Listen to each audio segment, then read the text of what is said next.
you needed to not listen to any news accounts and alike. Is there anyone of you who did not follow those instructions? No one has raised their hand. All right, folks, when you got to the jury room, you probably, if you have some deductive reasoning and sense about you, you figured out the cake sitting on the table is not a carrot cake. It doesn't even look like a carrot cake. What it looks like is a insanely calorie-filled dessert, and it is. What it is 3 layers of brownie with chocolate chip cookie dough in between each of the 3 layers, and then topped with cookie dough with the additional brownies crumbled on it, and then 3 cups of chocolate ganache poured over it. Wow is right. It was. Anyway, so that ought to keep you awake probably all night, actually. With the anyway, yes, the report of my mixer arriving was corrupted because at the same time I had ordered some vitamins that came, and the mixer didn't come. It is in Watertown right now. I've been tracking it. So anyway, and I did all the prep work for a carrot cake tomorrow. So anyway, there you go. All right, Attorney Will. The state would recall Detective Justin Cotney.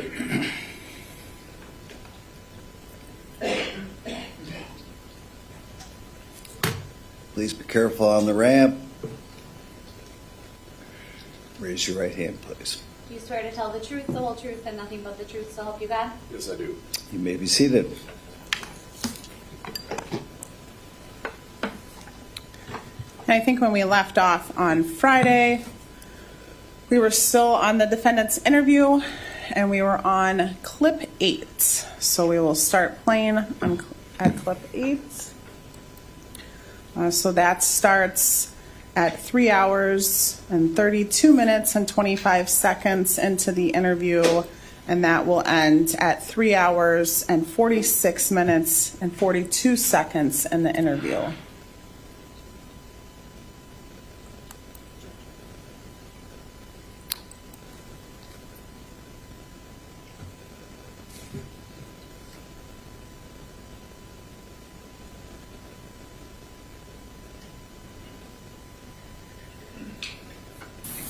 What else did you burn? Nothing. What else?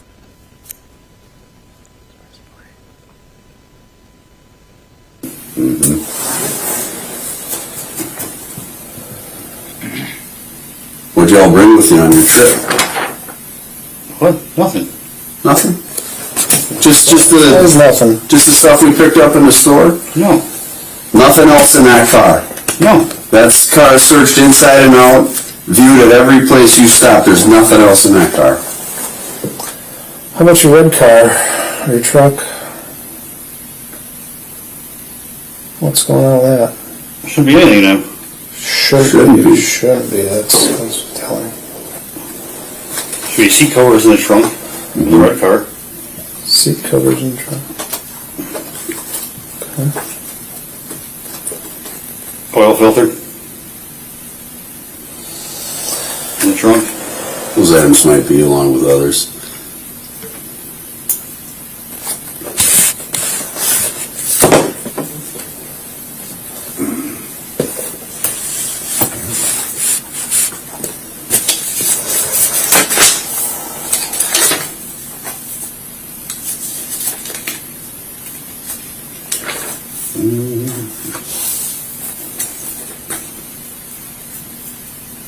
I don't know what else is in the trunk. I think my sweatshirt's in the trunk. That's okay. Let's talk about what happened to Crystal. I don't know. Why wouldn't you tell us about the land up north? Why don't you tell us about that? No, they got a land up there. They haven't go up there. Why don't you tell us about that? The trailers. And that you were there, and that the land is part of the trust that your grandpa owns. Yeah, and that Crystal's phone pinged. Grandpa, Right in that Sam, Grandma, Weird. Rachel. Weird. You were up there with her, touring around, together, and then she was missing, and her phone pings to your land that you won't even admit exists. Maybe not your land, but you know what I'm talking about. Best Land time we were with the there was when trailers. we were together and I brought Yeah, it I believe that. That I believe. That I believe. up and we came back. That I don't believe. Yeah, we did. You did. You came back. We both came back. Well, yeah. Only you really know what happened, so, I mean, fill us in. I'm serious. We both came back. Well, Tell us about that. Yeah. Then where is she now? I don't know. I dropped her off in Kleinman at the church. No, you didn't, because we didn't find her body laying in the parking lot. I don't know where she is. Was she in your You burn know. pit? What? Was she in your burn pit? No. Was she in your suitcase? What? It was just a suitcase inside a suitcase. Okay. Nothing else in there? No. Did you bury her up north? No. Did you bury her up north on your land? On the land up there? On that 40 or 80 acres up there? Did you bury her up there? What? Did you bury Crystal up there? I don't know where she is. They have cadaver dogs that can find They her. can search it. Well, they are. I don't know where she is. You do. You're the only one that does. Yes. No, I'm serious. I do not know. You're the only one that does. We've already established all the lies leading up to this. We know where you were. We talked about there and coming back. Yeah. Where is she? Where is she? I don't know. If she's Yes, you alive, where is she tied up? What? If she's not dead, if she's not buried, where is she? I do not know where she is. I'm serious. I do not know. No, you're not serious. You're lying. No, I'm not. Yes, you are. No, I'm Absolutely, no doubt. I've been watching you for hours. I can tell when you're lying when you're not. You've been lying. You know exactly where she is. No, I don't. Yes, you do. No, I Yes, don't. you do. I'm Yes, serious. you do. I do not. You know exactly Yeah. what No, happened. I don't. Yes, you do. All right. However you're justifying it in your head, you know where she was put. Because you put her there. What? Why are I didn't you... put her anywhere. Then what are you doing on the land? What are you doing on your grandpa's land? What are you doing? Think before, instead of thinking of a lie, Answer the think question. about, stop fucking around and answer the question. I can be there anytime I want. Exactly, you can be. Why were you there yesterday? Just to see if she's been up there. To the land. Yes. So she's been there with you before. Yes. Oh, all right. Oh my Now we're getting goodness somewhere. sakes. So you were there at the land with her before. Yes. Okay, thank you for telling us that. Because she's got stuff up there. Okay, what stuff? Clothes, deodorant, pads, shoes. That's why you went up there? To see if she was up there. To get the stuff. Okay, so you went and see if she was up there to She get has some all that stuff. stuff at her house. But no, just hold on. Where does she keep it up there? In the camper. Okay, and who owns that camper? Me. All right, is this something you guys bought? Together, yes. Okay. Tell me about the camper. That's where we stay when we're up there. Mhm. She has a key, I got a key. So I thought maybe she was back up there. Mm-hmm. Keep going. And I noticed she wasn't up there. I want you to tell me what that camper looks like. How you have it for. I want to know everything about this camper. I'm a camper guy, like for real. It's it's actually a pretty nice camper. Okay. Got a couch in the front. Mm-hmm. It's got, So this is a travel trailer? One you hook on, you can pull around? yeah, Or it's not like a mobile home? no. Okay. It's a big one. Okay. Okay. And it's got a couch like in the front, TV. Mm-hmm. She's got a blanket laying in the front. She's got the beds all made. Okay. She's got it all neat and tidy. And I thought she left stuff up there, and I thought maybe she went back up there. Mm-hmm. So I went up there because she's got a key. What's the make of the camper?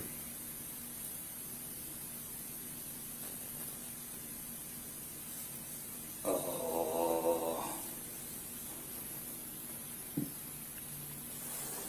Can't think of it. Okay, what color?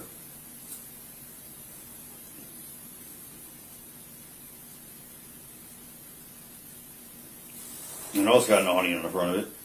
Okay.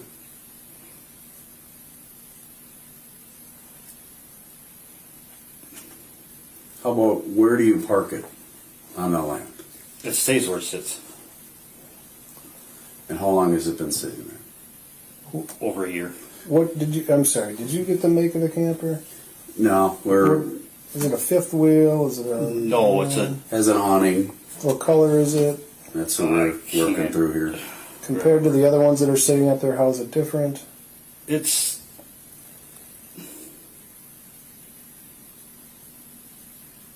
Kind of in better shape. So it's like a little bit newer. Not really newer. My uncle's got one up there. It's newer, but it's crappier. Okay. Do you know what year approximately you guys bought it and if it was used or new? It's used. Is yours the biggest one up there? I don't know what's the biggest. How many feet is it? Around 30. Oh, that's a good size camp. Do you run power to it? Yeah. Okay. Do you have a power connection up there? Yeah. All right. Is it, again, on the location of that land? Where do you park the camper? By the road.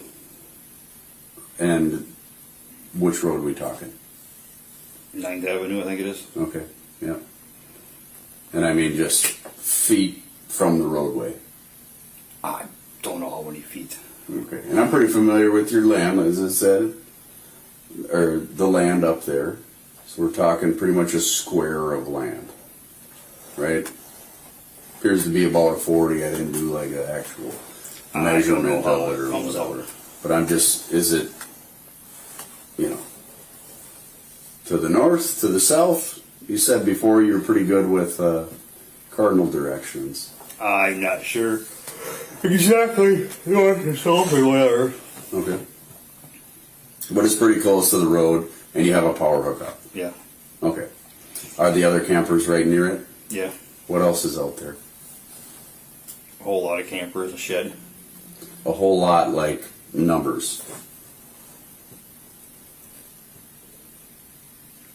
5 or 6. Mm-hmm. Yeah.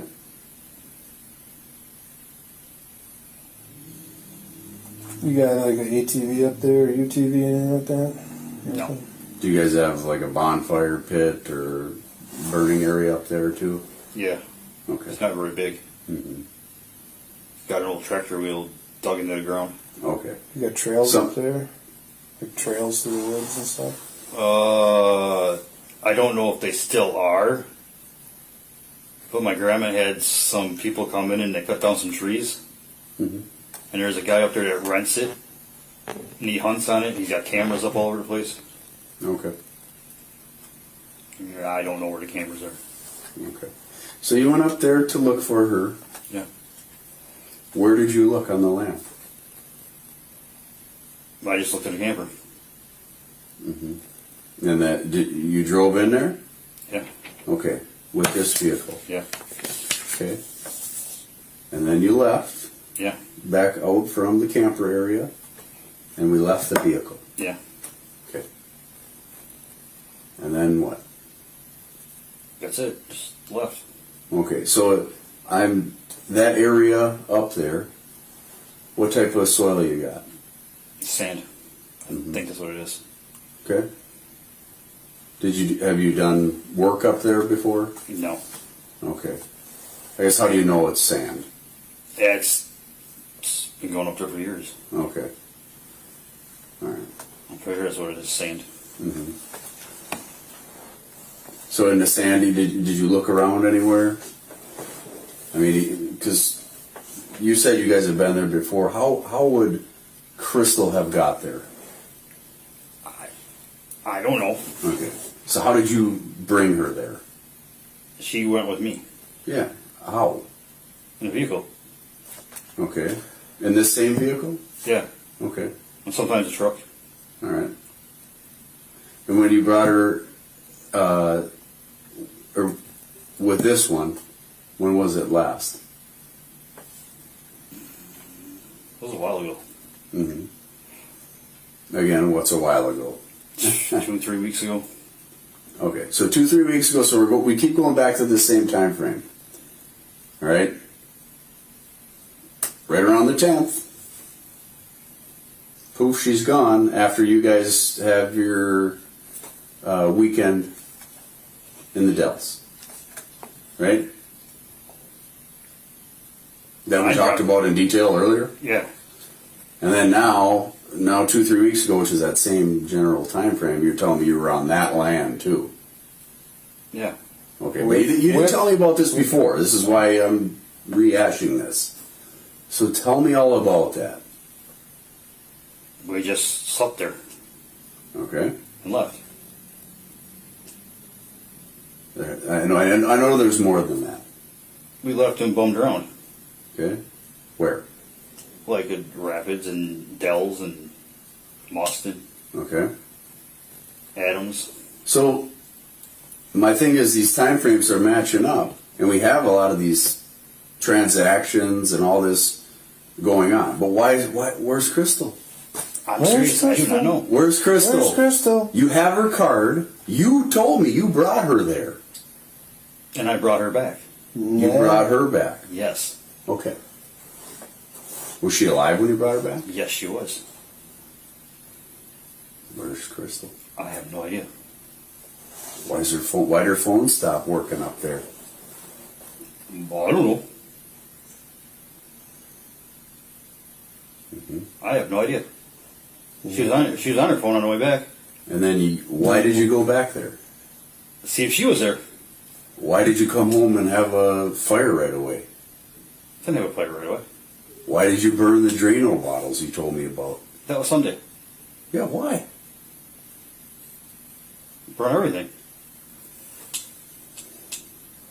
Cardboard, garbage. Okay. So this clip number 8, this is, we stopped it at 3 hours, 46 minutes, and 42 seconds into the interview, correct? Correct. And now we're at 4:58 a.m. in the morning, correct? It appears so, yes. Or I think that's actually the start time. If you can you go all the way to the end and just stop it?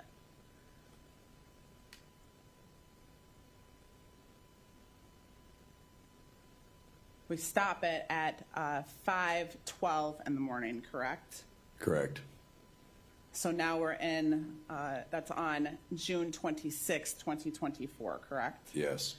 So during this clip, is that the first time that there's some indication that there was some sort of overnight trip up in the Dells area with Zach and Crystal? Yes, as originally explained, the trip was up and back to the climbing area the same day. At that point, he acknowledged that they had stayed there longer than just the one afternoon, evening. And the up and back the same day would have been Saturday, June 9th, correct? His original version of the story. I believe Saturday was the 8th, if I'm not mistaken. Yes, you're correct. So looking at It would have been the 8th and the 9th.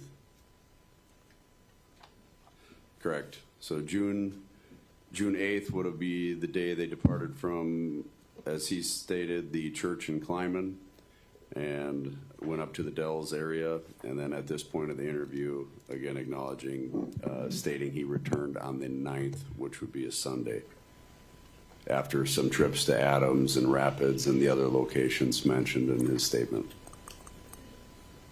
And in this statement there at the very end, did he state that they went up in the Mitsubishi, or he still did not state that they had gone up in the Mitsubishi? No, he did state that they went in the Mitsubishi at this point. Okay. Again, earlier he had told us that they were in his truck, and at this point, after being shown some of the flock camera footage and other things that we had, he admitted that it was in fact a Mitsubishi Eclipse Cross. And I just want to be clear, we had some testimony earlier from Detective Brad Conkle where he went through a lot of the flock footage. And I'm going to show you Exhibit 84, which are some photos of flock footage from May 31st to June 24th.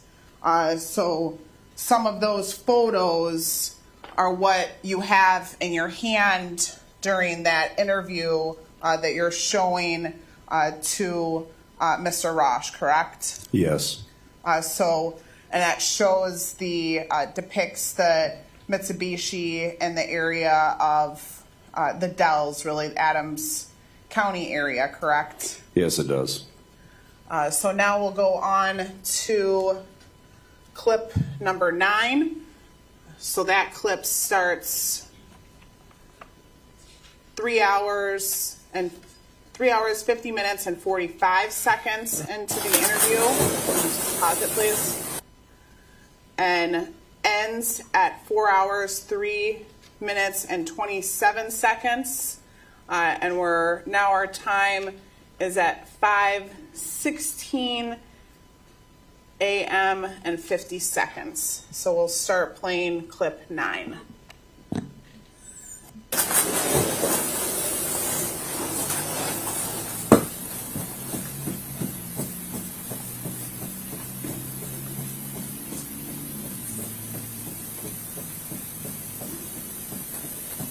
We can say, I don't know. I'm serious, I do not know where she is. Yes, you do. Yeah. I can say yes, you do all day long too. So Yeah. I can sit here all day too and say I don't know. Because know. I don't know. I know, because you're just sticking to it.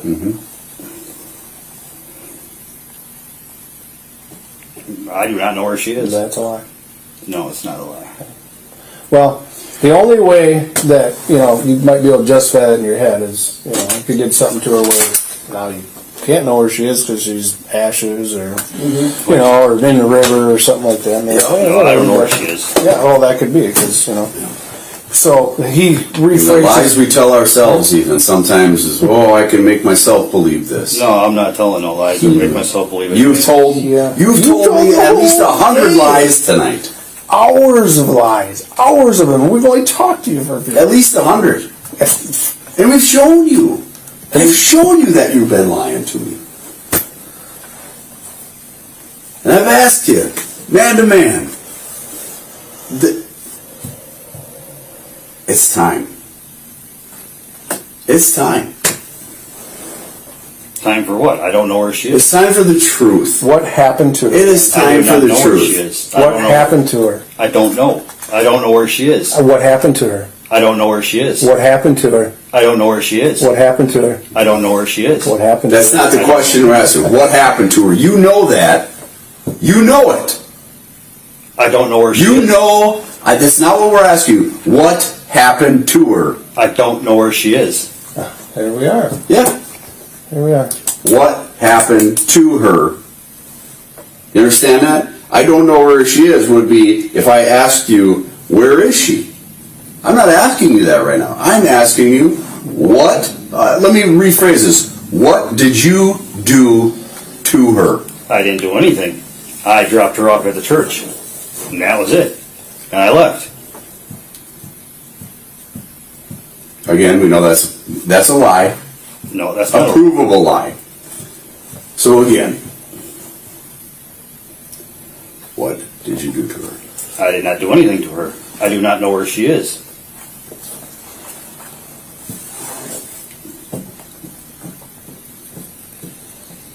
So back at the camp, the last time you were there with her, at the camper that originally you said you were not at, and after all of this, now, hey, we're there, we're at the camper with her, right? Yeah. At the time she goes missing, right?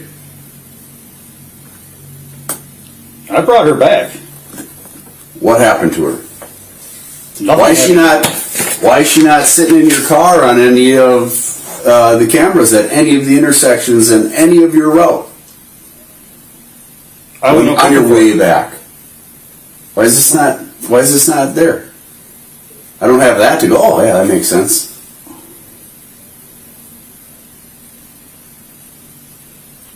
Again, just slow this down a little bit. Okay, you We went up there went to up look to see if she was there. She was not No, there. no, let's No, back no, up. came Let's back. back up. Let's back up. The first time, Zach, You told us you were up there. when we just got to this point, which again I appreciate it. I'm glad that we're getting there. Okay, because again we're trying to piece this on your end. We have our end. I'm trying to get your story. You're up there with her. Yes. Something happens. Nothing happened. Yes, it does. No, we came back. Yes, we did come back.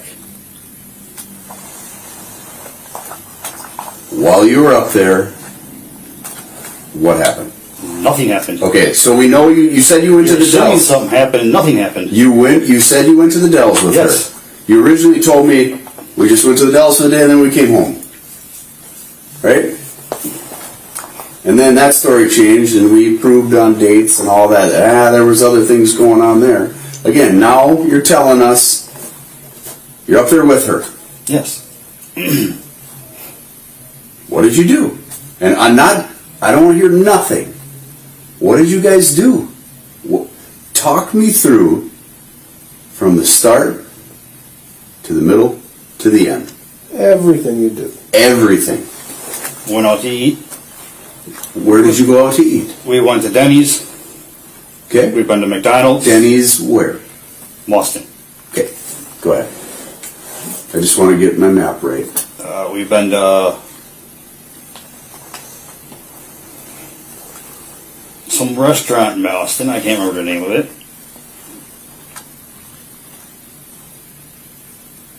Went to a restaurant in Adams.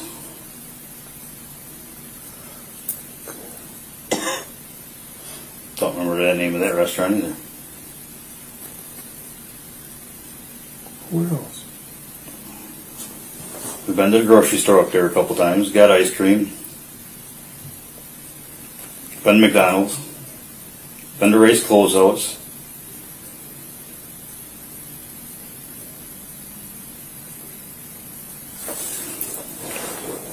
And again, to be specific, I'm talking about that weekend.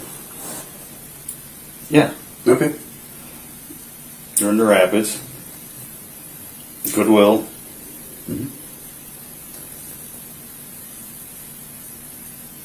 Taco John's.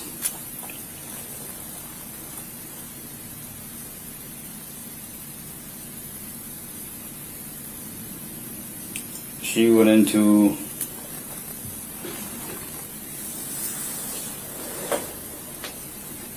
clothing store.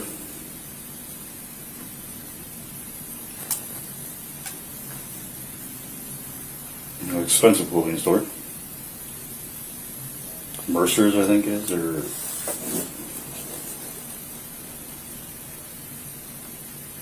she tried on a pair of pants that didn't fit.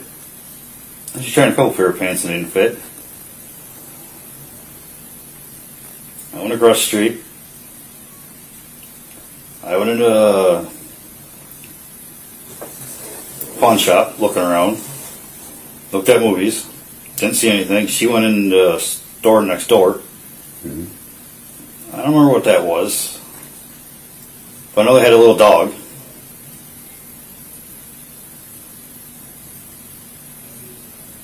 think after that's when we went to Taco John's.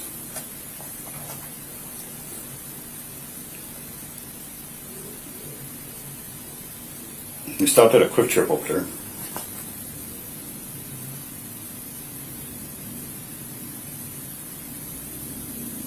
I think after the Rapids, that's when we stopped and got ice cream.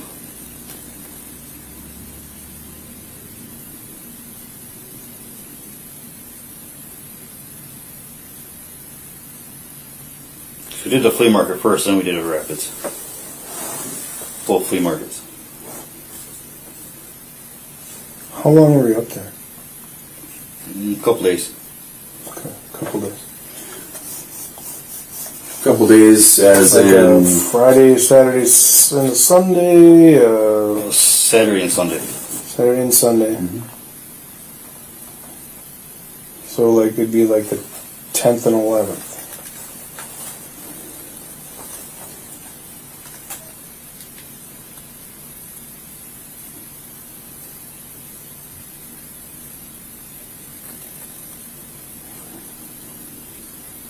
Yeah, we came back Sunday. Oh wait, that's I'm off here. So they came back a Sunday.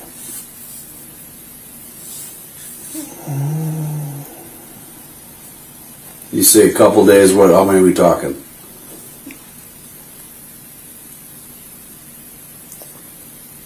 You're saying it's a Saturday, Sunday? Yeah, came back Sunday. No idea which week it is. That was 2-3 weeks ago. That's not that long ago.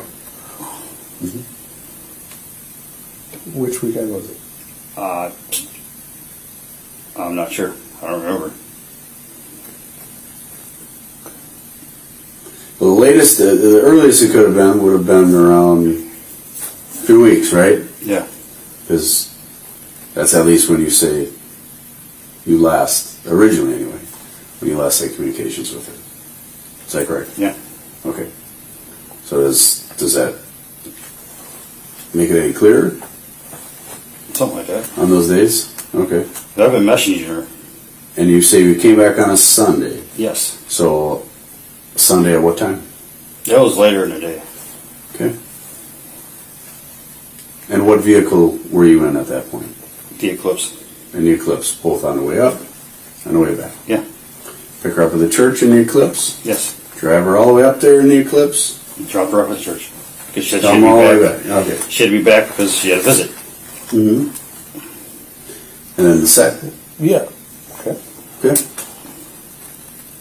You come back up. Again. Yeah. See if she was up there. See if she's up there. What made you believe that? She would be there. She has a key. Mm-hmm. I thought she'd be up there. Or signs of her being up there. Why didn't you call her? I don't have her cell phone number. Messenger? Facebook? I've been messaging her. Okay. You have been messaging her? Yes. And what have you been messaging her? Asking her if we'll go back up or everything. Asking her what's going on. Why she ignored me. Okay. Mm-hmm. Why she ignored you from not hearing from her during the week? Yeah, I've been asking her. I asked her other stuff too, and she just wasn't checking nothing. Okay. Then I asked why she was ignoring me. Mm-hmm.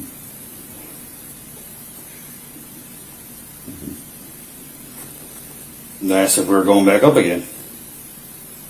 When she goes to the camper, has she ever gone there like alone just to stay? I don't know. Okay. That you know of. Yeah, not that I don't know. Mm-hmm.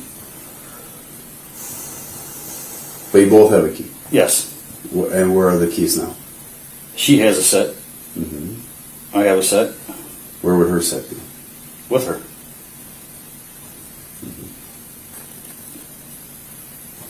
So where is she? I have no idea. I'm serious. I do not know. Because I drove up there and Break? I gotta take a leak. Yeah. Break. You need to go to the bathroom? no.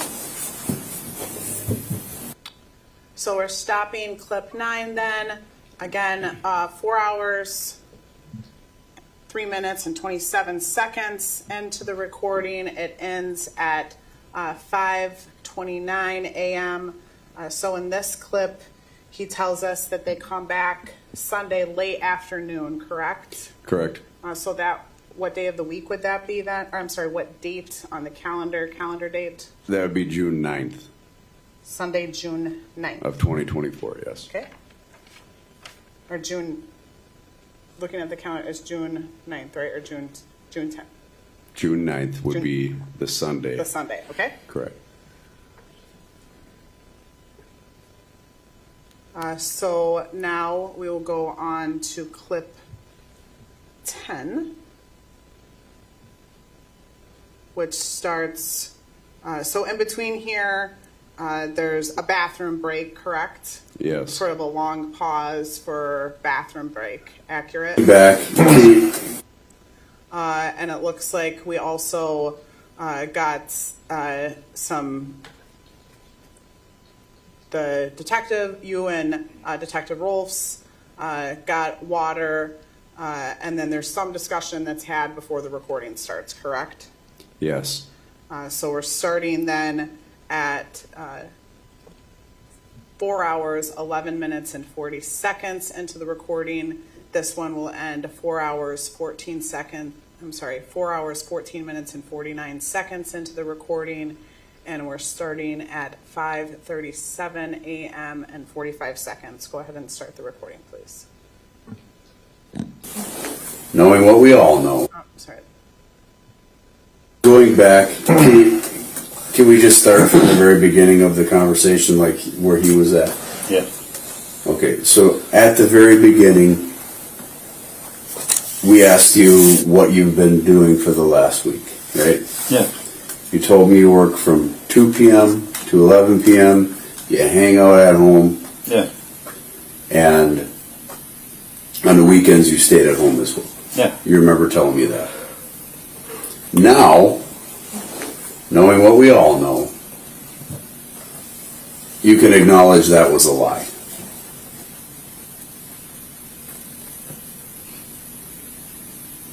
You understand what I'm saying? You It's a yes or no. I'm just saying you acknowledge now you were lying to us at that point. Yeah. Okay. We talked about Adams County, for example, Yeah. and ever having been there, and you didn't. You were like, I don't know anything about Adams County. I don't have anything to do with there. Again, we've verified your grandfather and your grandmother have land there that you have access to, and you frequent that property, correct? Yeah. Right. So again, you can acknowledge at this point that you were lying to us about that. Again, I'm just asking for your acknowledgement, yes or no. Yeah. And I mean, Because all she ever said is that she didn't want anybody knowing that we were doing stuff together because people would be mad. okay. You told us about the picking up at the church and that type of thing. At this point, you're still claiming you pick her up at the church. Yes. When you picked her up to bring her up north, was that a lie? At the church. Was that a lie or is that the truth? And I again, picked her up at the church. you picked her up at the church. Yes. And for real this time, why? Again, I don't want For real. to have to ask you the question of 500 times I again. picked her up at the church. Why at the church? For real. Yes. I don't know. I'm serious. I do not know. Okay. I always pick her up at church. One of the Okay. churches. All right. You've also told me when at the beginning, I have my account. She has her account. Right? Yeah. I would not use hers. She would not use mine. Now we know you were using hers. Right? Yeah. We have you, again, I mean, I'm not like, this isn't earth shattering here. We have you on camera making purchases with her bank card, right? Yeah. So that was a lie as well. You can acknowledge that. Yeah. Okay. So Now moving to clip, so that one again ends 4 hours, 3 minutes, and 27 seconds into the recording, and the time that it ends is 5:40 and 54 seconds, so 5:40 a.m., 54 seconds. Now we're moving on to clip number 11. This starts 4 hours, 35 seconds, 4 hours, 35 minutes, and 37 seconds into the recording, it will end at 4 hours and 38 minutes. And just so the record is clear, this is all Exhibit 398, and the time that we are at here is we're starting at 6:01 and 42 seconds, so that's 6:01 a.m. starting clip number 11. Said something earlier that she sent some messages saying leave her alone or something like that. Yeah, that was just the other day. The other day is what? Oh, it was a couple days ago. Means 2 days ago? Something like that, yeah. So on the 23rd, you got messages from her. From Messenger, Facebook, something else? Yeah. My mom was talking to her for a little bit too.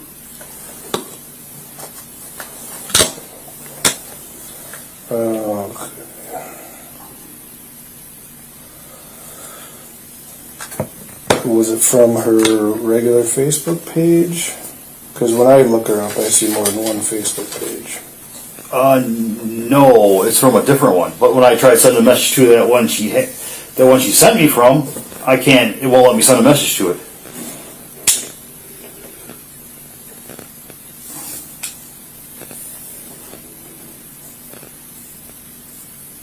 My mom was talking to her, and then she said something about. She asked her about a red car in the driveway. Well, whose it was? Were you sending anonymous tips to the sheriff's office No. at all? No. No. No. We've been through this before. Like, is that your car? No. Yes. And then finally, okay, like, No, I never did that. I've always called. Last time I called the sheriff's office was I asked questions about warrants in Texas. That's the last time I ever called. You never went and submitted a tip about anything? No. You're positive? Yes, We're I'm not, positive. We're not going like another 2 hours to get the, okay, I sent one because No. I was mad, or No. I was just trying to figure out what you were doing. Or, No. Did you ever direct anybody else to do that? No. No, I've always called. That's all I know how to do. Okay.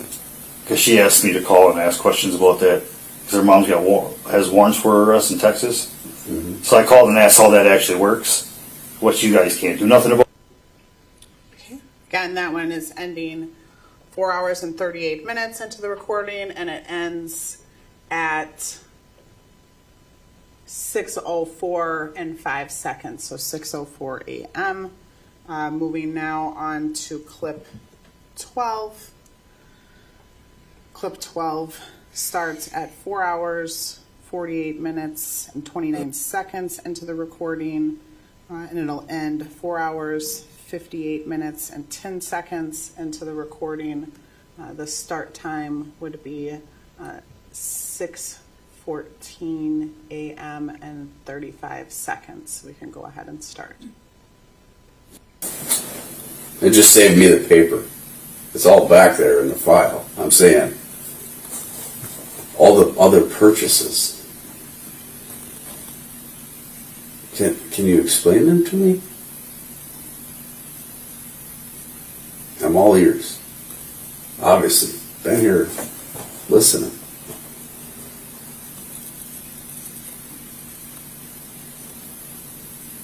Because you know what the items were.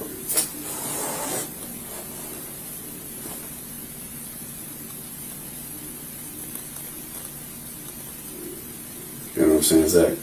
Tires.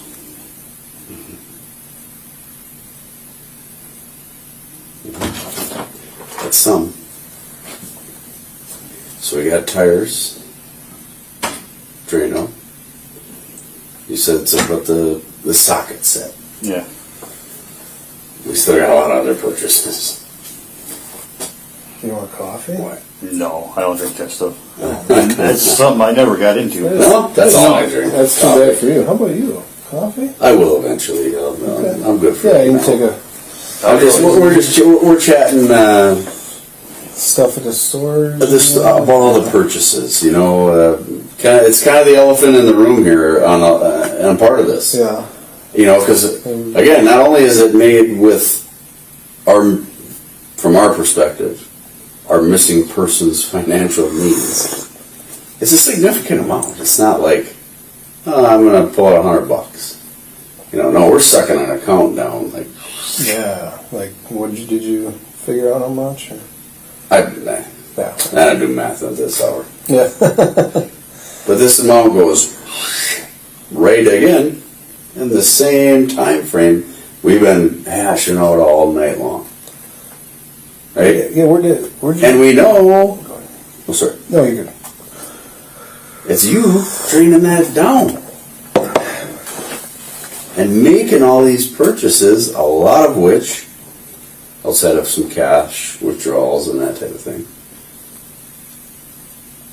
So that's weird. are suspicious, right? If She you're, goes- if you're a guy looking in, you're like, seen that in the movie before. She goes missing, and her account goes. "Brrr." That's weird. Right. So, again, when I'm asking, you know, just adding more to that, what do you got for me as far as an explanation for that, Zach?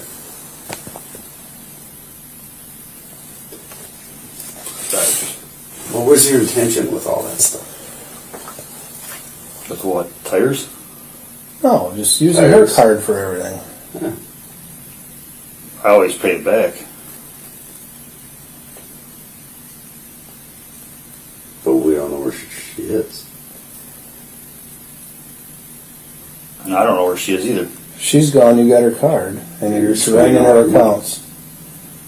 She knows I had her card. I know, but what do you think about that, right? Okay, She told me I could get tires. I'm just not tired. I'm just telling you, she disappears, and you're draining her accounts. What is with that? She knew I She's could get tires. She told me I could get tires. Because the tires in the truck were really bad. I bought tires before, and they're not like $7,500. Right. That's one. $1,500 cash. How did you get $1,500 cash on a debit card? Can I ask that just because I've never even tried that? Huh? $1,500 off a debit card? 1,500. Did you take out $1,500 cash? No. You were taking out like $200 at the Quick Trips and stuff,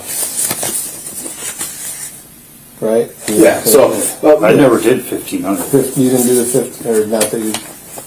Yeah. I was curious because I'd never seen a debit for that much. No.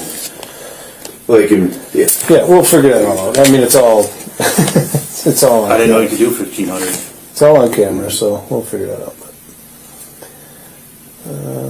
So what other tools we buy? That was it. Are you going so like you want to go through like each one, like each hardware store? We can go through it again. Each you went to a lot of hardware stores. So a socket set, tires, and some sulfuric acid isn't enough. I mean, if you did just one of those at each store, we still got like 4 different stores there. Why are you going to all these different stores? Buy one thing here, buy one thing there, buy one thing here, buy one thing there. You know what that also looks like? Well, I don't want to walk into Menards and buy all the stuff I need to get rid of a body in one purchase, right? Spread it out a little bit. Yeah. Don't raise a whole bunch of Get the sulfuric suspicion. acid here. Yeah, guys might be having a plumbing get the problem. Everything there, you know. Yeah. Right. You've seen shows, right? You've seen shows. I don't watch them kind of shows. Oh, okay, well, maybe you should have.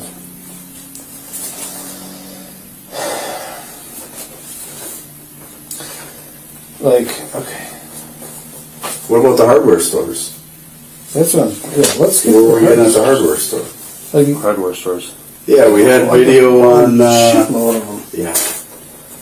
Ace Hardware, Farm and Fleet, Menards, Yes. First. and then plus all the Walmart ones. Yeah, Menards, Harbor Freight, More than a ton. Walmart Supercenter, Rock Auto. More which than- remember you said you haven't shopped there in like a year, or even longer. Years, I think, might have been the word. We got to admit another lie there. Yeah. But you sort of one Walmart, you say, okay, I went and got a Mario towel because I thought it was cool. What else did you get there?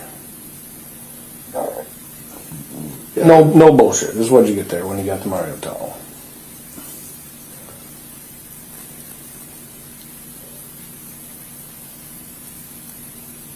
I think allergy pills. The 80 milligram allergy pills that you don't know what's And there's in. quite a few Walmart visits, so $123 Walmart Allergy on pills are Bernard about Street. $5. on the 17th. Yeah, that one we had. That's not allergy pills for $123. And you're buying a lot of shit. Mm-hmm. And that's what I think. And then right after that, the Walmart Supercenter, because there's two separate transactions. There's one Bernard Street, 123, and then another one right after for 174. And we're getting all the video and receipts and stuff like that. It's not just so, it's no. Yeah, no, like I said, this stuff, we already have the, easy it's peasy. all the provable Easy stuff. peasy easy. Quick Trip, Spring Street, Beaver Dam, $200. Cash. That's the one we got your picture. Yeah, we got the photo on of my that right at the phone. machine. At the machine, with your car, parked at the pumps. The red car that This you were one, using, you know, your like beater right there, car. your beater. With the plate, the whole thing. Cobalt beater, 240,000. Another Walmart. Like, what are you doing with all the cash? I guess I should ask, because you're using a card for everything else. So what are you doing with the cash? You're taking all out of cash, so you got to be spending the cash. Mm-hmm.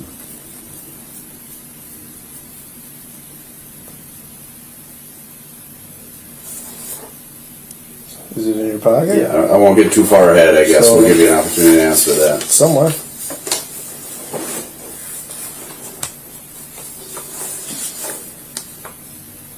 No, it's used for gas. So by this point, we've You're gone using through. using a card for No, by this point, we've gone through, and we're not even halfway.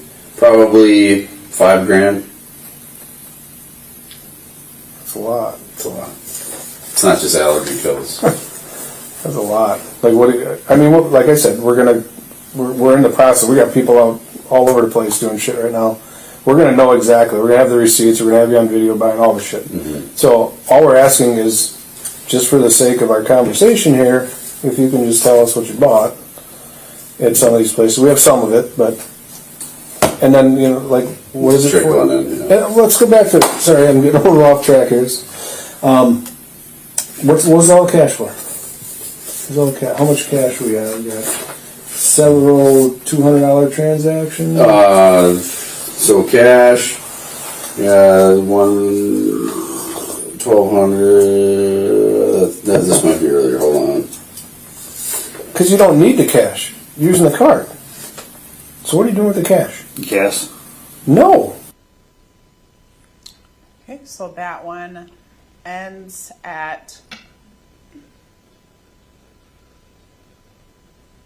6:24 a.m.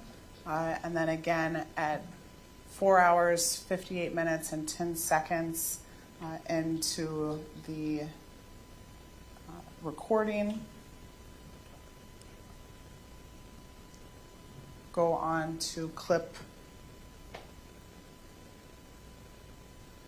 13. So that one starts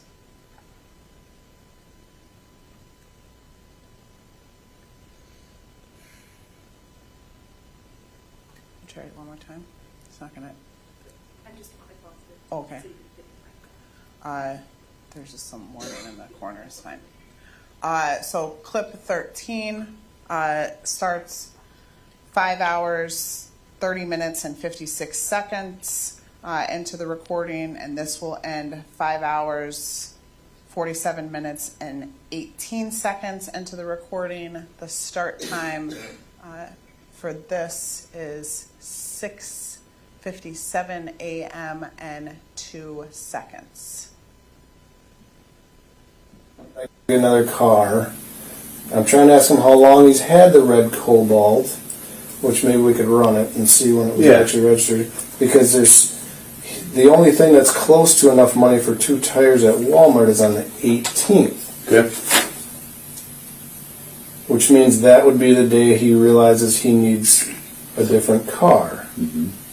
But he thinks he had that car much longer than that. Yeah. Like, what do you call, like, how much longer? He said, like, maybe 2 weeks? Week and a half? Yeah. Because I drove it all last week.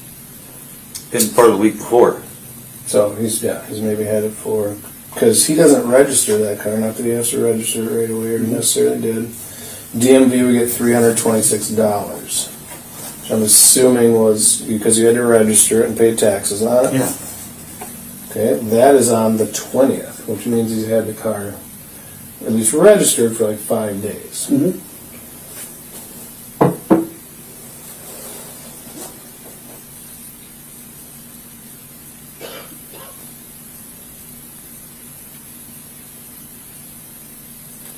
I was just clearing that up because I didn't know how long you had the car.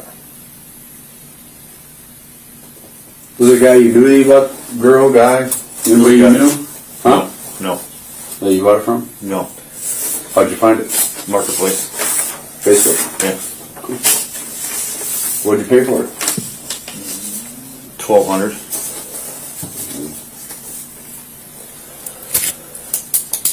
And did they give you the signed over title? Yeah. To it? How long did you have the car before you went to DMV?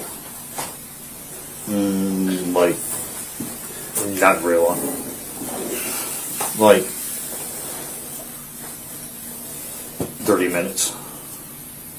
So you bought that car on the 20th. You've had it for 5 days.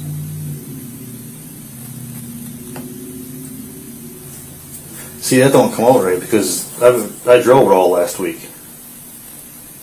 And part of the week before. I will have to verify that. Yeah, something fishy there too, yeah. About, so then I wonder about the truck then. If the truck versus the Eclipse versus the red car is something that's... Why did you... Something is weird about this Eclipse that I can't understand. When did you buy the Eclipse?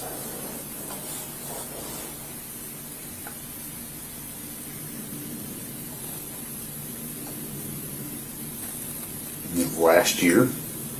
Why? It was her idea. Whose? Crystal's. Why did she want to, during your divorce, want you to buy a car that cost $600 a month? That was before she filed for divorce. I think it was. Yeah, it was before. You've been in proceedings longer than that. Yeah, I think it was. Dale's gotten shortly before she filed the divorce.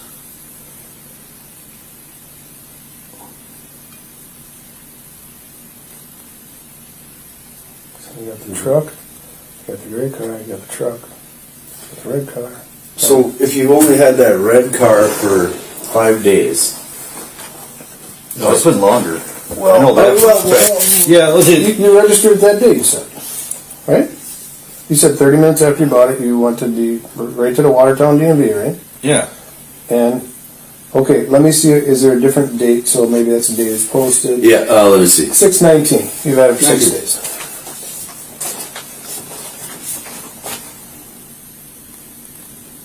Yep. No, I've had it longer than that because I've had it for a couple weekends already. No, I'm serious. What did it smell like when you got it? Like feed. You registered it the day you bought it, which was on the 19th. That's what I'm telling you. And you say it smelled like feed. Yeah. Yeah, like He works at a co-op. Okay. This guy, you don't know, you know where he works. No, I don't know where he works. He had me meet him there. Meet him at the feed. Which Yeah. one? In Hartford. He came out. Beaver Dam. Yeah, I met him at Beaver Dam. He left the car in Beaver Dam. I met him to pick it up in Beaver Dam. But he works in Hartford, where I looked at it. Just tell us how that worked. How'd you get the car? Tell us everything. You're perusing. You told me you found it on Facebook Yes. Marketplace. Yes. Okay, go from there. I talked to him, and he said I could meet him at his work Okay. in Hartford Okay. at co-op. Okay. And he struck a deal, and he said, well, I could pick it up in Beaver Dam. at the co-op there by the racetrack. And that's where I picked it up at. Okay. All right. Makes sense. I didn't understand how you got from point A to B, if you were buying the car, how you drove the car, who went with you. So thank you for helping me understand Because that. he needed to ride home, so he had to drive that home and met him over there. Okay. You just rode around with it. What was the condition of it when you got it? The same as it is now. Okay, when you had the doors open to air it out. Is it the first time you did that? Or? No.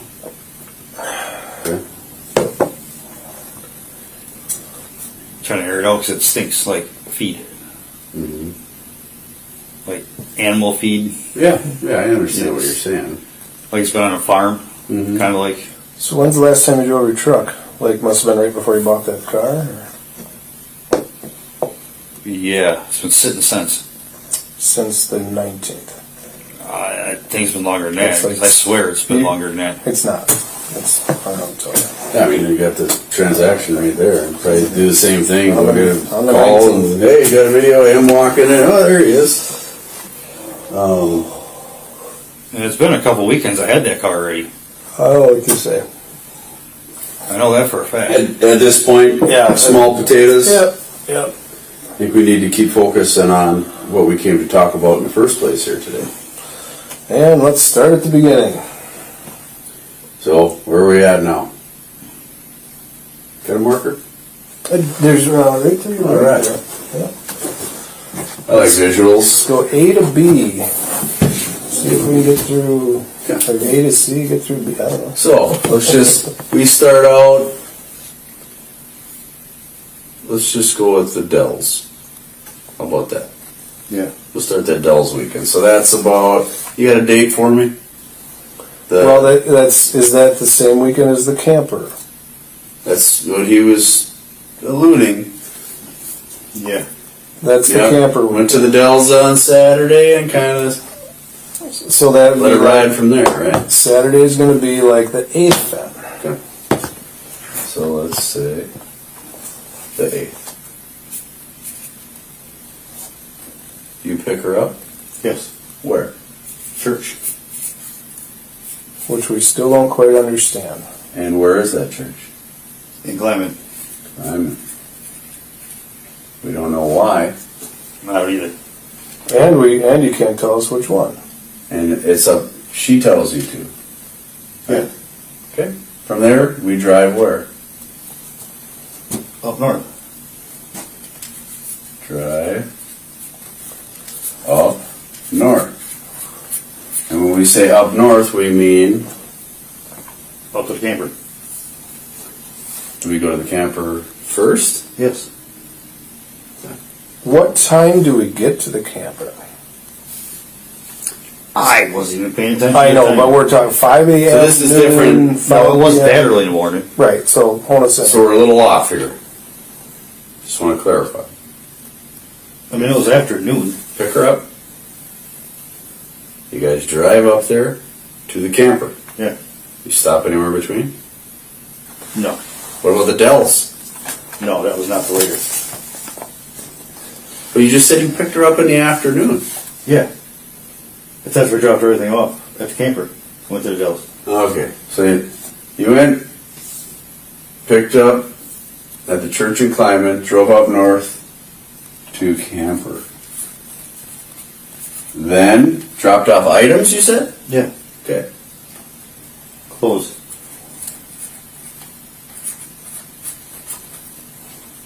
And then Dells. Yeah. That night, we're at the Dells. Finished doing what we're doing, eating the elephant ear, having a good time. Shoulder to shoulder, never out of your She's sight. next to you. You guys going in and out of some She's shops. busting out hundreds like it's spending going out of money, style. making it rain. And then where do you go at the end of the night? Back to the camper. Back to camper. Evening.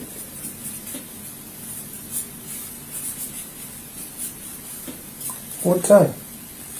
Ish. You know it gets dark about what time. You know what time the noon is. I know it was dark. Okay. Like dark, dark, or like getting dark? No, it was dark, dark. Dark, dark. So after 9:30 something. And we're talking almost equinox here. I think it was around like 10. And by the time we got back to camp, it was like 10:30. Let's say 10 or later. Okay. What happens back at the camper? Nothing. Go to bed. Any discussion, any snacks, any intimacy, any... No. You guys just climb right into bed. I'm tired from walking around. Okay. Then what? You get up. Now we're up. So now we're on the 9th. What time we getting up? Rooster's crowing. She was up before I was. Doing what? I have no idea what she was doing. Was she in the camp? Yeah. What time? I woke up around 7:30 or so, and she was already up.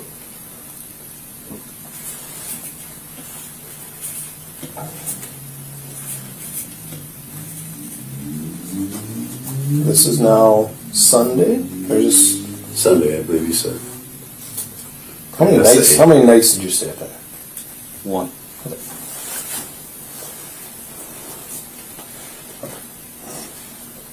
You're up to that 9th, up at 7:30, now what?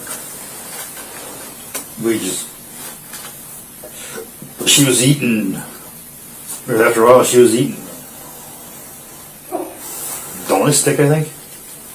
Okay. And drinking a Pepsi. Where'd you get that stuff? She brought it with her. Any other items she brought? Clothes. Just clothes? Yeah. And the butter and all that, and No. any of that stuff? No. Alright. And then what? We eat a donut, we drink a Pepsi. I got an energy drink, and I was drinking that and getting dressed. Okay. And we left.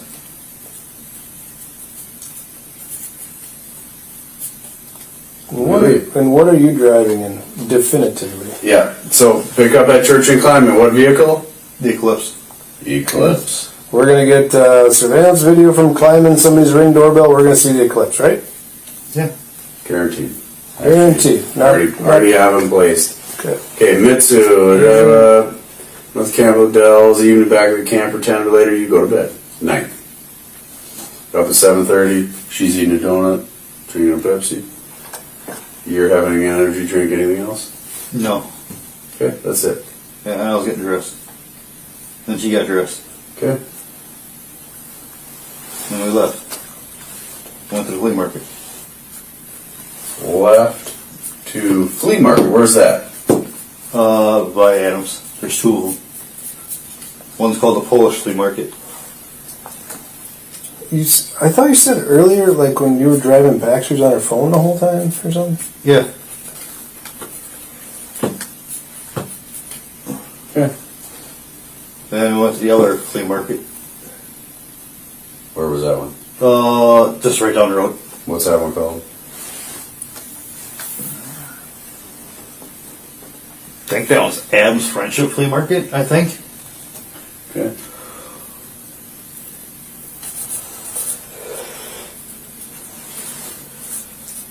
And you're positive this is Saturday, Sunday. You didn't take off on Monday. This isn't a Sunday, Monday. No. Flea markets, are they only on Sunday? Do you They're on know? Saturday and Sundays. They're on both. Okay. Okay. Alright. Let me make this a little better. Yeah, it could be. We'll make it work. There you go. Good. So then what? You go to the flea market, 2 times 2, both of them. Now what time frame we in? Oh my god, I don't know what time anymore. Did you eat lunch before or after something else? Did you get food at the flea market? Did you go to dinner? Did you go to lunch? The Polish flea market, there was no food there. No He was Polish, just setting up. no Polish sausage. The other flea market, person that had like the egg rolls and stuff that she does, she wasn't there, which is kind of weird. There's like a little Chinese lady that they do egg rolls and wontons and stuff like that at the flea market. All right. So where'd you guys go after the markets? I think we went to Race Closeout.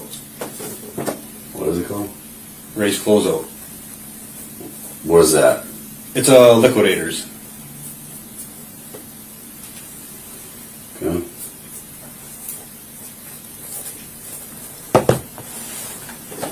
Yeah. And then? This was a bad idea.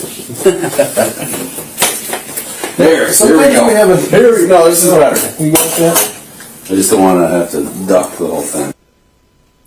So that clip ends at 5 hours, 47 minutes, and 18 seconds into the recording. So now we're at 7:13 a.m. and 23 seconds. I just want to go through, so we're at clip 14 now, and we start out this registration of the red cobalt, which while you're in there, you have that original Bank of Link Mills bank transaction information that Lieutenant Taylor Nails had obtained, correct? Yes, that's correct. So you didn't know exactly what it was, but you could see some DMV transactions. Is that correct? Yes. And that's Exhibit 11 that we previously looked at. And there were two separate dates of those DMV transactions, correct? I think. That I don't recall. I believe there's one, if I'm going strictly off memory, it was like $340-something for the tax title registration. But basically the idea that he purchased, when do we think that he purchased that red cobalt? It would have been the date. Yeah, I'm sorry, I don't remember the exact date, but it was right around like the 17th, 18th, something like that when he picked it up. If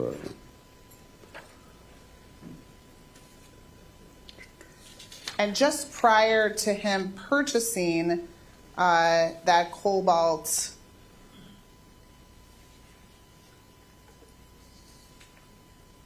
we did have some flock footage of him headed in the direction of Hartford, correct? So we had some yes, flock towards the footage co-op on 60. in the blue Ram on June 18th in the Right. Rubicon area, which is consistent with him headed to the Hartford area, correct? Yes, and I believe going off statement, there was two different times. He went to look at the vehicle first, and that was when he drove to Hartford, and then he met the seller back by the raceway in Beaver Dam, and that's when he actually did the purchase, and then went over to the DMV right away, which is right in that same general area in Beaver Dam, if you're familiar. In Or, I'm fact- sorry, he did the Watertown DMV. Is where he that registered it, Yes. correct. Yeah. And in fact, at some point, he says that he actually met the seller to look at it off of R.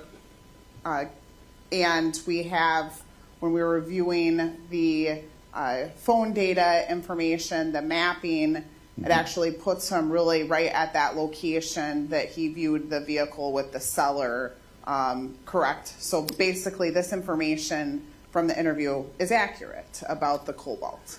Yes, for the most part. There was a little confusion on the exact date of pickup, but generally, yes, I believe he was being fairly honest on that front.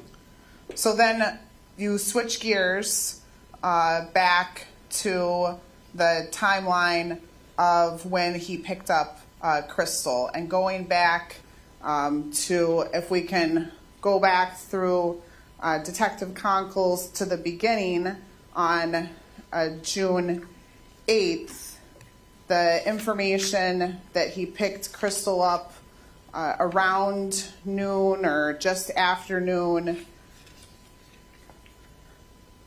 that's pretty consistent with our flock information, correct? Correct. And in fact, I'm showing you just a still photo of our surveillance footage right down there at the bottom, exhibit 64. It shows Crystal walking out of her driveway on the 8th at 11:40 a.m. So that would be relatively consistent with him picking her up around noon on June 8th, correct? Yes, as I recall. So sort of from the beginning, once he admitted to picking her up, that time remained relatively consistent It did. throughout his interview. So, but in the beginning of the interview, he denied staying the night, correct? Correct. And still at this point, clip 13, we're now almost 6 hours into the interview. So at this point, we're about halfway through. Is that accurate? Yes. He's saying they stayed one night, correct? Yes, Saturday night. So that would have been from the 8th to the 9th of June. And then he talks about going to these flea markets, and he says Adams, and I just want to clarify, as we've been talking a lot about Adams County throughout the trial. Is Adams also a town or a city in Adams County? So it's in Adams County. When he's saying Adams specifically, I believe that's referring to like a township area. And where these flea markets are, he says, like the Adams Friendship Flea Market and this Polish flea market. Were you later able to determine where those flea markets were located? Yes. And the flock images that we have, if we have them, do we have flock images from June 9th, if you can recall? Am I able to look at the Yes. exhibit here? Yes. Yeah. So the 9th, we do not. So that doesn't mean that he wasn't It in was that the 8th through the 10th. Right. They may not have the camera systems equipped there, and that's a particularly rural area. I believe that's around like Highway 82, where a lot of those markets and that are located off of. So that's in some proximity to where the camper was located, though, correct? Yeah, very close. I would say within miles, a couple miles. And then this Ray's, at the very end, he references this Ray's closeout liquidator, correct? Yes. And do you recall where that was located? I don't remember the specific address, but I think it's on, again, they're all kind of right off the highway areas there where people can pull over, and they have the flea markets over the weekends. In this interview, though, he does state that he did not take Monday off. So what day of the week, or what calendar date would that have been? Monday would be the 10th, so June 10th, 2024.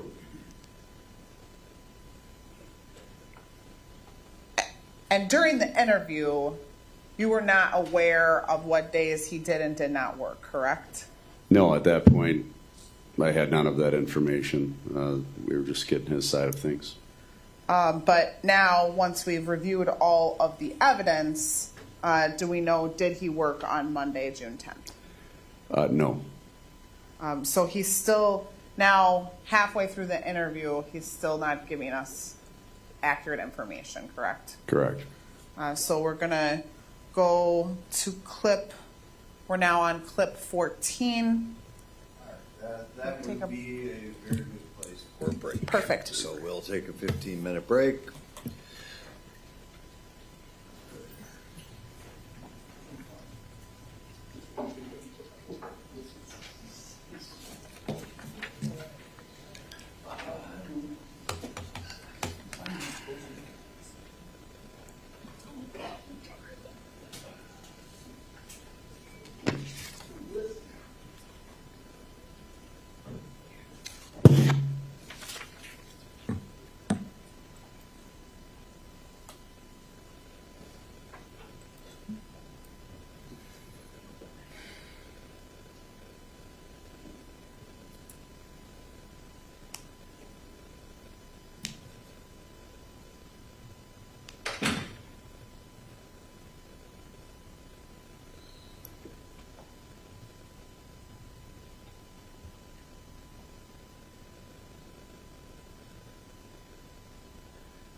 All right. Take it away. Oh, Your Honor, one point of procedure. I think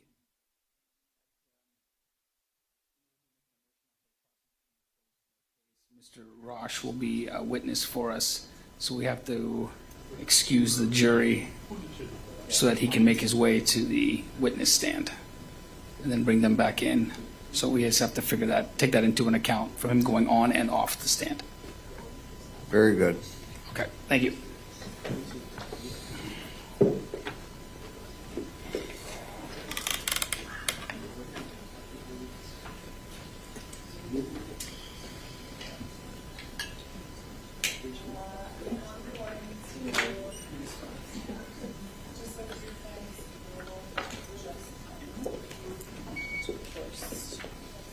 But I remain organized throughout this. And I would say.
Did you see Ernesto?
Did you see Ernesto or Sergio or Nick or anyone else from your group respond to them in any way? No. When you were back at the tubes, I want to ask you questions about that, okay? Did you get a chance to kind of make some observations of Nick? Did you see him? Sí, un poco. Yes, somewhat. What did he look like?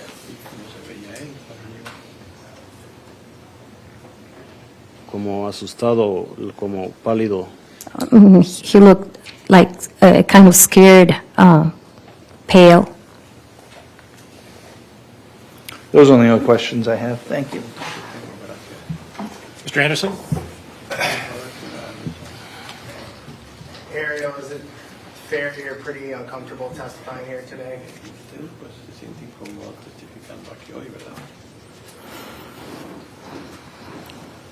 No. No? You don't. You're comfortable up there on the stand?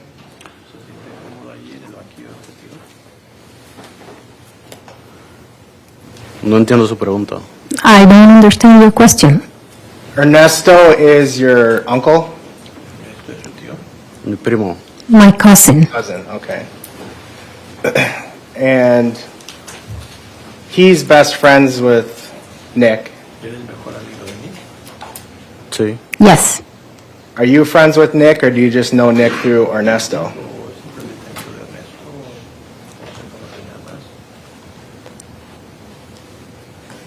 Se pudiera ser que amigos, no cercanos, pero ya forma de ser amigos. It could be said that we're friends, not close friends, but kind of friends. I want to walk through your testimony.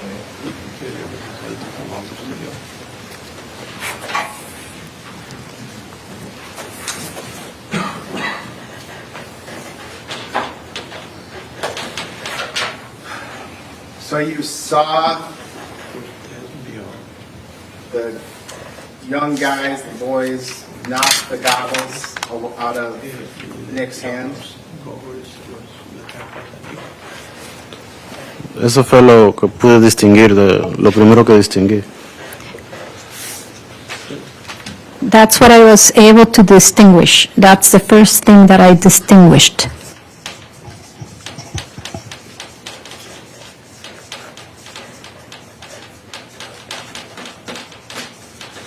And you were already walking towards Nick when you saw that? Ya estaba caminando hacia Nick. Were you already walking towards Nick when you saw that? Sí, iba empezando a caminar. Yes, I was starting to walk. And the young guys were still in their tubes, right?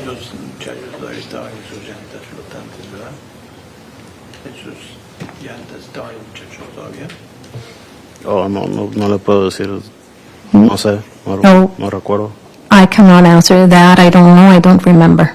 Se supone, creo que estaban parados alrededor de Nick, creo. I think they were standing up around Nick, I think. So they were standing around Nick, and they knocked his goggles out of his hands as you were walking up. Sí. Yes.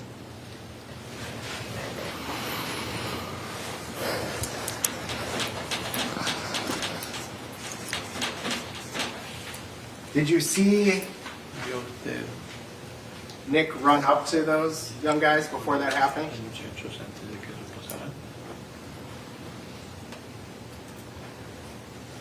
La verdad no. I really didn't, no.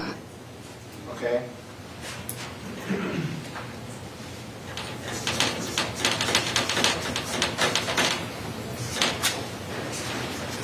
So the next, what was the next thing you saw?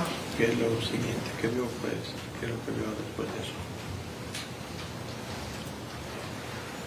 Pues como le dije, yo no iba prestando mucha atención porque pensaba que estaban jugando con él, que estaban haciendo bullying. Well, like I said before, I wasn't paying too much attention because I thought they were just playing with him. They were just bullying him. But you're already walking over there because you thought he was in trouble, right? Íbamos caminando hacia allá para ver qué problemas había, ¿verdad?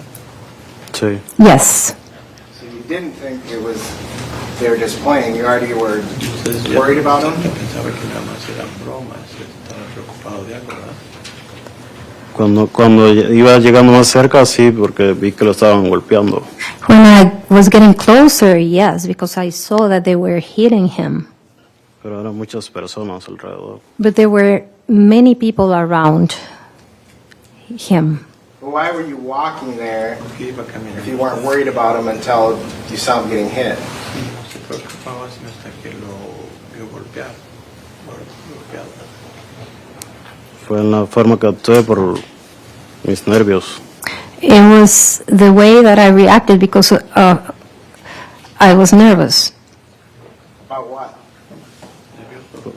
Por lo que estaba pasando. Because of what was happening. What was happening that made you start walking over there before you saw ¿Qué es lo que his goggles get knocked out? que usted quisiera caminar para allá antes de que le quitaran sus goggles?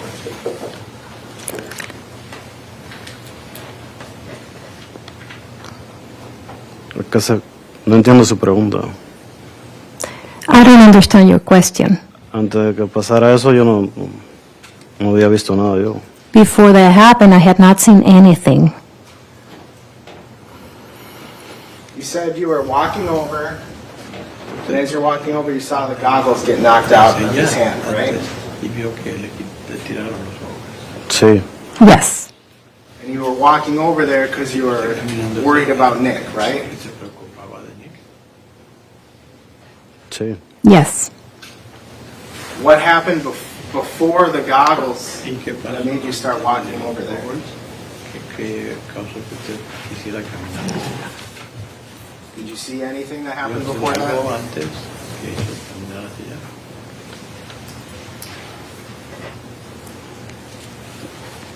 Yo empecé a caminar allá cuando su esposa dijo que él estaba en problemas. I started to walking in that direction when his wife said that he was in trouble.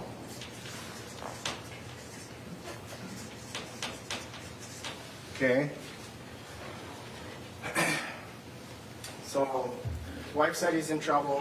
You start walking there, you see his goggles knocked out of his hands. While they're all standing up, what did you see next? Están parados después que ellos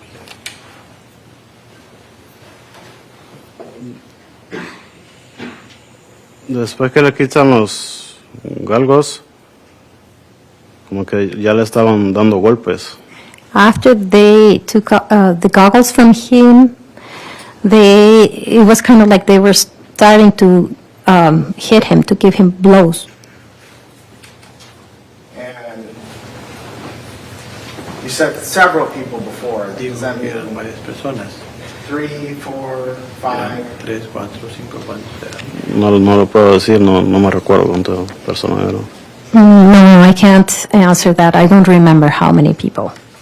And are you far away and still walking there at this point? Estaba lejos cuando empezó a caminar ahí. Sí, todavía estaba lejos. Yes, I was still far away. Okay. But were you closer than when you saw the goggles get knocked off? Estaba usted más cerca cuando vio que le quitaron los ojos.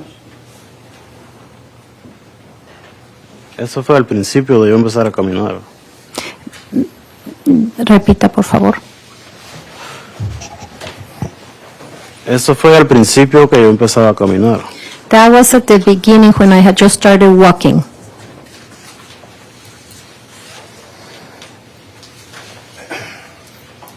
When people were hitting Nick, Cuando los muchachos estaban pegándole a Nick. what kind of strikes were they? What do you remember? ¿Se acuerda qué golpes eran? Pues manotazos en las manos.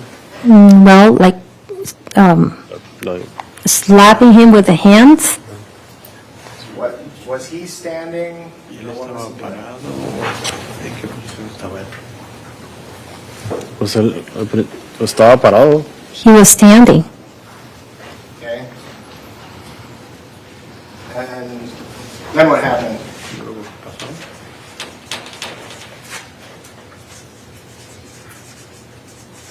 What do you remember next? ¿Qué recuerda después de eso? Pues alguien lo tumbó. Well, somebody knocked him down. Okay.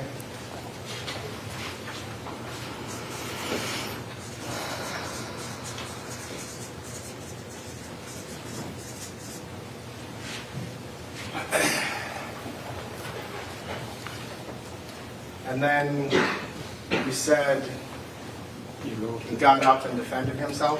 se levantó y se defendió.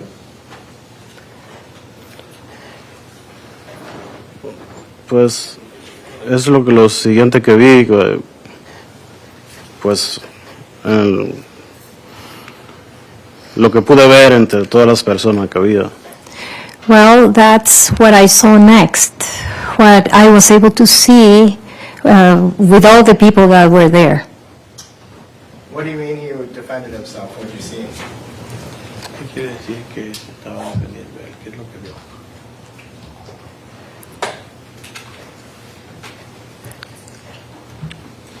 Yo vi lo que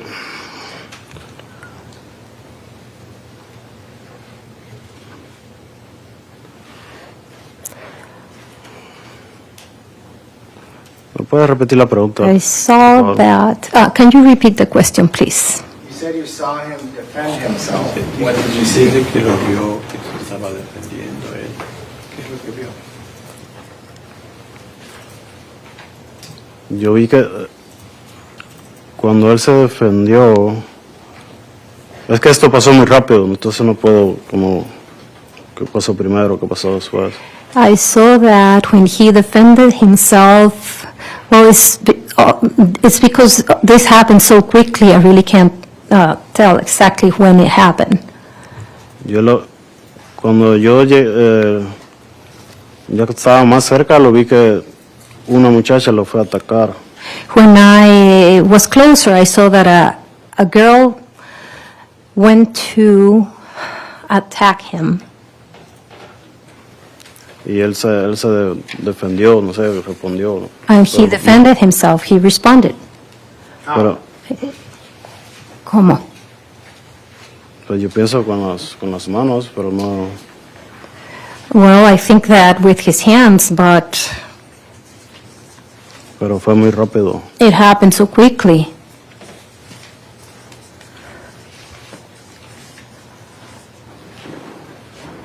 Then what happened? ¿Y luego qué pasó? Pues cuando ya llegué cerca, empiezo a ver las sangres. When I got closer, I started to see the blood, Pero prácticamente por donde quiera. basically everywhere. En ese punto llegué yo y toqué a Nick del brazo. At that moment, I went and touched Nick on his arm, Pero esto fue muy rápido. but it happened very quickly.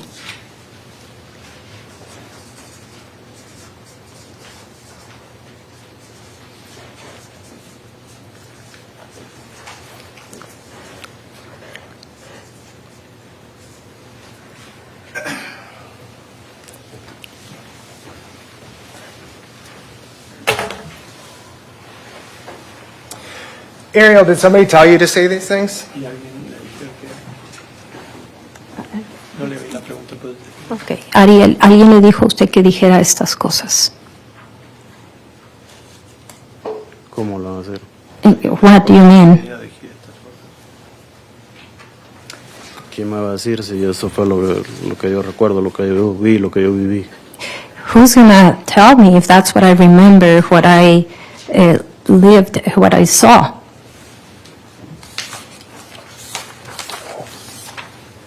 Can I have Exhibit 71? Ya buscar los brazos de ahí.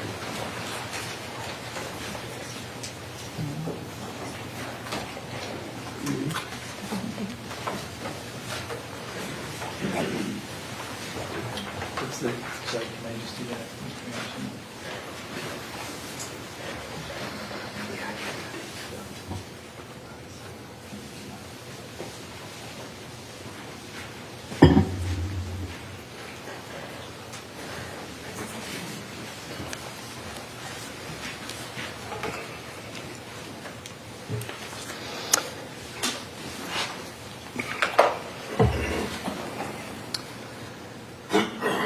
Ariel,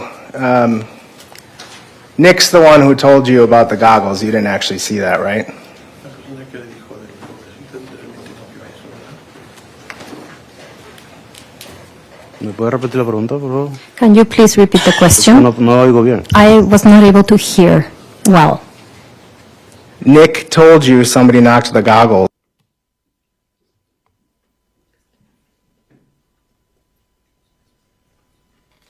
All right, anything before we call in the jury?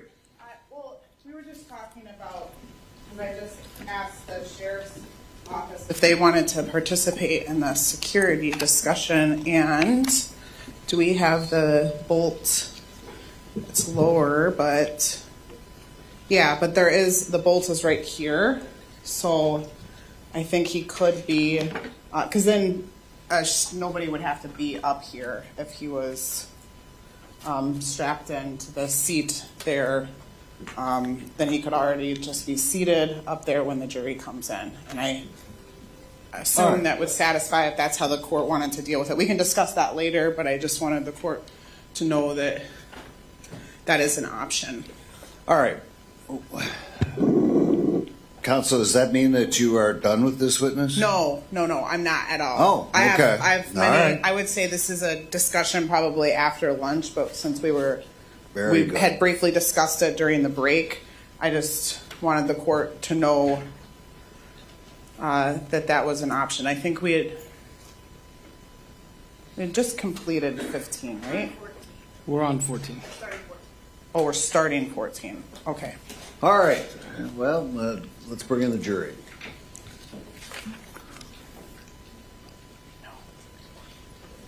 We're starting 15.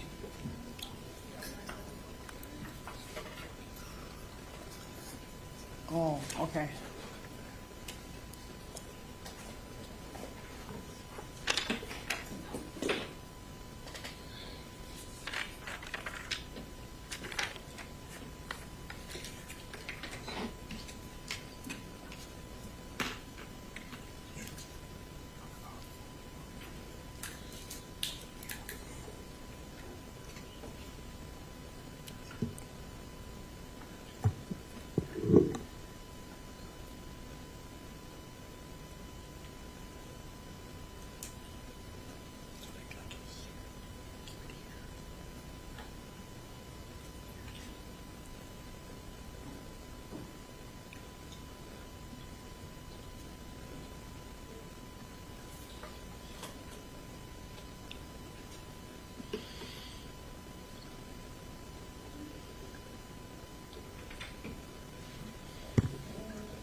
All right, ladies and gentlemen of the jury, did everybody follow the instructions that have been repeated to you many, many times?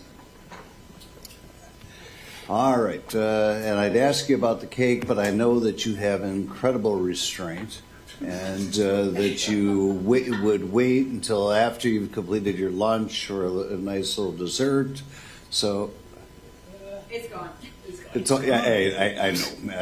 When my bailiff walked back and said, "Oh, the pan is in the sink and we're going to she's going to wash it up later," I suspected that you have no willpower whatsoever and tried the cake. Anyway, was it good? Yeah. There you go. Pretty rich. All right, let's get back to business here. Sugar crash here in the middle of my. Before break, we were going to start clip 14. So now we will start clip 14, which is one of our longer clips. So that starts at 5 hours, 49 minutes, and 8 seconds. This will end at 6 hours, 43 minutes, and 14 seconds. And this is starting, again, we're still on June 26, 2024. It's starting at 7:15 a.m. and 14 seconds. The race calls out liquidators or what? I think that's when we went to place Wisconsin Rapids. What did you do in the Rapids? We didn't make it all the way there yet. We stopped at a Quick Trip. Okay. Quick Trip, what did you do at Quick Trip? She had to go to the bathroom. Got something to drink. She got a sandwich. I got a sandwich. She didn't like her sandwich, so she threw it away. Okay. She had one of those flatbreads. Stuck to the wrapper. Okay. So you get down to Quick Trip, use the bathroom, get some food, then what? Then we left and went to Goodwill. Which Goodwill? In the Rapids. Okay. There's only, as far as I know, there's only one there. Okay. Go to Goodwill, then what? Well, And now, give me, where are we getting at for time-wise at this point? I'm not even sure at times. Okay, well, I'll just keep talking about where we're going here. That's when we went across the street. I wanted to go into the pawn store. She didn't want to go in it, so she went to the store next door. Okay. And then she came over into the pawn store.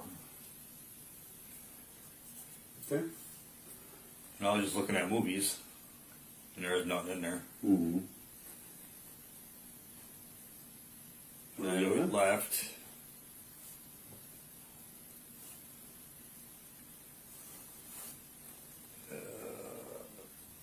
We went to Taco John's, I know that.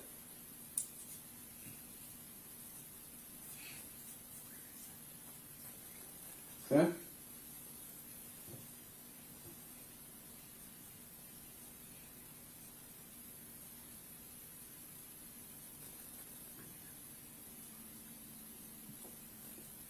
Trying to remember everything.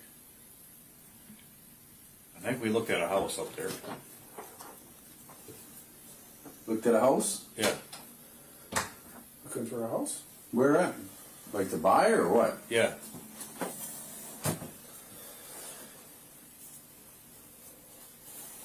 Where at? I don't remember the street. I think it was.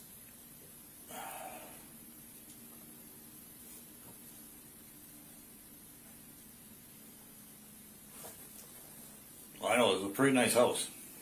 I missed the house thing. You guys were looking for a house, or were you looking for a house, or was who? We were out there cruising around Rapids. Like just for the heck of it, or because you're serious, or something else? She did all the talking to the realtor. She actually spoke to her. Yes. I didn't do hardly no talking. Was it an open house or something? No. You had an appointment? Yeah. Really? Yeah. And she did all the talking And where was this house?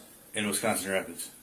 Where? What street? Was it by a Speedway, by a Quick Trip, by a And where, church? this is on a Sunday? Yeah. Okay. Sunday showing? Actually, it was by the jail. It's by the jail. How much did they want for this house? Over 100,000. Over 100? I can't remember how much it was. Well, okay. Well, you said it was a nice house. Usually I'm thinking like Yeah, 'cause she liked it. 500.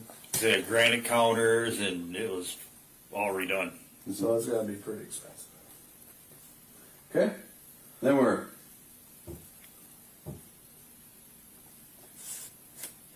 I think we left the Rapids. She's got her phone with her this whole time? Yes, she does.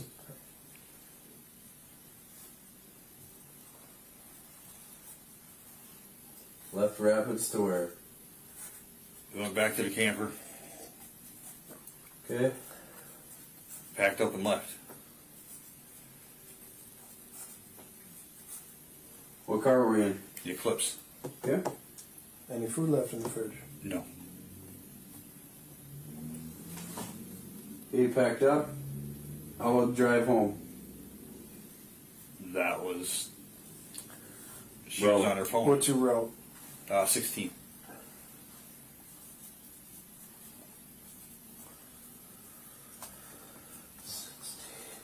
Okay.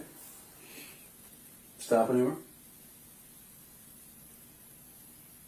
From 16, like how do you get to 16? You're up in the Rapids, right? You're in Yeah. Wisconsin Rapids? 16 go right up there?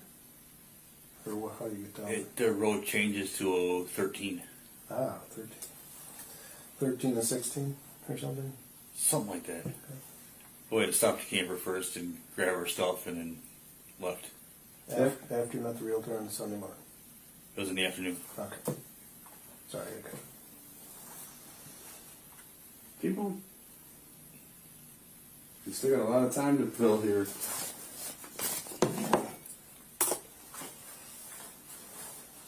think we stopped anywhere on the way back.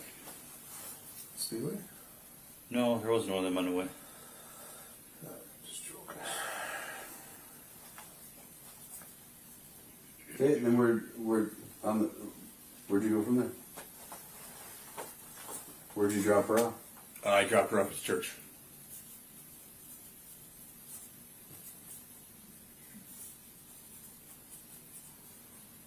Climbing? Yes. Okay. What do you do after that? I go back to my parents.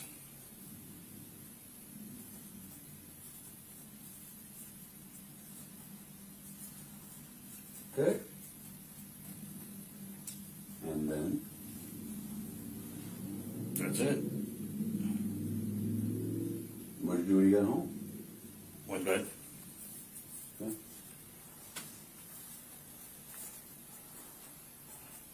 Bedtime.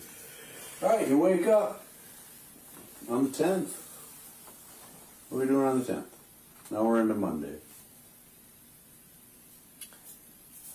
Oh, I got a question for you. Was Crystal sick at all? Well, I mean, you notice how, I have the, was she sick? Yeah. Did she say she was sick? Did you feel sick? Did she look sick? She was blowing her nose a lot.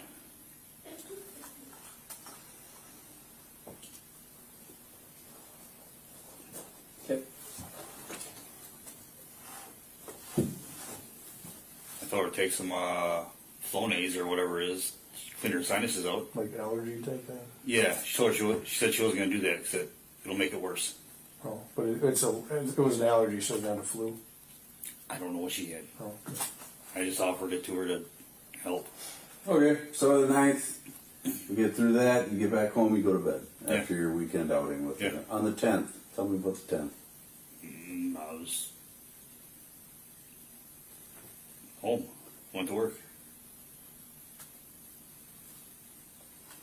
What time did you go to, what did you, from when you woke up to when you go to work, what are you doing? I don't do anything. Describe not doing anything. I'm usually sleeping. All right. I'll get up, go to the bathroom, that's about it. And go back to bed and sleep till like 12:30. Then I'll keep hitting snooze. Yeah. Then what? Went to work? Yeah. And what did you drive to work? Truck.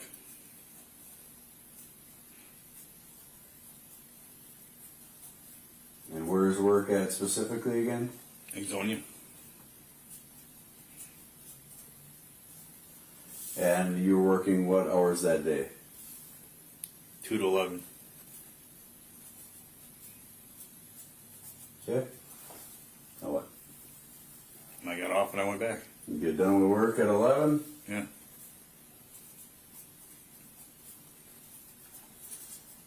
And what do you do after that? I get back, I take a shower, and So back home, any stops in between? very rarely. Yeah. Once in a while I'll run up the speedway to get gas. All right. And them little chicken bacon ranch things. Every time I stop there. Are they like wraps or something? They're breaded. Oh. They're actually really good. All right, so Kind of after work, addictive. you're home. And then what do you do once you get home? Shower, sleep? Yeah. Okay. Sometimes mom has something to eat when my dad gets home, so I eat that too. Okay. Then I go to bed. Sleep through the night? Yeah. 11.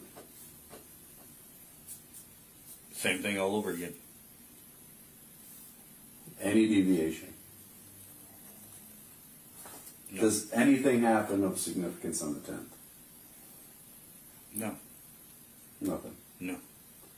Okay. Now, I believe reviewing some of the court stuff, was that the day you terminated, turned over rights? I don't remember. Okay. All right. Just trying to jog your memory. So let's just say repeat for the 11th. Possible deviation on that, right? A little bit. Yeah, I don't know. Well, I don't remember what day it was. Okay, how about the 12th? Same thing. Wash, rinse, repeat. Yeah. 13th. Same thing.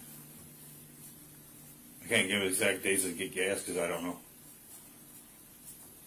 But if you would have got gas, it would have been at Speedway on Church Street. Yeah. Yep. Okay. And it's usually normally pump one. 14th. So now we got 'Cause I don't know. I like pump one. Friday, right? So the 9th is Sunday, Monday, Tuesday, Wednesday, Thursday. What do you do that Friday on the 14th? Work. Same hours? Yeah. What do you do after work? Same thing. What do you do before work? Sleep. Good.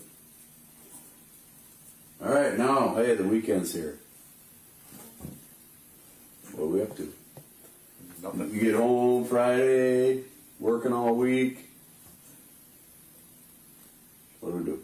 I'm usually sleeping until 12, 1 o'clock. And then you, any activities for the day on the 15th? Again, we're into Saturday now. I don't remember.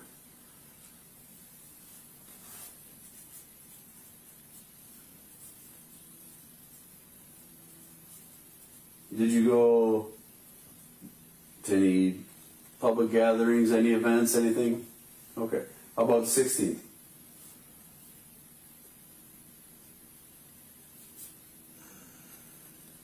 Now we're in Sunday. I think the only thing I did that day was go to my grandma's. Grandma's? Yeah. What'd you do at Grandma's? Sat there and talked to everybody. Yeah, what you guys chatting about? They were chatting about the Watertown Pool when it was built. Watertown Pool. Oh, okay. Something about it was built in 1940 something. What's the reason for the gathering on Sunday? My grandma makes dinner. Every Sunday? Yeah. And I don't know how they got on that topic when the pool was built. Anything else before dinner? I don't remember. Where does she make dinner? At her house. And we're talking Grandma Rachel? Yes. Okay. Okay, she makes dinner at house. Where do they live?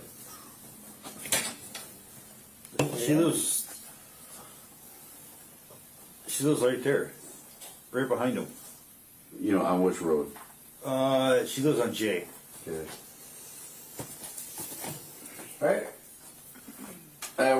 What time dinner go till? Start, finish?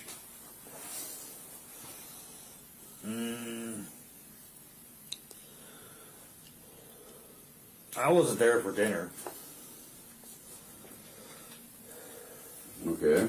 So you just said you were at Grandma's for dinner. I went over there after dinner. Alright. What time?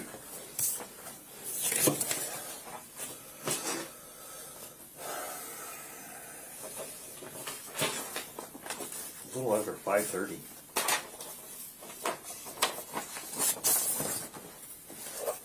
Okay, what? After dinner? Now what?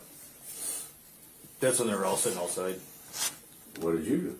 I was sitting out there with them on top of the doghouse. Until what time? I was there for a good hour or two. They had dinner at 5:30, or so you're sitting outside hour or two, so 7:30. Yeah. Okay, now what? I went back Went back, to my parents' place. and then I was inside. awake. I think I took a nap. Yeah. Anything else? Anything else that night? Sunday. Till they came back, then I went out by them.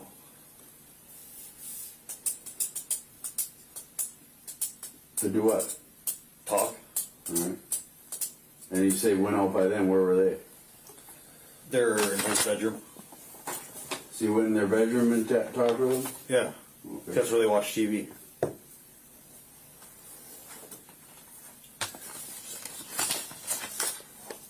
So I've been helping her clean the house. It's pretty dirty. Okay. And then? I went to bed afterwards.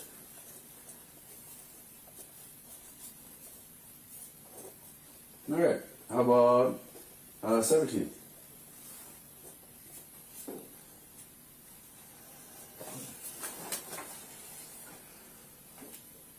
Mm-hmm. 17th was work again.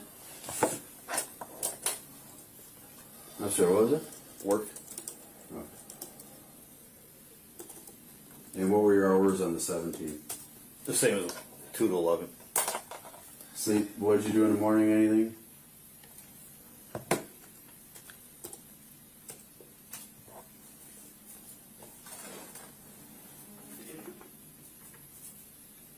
Okay. After work? It's the same thing. 18th. The same thing. Work? Yeah. 2 feet, 11 feet. Yeah. Come home, go to bed. Yeah. 19th. Same thing. Okay. 20. Same thing.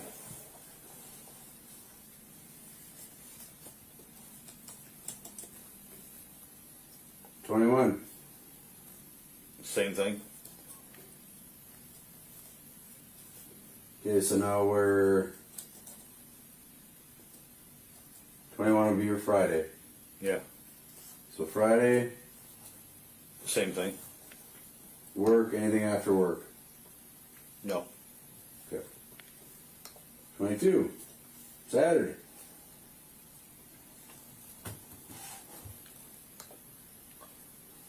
I don't think I did anything Saturday. Just hung around the house. I think I slept like all day.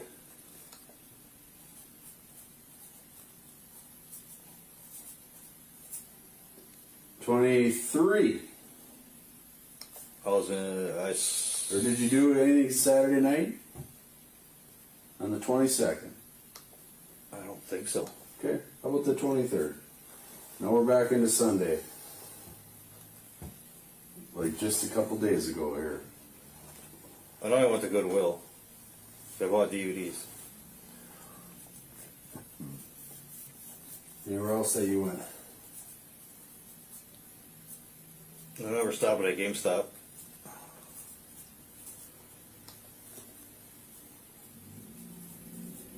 Anywhere else? Menards. Where are you getting at Menards?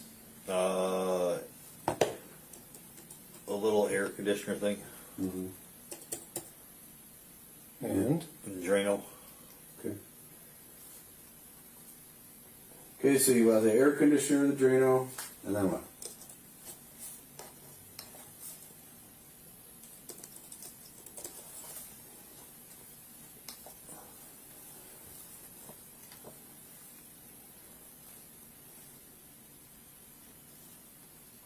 I think I stopped at Casey's afterwards.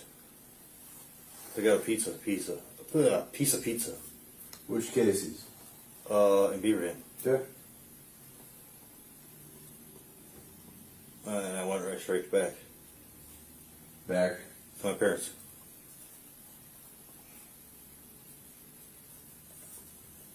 Okay. And then what? And I was airing the car out.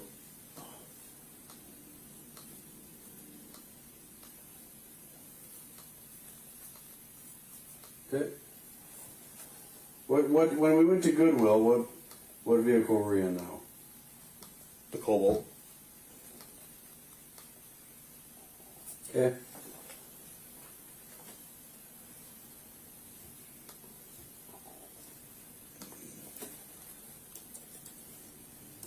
What else?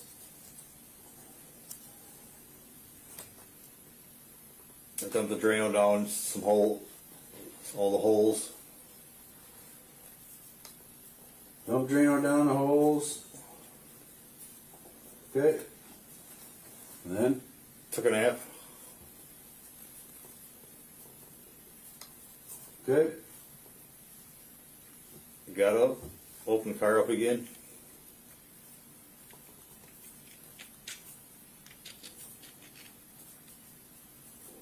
And then? I was burning some garbage.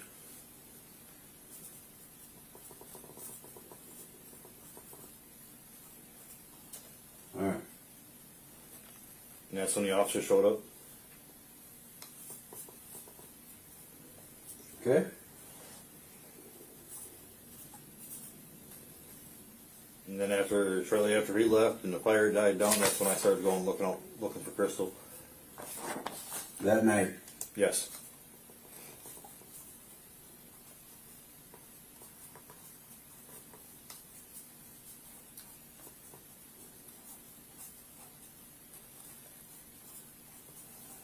Okay. 24th. Or let's even say if we're in the 23rd yet, before I jump ahead of that. We are all looking for her. What time? It was still like 8 o'clock. 8 o'clock at night? Yeah. Okay. And where'd you all go? Driving around Watertown. Good. Anywhere else? No. Okay. After the Watertown looking around, then what'd you do? I went back to my parents' place.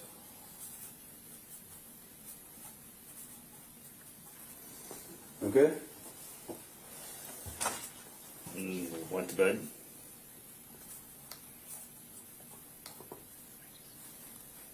And didn't get up till after 1. After 1 on the 24th? Yeah.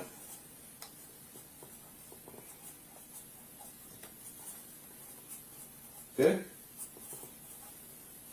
And then we went up north.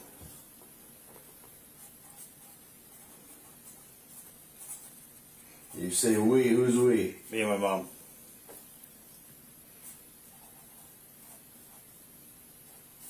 Okay.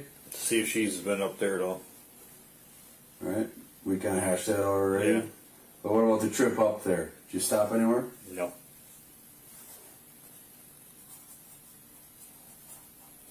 About after you got, how long were you up there? It wasn't very long. Guesstimate.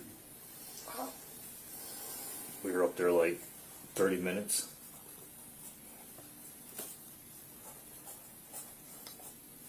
Because she was picking up wrappers off the ground. Mm-hmm. Like candy wrappers around all over the place. Sure. And don't know where they came from. Okay. No way to do. And we left. And when you left, where'd you go? And straight back, stopped a Quick Trip in Columbus.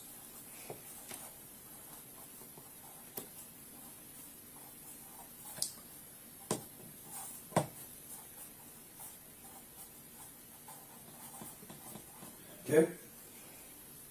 Then it was back to her place. Back to her place. My parents. Her parents? No, my parents. I thought you said back to her place. Well, and then my mom's. What did you do with, where did she end up?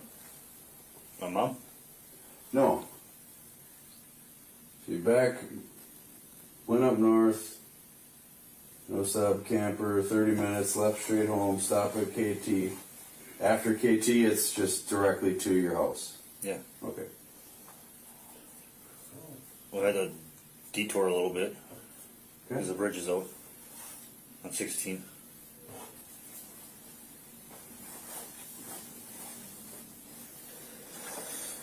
Detour from Columbus to your house, there's a detour. Yeah, because the bridge is out on 16.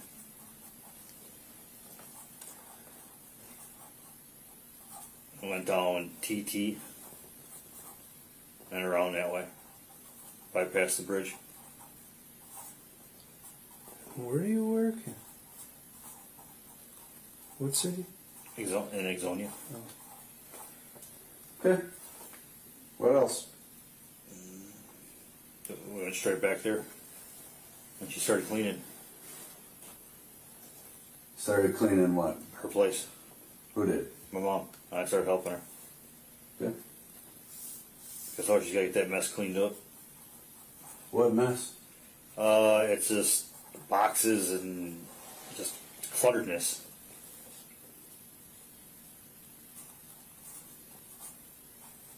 That's when you had the fire? Yeah. Okay. Or as they burn a little wood stove, and I told her you keep burning in there, that's going to fill it up real fast. Yeah. So what else do you do on the 24th after the fire? Well, nothing. Again, describe nothing. Does that mean I go to bed? Does that mean Yeah. what? Okay. Got dark out, thought it was going to rain, it started sprinkling, went inside. All right. After bedtime, how long we sleep? I slept.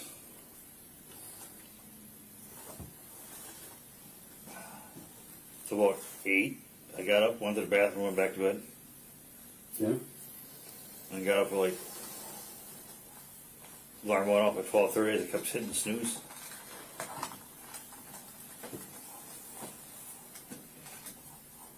All right. And then what? Snooze. 12:30. And I got up, got dressed, and went to work.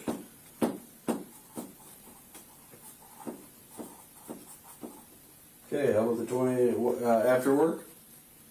I tried stopping at Quick Trip out by the hospital. Which one is that? Watertown? Yeah. But if I've heard since they were closed, you can still use the pumps, but you can't use the pumps. Good. First time I ever experienced that problem. I was only able to get like not even 50 cents worth of gas. So I tried another pump. I thought it was faulty. Same thing. So I drove out to the other Quick Trip. Finished using my gift card. Then I went to Speedway and filled up.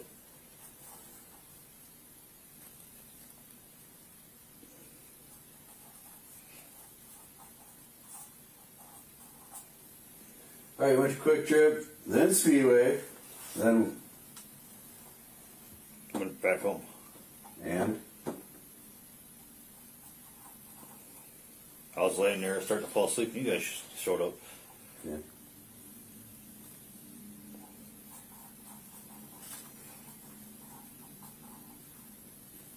So that would have been a day off, I think.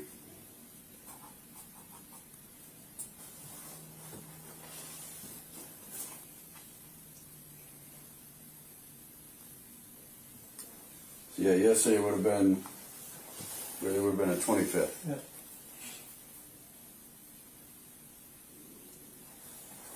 So we got to the 24th. So you wake up at 1 p.m. You go up north in the morning with mom. Check the camper. You didn't stop anywhere on the way up there. No. You're there for about 30 minutes. You left straight home with a stop at Quick Trip in Columbus. Yeah. And you went back to the house. Yes. There's a detour from the bridge on 16. Yeah. So you went around TT, bypassed the bridge, and then you decided to help your mom have this fire. We burn out whatever we're burning. Yeah, clean the house. Helping clean it. And you go to bed next day about 12:30 p.m. You're hitting the snooze button. Eventually you get up, you go to work from 2 p to 11 p. Yeah. You stop at Quick Trip by in Watertown. Yeah, one by the hospital. By hospital, and then you go to the other Quick Trip. That's the one not too far from the high school.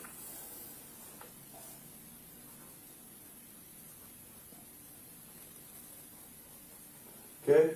And then, why did you leave there and go to the other, or go to Speedway? Finished filling up. Why not just do it all right away? I only had pour something in Oh, okay. in a card left. Using a gift card. Okay. Yeah. Okay, KT gift card.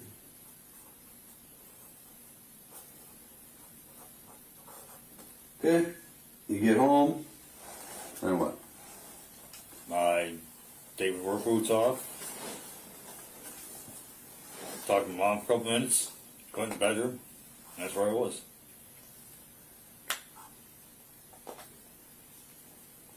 All right. Okay. We're gonna go back to 11th. 11th is a repeat of the 10th, right? 10th is what, work and all this stuff? Slept till, yeah, here, I can put this up here now so we can look and reference. Can always add if I need to.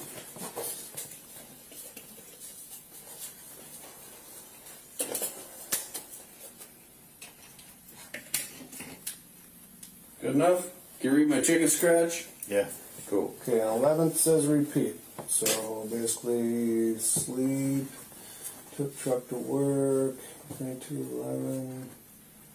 So you said you stayed one night up there, right? Yeah. Am I reading that right? But I, on the 11th, have this vehicle coming back from the Dells the morning of the 11th. I don't remember being up there on the 11th.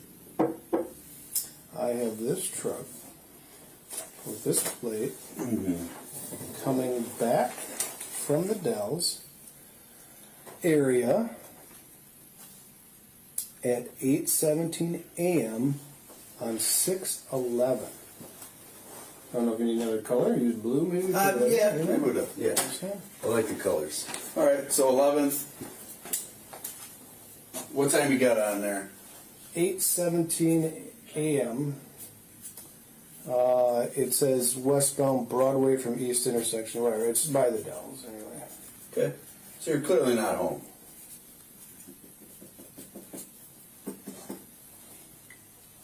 Okay, so I'm just gonna. You're looking at me confused. I'll show my partner the picture. Heck, I'll show you the picture. Your vehicle. I like here. getting up and down. It keeps me moving. Yeah, right. No, I'm wide awake. So, yep, it's a brand new day. So, let's see. AUH 4251, that's your car. It's got that license plate bracket. It's a car I haven't seen many of. And we are 8:17, and this is the camera on. Okay, is that your vehicle?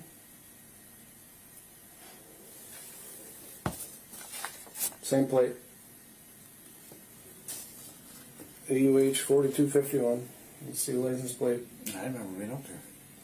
Well, clearly. That, or you're leaving something out.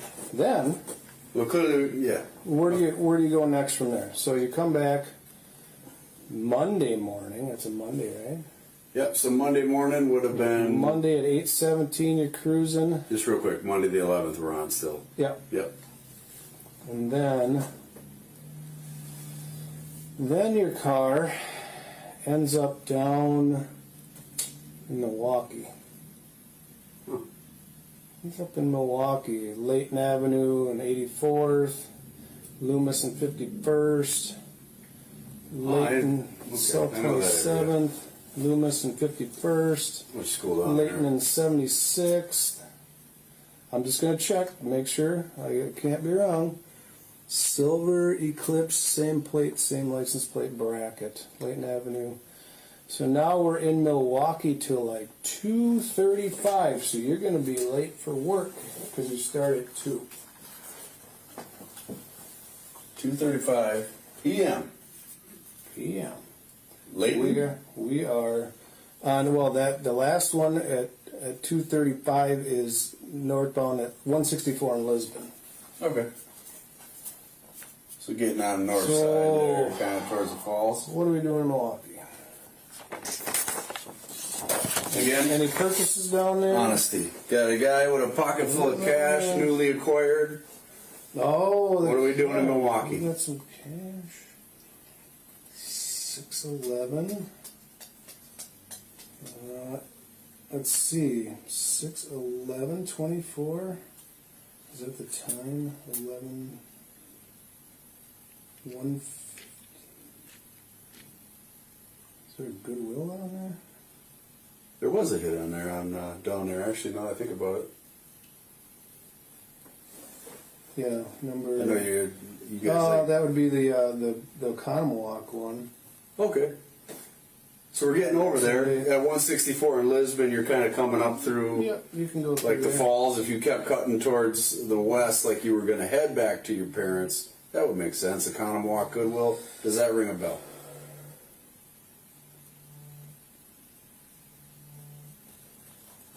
We were down there to see a lawyer.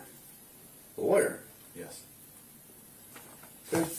What about? She wanted to talk to the lawyer about getting the kids home instead of a public defender.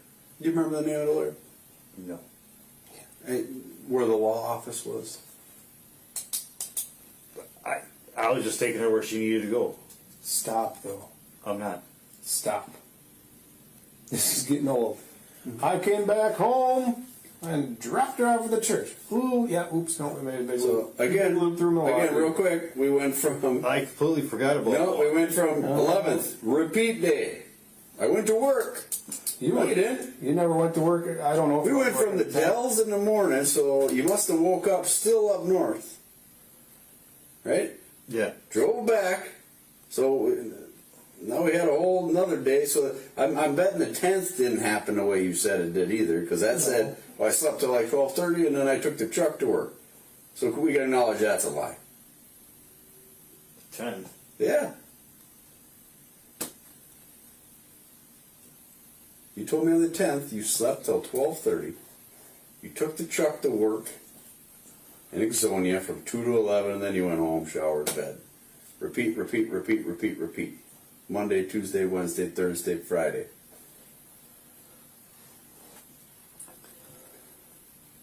Okay, let's jump ahead. The 11th. What are you doing in Milwaukee, buddy?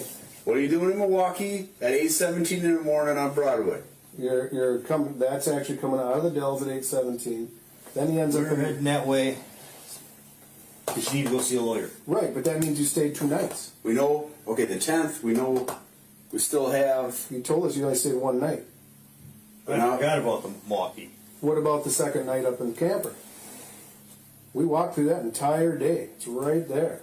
You didn't say you stayed 2 nights. You told us everything you did and then forgot a whole night up there?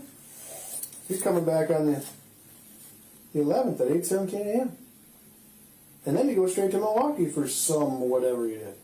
Yeah, 'cause she wanted to go see a lawyer. I just don't believe it. I just don't No, believe serious. it. I just don't believe it. Because that's where I was talking about. What does she want to see a lawyer about? She wanted to see about getting a better lawyer for the kids What do you mean? because she wants them home. Because she's got a public defender. She don't want a public defender. Okay. What day did you terminate your rights? 10th. You positive about that? Just so we got a time on here. Yes. The first declaration was on the 10th. I can verify, but I got this in my head pretty good by now. Yeah. No, I That don't sound right. But It doesn't, because it's not.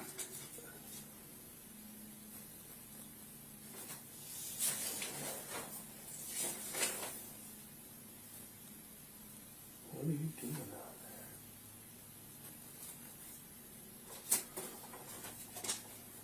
Jack, what are you doing down there? Seriously, taking her to go see a lawyer. You said you dropped her off at the church. I forgot about that lawyer. Then you're off by a whole day. I know, that's a tough one. You walked us through your entire trip up there and forgot about a whole night? Yep, on the 10th.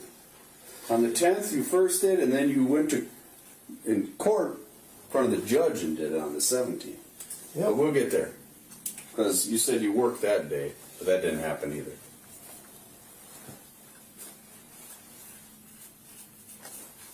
Okay, now Court was let's... in the morning. Mm-hmm.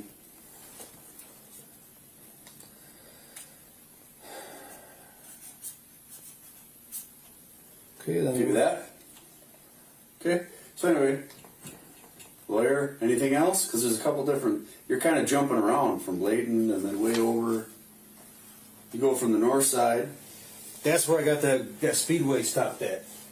You drove to Milwaukee to go to Speedway? No, we were on our way. I had to stop to get gas. When I was pumping gas, she got out and she went into this gas station. I can't remember the name of the gas station. Oh my God, dude. I'm serious. The gas station had Rocky Rococo's. Dude. Yeah, we went over that already. And we went over the A&Ws. Speedway. That was a Speedway. This is All right. a different gas station. You're killing me, dude. No, I'm serious. Oh, man. Okay. All right. You are It's killing right off. me. It was right off the interstate. I don't even know what to say anymore. You got that truck plate handy? Which one? The truck. Blue truck? Yes. Yeah. That is UF. Hold on. I should have it memorized. Here, just let me write it down. UF 7325. UF 7235. I like moving around. I shouldn't have to ask you again. If you do, it's all good. Keeps 100 my blood times. flowing. Okay. Because that was in the morning, and she went in, and she said they weren't open yet because it wasn't time for lunch. Who wasn't open? A&W, because it wasn't time for lunch. A&W in what town? And where are we talking on here, man? It would have been the 11th. Okay. That's what I was talking about. That's where I had that come up. What? I can't even remember the town that was in. You're It killing was me. right off the interstate. Okay, let's just we'll try to jog memory. We went through your rendition ad nauseum quite a few times. Now we're at where we can verify these things. So this we knew happened again, right? This is what we think happened. This is what we know happened. Okay. What you need? Number? Yeah. I know where everything is. I think I got it. I don't want to have to decipher my truck again. I didn't see him pop up. Union Frank 7235. Union Frank 7325. Ah, it's getting early. A little bit. I think that was around, I can't remember what time that was. It was too early for lunch. Okay. So we left.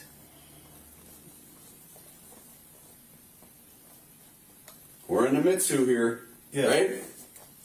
We stopped at a Speedway, get something to drink. Mitsu. Okay. There's a lot of speedways down there. I mean, could have been. It was a pretty dumpy one.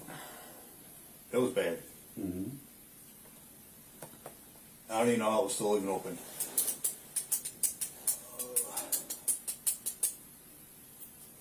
So what's she doing to this day?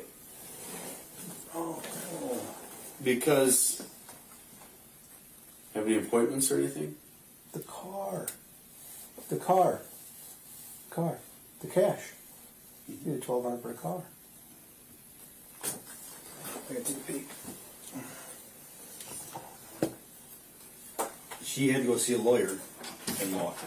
You don't know where, you don't know who. I can't remember it. Okay. The name of the lawyer. I was just taking her there. The law office. You don't remember? Okay, so let's jump ahead from that. Let's say what you're telling me is verifiable, Yes. just to keep this moving. Now, where are you coming on the way back?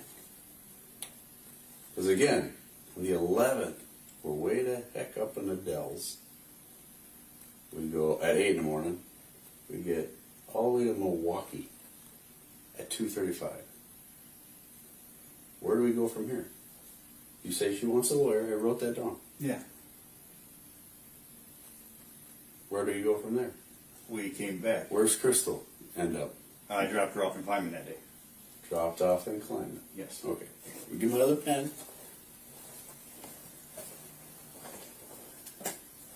Okay. What time did you drop her off? Oh my God, I don't remember. Okay. Let's see. Afternoon, evening. Yeah. Dark. It was getting closer to that. Where do you drop her off? At church.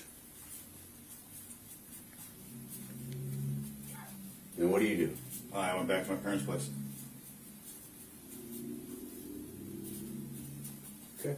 Then what? I didn't do anything. Okay. Any other, you said something about court or whatever. Any other events happen on the 11th? No. At all? No. How about the 12th? You say you go home to the parents, nothing happens there. No. Okay. You're with her all weekend. Does she tell you there's anything going on the 11th that's important? Plus, you gotta tell us about that whole second night. Yeah. Another zone here. Remember, right here. I drove home. We took 13 to 1660. We didn't stop. Dropped her at the church. So all of that. I'm going to put a little line. That didn't happen. So you looked at a house on Sunday. You went to the camper. And then you must have. Now something happened there. What happens here? Something happens overnight here. Something big. No. I mean, a major event. Yeah, something like changes because something you can't forget. you're there. She's there. We believe you. She's there. 10th. You're there. The 10th, we looked at another house. Yes. They're the daytime. That's under the 9th. Yes, we looked at it on the 9th and the 10th. We looked at What two houses. happened? What happened overnight from the 9th to the 10th? Now they looked at two houses. What happened when you went back to the camper? Nothing. Nothing. Describe nothing to me. Nothing. Because the realtor can even tell you that she was with me at the... At the camper? No, at the 10th on the showing. Yeah, we're beyond that. Let's Nothing not. happened at the camper. We're jumping ahead. 9th, this lovely day you had, the Polish flea market, the Adams Friendship Flea Market, the race liquidate closeout, This could be a Hallmark movie. the Quick Trip. She uses the bathroom. You get some food. You go to the There's a Goodwill. little You go dog. to you slide over to the pawn shop. You have some Taco Johns. You have an appointment with a realtor at a house around 100-something thousand. A nice granite marble tops. You guys are like, I mean, I'm tracking. Yeah, she really liked it. She liked it a lot. And then She what? did all the talking to the realtor. Okay, so again, then we leave the rapids and we go to the camper. What do we do at the camper? That night, because we know you're still there the next day. I think we played cards. Okay, played cards. Anything else? And I went to bed. Played cards, went to bed. Yeah. Played cards, bed. Okay? So no, on the 10th, we went back to the rapids and looked at a house again. Okay, so this part, slept till 12:30, that didn't happen. Let's put a little line there on the 10th. Because we know that was a lot. Correct? Yeah. Okay. I completely forgot about Milwaukee. Okay, so the 10th. Let's go from wake up time on the 10th. The 10th is now Monday morning. Yep. Monday morning, the 10th. She's got an appointment to see her kids that day. She canceled it. Oh yeah? Tell us about that. I'm not sure why she canceled it. I think she wasn't feeling good. Really? I just asked you earlier if she was sick. I said, yeah, she was. She had a runny nose. You said she was blowing her nose. That's Yeah. all you could give me. So she canceled the appointment with the kids. Yes. My nose runs in the spring and the fall. and Okay. I'm not sick. What was that appointment all about? Yes. That's visitation. Visitation? Yeah. Where does that take place? The building, Okay. as far as I know. Can I help you Building. out? The Henry Dodge, the Human Services? Yeah, there's a bunch of county I buildings. think it's the CPS building with WIC and all this stuff in it. Yep. Okay. The Henry I Dodge. think that's CPS. HD. How about that? We'll remember that. All right. So cancels appointment with CPS HT. So the kids are already like planning to go there. You told me before they live like in a whole different area. Yeah, So it's kind of a big deal to cancel that over a runny nose. She wanted to look at houses up there. Okay. Okay, So so looked at another house. she wants to look at house. Where's the second house? Why does she want to look at houses? Why does she want to look at houses? To get out of this area. Okay. Keep going. That one was on, she did all the talking to a realtor lady. I didn't hardly say anything. She wanted to get out of this area, so she was looking at houses in Wisconsin Rapids. Is that what I'm getting? Yeah, where's number 2 house? Because you told me where the first one was. We got that down. I don't know where the second. You just said we looked at another house.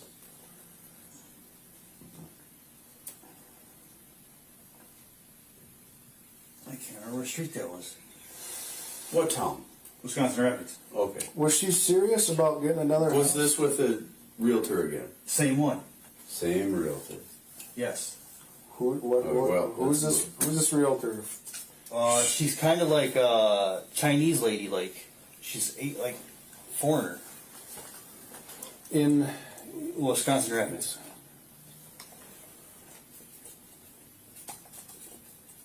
Okay.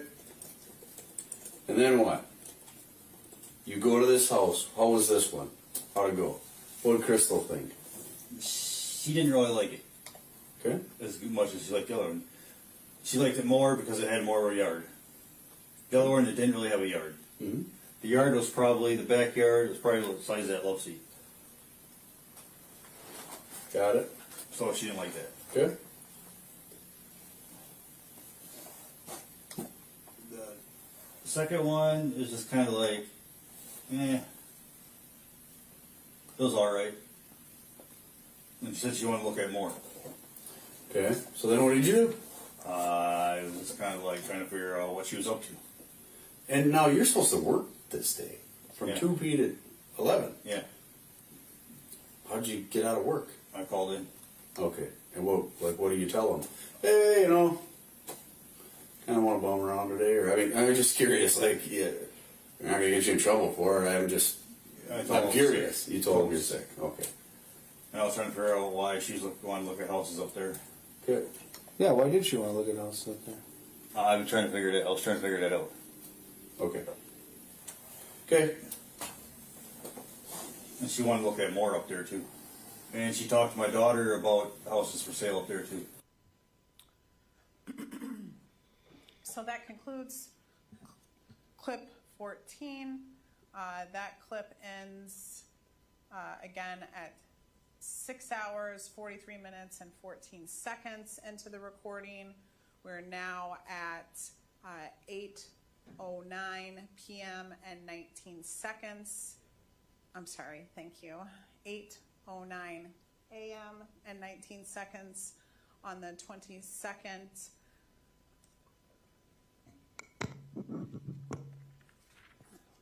Let's keep playing till we conclude. We just have 4 clips to go here. Sorry, 3 clips to go here. Going on to clip 15. This one is going to start. No, sorry, we just did clip. Oh no, this one is clip 15. Okay. Clip 15, it starts at 6 hours, 49 minutes, and 36 seconds, and it will end at 7 hours, 39 minutes, and 16 seconds. This one is starting at 8:15 a.m. and 42 seconds. In between, is it fair to say that you're still sort of discussing this Milwaukee trip, this house hunting, things like that? You're going back and forth about that, correct? Yes. So we'll start playing, please. Movie. And went to bed. After Garbage Pail Kids. After the Garbage Pail Kids, haven't seen that since the 80s myself. I didn't even know there was a movie called that. Oh yeah, I used to collect the cards. It's pretty Yeah, I knew about the cars, but I didn't know about the movie. Yeah. All right. Went to bed. You wake up. Now again, repeat. Was a But I forgot about all was that. a lie. Okay. This is the Truth. Thank you. So now we're in Milwaukee, or excuse me, we're in the Dells, seen driving in your Mitsubishi. Yeah. And you guys are headed to Milwaukee. You say you're there to get a lawyer. She's gonna research a lawyer. She cancels an appointment that is set up with her kids. Yes. So from what I know about her, kids are pretty important to her, right? Yeah. Yeah, I mean, means a lot to her. Yeah. She doesn't miss meetings with her kids. No. No. So sniffles wouldn't stop her from seeing her children. Yeah, they have before. They have. Yeah. Okay, when? She's done it a couple times. Okay. When? I don't remember. I know, but like with you, if we say when, you're like, I don't remember, you could be like, well, the next day or the day before. Like, I don't know what you mean. Okay. So continue. So we go from the Dells. Where do we there's a speedway in here somewhere. There's a speedway, man. That was down more in Milwaukee. Yeah. 164 in Lisbon. Now we're getting kind of back up towards northwest metro area. Because in between there, stopped and I got gas. I cannot remember the name of that gas station or that town. But all I know is they had a... I don't even want you to get too hung up on that. So you made a stop Yes. in somewhere in the city at a gas station. Kinda It was a wasn't really speedway. in It the was city. dumpy. You didn't really like it. Well, this wasn't a speedway. It wasn't really much Alright. in the city. It was kind of like right off the interstate. Okay. Does What's- your, it's a 2023? Yeah. Does it got like an infotainment system in it? Or- That, does it have like a screen in it? Your car, your clips? Don't really use it. Does it have one? Yeah. Okay. You know that those can like track your location? Okay. So After we got gas and she couldn't get done to eat, we left. We did get something to eat somewhere though. okay.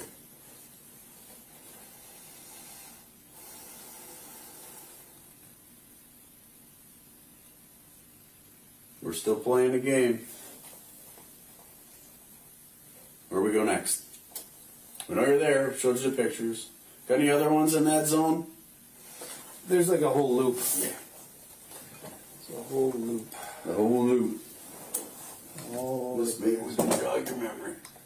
let's see. That's the truck. We stopped in There we go. Economwalk at Culver's and got lunch. Oconomowoc. We ate at Culver's. Anywhere else? And I think after that we went to Goodwill. You did go to Goodwill.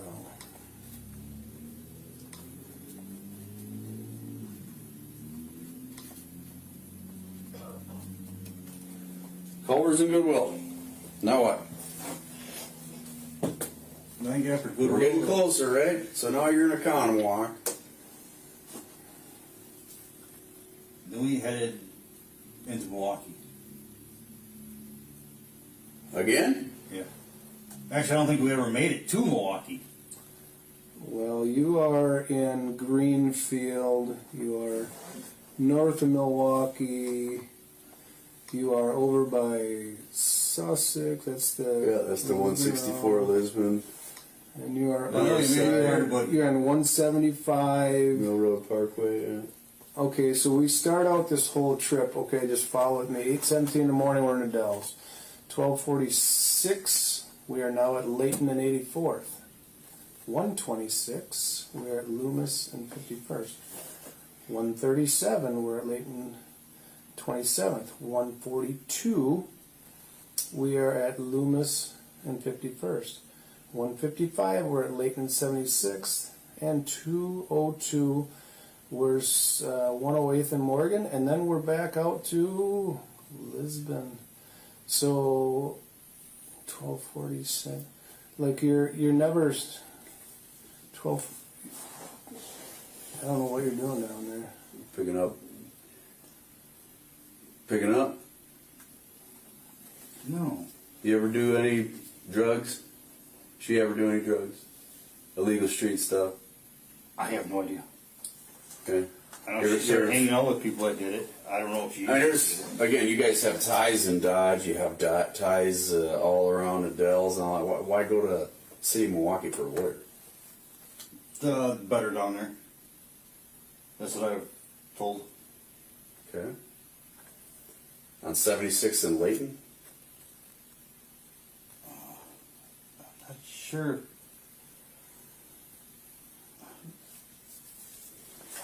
That's like, it's kind of getting down viaduct area. Yeah. Can you see? Yep, I can see. I'm pretty familiar. I know.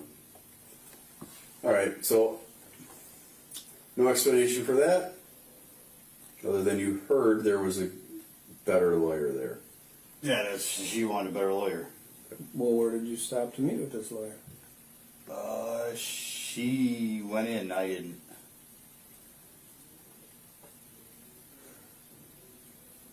Where? I can't even remember. So she cancels the appointment with the kids because she's sick, and then And instead she wants- decides to go see a lawyer And she wants to in find a a whole house. different city. Yeah, and she wants to find a house in another area. What if I told you something that I know that you don't know? So it's hard for you to create these lies when you don't know what I know. Crystal was not looking for a house. No. Crystal was all set up to move to an apartment, all ready to go. You could talk to this lawyer, this realtor. She was. No, she actually, no, yeah. just- I'm serious. Give me your name. Yeah. She was. She goes right out of Rapids. I can't even remember her name I know you can't. because she even told the realtor about selling the house and moving up there. She was all set to move into an apartment. Yeah, I don't know I do. because she even told this realtor about moving up there. So that doesn't make sense to me. No. Granite countertops. What are we looking? $300,000-$400,000 house? No. I don't have granite. No, it You wasn't said even you said it was 200,000. really nice. Yeah. With granite countertops. Yeah, In Wisconsin Rapids. yeah, it wasn't even 200,000. Either it's got to be, yeah, okay, whatever. Okay. I'm serious. I think it was around like 180. All right, let's drive on from this little hiccup here. So you're in Milwaukee, you're stopping at some places, doing some things. Sounds shady, to say the least, but It's shady. we end up rolling back somewhere at some point. Where do you end up with on the 11th? Honestly. Remember? Truth and lies. I dropped her off at church. Dropped her off at church. 2 days later than you originally said. That day. Yes. What time? Oh my God.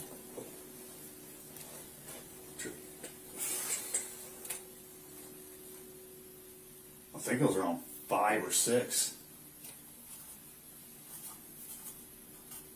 All right. Wait, we'll go to the original one. When did she drop her off originally at the Well, church? originally he slept until 12:30. Took his truck to work in Exonia.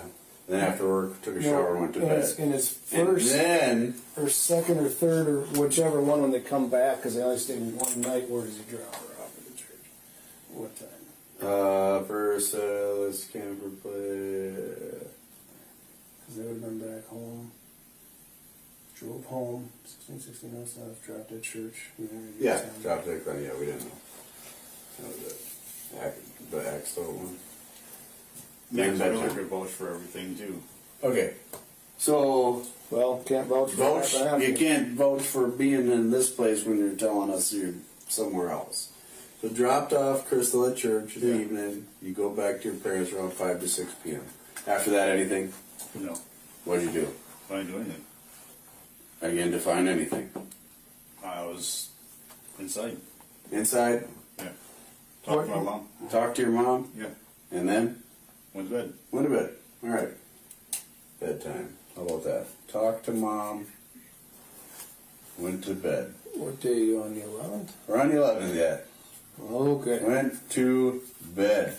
All right. 12th, again, originally was repeat.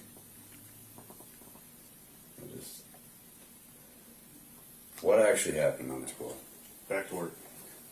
Okay, so you're finally home after this weekend rendezvous. On the 12th? On the 12th. So the 12th we're into What did you do on the 12th? Saturday, Sunday, Monday, Tuesday. Back to work. Where else did you go on the 12th? I didn't go anywhere else.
Thank you. You may all be seated.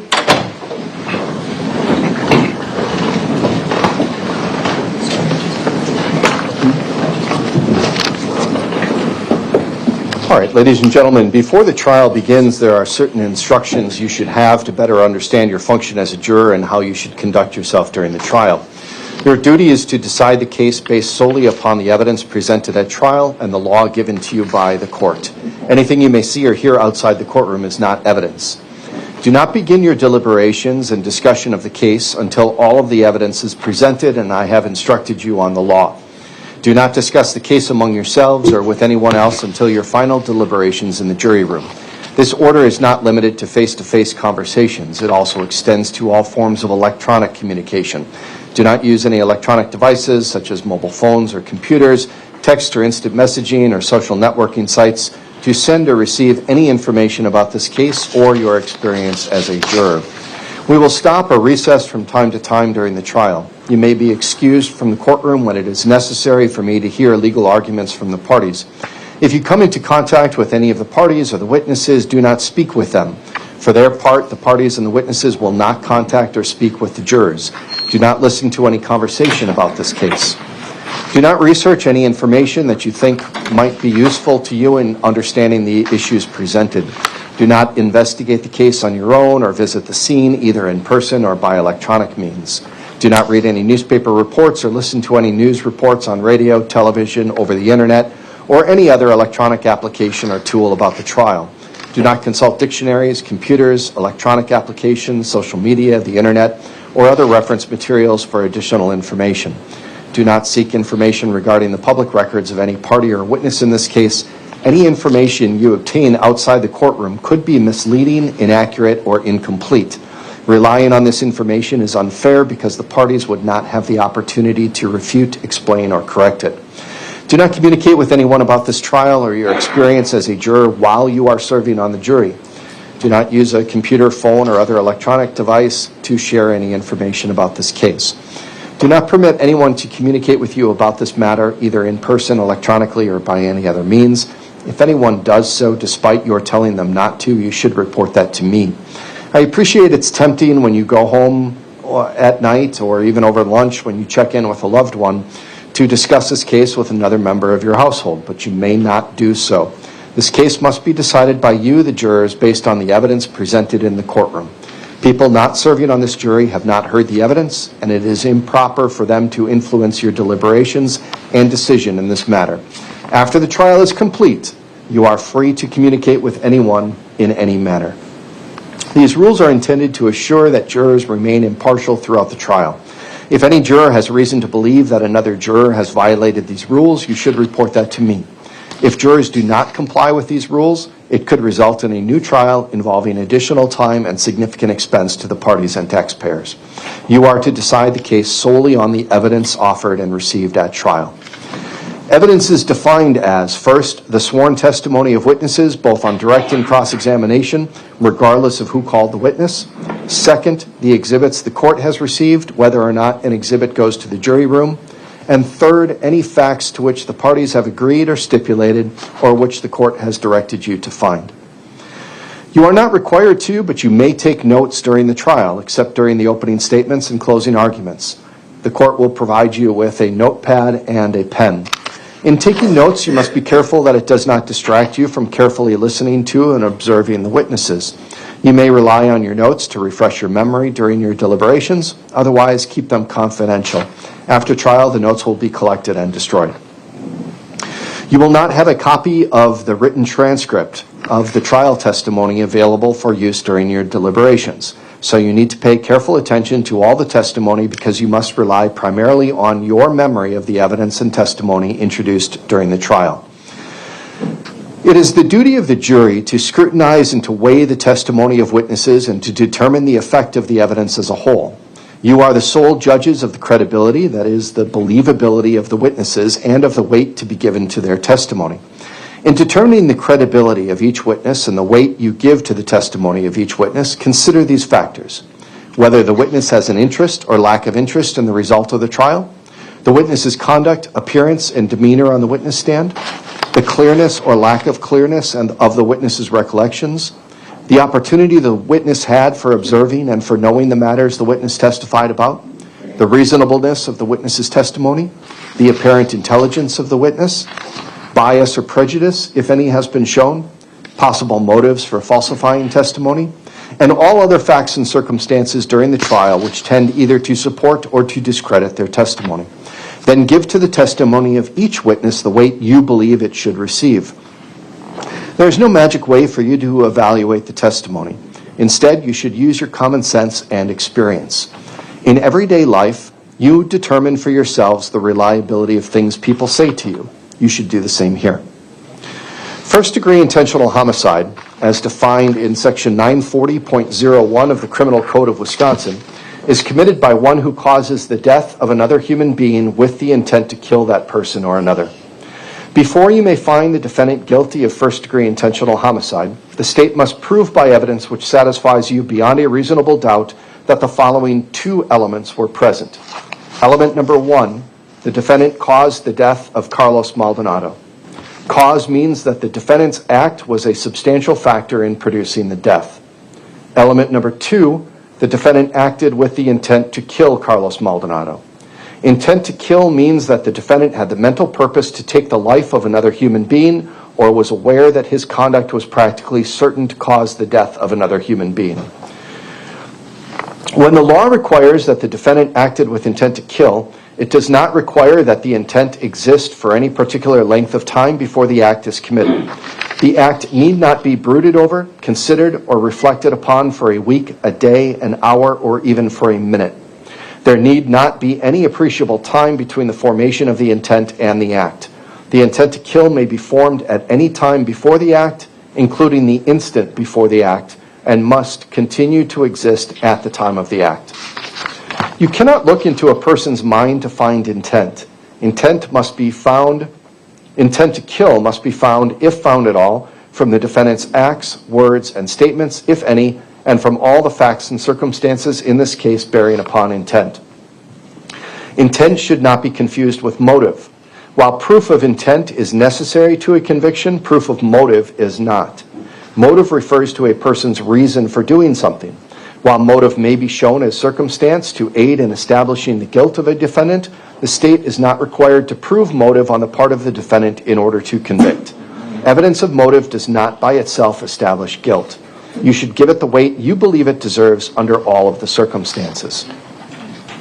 If you are satisfied beyond a reasonable doubt that the defendant caused the death of Carlos Maldonado with the intent to kill, you should find the defendant guilty of first-degree intentional homicide. If you are not so satisfied, you must find the defendant not guilty. Hiding or burying a corpse. Section 940.11 sub 2 of the Criminal Code of Wisconsin is violated by one who hides or buries a corpse with intent to conceal a crime or avoid apprehension, prosecution, or conviction for a crime. Before you may find the defendant guilty of this offense, the state must prove by evidence which satisfies you beyond a reasonable doubt that the following two elements were present. Element number 1, the defendant hid a corpse. Element number 2, the defendant hid a corpse with intent to conceal a crime. This requires that the defendant acted with a purpose to conceal a crime. You cannot look into a person's mind to find intent. Intent must be found, if found at all, from the defendant's acts, words, and statements, if any, and from all the facts and circumstances in this case bearing upon intent. If you are satisfied beyond a reasonable doubt that both elements of this offense have been proved, you should find the defendant guilty. If you are not so satisfied, you must find the defendant not guilty. In reaching your verdict, examine the evidence with care and caution. Act with judgment, reason, and prudence. Defendants are not required to prove their innocence. The law presumes every person charged with the commission of an offense to be innocent. This presumption requires a finding of not guilty unless in your deliberations you find it is overcome by evidence that satisfies you beyond a reasonable doubt that the defendant is guilty. The burden of establishing every fact necessary to constitute guilt is upon the state. Before you can return a verdict of guilty, the evidence must satisfy you beyond a reasonable doubt that the defendant is guilty. If you can reconcile the evidence upon any reasonable hypothesis consistent with the defendant's innocence, you must do so and return a verdict of not guilty. The term reasonable doubt means a doubt based upon reason and common sense. It is a doubt for which a reason can be given, arising from a fair and rational consideration of the evidence or lack of evidence. It means such a doubt as would cause a person of ordinary prudence to pause or hesitate when called upon to act in the most important affairs of life. A reasonable doubt is not a doubt which is based on mere guesswork or speculation. A doubt which arises merely from sympathy or from fear to return a verdict of guilt is not a reasonable doubt. A reasonable doubt is not a doubt such as may be used to escape the responsibility of a decision. While it is your duty to give the defendant the benefit of every reasonable doubt, you are not to search for doubt. You are to search for the truth. The defendant has a constitutional right to represent himself. I have advised the defendant that the same rules apply whether a lawyer acts for him or he acts for himself. The defendant has decided to represent himself, and this decision must not influence your verdict in any manner. Standby counsel has been appointed by the court to assist with the efficient operation of the trial. The defendant, though, is still representing himself. The parties will now make opening statements. The purpose of an opening statement is to give the parties an opportunity to tell you what they expect the evidence will show so that you will better understand the evidence as it is introduced during the trial. I must caution you, however, that the opening statements are not evidence. Because the state bears the burden of proof, the state goes first in most phases of the trial. Attorney Tom Bosco, you may give your opening statement. Thank you very much, Your Honor. Madam Court Reporter, can I, or Madam Clerk rather, can I please have the TVs on so I can project the PowerPoint? Thank you.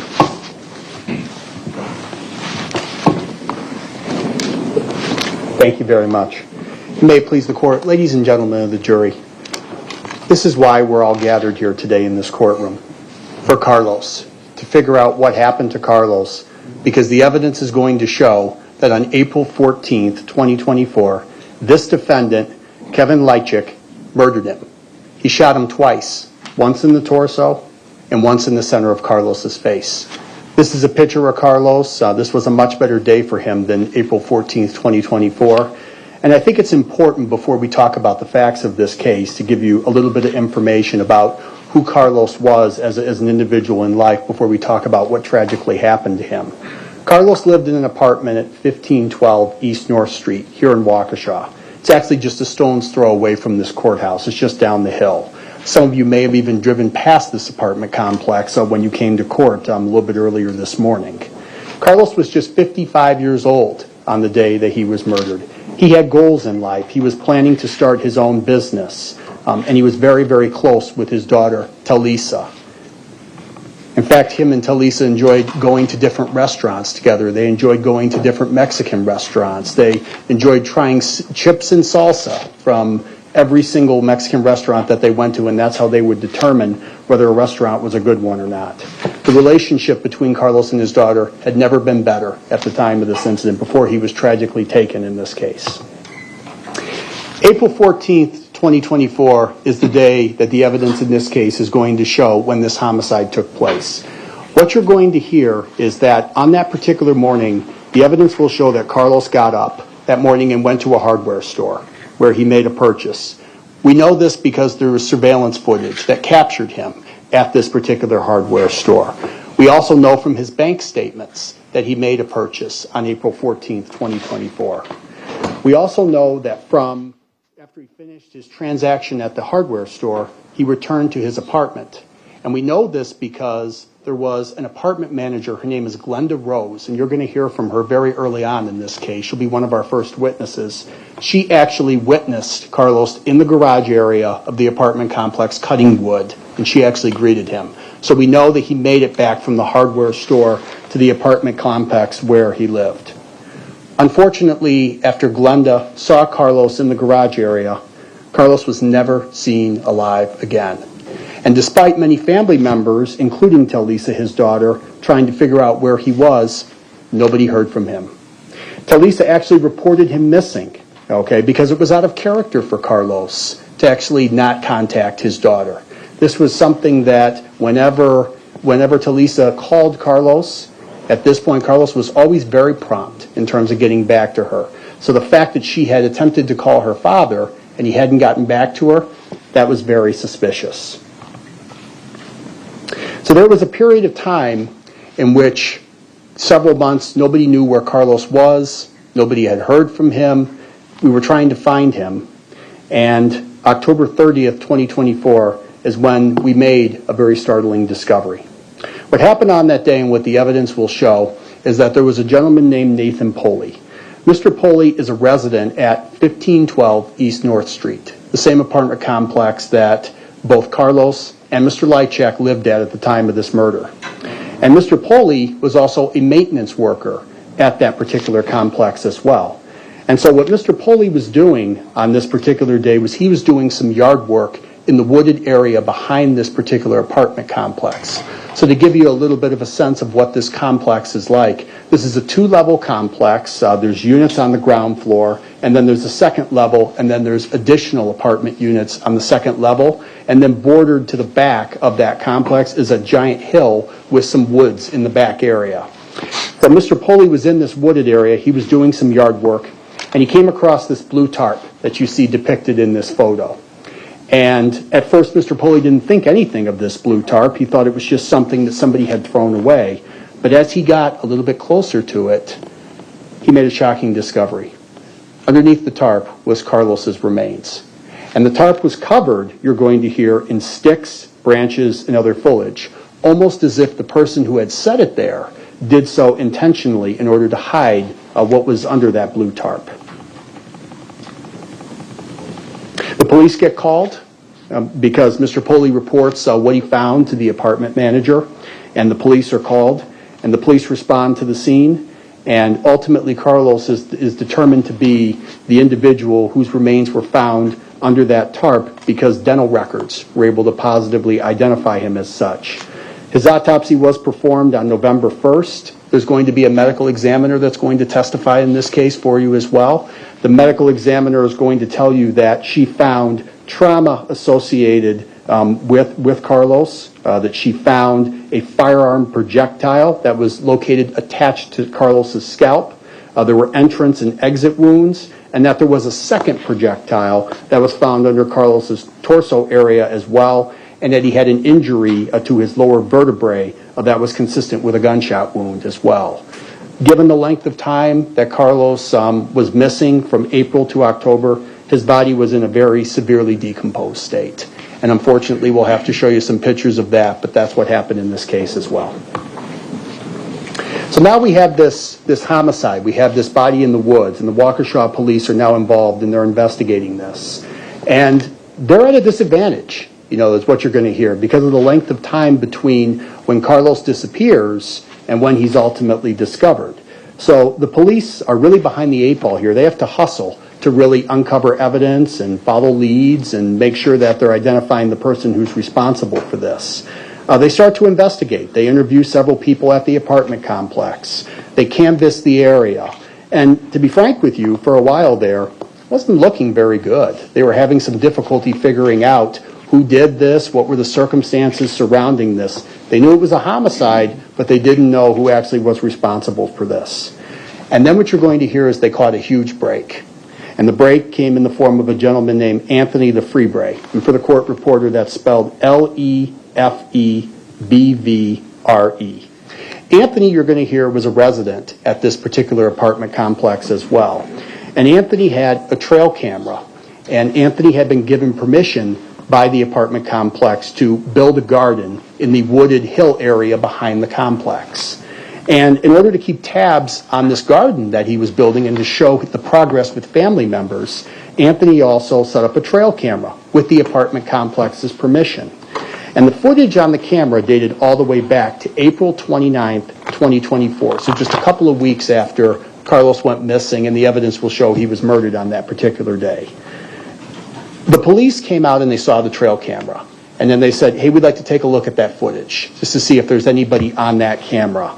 And Anthony was very cooperative. He gave the police the footage, as you're going to hear, and the investigators reviewed it. And what they found on that trail camera was the defendant, Mr. Lychak, walking around the area where Carlos's remains were found at very odd hours of the night. They saw the defendant carrying a white trash bag. They saw him suspiciously looking in windows of the apartment complex as if he was looking to see if somebody was watching what he was doing. He was seen in one clip, and you're going to see this as well as part of the state's presentation of evidence. He was wearing boots. At one point, he was kicking an item off his boots after he was seen walking in the area where Carlos's body was ultimately discovered.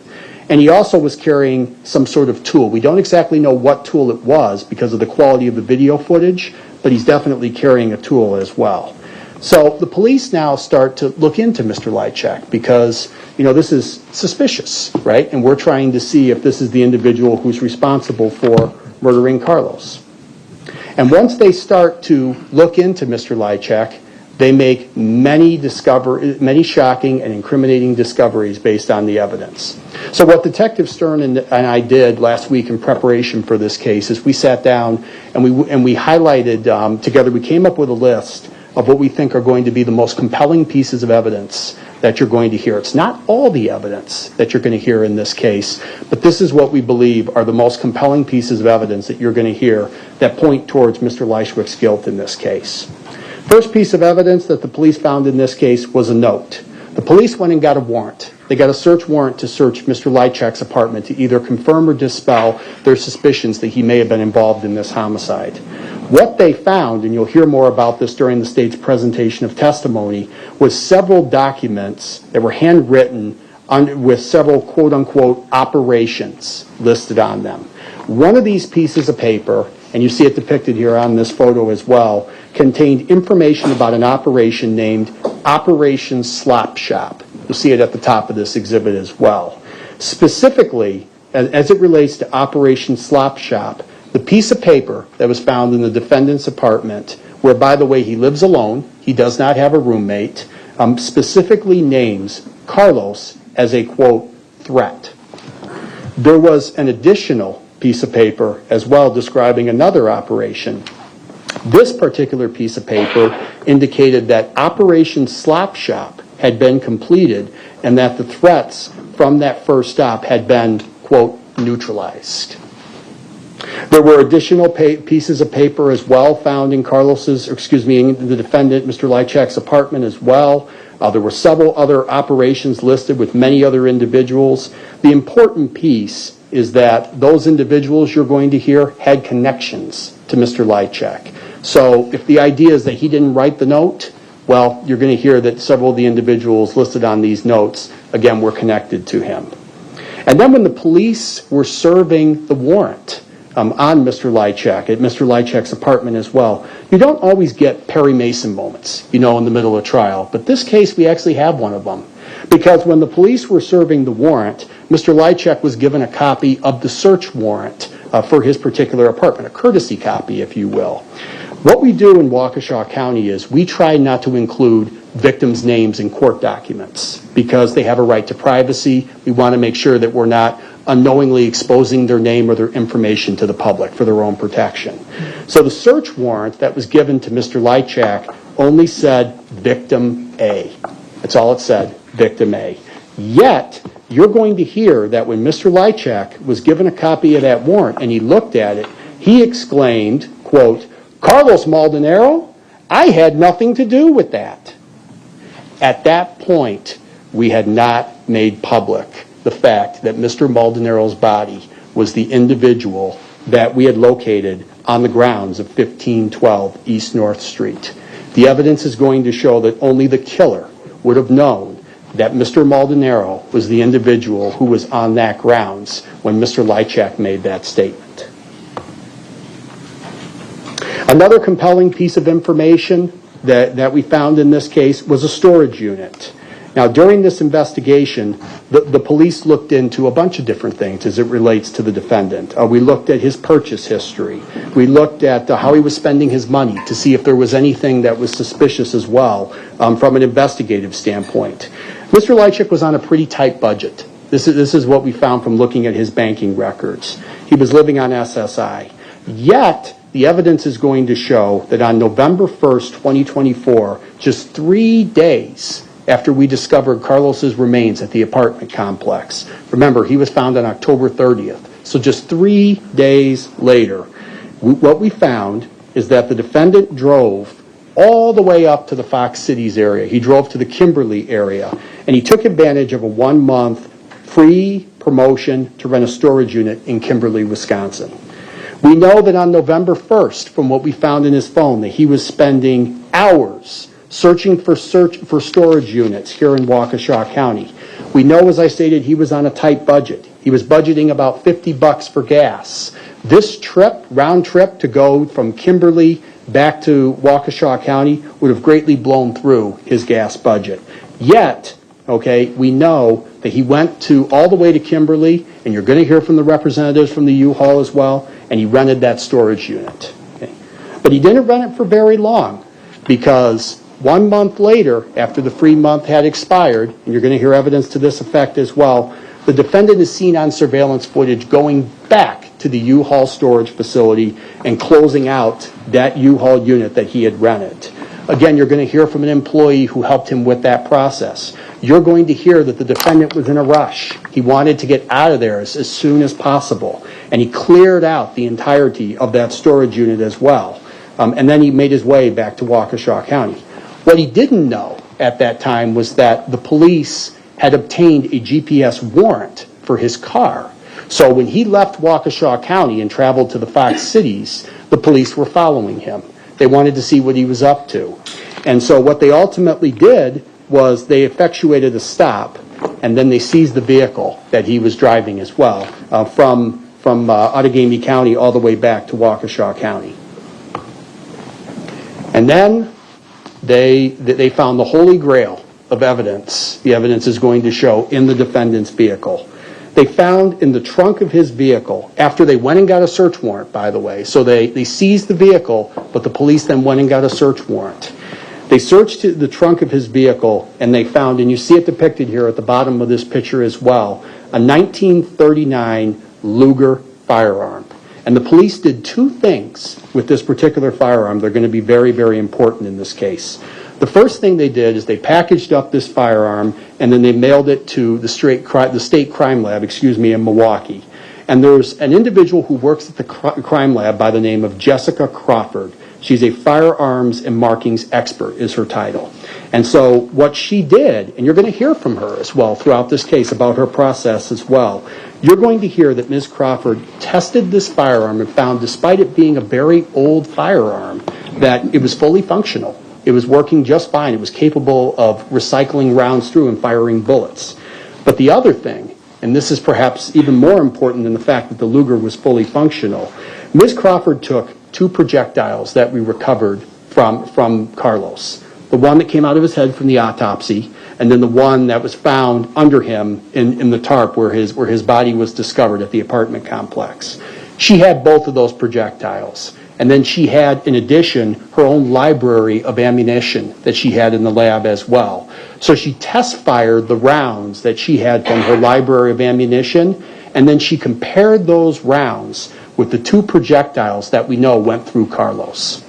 And what she found and what she's going to testify to is that both projectiles bear markings that are similar. And when a gun is recycled through a firearm, through the barrel of a firearm, it leaves certain markings so that you know that it came from that particular firearm.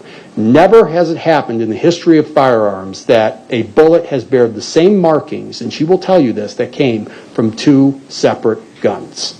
So the bullets that we pulled out of Carlos came from the weapon that we found in the defendant's trunk of his car. But we're not done, because not only did the police send the gun for testing, they also swabbed the gun for DNA. And they sent the they sent the DNA swabs that they tested, and they also had Mr. Leishwick's DNA as well. That was obtained pursuant to a buccal swab as well. They sent that to the lab as well. And what they found, there was a DNA expert that actually tested this as well. And each person has their own DNA profile, right? The only exception to that is if you have an identical twin, which is not true in this case. Mr. Leishwick's DNA profile was found on that murder weapon that was in his truck, or it was in his vehicle, And what you're going to hear is that it was a single source DNA profile, not a mixture where multiple people are contributing to this profile, but a single source DNA profile.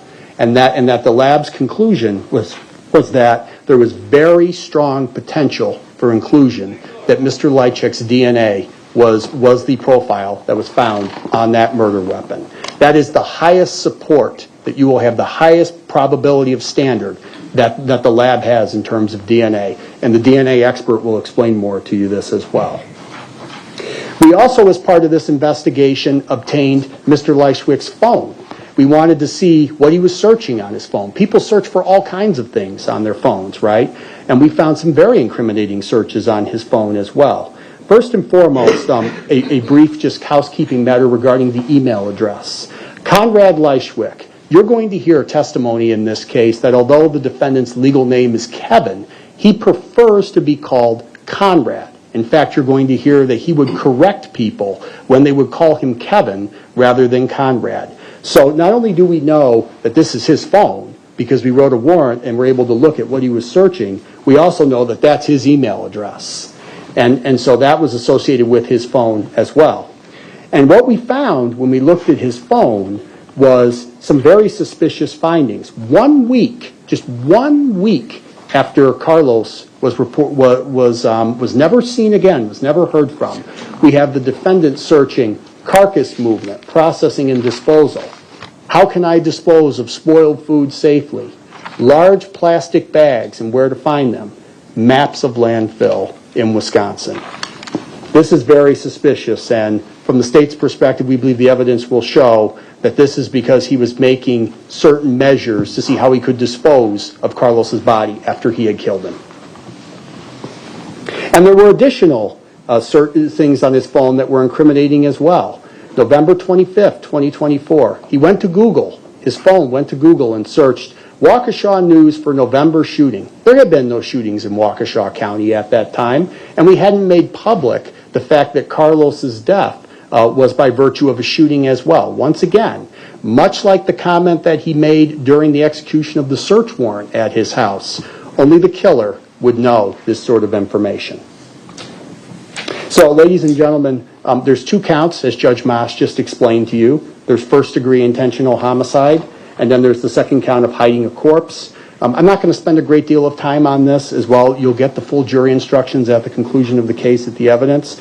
But I just want to just define a couple of these terms for you as you listen to the evidence. So the term cause, the first word in that, means that the defendant's conduct was a substantial factor in causing Carlos's death. Well, the evidence is going to prove to you that he shot him twice. Shooting somebody twice, once in the face area, pretty obvious, right? That's going to cause somebody to die as a result of that.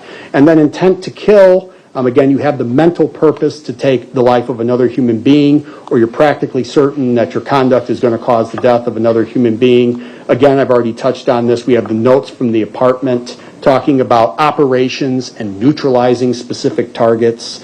I didn't use the word motive, and Judge Maas already explained this to you. I'm not going to repeat that. Motive is different from intent. We have to prove intent to you, but we don't have to prove motive. Now, that's stated more simply, we don't have to prove why he did it, but we have to prove that he did it and he acted with intent. And you'll get a jury instruction on that as well. And then we have the second count of hiding a corpse. You see the elements up there as well. You're going to hear from Detective Stern in this case. I've already touched on this about the location of the pile that had Carlos's remains in it. You're going to hear that it was Detective Stern's conclusion that that pile was deliberately set there. We will show you a number of pictures. You'll be able to see that there were twigs and other things and branches and things over top of this pile, almost as if the individual who put it there did not want this pile to be found. And again, we'll show you evidence on that as well. And again, the fact of the trail cameras that I've touched on earlier as well, the fact that the defendant was seen walking around in this area at very odd times of night, when there was nobody out. Again, evidence of that as well. So that's the second count. And finally, ladies and gentlemen, I'm going to conclude with this. You're going to hear from a number of witnesses. You're going to hear from police officers. You're going to hear from specialists. You're going to hear from eyewitnesses. You're going to hear from people who worked on this case. We have a DNA expert. We have a firearms expert. We have a medical examiner, a cadaver dog expert, a botany expert, and even a forensic anthropologist. So this is going to be a lot of experts that's going to come in and testify.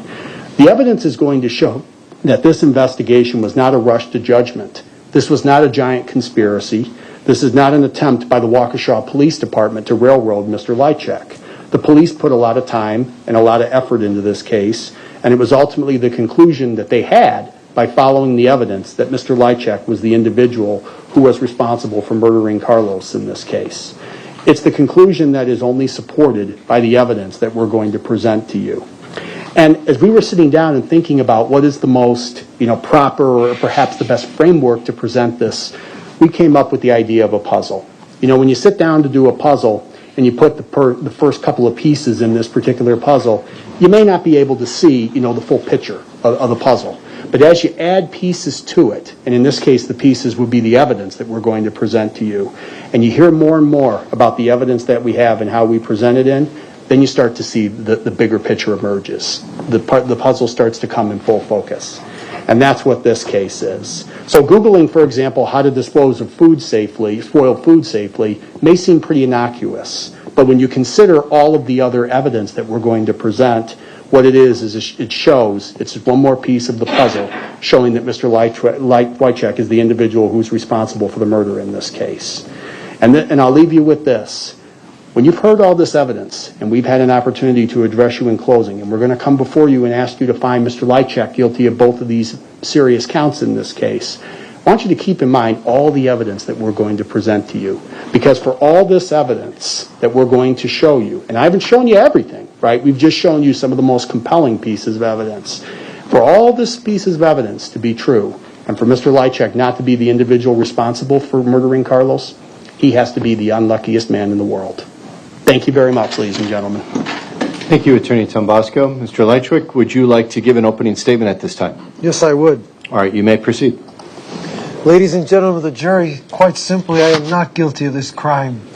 I feel sorry for my poor neighbor, but I did not know him well enough to have any animus against him even, and I have never killed anyone in my life. The largest warm-blooded animal that I've ever killed was a skunk that walked in front of my car by accident years ago.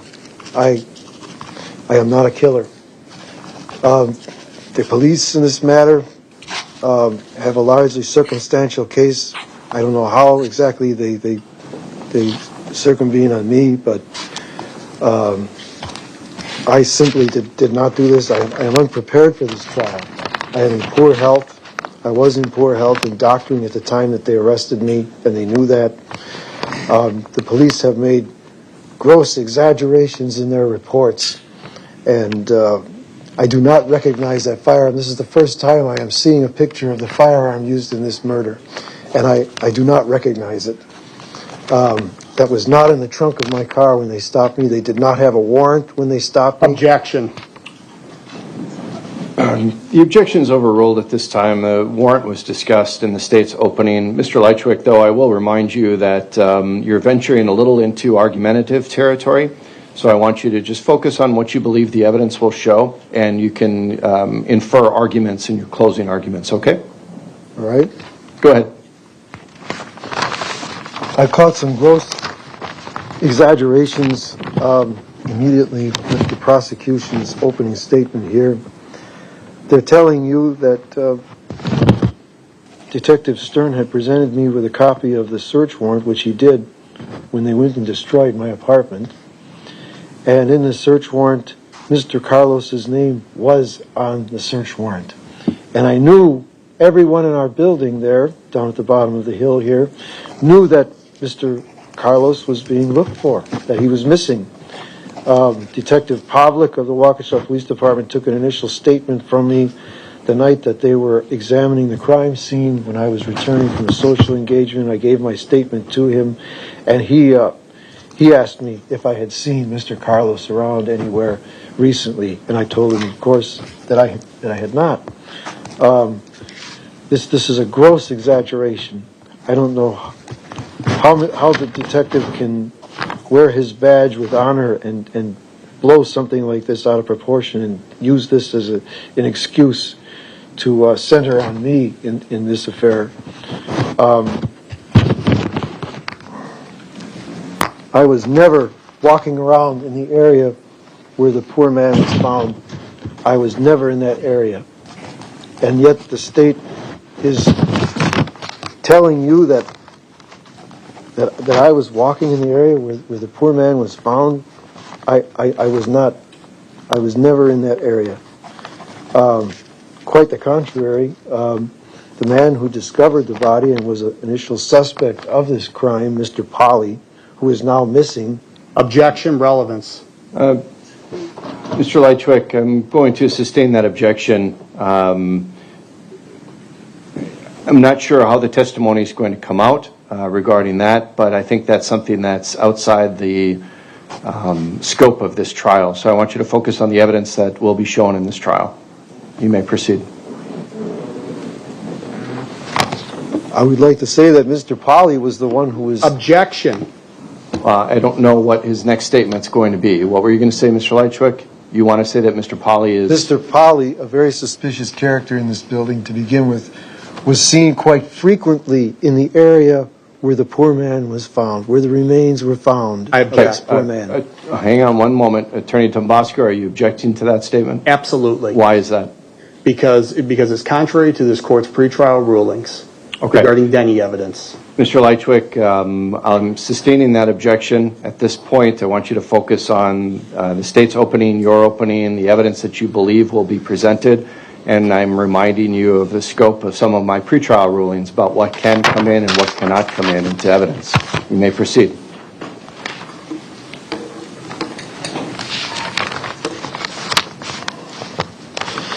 The defense, in my defense here, the prosecution is maintaining that Mr. Lefebvre's camera captured me walking around in the area that I lived in. I had reasons for being out the few times that I went out at night. As anybody, I'm living in a wilderness area. We're not allowed pets in my buildings. I put food out for the rabbits. I carry a rake to clean up the area under the tree where I leave the lettuce rinds that I give the rabbits. I also curious as to where the local possums that are supposed to hang out in our pine trees live. And I was accused by the prosecution here of carrying a firearm when I was out.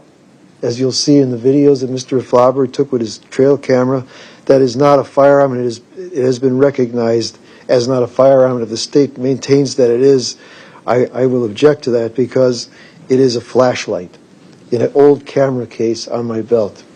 I did not walk around with a pistol. I did have a pistol in one of the bags that they found during their illegal car stop, and it was Objection. The objection? Again, he's violating the court's pretrial ruling. Okay. Mr. Leitchwick, there were motions heard before the trial about legality and illegality of any searches. The court has made a ruling that the searches in this case were valid and they were constitutional. So I'm not going to permit arguments that the searches were not legal. You may continue. Well, the police did not have a search warrant at the time that they took my car. Objection. Again, that, Mr. Leitchwick, is something that would be ruled on pretrial. It's not a trial issue for this jury to determine whether or not there was a warrant present. You may continue.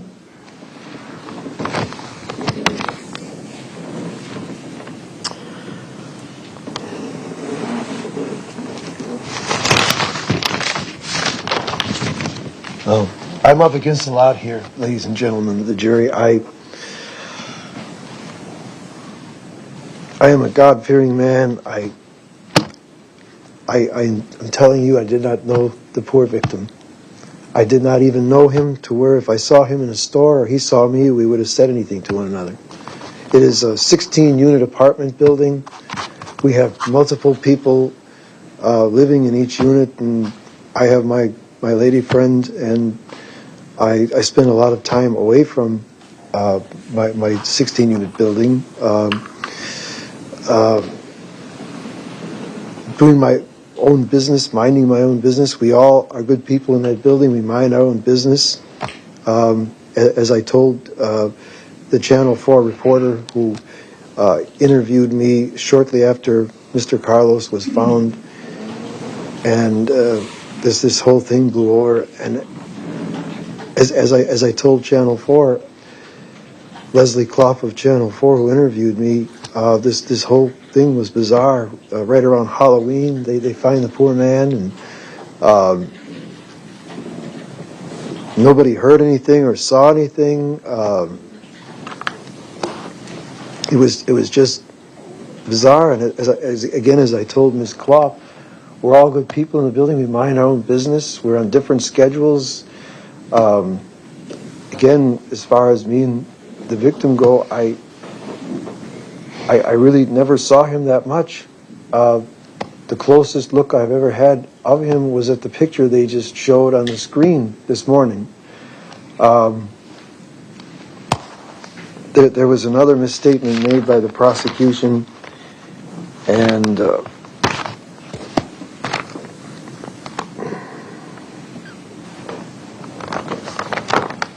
the prosecution is maintaining that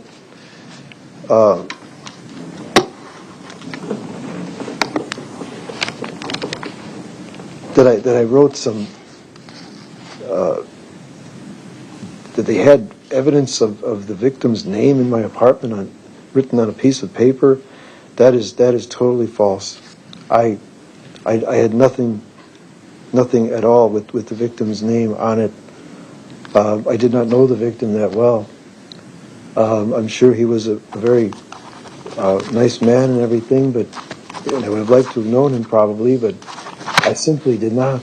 We were all on, I say again, different schedules, moving around on different time frames and timelines. I am acting as my own defense because Objection.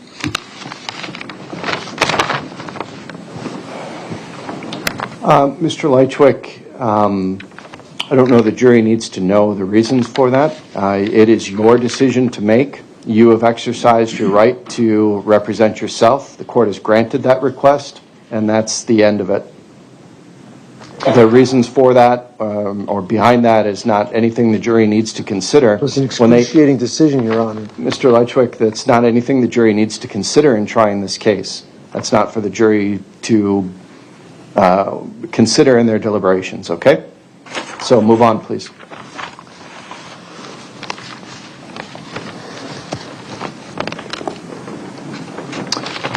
Well, I enter these proceedings under protest as well because I am not an attorney, and I have no access to my assets right now, and I had no access to telephone or computer. Judge, I'm objecting to this. I don't see the possible relevance to the evidence. The objection is sustained. This is all not relevant, Mr. Leitchwick. You are in court now representing yourself. You are held to the standards of an attorney. And you, if you have anything else regarding what you anticipate the evidence to show in this case that's relevant, you may present that.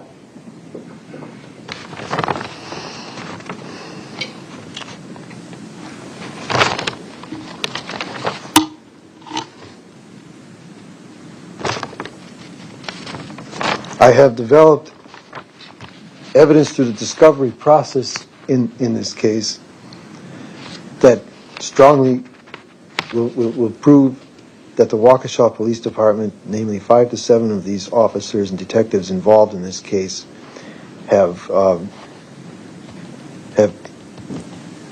compiled this evidence on their own. They have falsely introduced this evidence against me. It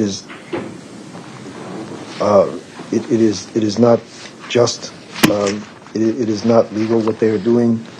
I came across hard evidence of their abilities and their intents and their lack of ethics when I received discovery evidence in the form of Axon body cameras from the night that they took my car on 1st December 2024.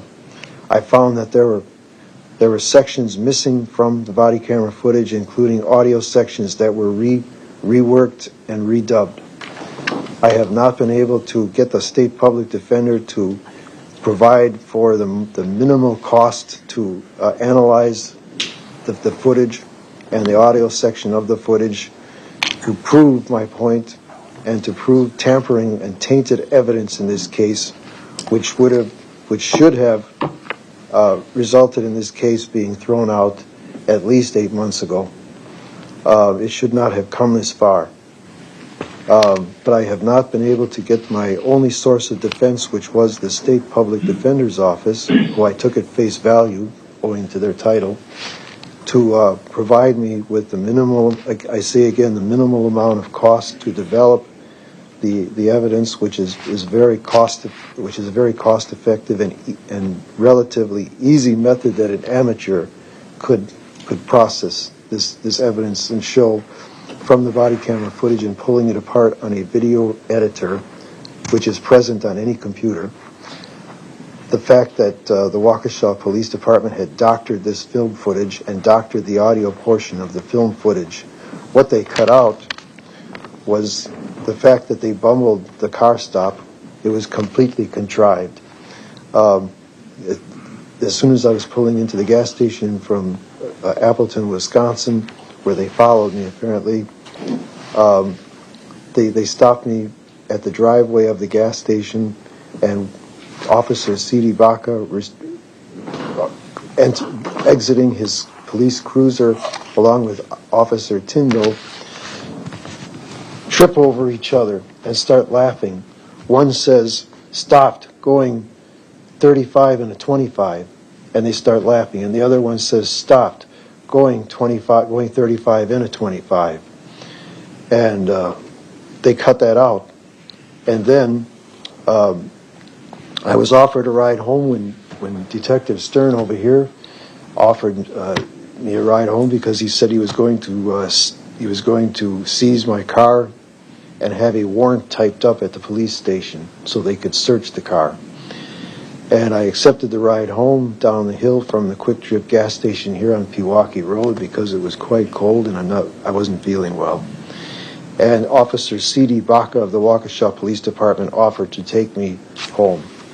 And we made I tried making some small talk with him in the police cruiser. I just asked him if he'd catch any of the football games on recently or anything.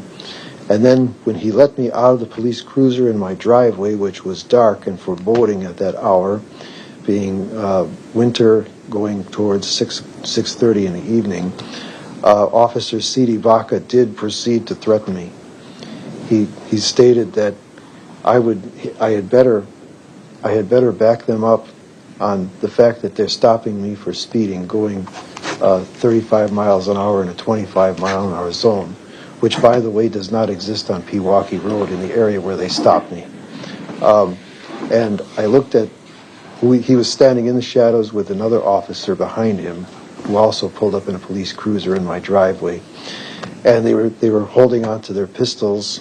They had their hands on their pistols in a threatening manner, and I didn't know what was going to happen. And I looked at them, which you'll still see on the body camera footage if they show it to you, that my reaction to C.D. Baca's threats are, yeah, all right, God, and I just wanted to get out of there and get into my apartment at that point. That they left into the body camera footage, but otherwise they have me saying, sure, the words coming out of my mouth were not those that I actually stated that night, which is tampering with the evidence, which is fraud. I was made to say, as you'll see on their version of the body camera footage, definitely, I agree with you. You know, have a good night and all this kind of stuff. That was not in the original Axon body camera footage filmed that night by the two police officers. That is tampering with evidence.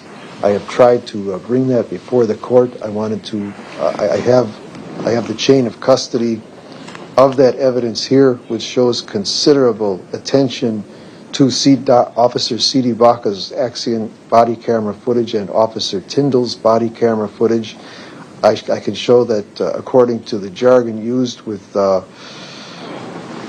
digital technology now, they call the data acquired by the filming and the audio portion of any body camera footage, and indeed many of the footage that we ourselves are prone to photographing when we use our cell phones and everything is called checksum data.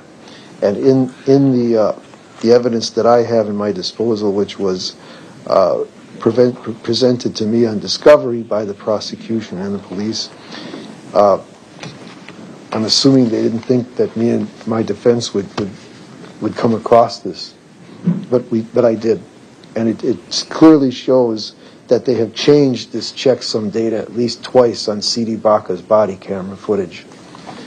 Again, I strongly urge the jury to consider the tampering of evidence in this case. This case should have been dismissed at least 8 months ago when I discovered this evidence, which was given to me late by my first state public defender attorney, who was grossly inadequate and not providing me the correct defense that I needed, and I was forced to terminate him as my public defender. I emphatically deny any involvement in this crime. I am a law-abiding citizen. I am a good Christian of the Lutheran faith. I am a responsible citizen. I am an ex-police officer myself. I served as a security police officer in the United States Air Force.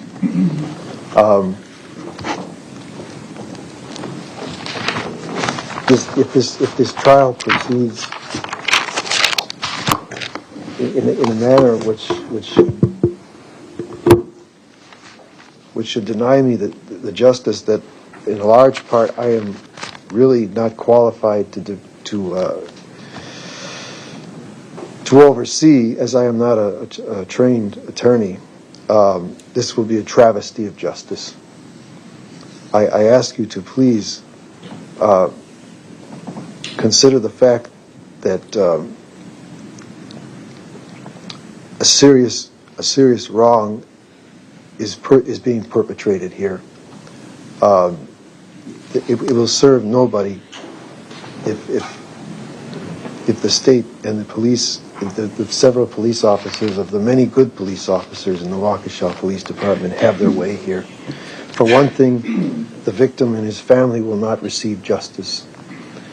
And they should definitely receive justice. The killer or killers, in my personal opinion, I think more than one person was involved in this homicide. Objection. Mr. Leitchwick, consistent with the court's pretrial rulings on Denny evidence, the court will sustain that objection. It's also, the court will sustain the objection. Anything else, Mr. Leitchwick? Well, yes, Your Honor. Is that Denny evidence? Yes.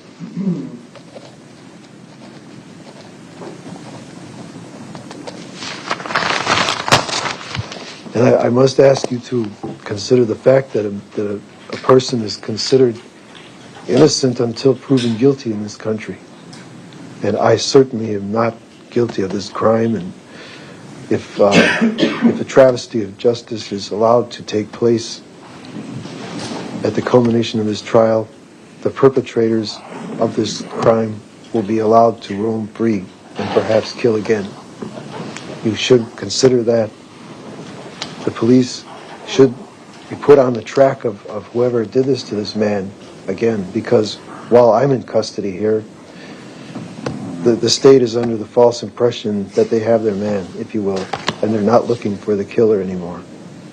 That is a serious miscarriage of justice in itself. That is a serious safety issue for public at large. I ask you to please weigh that in here as well.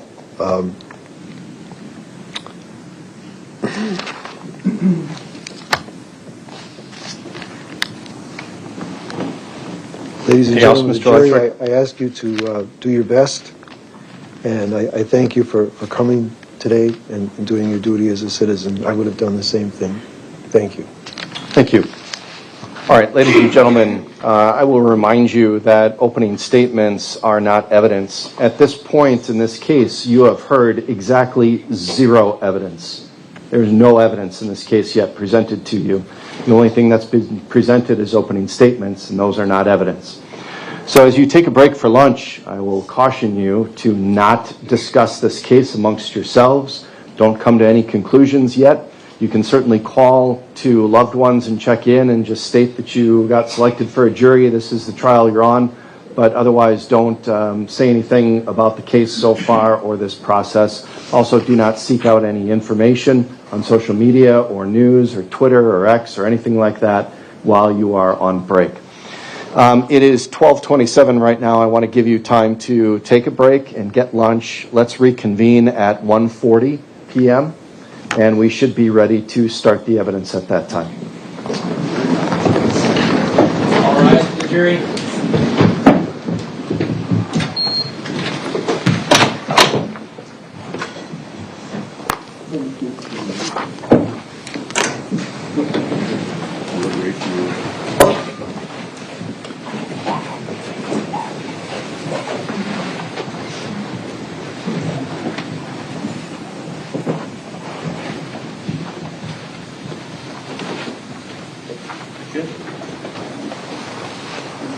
You may be seated.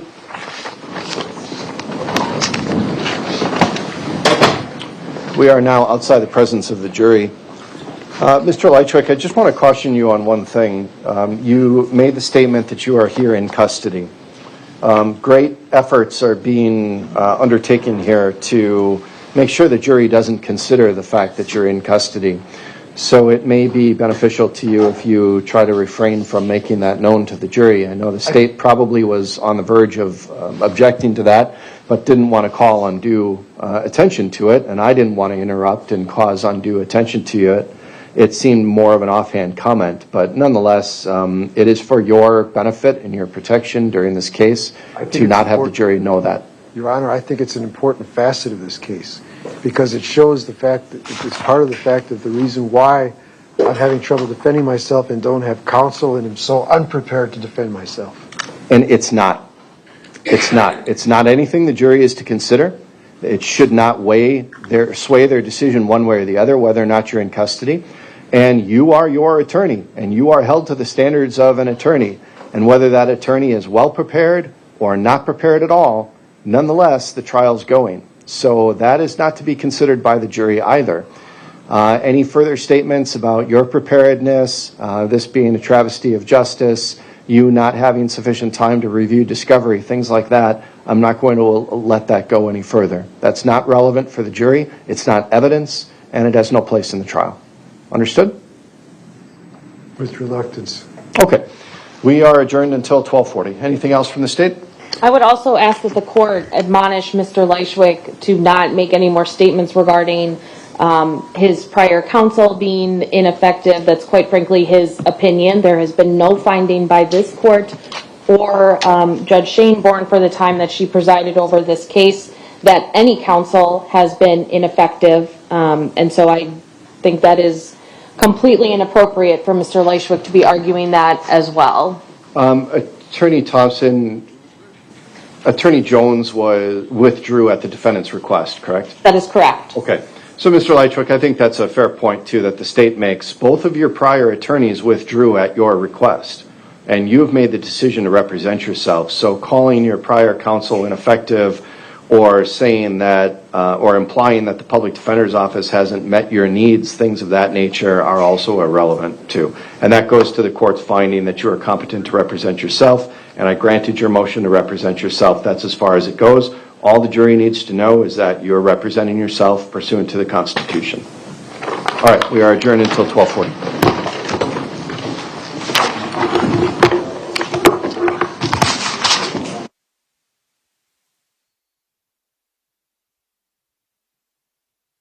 Or Sergio or Nick or anyone else from your group respond to them in any way? No. No. When you were back at the tubes, I want to ask you questions about that, okay? Did you get a chance to kind of make some observations of Nick? Did you see him? Sí, un poco. Yes, somewhat. What did he look like?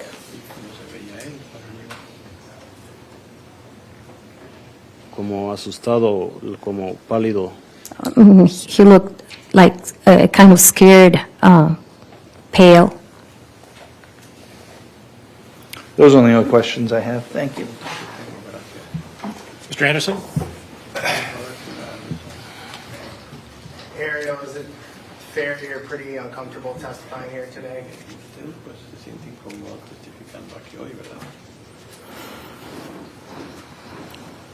No. No? You don't, you're comfortable up there on the stand?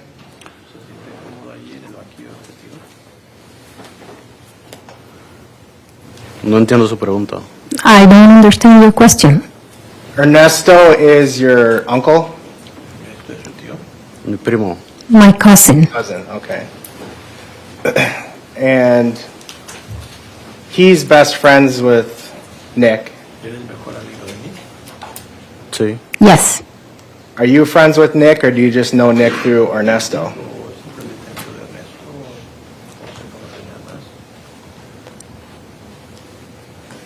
Se pudiera hacer que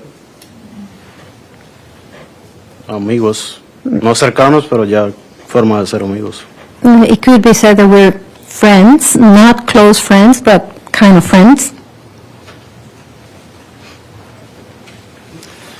I want to walk through your testimony.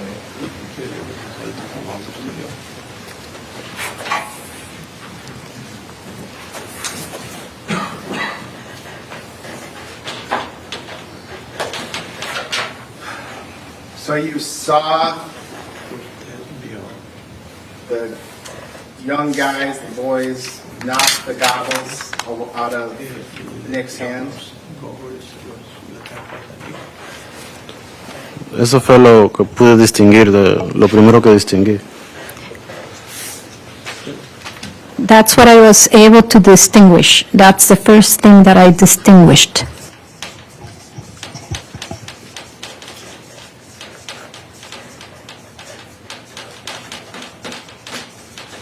And you were already walking towards Nick when you saw that? Ya estaba caminando hacia Nick. Were you already walking towards Nick when you saw that? ¿Usted vio eso? Ella iba caminando hacia Nick. Sí, iba empezando a caminar. Yes, I was starting to walk. And the young guys were still in their tubes, right? Los muchachos todavía estaban en sus llantas flotantes, ¿verdad? Esos llantas estaban en muchachos todavía. Oh, no le puedo decir. No sé, no recuerdo. I cannot answer that. I don't know. I don't remember. Se supone, creo que estaban parados alrededor de Nick, creo. I think they were standing up around Nick, I think. So they were standing around Nick, Estaban parados. and they knocked his goggles out of his hands as they were walking up. Goggles, cuando iba caminando. Sí. Yes.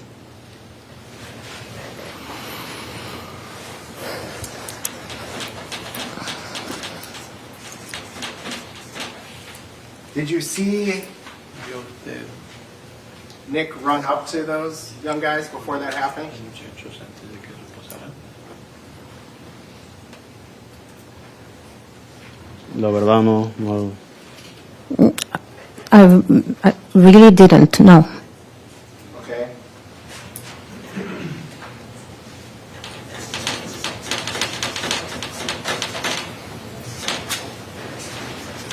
So the next, what was the next thing you saw? ¿Qué es lo siguiente que vio, pues? ¿Qué es lo que vio después de eso? Pues como le dije, yo no iba prestando mucha atención porque pensaba que estaban jugando con él, que estaban haciendo bullying. Well, like I said before, I wasn't paying too much attention because I thought they were just playing with him. They were just bullying him. But you're already walking over there because you thought he was in trouble, right? Íbamos caminando hacia allá para ver qué problemas había, ¿verdad? Sí. Yes. So you didn't think it was, they were just playing, you already were worried about him? Pensaba que nada más eran bromas, estaba preocupado de algo, ¿verdad? Cuando iba llegando más cerca, sí, porque vi que lo estaban golpeando. When I was getting closer, yes, because I saw that they were hitting him. Pero eran muchas personas alrededor. But there were many people around him. But why were you walking there ¿Por qué iba caminando? if you weren't worried about him until you saw him getting hit? No se preocupaba sino hasta que lo vio golpeado. Fue en la forma que actué por mis nervios. It was the way that I reacted because I was nervous About what? Fue lo que estaba pasando. because of what was happening. What was happening that made you start walking over there before you saw ¿Qué es lo que his pasaba? goggles get knocked out? Que usted quisiera caminar para allá antes de que le quitaran sus goggles.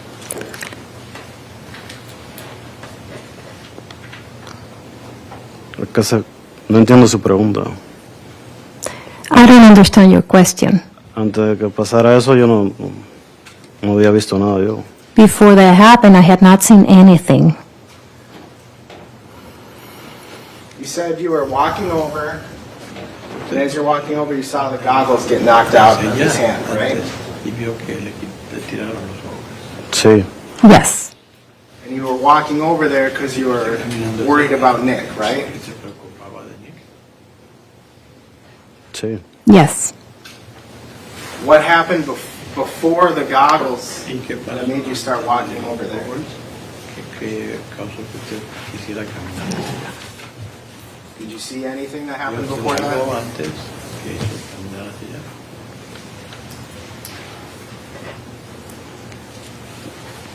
Yo empecé a caminar allá cuando su esposa dijo que él estaba en problemas.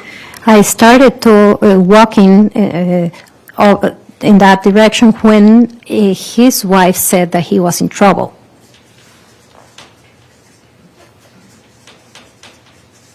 Okay.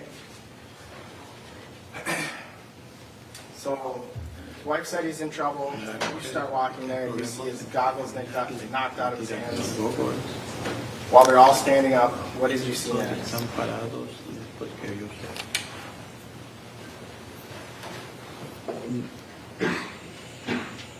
Después que le quitan los galgos, como que ya le estaban dando golpes.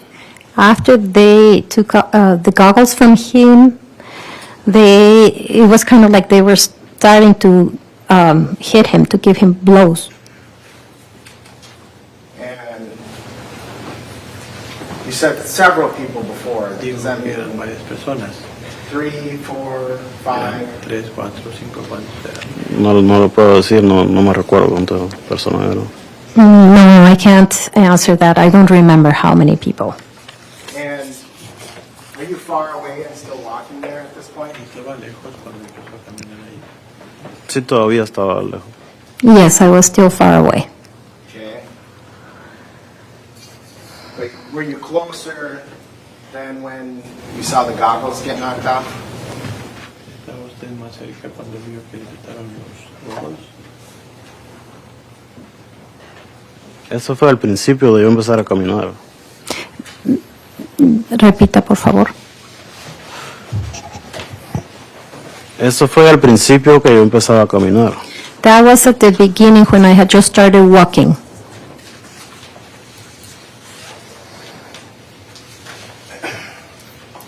When people were hitting Nick, Cuando los muchachos estaban pegándole a Nick. what kind of strikes were they? What do you remember?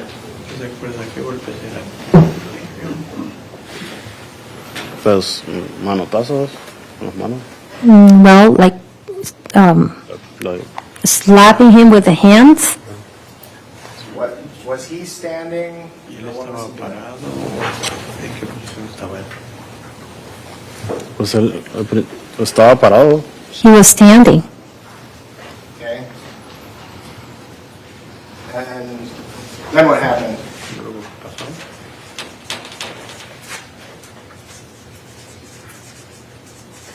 What do you remember next? ¿Qué recuerda después de eso? Pues alguien lo tumbó. Well, somebody knocked him down. Okay.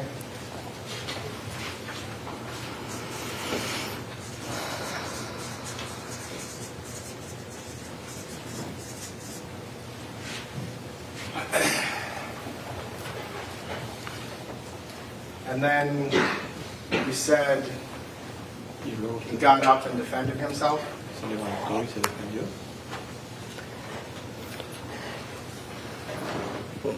Pues es lo siguiente que vi. Pues lo que pude ver entre todas las personas que había. Well, that's what I saw next. What I was able to see with all the people that were there. What do you mean he defended himself? What did you see? ¿Qué quiere decir que se estaba defendiendo él? ¿Qué es lo que vio?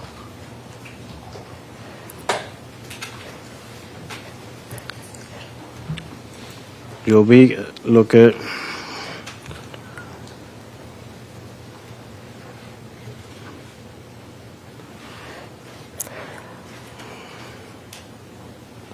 ¿Me puedes repetir la pregunta? I saw that. Can you repeat the question, please? You said you saw him defend himself. What did you see? Dice que lo vio, que se estaba defendiendo él. ¿Qué es lo que vio? Yo vi que cuando él se defendió, es que esto pasó muy rápido, entonces no puedo como qué pasó primero, qué pasó después. I saw that when he defended himself. Well, it's because this happened so quickly. I really can't tell exactly when it happened. Cuando yo ya que estaba más cerca, lo vi que una muchacha lo fue a atacar. When I was closer, I saw that a girl went to attack him. Y él se defendió, no sé, respondió. And he defended himself. He responded. Pero ¿Cómo? pues yo pienso con las manos, pero no. Well, I think that with his hands, but Pero fue muy rápido. it happened so quickly.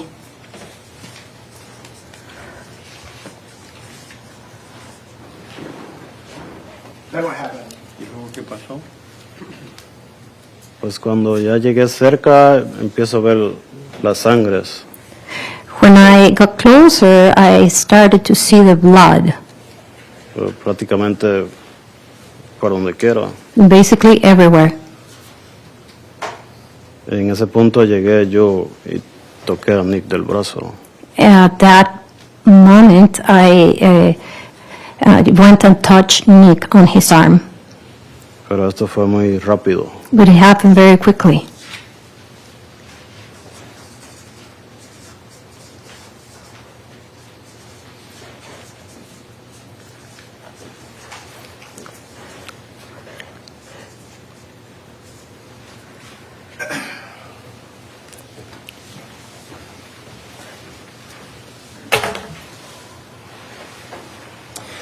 Ariel, did somebody tell you to say these things? Y alguien le dijo que... No le vi la pregunta, pues... Okay. Ariel, ¿alguien le dijo a usted que dijera estas cosas? ¿Cómo lo van a hacer? What do you mean? Ella decía estas cosas. ¿Quién me va a decir si eso fue lo que yo recuerdo, lo que yo vi, lo que yo viví? Who's gonna tell me if that's what I remember, what I lived, what I saw?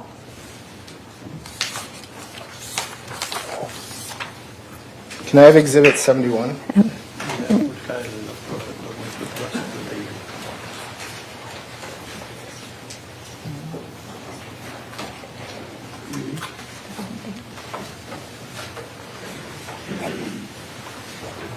It's the Majesty information.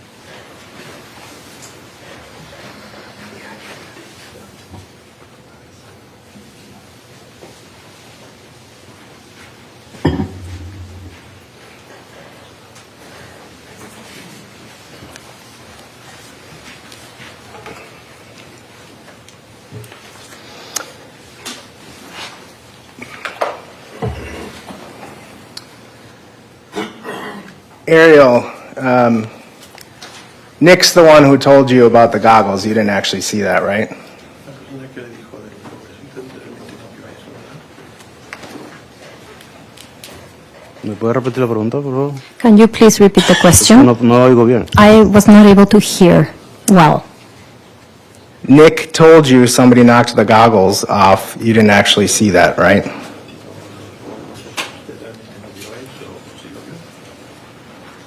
No, nadie me dijo eso. No, nobody told me that.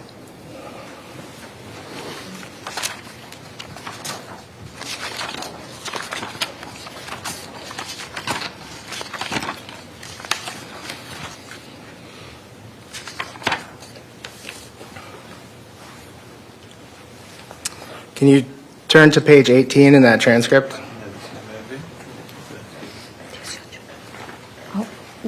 For the interpreter, did you say 18 or 19? 18.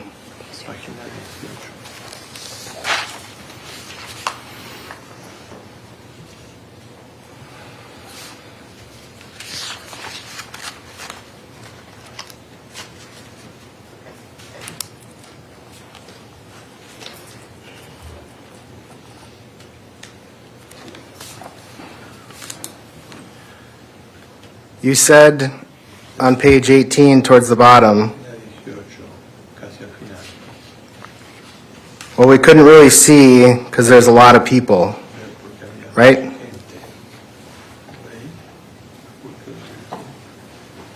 Sí. Sí. Yes. And then on page 19, you said, he thought they took off his mask and snorkel.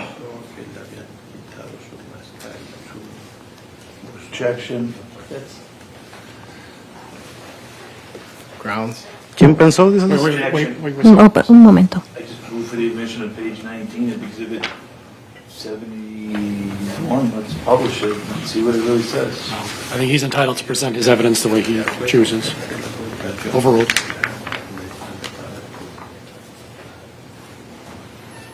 Mr. Anderson? On the bottom of page 19,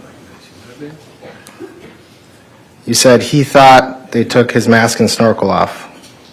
Do you see that?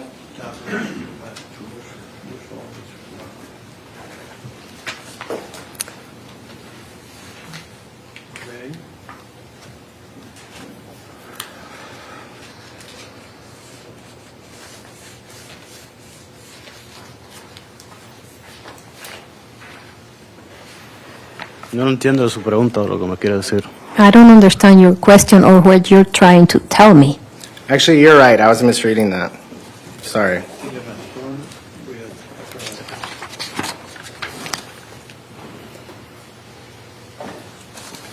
You turn to page 20.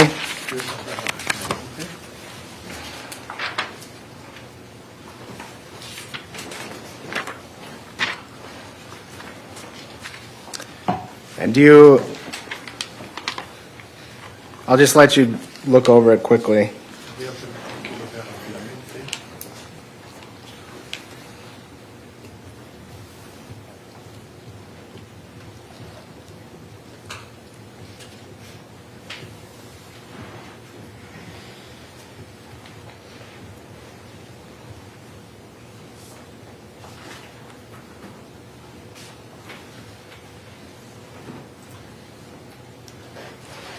Okay.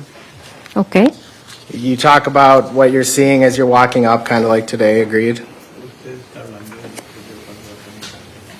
Right? Sí. Yes. Okay. And then on page 21,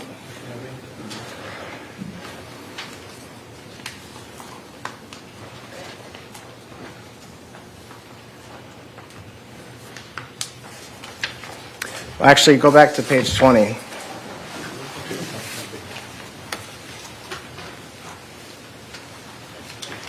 You never said he got knocked down and attacked a girl when he got back up. Or a girl attacked him when he got back up. Right? Y que no, una muchacha lo había atacado, ¿verdad?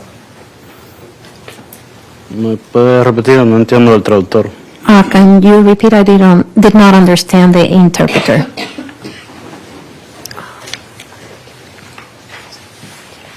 You told the police that you saw the goggles get knocked out of his hand. Sí. Le dijo a la policía. Yes. You said people were hitting him. Sí. Yes. You never said anything about him getting knocked down and then getting up and a girl trying to attack him, right?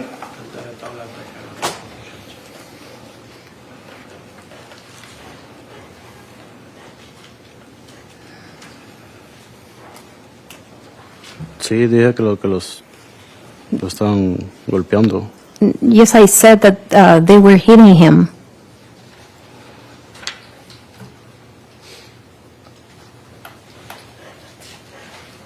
You said the description you gave was they started beating him, women as well as men. That's the description you gave, right? Sí. Yes. And then you told law enforcement you never got close to Nick. Sí, dije eso. Yes, I said that. And when law enforcement were talking to you, you said you got about here you pointed to a house across the street, right?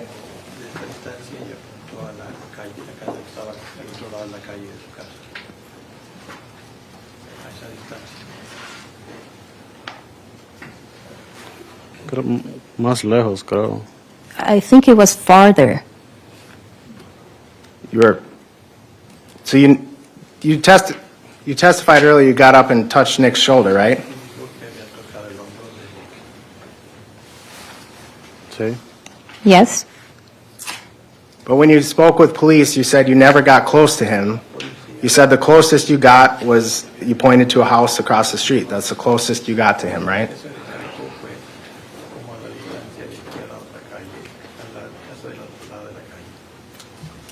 No, yo le dije que me había acercado a él, No, I did tell them that I had gotten closer to him, pero no recordaba si había llegado cerca de él. but I did not remember if I had gotten close to him or not. So, la policía me enseñó una foto que sí llegué cerca de él. And so the police showed me a picture showing me that I had actually gotten close to him. Como les digo, todo pasó muy rápido. Like I said, everything No. happened so quickly. He podido hasta el momento asimilar bien cómo pasó todo. Even now, it's been difficult to realize how everything happened. Police asked you, did you stop close to Nick?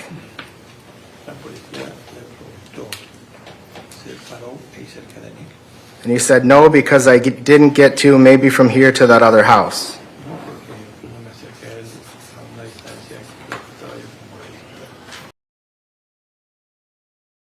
Never came close to Nick, not close. Close. Right? Le dije que no me había acercado tan cerca, pero no recuerdo qué distancia le dije. Sí. I told him that I had not come close or too close to him, but I don't remember the distance.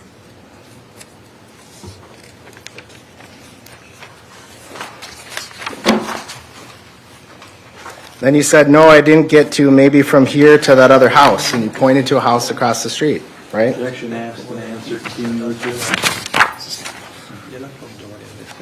And then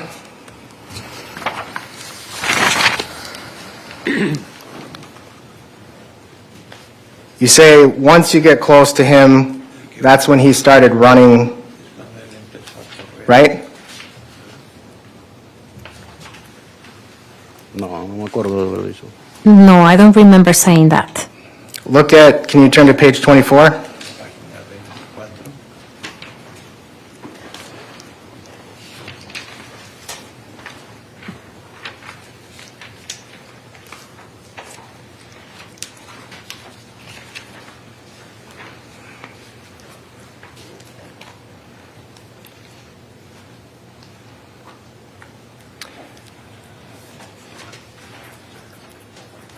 You were asked, are you close to him? Look, you're together right there with him, right?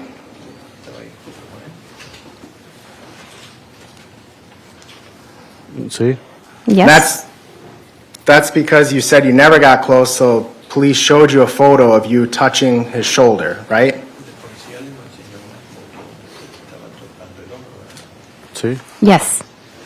And then you said, but that was when he started running by then.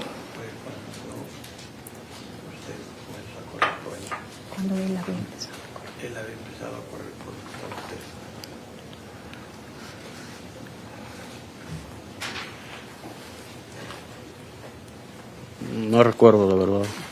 I really don't remember. It's in the transcript, right? Puede ser. Maybe.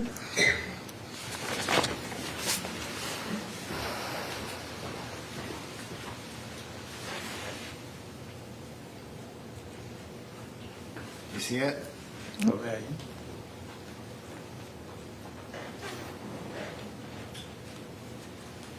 Pero no me acuerdo que él estuviera corriendo. I don't remember that he was running. But that's what you said. Pero eso es lo que te dijo, ¿verdad? Sí, dije, pero no me acuerdo bien. Yes, I said that, but I don't remember well. And you told law enforcement you never saw Nick do anything to anyone, right?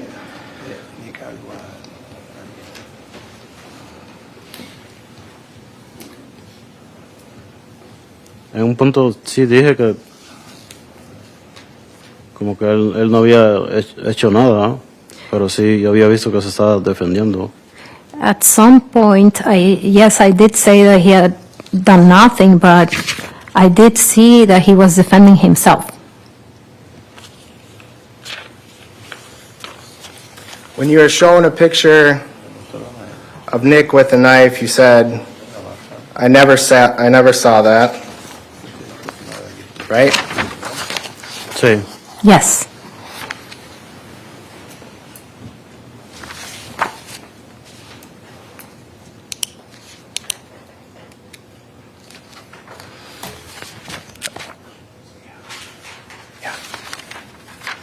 I'm going to show some stills, Judge. How much more do you have? I'm almost done. Wow. You're almost done. You have a lot. Do you want? I'd like to get through this witness before breaking. Gotcha. That's what I was wondering. I'll let the clerk know when I'm ready.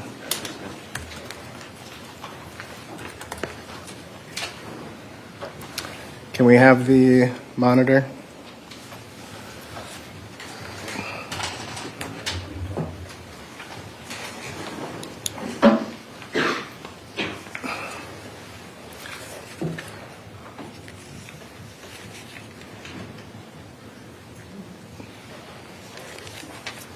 Ariel, that's you in the background, right?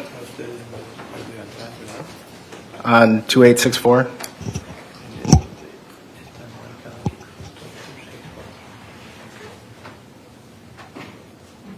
¿Dónde dice? Where? Right here. Oh, sí. Oh, yes. I'm going to scroll.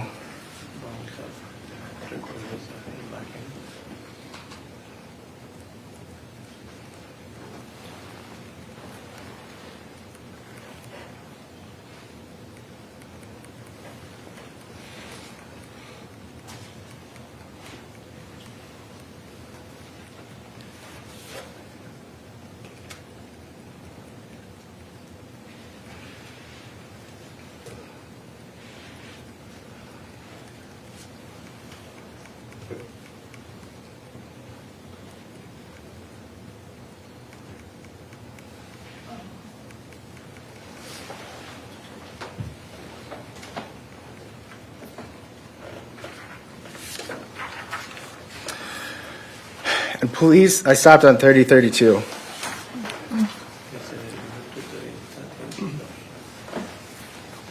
Police showed you this and asked you about it, and you said you never saw any of that, right? No, le dije que no me acordaba haber llegado ahí. And no, I told them that I did not remember getting there. So, when you're really far away on your way there, you see the goggles get knocked out of his hands, right? Sí, eso es lo que distinguía ver. The interpreter needs a repetition. No lo escuché, repita. Sí, es lo que distinguía ver. Yes, that's what I could distinguish, or that's what I could see. And then as you're getting closer to him, you start to see other things happening, right?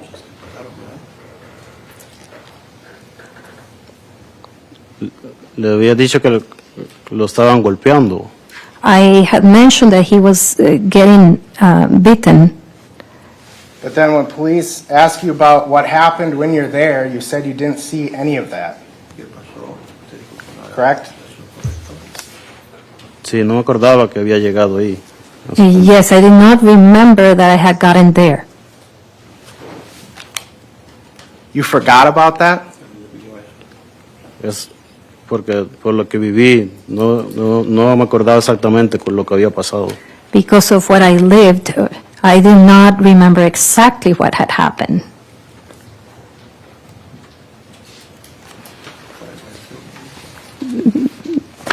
Because of what I went through.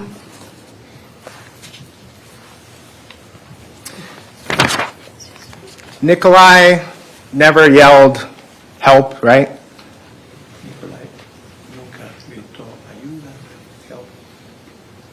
Nosotros nunca oímos. We Estaba muy never lejos. heard. We were too far. Even when Nikolai came right next to you, he didn't say anything to you. He didn't say, help. No, él nunca habló conmigo. No, he never spoke to me. He never talked to me. He never said, we need to get out of here. No hablamos, que me acuerdo yo. As far as I remember, Empezamos a caminar para atrás. we didn't talk. We just started walking. Well, Nikolai walked out first, right? And you stayed there. No me recuerdo bien. I don't remember well.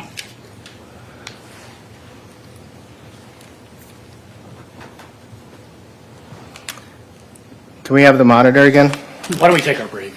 We're going to take about a 10-minute recess. Please take the jury out.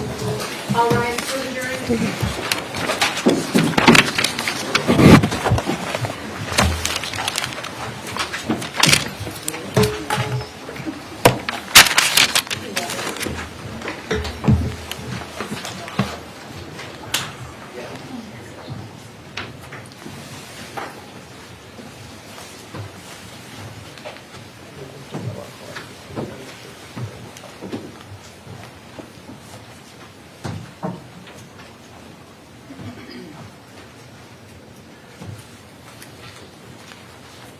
Let's come back at 3:15.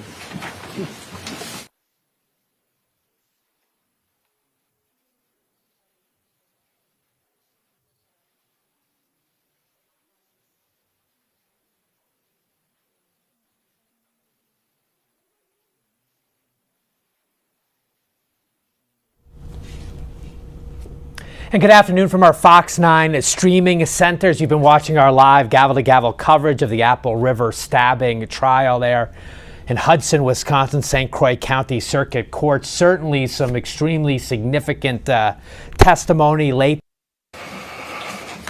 Mr. Anderson, do you have more witnesses?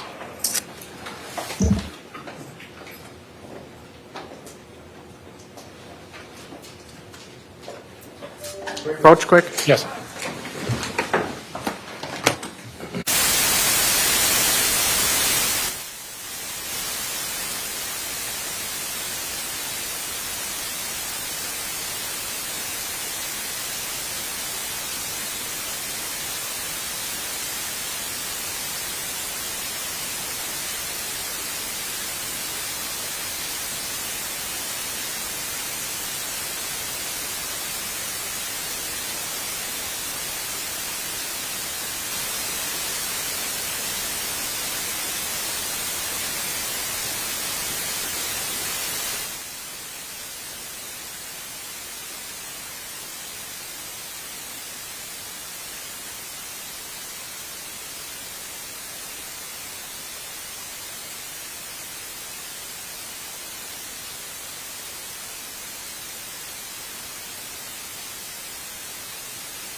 Mr. Anderson?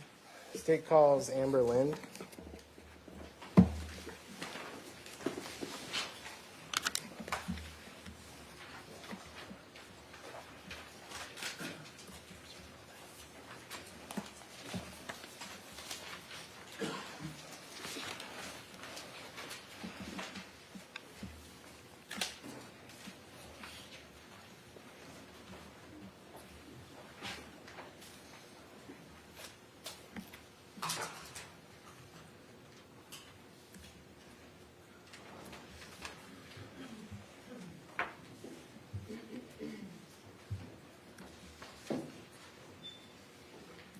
Ms. Lind, please come forward.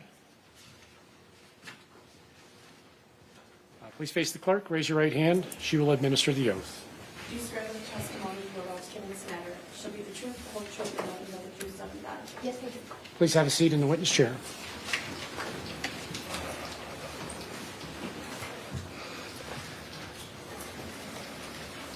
Mr. Anderson. Can you please state your name and spell your last name? Amber Lind, Lind. And how are you employed? I am a forensic scientist in the DNA analysis unit at the Wisconsin State Crime Lab in Madison. And how long have you been employed at the State Crime Lab? About 13 years. What's your educational background for your position? I received a Bachelor of Science degree in chemistry with an emphasis in criminalistics and DNA analysis. And have you received training specifically related to DNA testing? Yes, I have. And what did you say your actual position is? I'm a DNA analyst. What do you do in that position? I examine evidence for the presence of biological materials. I then attempt to develop a profile from those DNA profile from those items. I will then compare that to any known standards that are submitted to the laboratory and write a report of my findings. And can you just, in a broader sense, what is DNA? DNA is the genetic material that is inherited from parent to child. It controls how all living things are made and gives us unique traits such as our eye and hair colors. And where is DNA found? DNA is found in the nucleus in most cells of the body, including white blood cells, skin cells, hair roots. And are you able to do a pre-test for certain types of bodily fluids? Yes, we are. And what kind of fluids? We can do tests for blood, semen, and saliva. And what's the utility in doing those pre-tests? That helps us to identify if there are any bodily fluids on the item, as a body fluid is more likely to give us a DNA profile. And what's the difference between a bodily fluid DNA versus touch DNA? So DNA from the body fluid is going to be from the blood cells or semen cells, and touch DNA is from skin cells, so it's left like when somebody comes in contact with an item and they leave skin cells behind. So if I pick up this marker and you test it for touch DNA, are you going to find my DNA? It's possible. Is it guaranteed? No. Does it depend on a lot of factors? Yes, it does. Such as if it's washed or submerged in water or things like that? Yes. Is a person's DNA the same throughout their entire body? Yes, it is. And what makes DNA useful?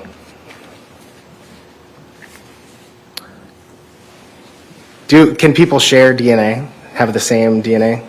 Identical twins would have the same DNA. And so what are the procedures at the crime lab when you receive an item of evidence?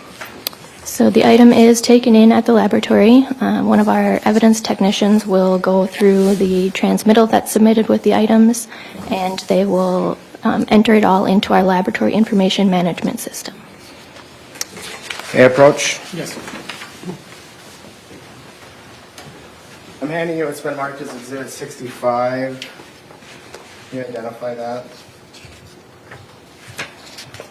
This is the transmittal of evidence that was submitted for this case. And does it list the items that the lab received? Yes, it does.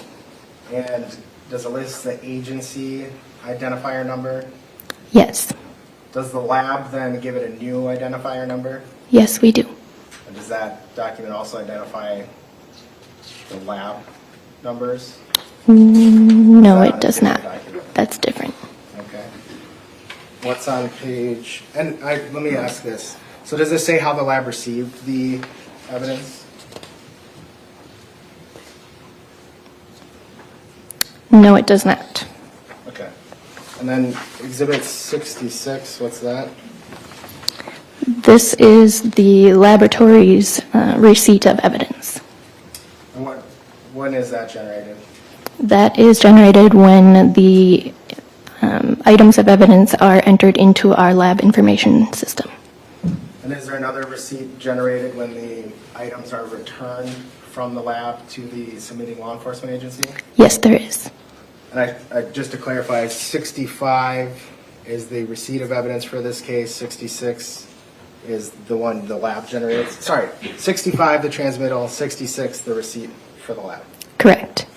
67? That is the list of items that are being released back to the agency. Okay. So after you're done testing it, you send it back to the agency and generate that document for chain of custody? Yes. And then Exhibit 19.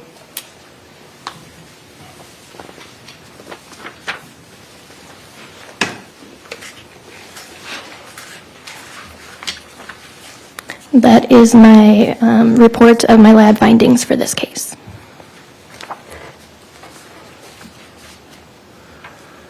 And I'll just back up a little bit. So when you run a DNA profile, is it always a single source or can it be multiple source?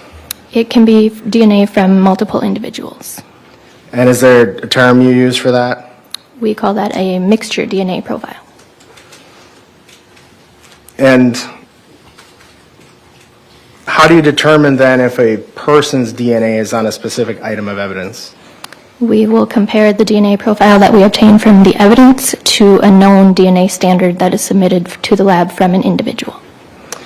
And do you perform statistical analysis on the profile you develop? Yes, we do. And how do you evaluate the significance of the profile? If it is a single source profile, we are able to determine how rare that profile would be in the general population. Do you use computer software to help with that? Yes, we do. And if you have DNA, can you say that this DNA is from skin, this DNA is from blood, this DNA is from hair? No, we can't. Are you able to determine how long DNA has been on an item? No. All right. Turning to the specifics of this case, did you test some evidence items? Yes. And what items did you test? I examined a pair of swim trunks, a knife, DNA standards hair and nails that were reportedly recovered from Isaac Michael Schumann, a buccal swab standard reportedly recovered from Alexander James Martin, a buccal swab standard reportedly recovered from Riley Lou Ann Mattinson, a buccal swab standard reportedly recovered from Dante Austin Carlson, a buccal swab standard that was reportedly recovered from Anthony Ernest Carlson, and a Wisconsin State Crime Lab Biomedical Forensic Evidence Collection Kit that was reportedly recovered from Nikolai Miu. And for those, for Isaac Schumann, AJ, Alexander Martin, Riley Madison, Dante Carlson, and Anthony Carlson, were you able to develop DNA profiles? Yes, I was. And did you make comparisons with those profiles to swabbings from the knife? Yes, I did. And are those swabbings, is that something that you get from law enforcement, or did you do those swabs? I took the swabbings from the knife. What areas of the knife did you swab? I swabbed the handle of the knife, the inside of the handle, like where the blade would fold into.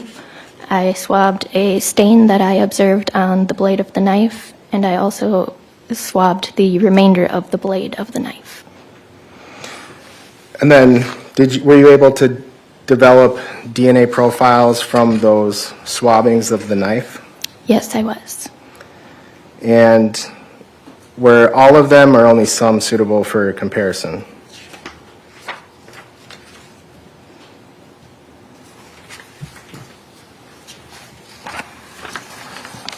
Actually, I'll ask it a different way. So let's talk about swabbings of the handle of the knife. And for the lab identifier, that's B1, right? Yes, it is. Okay. And did you compare and the DNA profile for the handle of the knife, was that a mixture or a single profile? That was a 3-person mixture. And did you compare that to the profiles of Isaac, Alexander, Riley, Dante, Anthony, and Nikolai? Yes, I did. What was the result for the comparison to the DNA profile for Isaac? It was at least 1 quadrillion times more likely to observe this DNA profile if it is a mixture of DNA from Isaac Schumann and 2 unknown individuals than if it is a mixture resulting from 3 unknown individuals. And so the conclusion is very strong support for inclusion, meaning that Isaac's DNA is included in that mixture. Correct. Does the lab ever say, will you ever conclude it's a match or his DNA is on this knife? We don't say that it's this specific individual. We will just provide the statistic on how likely it is that that is their DNA. And does it have to meet a certain likelihood threshold for you to say strong support for inclusion? Yes, it does. And this is greater than, what did you say the likelihood ratio is? It is at least 1 quadrillion times more likely. And then for Alexander Martin, were you able to draw any conclusion? The contribution of Alexander Martin's DNA is uninformative, so we cannot make a conclusion regarding inclusion or exclusion. And was that the same for Riley, Dante, Anthony, and Nikolai? Yes. And then swabbings from the inside of the knife handle B2, did you compare that? Did you develop a profile for that swabbing? Yes, I did. Mixture again? Yes. And did you compare that to Isaac's profile? Yes, I did. What was the result? It is at least 320 billion times more likely to observe this DNA profile if it is a mixture of DNA from Isaac Schumann and 3 unknown individuals than if it is a mixture of DNA from 4 unknown individuals. And so very strong support for inclusion? Yes. And then what about for that knife handle, did you compare it to Dante Carlson? Yes, I did. And what was the result? It is at least 368,000 times more likely to observe this DNA profile if it is a mixture resulting from Dante Carlson and 3 unknown individuals than if it is a mixture of 4 unknown individuals. So strong support for inclusion? Yes. Did you compare the other individuals for that swabbing also? Yes, I did. And were they either exclusion or uninformative? Yes, they were. And then and let me back up, I forgot to ask. Before you took the DNA swabbings, did you test the knife for blood? I tested the stain that I observed on the blade. And what was the result? It was a positive indication for blood. And did you develop a DNA profile for the stain? Yes, I did. That's item B3? Yes. B3. And was there any of those individual profiles you compared them to a strong support for inclusion on the stain? Yes. Who was that? That was for Dante Carlson. And then the blade of the knife, item B4. Did you develop a DNA profile? Yes, I did. And was there, comparing it to Isaac, Alexander, Riley, Dante, Anthony, and Nikolai, were any of their profiles very strong support for inclusion on that swabbing? Yes, there was. And who were those? That was for Isaac Schumann and Dante Carlson. So is it fair to summarize that of the people, those 6 profiles you compared to the knife swabbings, the 2 that had strong supports for inclusions on any of the swabs was Isaac Schumann and Dante Carlson? Correct. Does that mean that the other individual's DNA wasn't on the knife? It just means that it wasn't detected in the samples that I had taken. And it not only not detected, but it would, even if it was, it didn't reach the threshold where you would characterize it as a strong support for inclusion. Correct. And I forgot an exhibit here. And it's been marked as exhibit 59.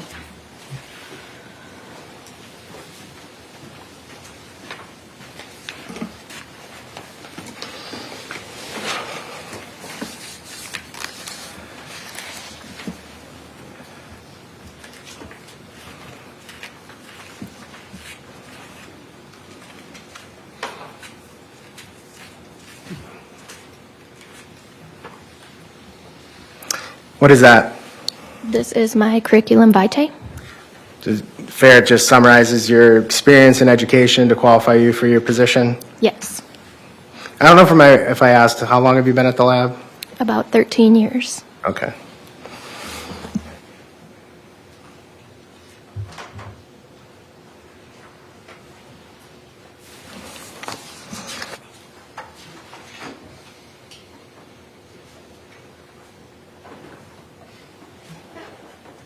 And for Nikolai, for all the swabbings you did as compared to Nikolai's profile, was he ever excluded? Looking at Exhibit 19.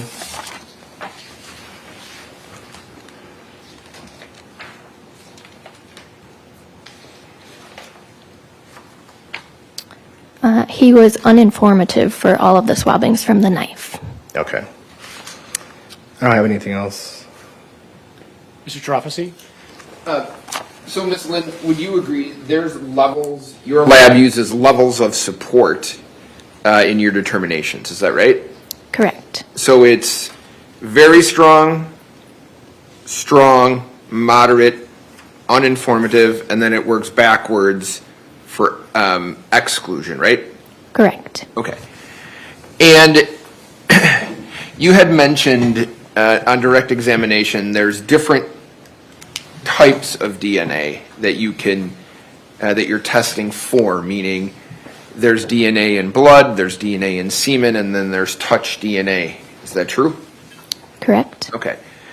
And Attorney Anderson held up his Sharpie there and said, "Could my DNA be on this Sharpie that I've touched?"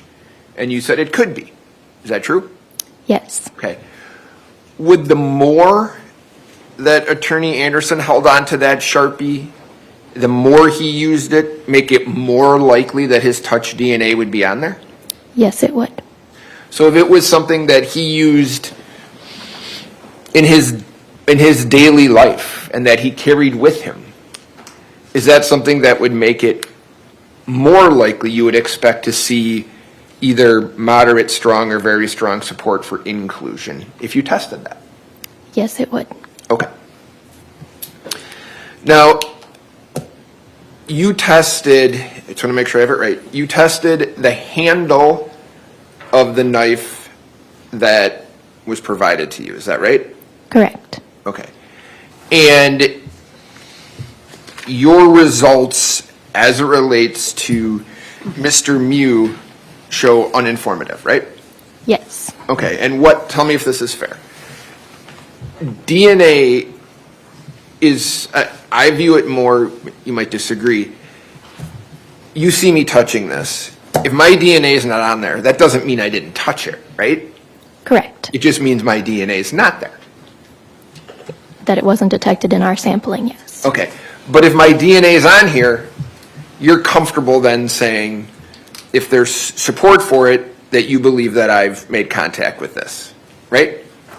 Correct. Okay. So,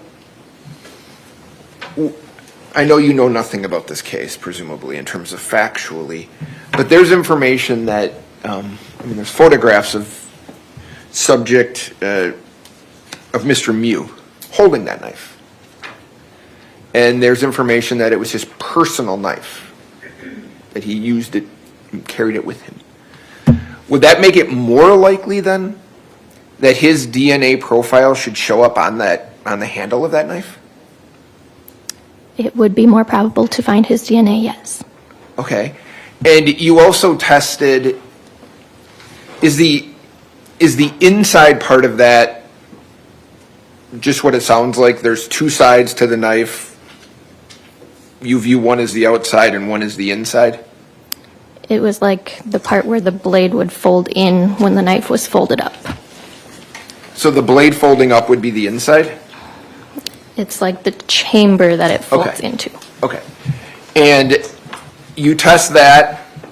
That is also uninformative for Mr. Mew, even though it's something that he possessed daily. Correct. Okay. I want to ask you, if I can, a little bit about items, what I think is item H5 and H6. I just want to make sure I understand it, okay? Skin-to-skin contact swabs reportedly from the upper back and skin-to-skin contact swabs reportedly from the lower back of Mr. Mew. Is that right? Correct. Okay. So can you tell me what you believe you received in terms of, was it somebody running a buccal swab over his back? Do you know how that was collected? I do not know how it was collected. But are we on the same page that that's what it reports to be? It was labeled as a swabbing from the upper back and a swabbing from the lower back. Of Mr. Mew? Correct. Okay. And would it be fair then, one of the things you're testing for in that situation would be touch DNA, right? Possibly, yes. Okay. And the lower back and upper back of Mr. Mew said all other individuals with the standards that you examined were excluded. Is that right? Correct. Okay, if I told you that there's photographic evidence of at least two of these people that you received samples for putting their hands on Mr. Mew's back with their skin-to-skin contact, are you saying that they just didn't leave enough DNA? That is possible, yes. Okay, but you're not saying they didn't touch him. No, I'm not.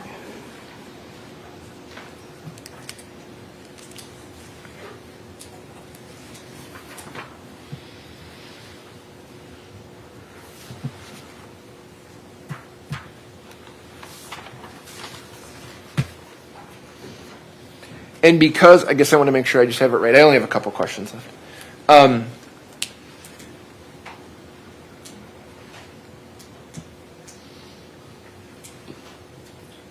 We've seen in this case what I've told you about, okay? We've seen physical contact between at least two of these samples that you tested and Mr. Mew's back. Do you know where they specifically swabbed for the DNA? I do not. So you just get it, and that's not you don't make that determination, do you? No. Okay, you're given the information from law enforcement. Law enforcement makes that decision. You just do the testing. Correct. Okay.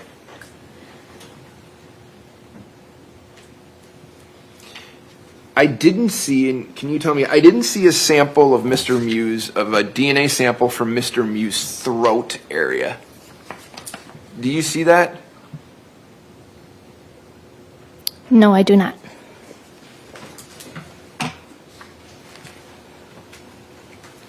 To your knowledge, is that any different than anything else? Could you swab my neck to see if there would be touch DNA there from one of these people? We can, yes. Okay.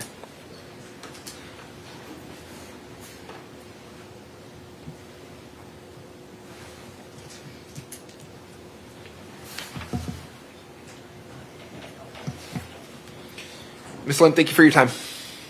Mr. Anderson?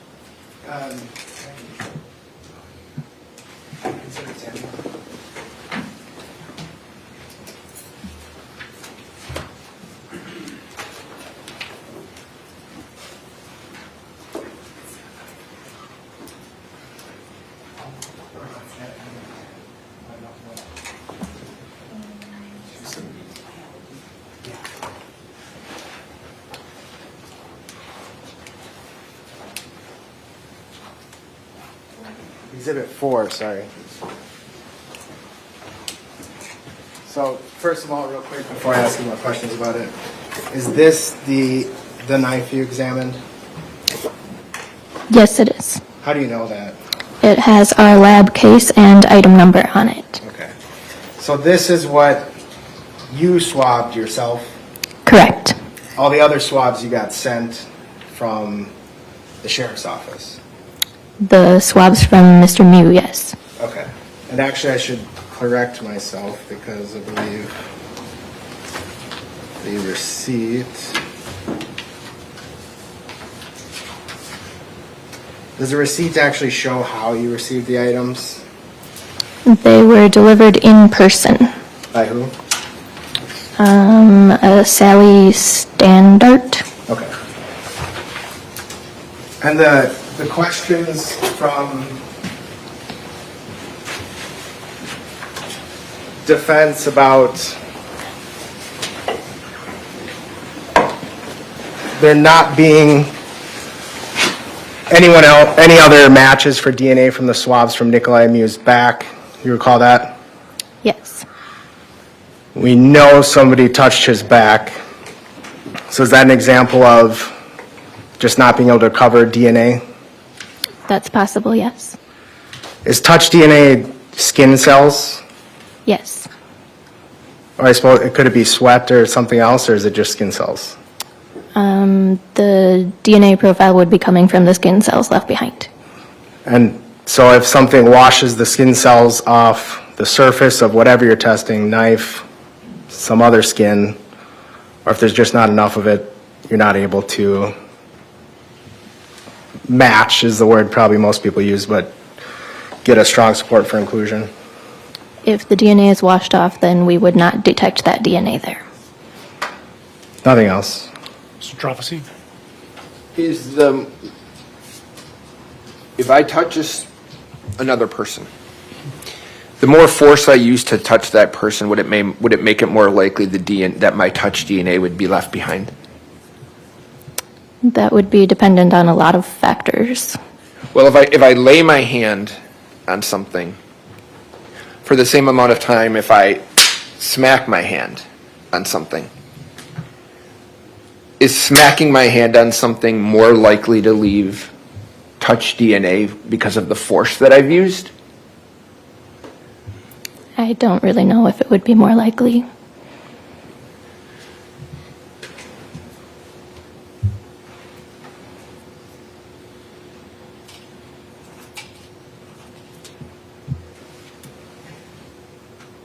Is it more likely if I grab something? More likely to leave DNA than if I touch something? If more of your hand is in contact with the item, then yes. Okay. And the more often I do it too, right? Correct. Okay.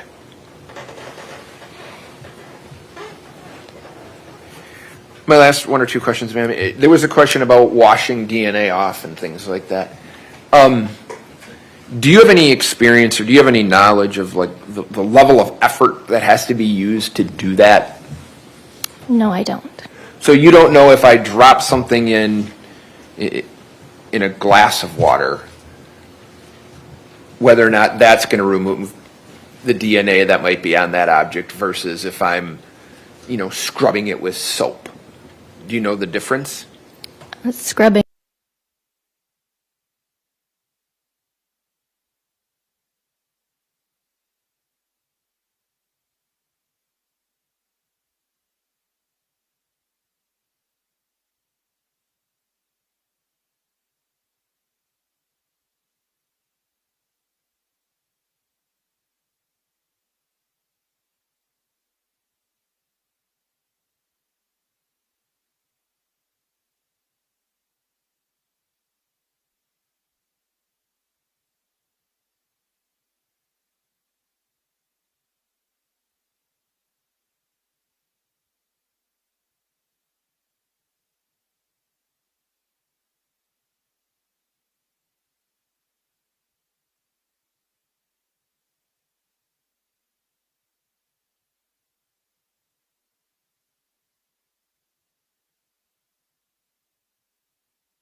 Your Honor, I'm really not prepared for this. I protest these proceedings.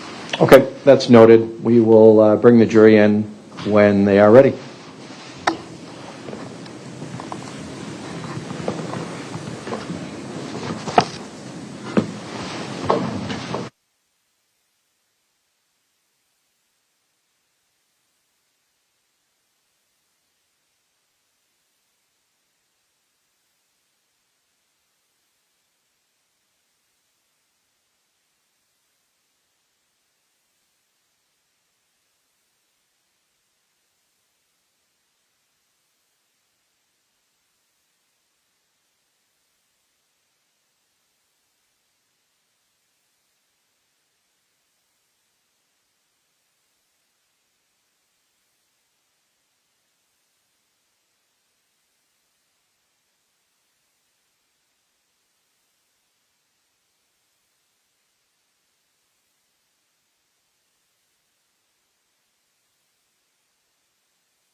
All right, welcome back, ladies and gentlemen. I could see that as all of you came into the courtroom, you've already been provided a notepad and a pen.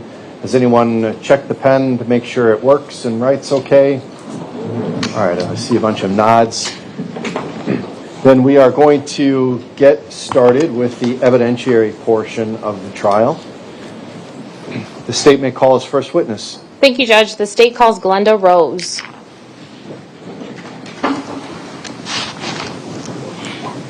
Ms. Rose, come all the way up to the witness stand right here. When you get up to the chair, please stay standing and raise your right hand to be sworn in by my clerk. Please raise your right hand. Do you swear that the testimony you're about to give in this matter before the court shall be the truth, the whole truth, and nothing but the truth, so help you God? I do. Okay, you may have a seat, ma'am. I'm going to have you start by pulling yourself up nice and close to that microphone. That black bar with the red dot is our microphone. Get situated nice and close to that and start by stating your name, spelling both your first and your last name.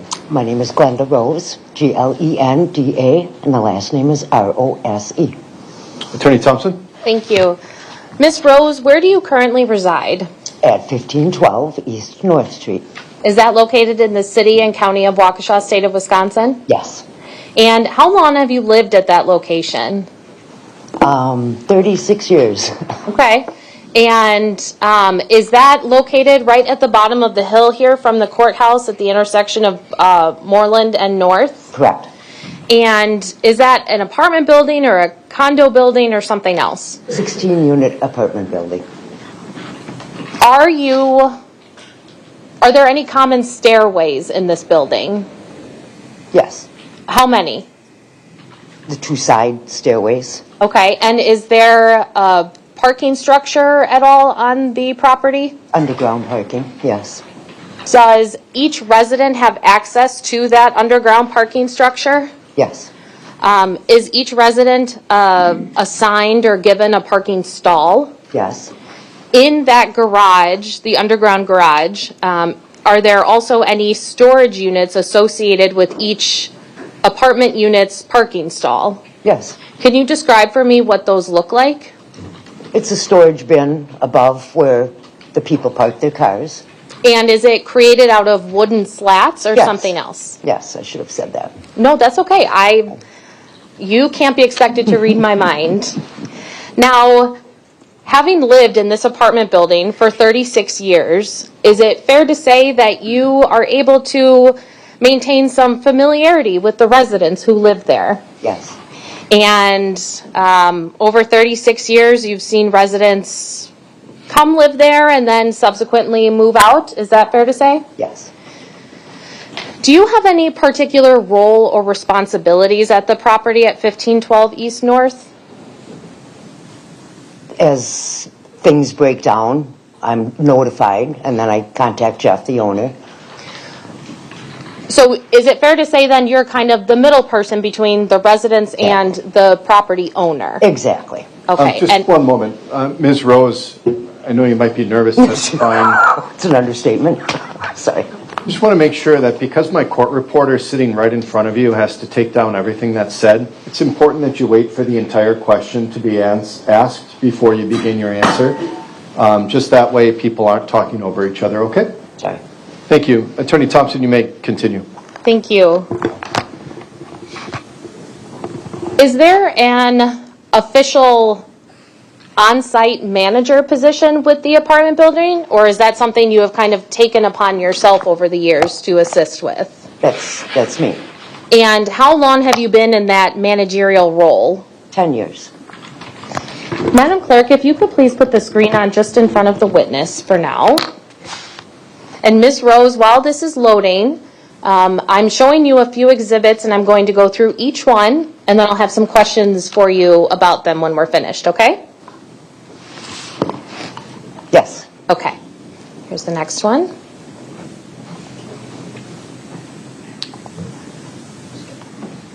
Okay. Could you show Exhibit 1 again? I don't know that the screen was up by that time. It's not on Mr. Leishwick's screen either.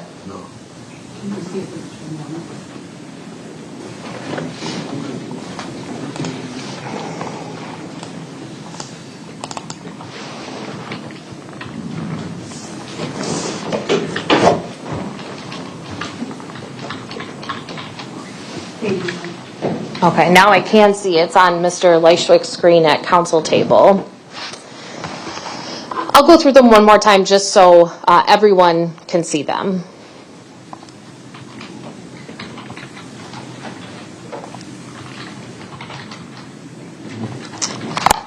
Okay, Ms. Rose, having viewed each of those 4 documents, are you familiar with what those documents show? Yes. Is it fair to say that you did not take these photos or create that floor diagram? Correct. But is it a fair and accurate depiction of where the building is located and what the property looks like? Yes. I would move exhibits 1, 2, 3, and 19 into evidence and ask to publish to the jury. First, as to admission of the exhibits, Mr. Leitchwick, do you have any objection to those coming into evidence? No. All right, those exhibits are received. And Mr. Leitchwick, do you have any objection to those exhibits being used with the jury? No. All right, the state may use the exhibits with the jury. Now, looking at what is marked as State's Exhibit 1, Ms. Rose, are you familiar with the application of Google Maps? Yes. Have you seen that used or used it yourself in the past? Yes. And what does Exhibit 1 show us then? The building. At 1512 East North? Correct. And at the intersection here at Moreland and North? Yes. Then moving to Exhibit 2. Are you familiar with a former tenant at this building named Carlos Maldonado? Yes. Do you know how long Carlos lived there? I want to say 2 years. And did you know Mr. Maldonado? And by that, that's kind of a vague question, so I'll rephrase that. How well, if at all, did you know Mr. Maldonado over the time that he lived there? In passing in the halls, in the laundry room, saying hello and stuff like that. Okay. And do you know a resident of 1512 East North by the name of Kevin Leishwick? Yes. Did you know him by any other first name? Conrad. Oh, sorry. No, that's okay. Exhibit 2 then, can you describe for me what you see here? The layout of the apartments. Okay, and so Carlos lived in between both Mr. Leishwick and you, is that fair to say? Correct. Now, when you are looking outside your windows, what part of the property do you see? The back hill. Looking then at exhibit number 19, do you recognize this picture then? It's the back hill. Okay, and if we're looking where my cursor is, it looks like a little hand right now, if you can see that. Did you and Mr. Maldonado and Mr. Leishwick live on the first or second floor of this apartment building? Second floor. So if you are watching the cursor go back and forth on exhibit 19, is that where your apartments would be in relation to this back hill? Yes. Now, I had just asked you if you knew an individual or a resident named Kevin Leishwick, and he also went by a different first name. Which name did you call him? Conrad. Is there a particular reason why you called him Conrad versus Kevin? He has to be called Conrad. Was there ever a time when you called Mr. Leishwick by Kevin and he demanded that you call him by Conrad? Yes. Can you describe for me the tone in which he wanted you or told you he wanted you to call him that name? It was just very abrupt and said, call me Conrad.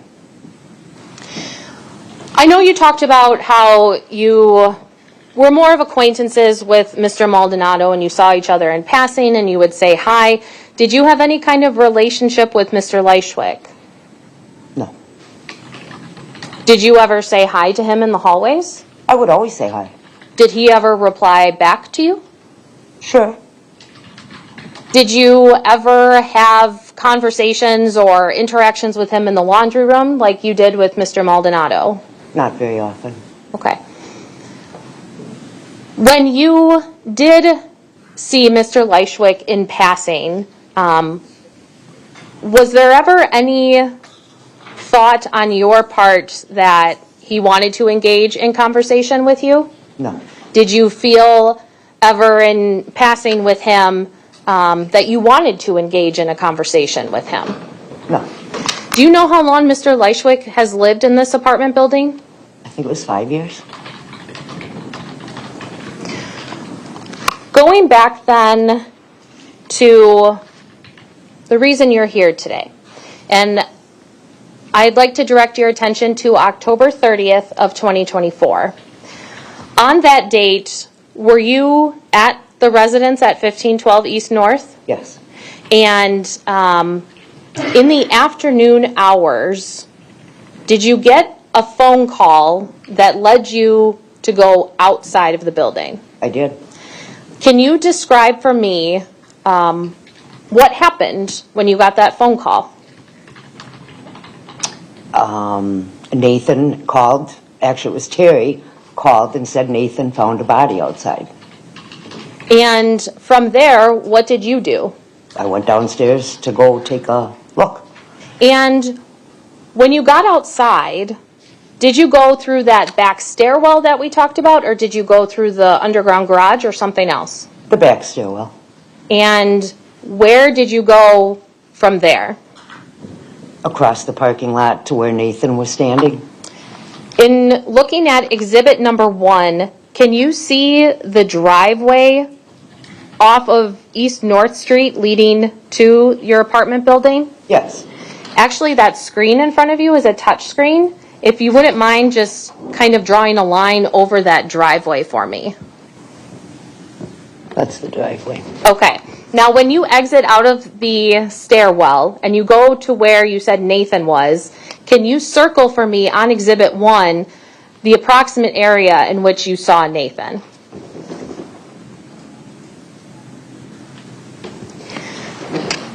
When you go up the driveway, and we can see on exhibit 1 it's slightly curved, is there a retaining wall to the right-hand side when you're driving into the underground parking structure? Yes. And above that retaining wall, is there a path? I don't know if I'd call it a path. What would you call it, please? Broken down trees and kind of a walkway. You know, I guess a path, yeah. No, that's okay. If you call it something different, I don't want to put words in your mouth. I mean, it's I guess a path. Okay. It's a walkway.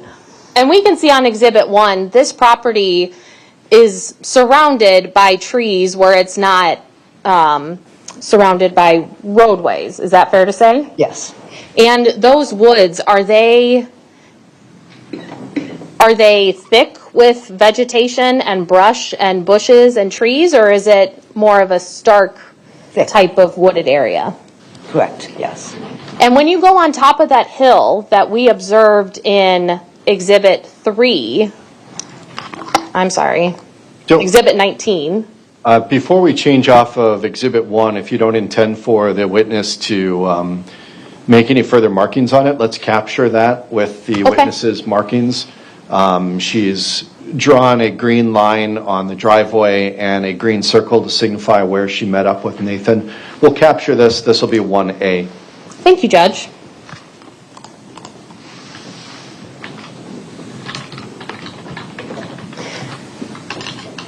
Now, Ms. Rose, going back to exhibit 19, we can see the upward slope of this hill.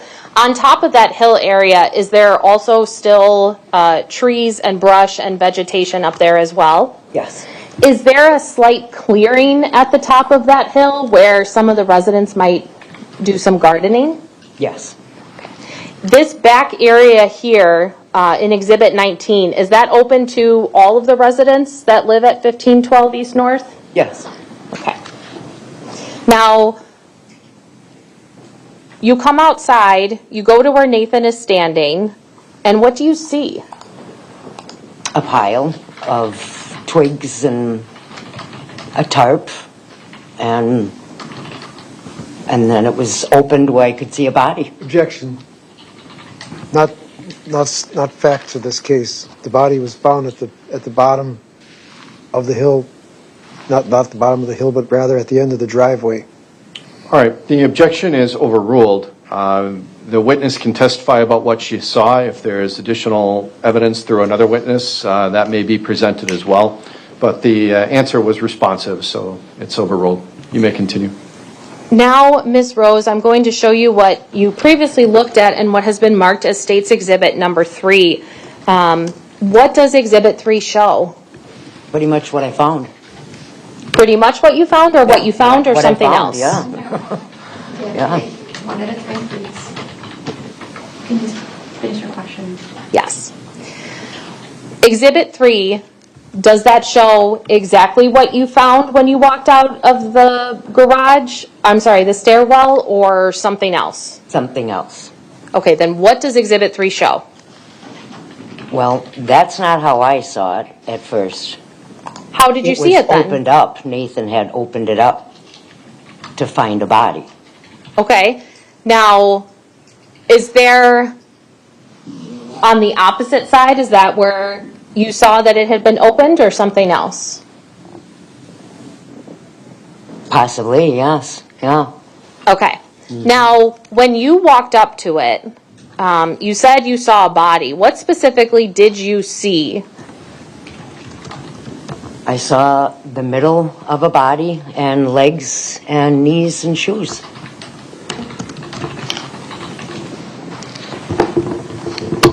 Thank you, Madam Clerk. I'm finished with the screen.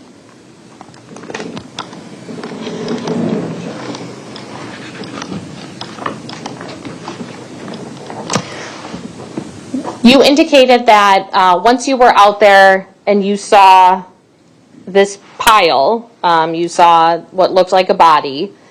Did anyone call police? Jeff, the owner, did. Okay. And did you stay with this pile until police arrived? Yes. While you were standing with that pile, did anybody else or any other residents, or did you touch that pile or start taking off those branches? No.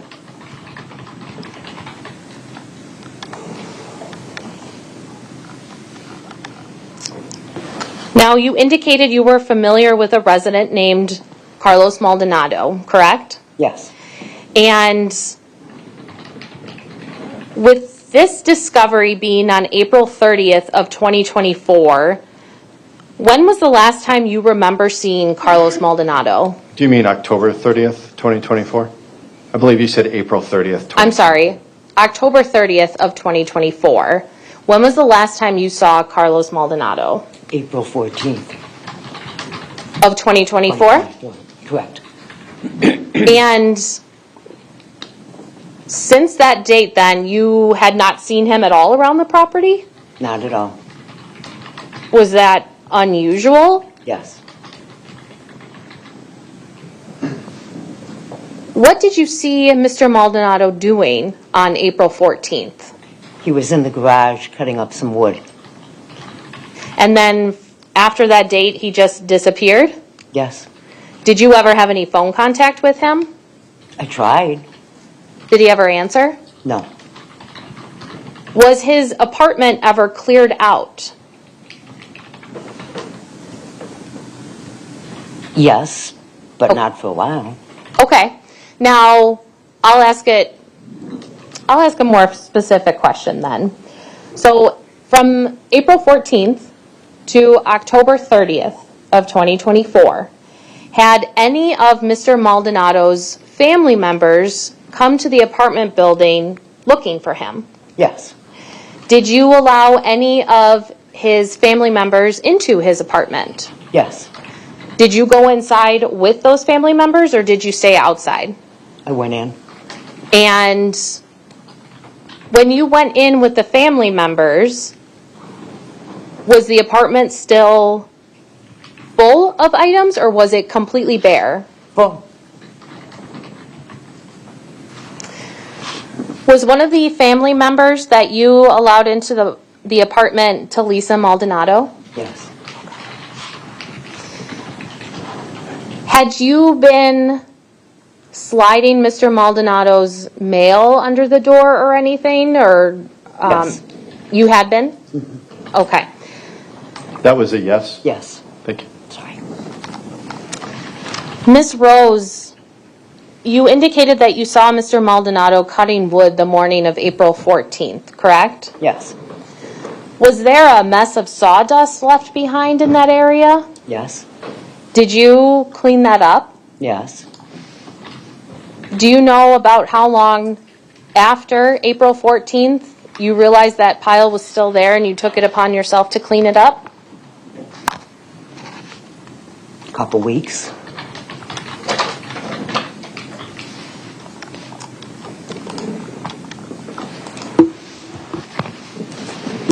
I do not have any other further questions for this witness. Thank you. All right, Mr. Lightwick, cross-examination. Yes, please. Glenda, you simply could not have found the remains of poor Mr. Carlos at the top of the hill there because he was not found there.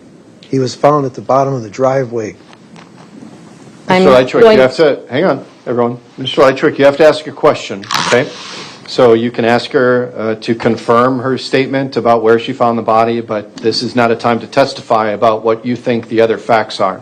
So go ahead and ask a question if you would like. Where was Mr. Maldonado laying, Glenda? Halfway down the hill on the right-hand side. Where was he in relation to the driveway? Halfway down. Almost to the bottom of the driveway. Thank you. So he was found almost at the bottom of the driveway, across the wood from the edge of the driveway where it meets the road.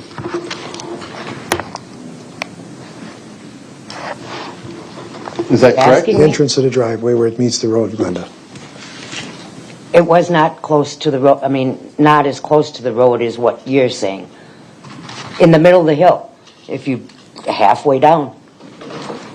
But the hill is not to be confused with the hill that is perpendicular to the stairs that you took to get into the driveway when you left your apartment. Is that right? Right. So we are talking about then at the end of the driveway, that area. Are we not? No. How can that not be? Because the Because the end of driveway, the driveway is here, and the body was up here. The end of the driveway is the end of the driveway. This Can I was the please middle have of the the hill. diagram? Hang on. Okay, finish your answer. Are you finished? I think so. Okay, Mr. Lightwick, what were you saying? can I please have the diagram of the property again? Sure. Attorney Thompson, can you put up exhibit number 1, please? Yes, I will.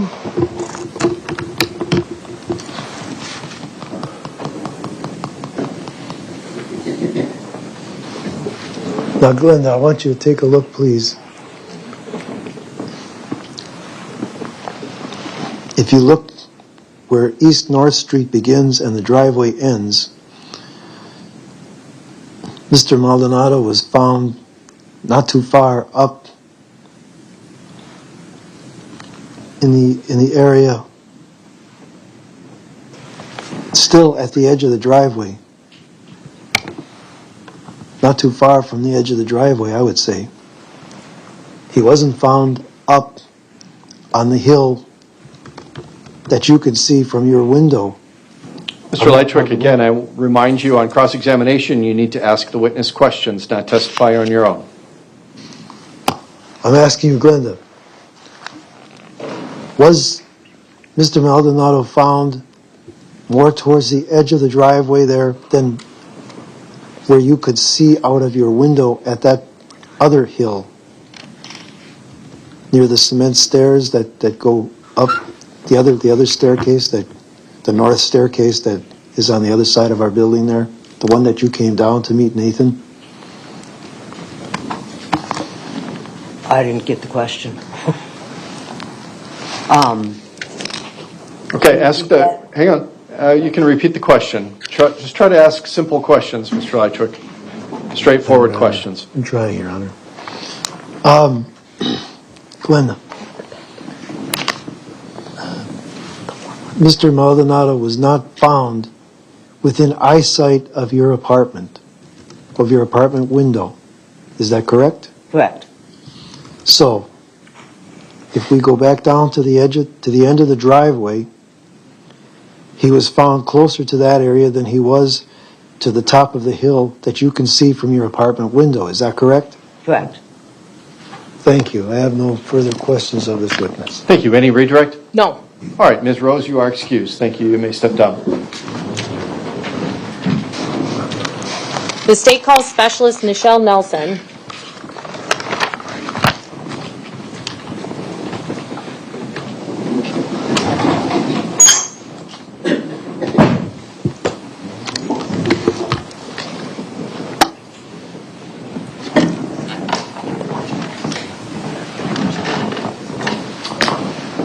All right, ma'am, you can come all the way up to the witness stand. When you get up to the chair, please remain standing and raise your right hand to be sworn in by our clerk. Do you swear that the testimony you're about to give in this matter before the court shall be the truth, the whole truth, and nothing but the truth, so help you God? I do. You may have a seat. That black bar with the red dot in front of you is our microphone. Get yourself situated nice and close to that. And start by stating your name, spelling your first name and last name for the record. Nichelle, Nichelle, Nelson, Nelson. Ms. Nelson, how are you employed? As a specialist for the City of Waukesha Police Department. As a specialist, are you also a sworn law enforcement officer? Yes, I am. How long have you been a sworn law enforcement officer in the state of Wisconsin? Currently in my 29th year. What is the difference between an officer or detective or a specialist, which you are?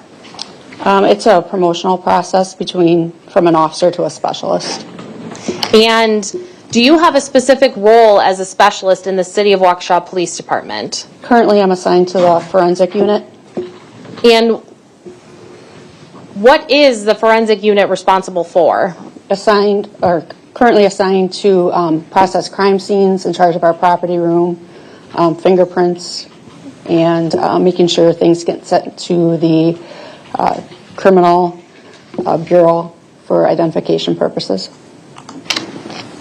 To be a crime scene technician, do you have to go through any specialized training outside of that standard police academy that we're all used to hearing about? Yes, additional training including forensic or basic evidence technology schools, as well as some additional courses that we choose to, such as maybe a death investigation course or additional photography courses. Have you been to a death investigation course? Yes.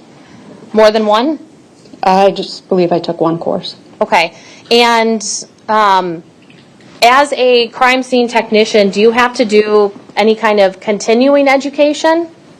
We do throughout our career. Sometimes we attend the State Crime Lab, puts on a once a year training, and sometimes we attend that.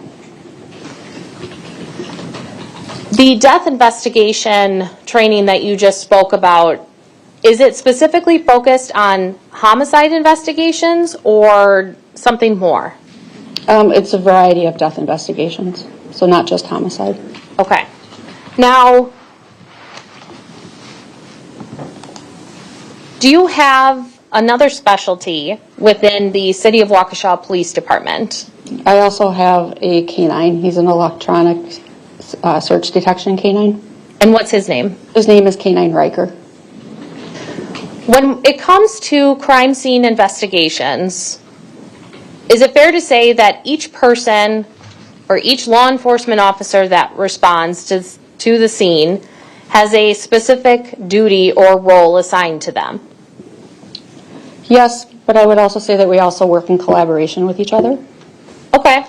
What would be the purpose of having individual roles for each person?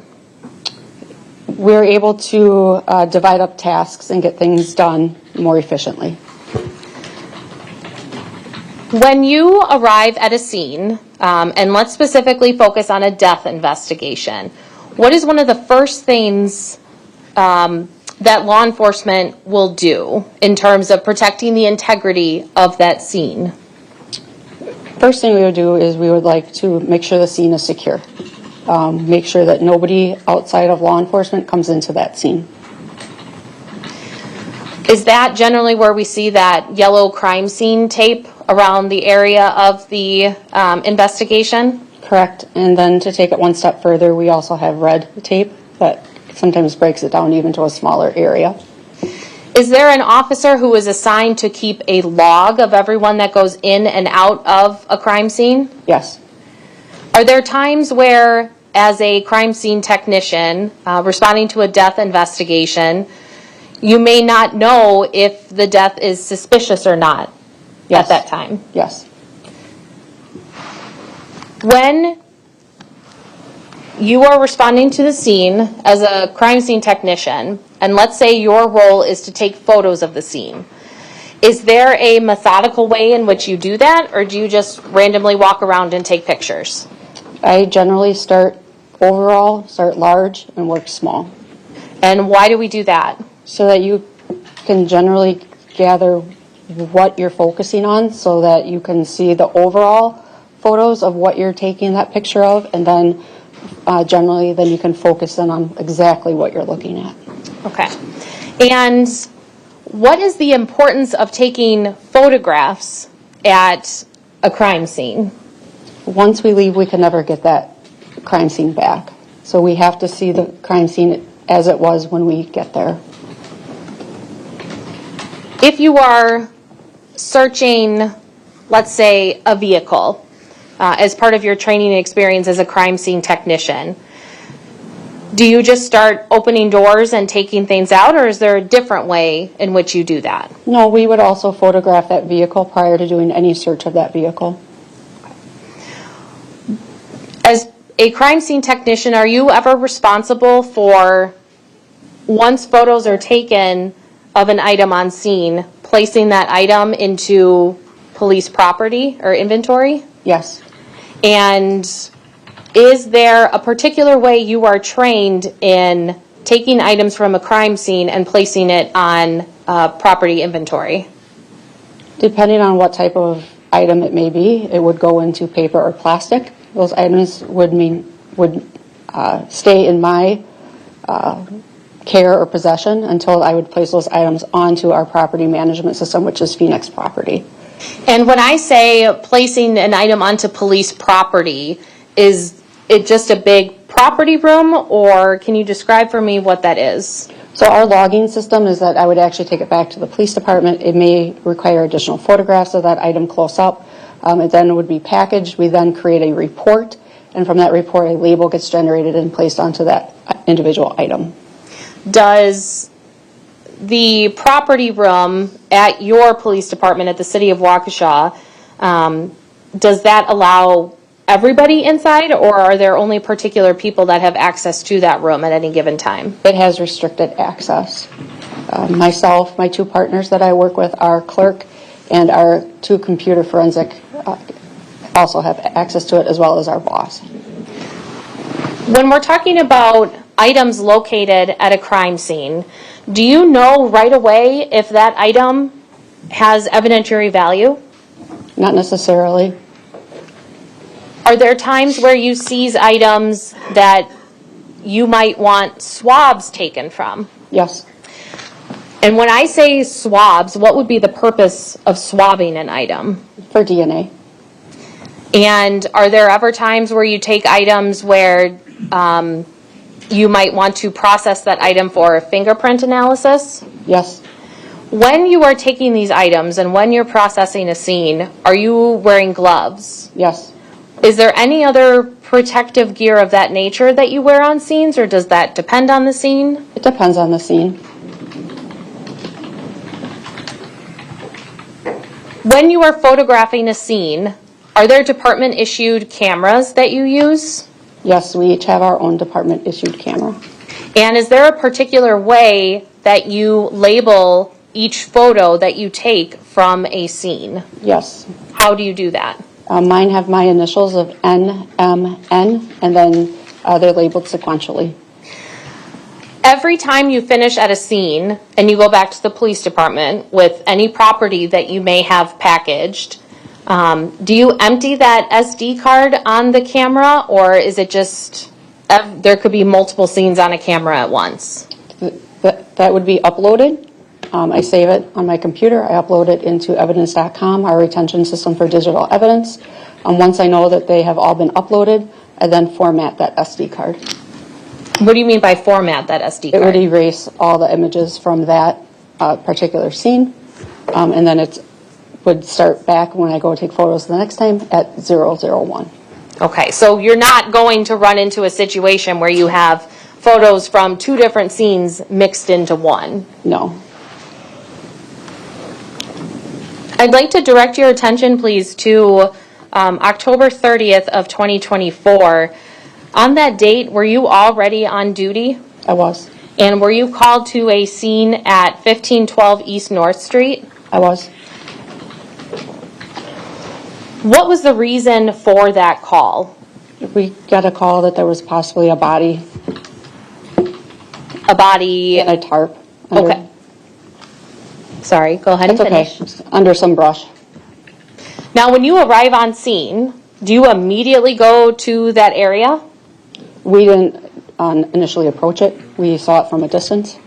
And why did you stay back from a distance versus immediately go to that area? We didn't know if there was possibly evidence around where the possible body was. So that was intentional? Correct.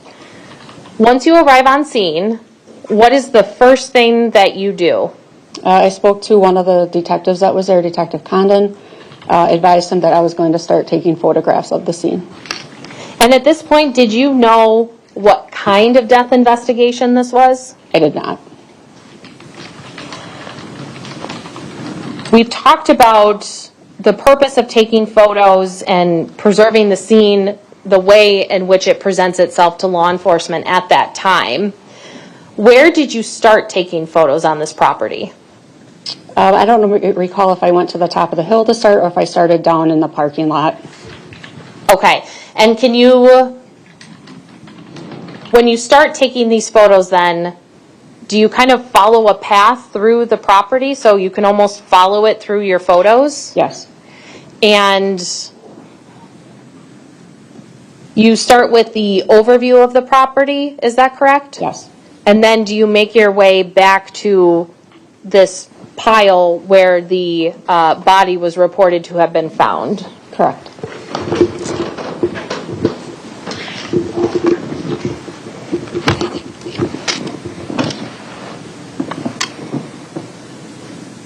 Madam Clerk, can you please turn on the screen in front of the witness?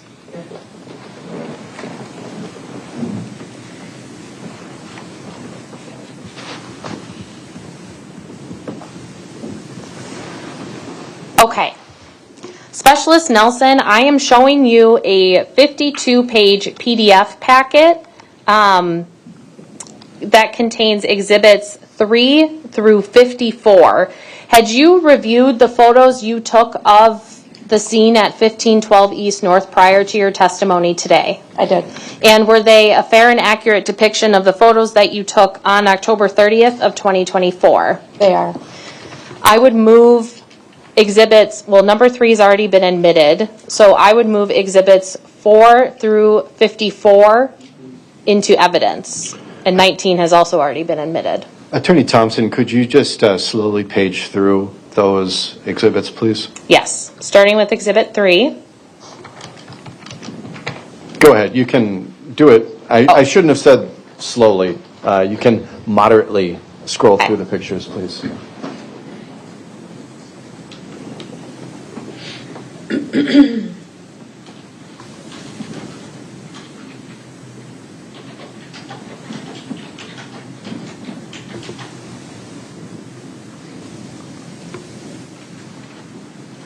Now I went too fast and it's thinking.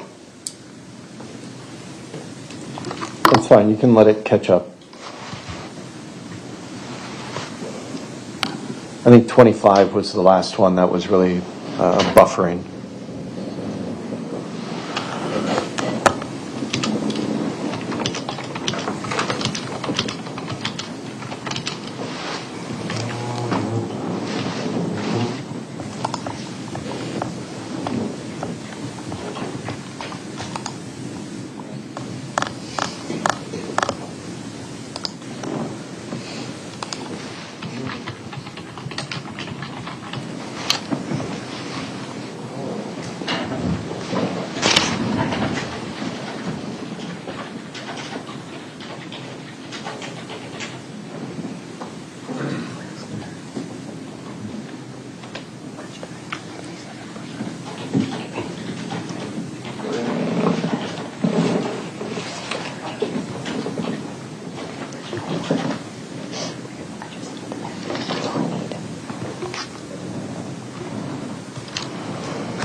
All right, let's hold up here. This is through Exhibit 31. Attorney Thompson, are you intending to go through each of these sequentially? I am, yes. Okay, so Mr. Leichwick, so far, what was the number that it started with, Attorney Thompson? Exhibit 3 through 54. Okay, so Mr. Leichwick, so far 3 through 31, any objection to those photographs being introduced into evidence? No, not at this time, Your Honor. Then those will be admitted. 19 has already been admitted. And Mr. Leichwick, any objection to 3 through 31 being used to publish with the jury? No. All right, they may be published. Attorney Thompson, as we go through and show these exhibits, perhaps the others will buffer while we're waiting. Oh, I hope so. Thank you. Okay, Madam Clerk, can you please turn on the screen for everyone, please? Now, Specialist Nelson, looking at exhibit number 3, is this the possible body in a tarp that law enforcement was called to investigate? Yes. Exhibit number 4, tell me what exhibit 4 shows. A different view of the same photo from farther away. Now, I'm showing you what's previously been marked as exhibit number 1 and received. So when we compare exhibit 1, which is a Google Map overview of the property, and exhibit number 4, where are you standing in exhibit 4?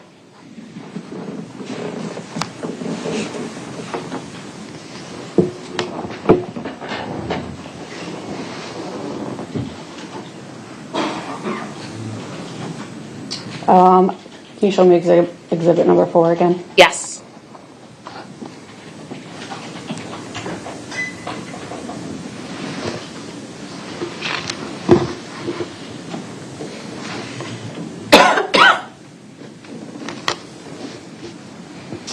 I'm not sure if down here is the pathway from the driveway that we walked up, if that's the bottom of the path. I think that is. Okay. So I was looking up the hill, I believe. And as we continue going through these, I'll be asking you if you can kind of help orient the jury as to how you're walking through this property. For the record, the witness has placed a couple of green markings on exhibit number 4. Attorney Thompson, do you want to capture that as 4A? No, I don't think that was intentional. Okay. We'll clear it.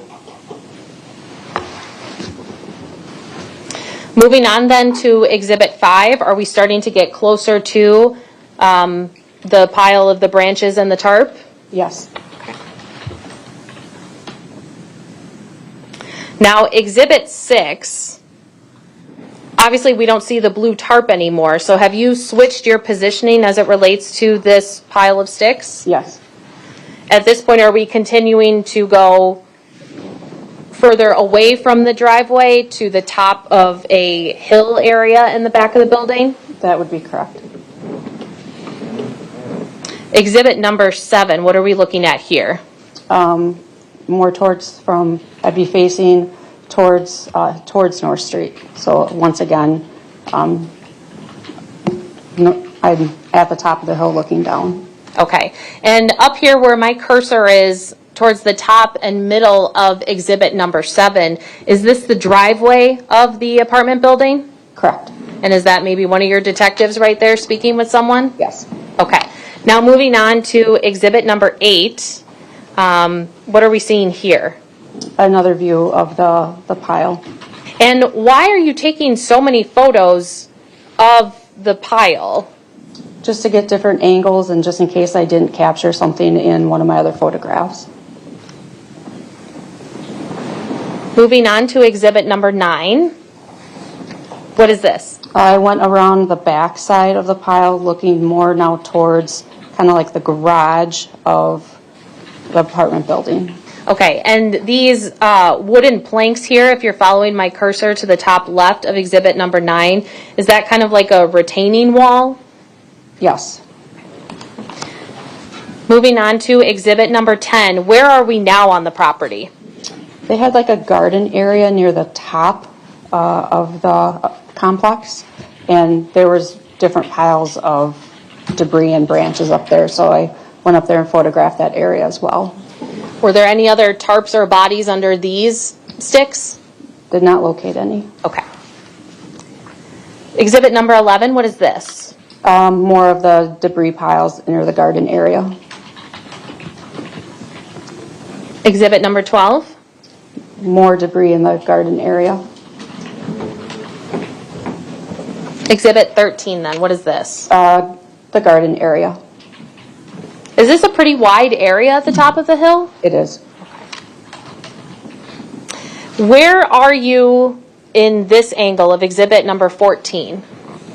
You can kind of see in the background there the apartment complex. If I draw in here, that's the apartments. So kind of looking down towards the apartment complex. Okay, and I do not need that to be captured. Okay, it'll be noted that the witness placed a green X near the center of Exhibit 14, but we will not capture 14A. Thank you. Now looking at exhibit number 15, are we still at the top of the hill here? Yes. Have we started coming down the hill back towards the apartment building? I believe so. Okay. And these logs that we see, they appear to be in a square shape. Is that fair to say? Yes. Is this... Well, actually, no, strike that. Moving on to exhibit 16, what do we see here? I think that was the beginning of the garden area. And exhibit 17? Just a marker from my purposes to kind of give a demonstration or a location as to where I was photographing. This one doesn't have a number, but it should be exhibit number 18. What are we looking at here? The back side of the apartment complex, the hill up, and if you were to look straight ahead through that, that would be Westmoreland. Okay. And exhibit number 19 has previously been admitted. What are we seeing here? The back side of the apartment complex, and you can see the garage door that's open. Okay, and that garage door leads out to the driveway that leads out to north. Is that correct? Yes. Okay. Now exhibit 20, what are we looking at here? The top of the hillside. And exhibit 21, have you continued coming further down the hill? Yes. And right where my cursor is at the top of these concrete stairs, is that a common doorway into the apartment building? I believe so. And exhibit 22? Just turned around from where I was and took a photo up to the top of the hill. Now that you have completed a kind of overview of all the different areas of the property, did you then come back to the area in which the body was reportedly found? Yes. Okay. Now, exhibit number 23, what are we seeing here? A close-up of the blue tarp. As you are taking photos of this pile, did you also observe at any point black plastic sheeting? Yes. Okay. When you are taking these photos, have you touched any of these branches or anything yet? Myself, along with some of the other officers or detectives, we were starting to slowly remove some of the sticks and stuff that were over the tarp. And as you started slowly moving those sticks off, were you taking photos as you went? Yes. Did there come a time where you stopped taking sticks off of this pile? Yes. When? I observed twine or rope, and I also observed what I thought to be shoes at one of the ends, and I took my gloved hand and tapped the bottom, and I felt a shoe, and at that point I told Detective Condon that I felt that we had a body wrapped up. Once you tapped and you felt what you thought was a shoe, what did you do next? I advised Detective Condon that we needed to contact the medical examiner. And was the medical examiner's office contacted? Yes. And subsequently, did an ME's office investigator and Dr. Scheel arrive on scene? Yes. While you were waiting for the medical examiner's office, Did you continue moving the branches or unwrapping the tarp? No. Okay. Once the ME's office arrived on scene, what process started or continued? We can continue to remove branches from the tarp. We worked in conjunction with them with photographs and removing items. They maintained custody of any items that they thought was relevant. When you're looking at a scene such as this, you talked about earlier how you don't always know what items are relevant in an investigation. Is that fair to say? It's fair to say. And actually, no, I'll continue on. So moving on to exhibit number 24. What are we seeing here? You can see part of a black bag as well as some rope. Is this the area you were when you tapped what you thought was a shoe? I couldn't be for certain with this photo. Okay, that's fair. Moving on to exhibit number 25. Are we standing further back from the pile? Yes. Okay. Oops. Now, exhibit number 26. Have some of the branches and vegetation been moved back off of the tarp? Yes. Exhibit number 27, what kind of angle are we looking at here? I'm probably standing a little bit closer and maybe a little bit more like over to get a more direct downward shot at the... Okay, and if we look on the left side of exhibit number 27 where you see my cursor here, what part of the body was this part where my cursor is? That would be where I thought I felt shoes, where I saw shoes. Moving on to exhibit number 28. What are we looking at here? An overview. Are you seeing at this point any other ropes or twine that you talked about earlier? Do you want me to mark? I would love it if you could circle each twine that you see, please.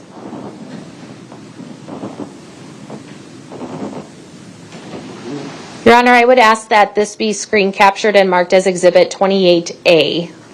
It will reflect the 3 green circles the witness has identified. Just pause a moment until my clerk verifies that the capture is complete. Of course.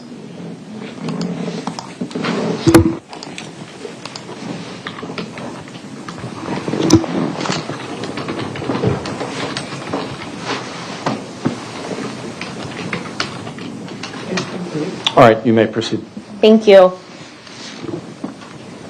Moving on then to Exhibit 29. What, if anything, of evidentiary value do you see in this photo, Specialist Nelson? Just some rope that's up in here. Okay. At this point, when you start removing the branches, I do not need that screen captured. All right, it will reflect that the witness did indicate to the right of the picture on Exhibit 29. We can clear that. As you start removing branches, once the medical examiner's office gets there, do you find what are believed to be human bones outside of this tarp or black plastic sheeting that you referenced? I believe so. Do you see any of those in Exhibit 29 or not yet? I can't tell if it's hard to say with all the debris that's in there. Okay. Moving on to Exhibit 30. There's obviously an arm in the top right-hand corner. Yes. Is that yours or the medical examiner's office? Medical examiner's. And in looking at what the ME's office employee is holding, it looks like a regular paintbrush. Is that fair to say? Yes. Why is she using a paintbrush? What's the purpose of that? To cautiously remove debris. When we're looking at Exhibit 30 then, can you start to see the outline of a foot? Yes. Is that the part of the body in which you are standing by, the feet? Correct. Okay. Exhibit number 31, what are we seeing here? Some clothing. Okay. Does it appear as if it's coming out of that black plastic sheeting? Yes. Okay. Now, Your Honor, this is where we initially stopped as the packet was still buffering, so I would move Exhibits 32 through 54 into evidence as we continue and ask to publish to the jury. Sure. Let's take the screen down, Madam Clerk, for the public. It'll remain on for counsel table and the witness. And Attorney Thompson, if you could scroll through the remaining exhibits then.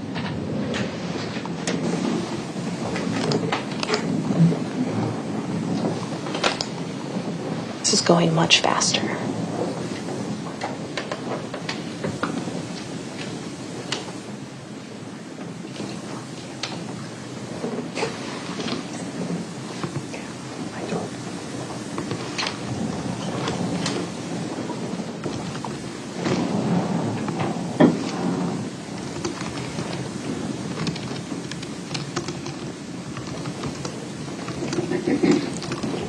All right, you went to 53, is that right?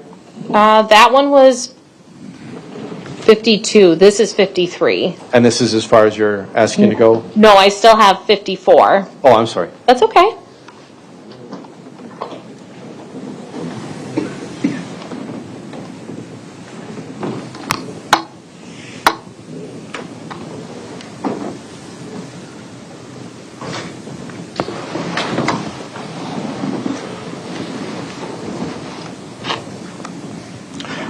There we go. The state has moved for admission of 32 through 54. Mr. Leitchwick, do you have any objection to those pictures being received into evidence? No.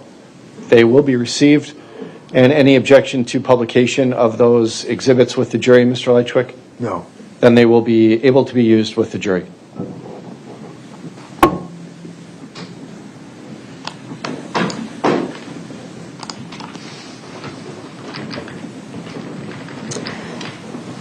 Okay, now Specialist Nelson, in looking at Exhibit 32, has the medical examiner's office and yourself started the process of, or continued the process of removing all of the sticks and vegetation and debris from the tarp area? Yes. Do you still see the twine that you previously referenced in this photo? Yes.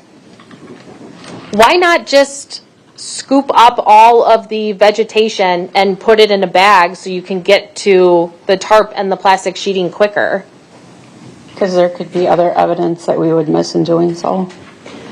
How long were you on scene, not only taking photos, but then also processing this particular area, if you recall?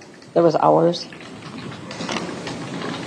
Moving on to Exhibit 33, are we now getting closer to the area we just saw in Exhibit 32? Yes. Now, in Exhibit 34, what are we looking at here? You can start seeing some bones. Can you circle for me on Exhibit 34 where you start seeing bones?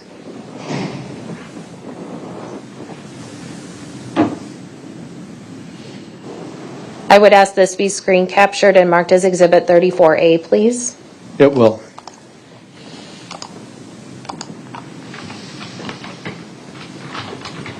Thank you.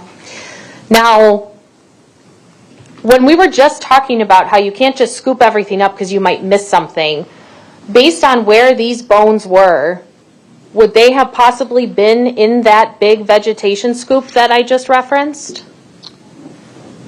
Probably not. You would have felt them, or?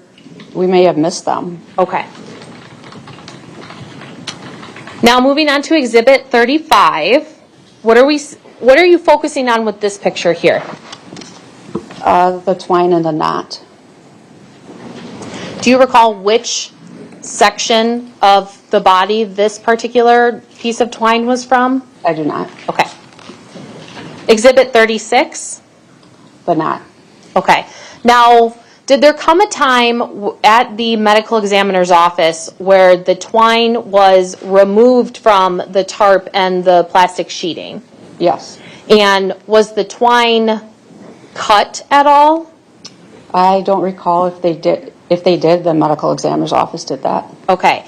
And to your knowledge, did anybody on scene untie these knots? No. Looking at Exhibit 37, what are we looking at here? More of the twine and the knots. And this appears to be, and correct me if I'm wrong, a different set of twine than what we just looked at in Exhibit 36. Is that fair? Yes. And Exhibit 38? Close-up of those knots. Exhibit 39, what are we looking at here? A different section with the twine and a different set of knots. Is this where the head of the body is located? Yes. And so the rope appears to be around, you know, if the skull is in this circular part here, then the twine appears to be kind of towards the neck or upper chest area. Would that be fair to say? Yes. Exhibit 40, what are we looking at here? Another angle of those bones. Specialist Nelson, have you investigated crime scenes in the outdoors before in your career? This was the first. It was? Okay. Were the tarps and the plastic sheeting sealed around the body, or were there openings? There were some openings. Exhibit 41, please. What are we looking at here? Just a different angle farther down from where those bones were. Now, in looking at Exhibit 41, if you can see my cursor, I'm kind of in the middle of Exhibit 41. Do you know what that piece of debris was? We found cardboard. Were there other pieces of cardboard debris near the body? Yes. Were those collected? Yes. Did we find any other pieces of cardboard debris inside the tarp or the black plastic sheeting, to your knowledge? I don't remember if there was any inside or not. Okay. I'm also moving a little bit to the left of the cardboard debris, and what I'm circling here, did you notice, as you were processing this scene, any tape on various parts of this tarp or black plastic sheeting? Yes. Can you circle for me on Exhibit 41 where you see tape? I would ask, please, that this be marked as Exhibit 41A and screen captured. It will reflect the two green circles marked by this witness. Was the tape removed from the black sheeting that we see in Exhibit 41 on scene? No. Okay. Is that to, well, never mind, strike that. Moving on to Exhibit number 42, what do we see here? A close-up of the cardboard in just that general area. In Exhibit 43, what are we looking at in this picture?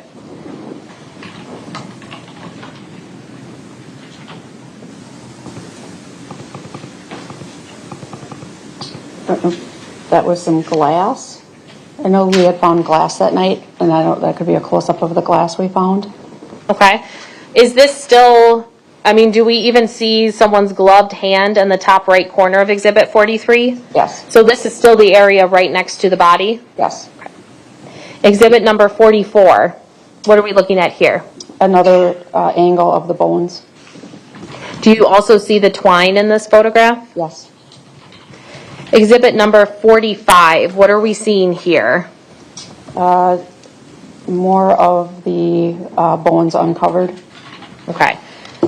Were all of the bones then taken or collected by the medical examiner's office and taken back to the office? Yes. Moving on to Exhibit 46. Another close-up. By this time, is it darker outside or is it getting dark? It's getting dark. Okay. So now that you've shifted to processing the scene at night, are there any types of lights or equipment that you use to help ensure you're still gathering everything you can from the scene? Yeah, we got some lights up there for us to work. Okay. Did it end up raining at all that night while you guys were out there? I think it started, but I don't recall exactly. Okay. Moving on to Exhibit number 47. What are we looking at here? Just another close-up showing some of the cardboard. Do you see any tape at all? Yes. Do you also see 2 sections of twine? Yes. Exhibit 48 then? Twine and some more cardboard. And at this point, has all of the brush and sticks and debris been removed from the body? Yes. And now we are left with the tarp and the black plastic sheeting? Yes. Exhibit number 49, what is this? Just another close-up of the twine. What is Exhibit 50? I believe it was a close-up of one of the arms or the hands. What is Exhibit 51? More close-up of some of the bones that were outside the bag. Exhibit number 52, what are we looking at here? A photo of what the ground looked like once everything was removed. And so you talked about how the medical examiner's office and yourself did not open up the tarp or the black plastic sheeting. Is that correct? Correct. Now, why take a picture of what is underneath the tarp and that sheeting? Just to show what was left afterwards. And in addition to showing what was left, did this scene continue to be processed, or once you remove the body, you just walk away? No, we continue to dig through. Why? In case there was items that we may have missed. In this particular scene, were there any bugs collected? The medical examiner did take bugs. Okay, that was the medical examiner's job then. Is there anything else that, besides taking these photos, that you collected at this very particular spot with the body? The medical examiner pretty much took everything. Okay. That night. Okay. Moving on to Exhibit 53 then. Is this still the same area? Yes. And Exhibit 54? Just another photograph of that same area. Okay. And the top layer of the ground that was right underneath the tarp, was that debris also collected by the medical examiner's office for examination? Yes. Okay. Now, did you attend the autopsy of these remains that we recovered in the woods at 1512 East North? Yes. And did that occur on November 1st of 2024? Yes. Why do you go to an autopsy? To collect additional items for evidence. Does the medical examiner's office have property inventory like police do? They, similar, but not necessarily, I don't want to say like as detailed, but they have a sheet that they do give us of items that they have. At the start of an autopsy, is there a piece of paper that is kind of like an inventory list of all items recovered from the remains by the medical examiner's office? Yes. And at the conclusion of the autopsy, is it yourself or whatever other law enforcement officer is present for the autopsy, do you sign off on that or acknowledge that you are taking the items that the medical examiner's office is not keeping? Yes. And in this case, do you recall taking items with you once the autopsy was complete? I don't think I took them that day just because some of the items needed to dry. But yes, I did take custody of some of the items from the autopsy. And then once you take custody of those items, then you go back to the police department that we talked about earlier and put everything on property inventory for subsequent processing? Yes. And by subsequent processing is one of those potentials to send evidence to the Wisconsin State Crime Lab for analysis? Yes. And are there different specialized fields within the crime lab that can assist in analyzing the various pieces of evidence? Yes. We talked a little bit about vegetation and debris that we found on scene. During the autopsy, were there particular items of vegetation that were of significance to you? There was some, yes. Okay. Now, those items, those particular landscape items, if you will, when you collected those, did the medical examiner's office suggest a agency who might be able to assist in the identification of those items of landscaping? The medical examiner did not, but the state crime lab did. Thank you for correcting me. So why did you ask the crime lab for that information and they offered it, or how did that work? We have a pretty good working relationship with the crime lab, and through conversation of this case, they actually recommended a gentleman that works in vegetation. Okay. Was that individual an employee of the U.S. Department of Agriculture? Yes. Madam Clerk, can you please turn on the screen just in front of the witness, and I will be showing you what's marked as State's Exhibits 55 through 57.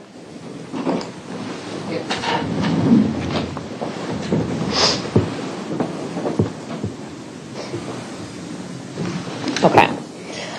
Now, first showing you 55. Okay.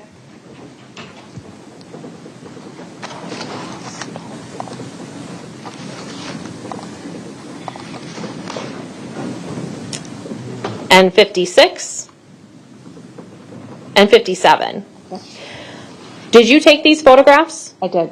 And do they show two specific pieces of vegetation that you asked the Department of Agriculture agent to assist you with in identifying? I did. And then was that individual able to give you an identification of those landscaping items? Yes. I would move Exhibits 55 through 57 into evidence and ask to publish to the jury. Mr. Lightwick, any objection to 55 through 57 coming into evidence? No. They are received. Any objection to publication, Mr. Lightwick? No.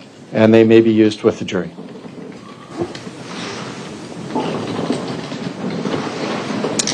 I'm going a little bit out of order, but starting with exhibit number 56. Specialist Nelson, what is this item that we're looking at? It's called a catalpa pod. And where was this pod located as it relates to the body that you found? There were catalpa pods located inside the bag and on the body. This one I actually retrieved when I went back out and found out what I was looking for from Alex. Okay, thank you. So this is not the one that was specifically recovered from the remains. Do I have that correct? Correct. But it is the same type of pod that you saw in the remains at the medical examiner's office? That I gave to Alex, who works for the U.S. Department. Okay. Ms. Nelson, do you know how to spell that? C-A-L-T-A-P-A, I believe. Thank you. Now moving on to Exhibit 57. What does Exhibit 57 show? Juniper. And is that, this is not the exact juniper branch that was located with the remains. Is that fair to say? No, it's another one that I went out and retrieved the same day I took the photographs. Okay. So this individual at Department of Agriculture had identified the two pieces of vegetation you sent him as a catalpa pod and juniper. Do I have that correct? Yes. And then from there, you went back to the scene at 1512 East North to see if there were any juniper or catalpa pod landscaping items at that scene. Is that correct? Correct. And did you specifically go to the area where the remains were located? I went on the premise, the property. Okay. Now, in looking at exhibit number 55, tell me what I'm looking at here. That's one of the trees that lines East North Street. Is this tree, was it overhanging on, or was it hanging over the remains that you found? No. Okay. It was further down the driveway, closer to the street? Yes. Okay. What is this tree? It's a catalpa tree. Did you see these trees anywhere else on the property as it relates to the location of the remains? No. Okay. How close then is this tree to the remains that you found? Can you put the map back up of Sure. So these would be the catalpa trees right here, and the body would have been up in here. Record will reflect that the witness is identified with a green line where the trees were and a green dot with where the body was found. Thank you. Do you want that memorialized, Attorney Thompson? No, thank you.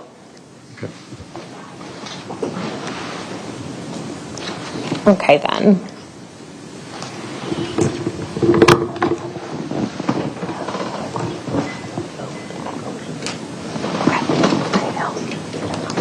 I do not have any other questions for this witness. Thank you. Mr. Lightwick, cross-examination. The only thing I would like to request the court to do is to provide the jury with the markings from the expert of the property, the satellite view of the property where she marked in green. Just the one that she had up there? Yes, please. Sure, we can do that. So, Attorney Thompson, if you can pull up Exhibit 1 again. Yes. And Ms. Nelson, I'll have you re-indicate on that exhibit where the catalpa trees were and where the body was found. Okay.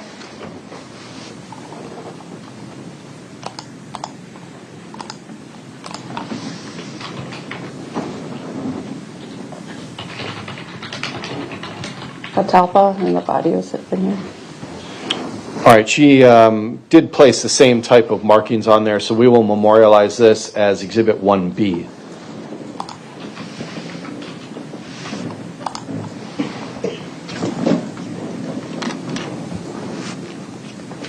Mr. Lightwick, go ahead. Otherwise, Your Honor, I have no questions for the witness. Okay, thank you. You may step down.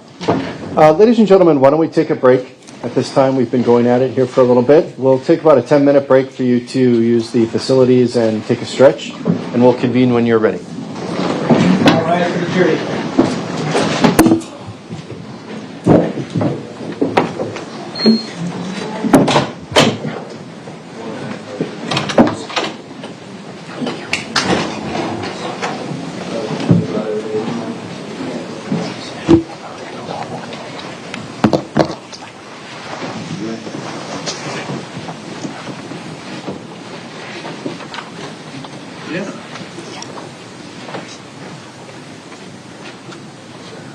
Thank you. You may be seated.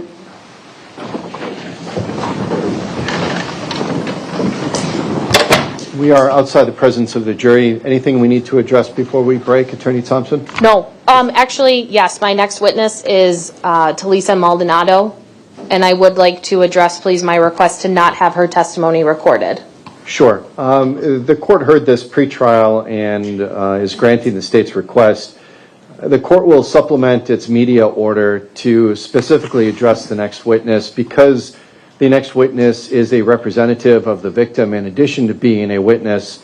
The court is going to restrict any filming and streaming of this next witness's testimony. It can be audio, but I ask that the witness not be photographed or any visual representation of the witness because of victim confidentiality and victim privacy. However, we will be referring to her by name, and she will testify as normal. Anything else, Attorney Thompson? No, thank you. Mr. Litchwick, anything before we break? My name is Leishvik, Your Honor. No, I have no questions at this time except to add again that this is a travesty of justice on my end. I'm not receiving a fair trial. That is noted. We will break for 10 minutes.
take up before we bring the jury in, Attorney Thompson?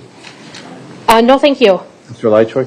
I would like to recall Glenda Rose, a witness, and Ms. Michelle, the state's expert, Ms. Michelle Nelson. No. You had an opportunity to ask them questions on cross-examination, so we're not recalling them at this time. And it's not your case in chief yet either. So we're going to continue with the state's witnesses when we bring the jury in.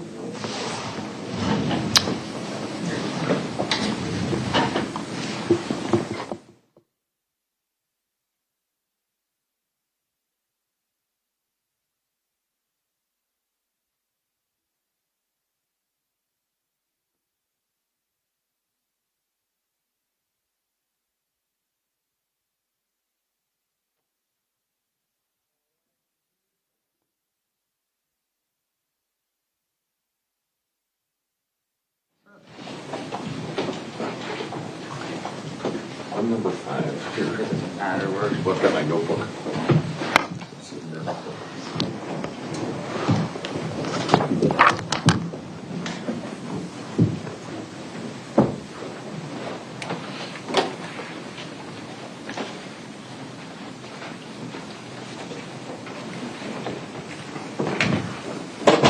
Thank you. You may be seated.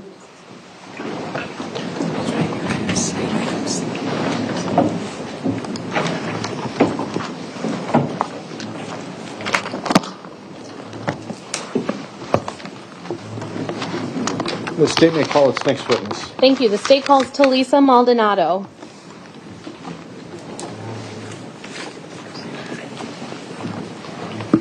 Ma'am, come on up to the witness stand. When you get up by the seat, please remain standing and raise your right hand to be sworn in by our clerk. Do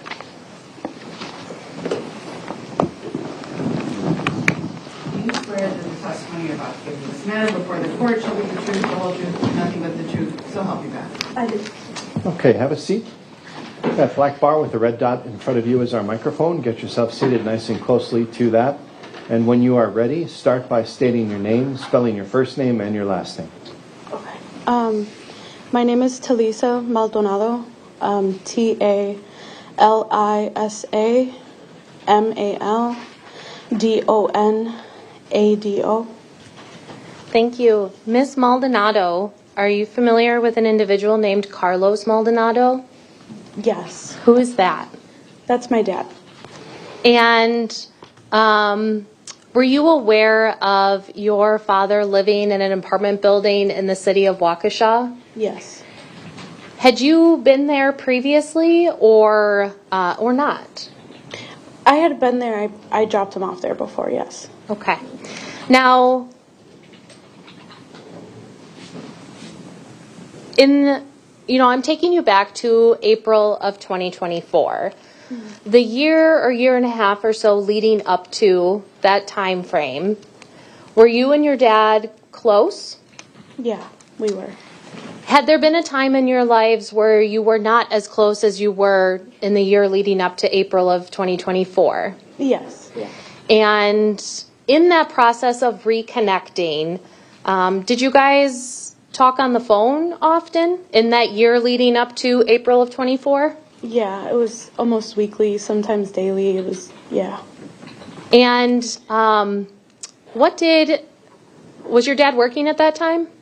Yeah, he, for a time he was working at Amazon, and then he stopped working there, and he was trying to start his own business. Do you know what business he was trying to start? He was a jack of many trades, I guess, if that's the verbiage. He wanted a window tinting business, and then he wanted to refurbish furniture. Okay. Now, when he was at work, were there times where you would call him but he couldn't answer because he was at work? Yes. Did you ever get a response after he didn't answer from him saying that he would call you back or anything like that? Always, yeah. So there was always an acknowledgement of a call that he missed from you. Is that fair to say? Yes. Would like to direct your attention to April 13th of 2024. On that date, did you have a phone call conversation with your dad? Yes, yeah, I did. Do you remember what you guys talked about? Yeah. Do you want me to elaborate? Yes, please. What did you talk about? We talked about my boyfriend Mark that I just started seeing at the time, and he wanted to meet him.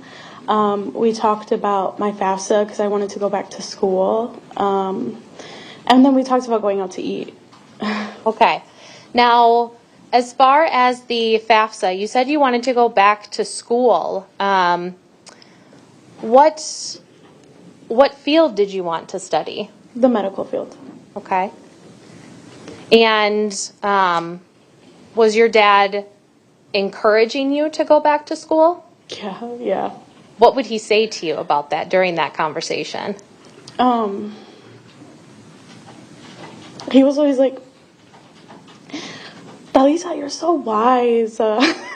You're so smart. You should go back to school. Like, you would do great. I just see, he saw a lot of potential in me that I didn't see in myself.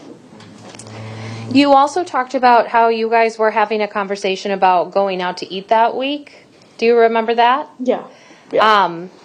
Did you and your dad have any kind of routine, if you will, in the sense of trying different kinds of restaurants together? Mexican food. We always went to a Mexican restaurant, and we would try different Mexican food. It was mostly for the chips and salsa because I'm a chips and salsa girly. So I would try the different chips and salsa. I would be like, this one's good or this one not so much. I was kind of a critic, I guess. And that's something that you and your dad had planned on either the week after that phone call or maybe the next week after. Is that fair to say? Yeah. Did you get a chance to do that? No. Okay. Madam Clerk, can you please place the screen on in front of the witness only, please?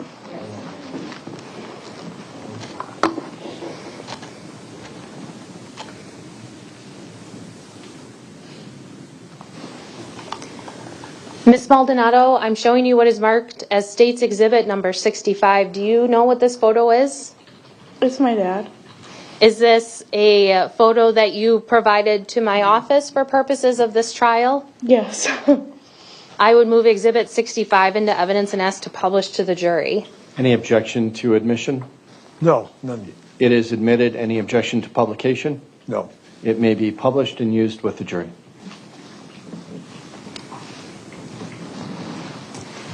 Ms. Maldonado, why did you pick this photo? Because it showed how happy he was. I always saw my dad as this happy person and who loved me so much. And this is who I saw. So I wanted other people to see that too. After you had this phone call on April 13th, did you attempt to contact your dad at all later that week? Yeah, I did. Did you try calling him, texting him, or something else? Both. Did he ever respond to any of those calls or texts? No. And was that unusual based on the contact you guys had been having leading up to that point? Yeah, it was.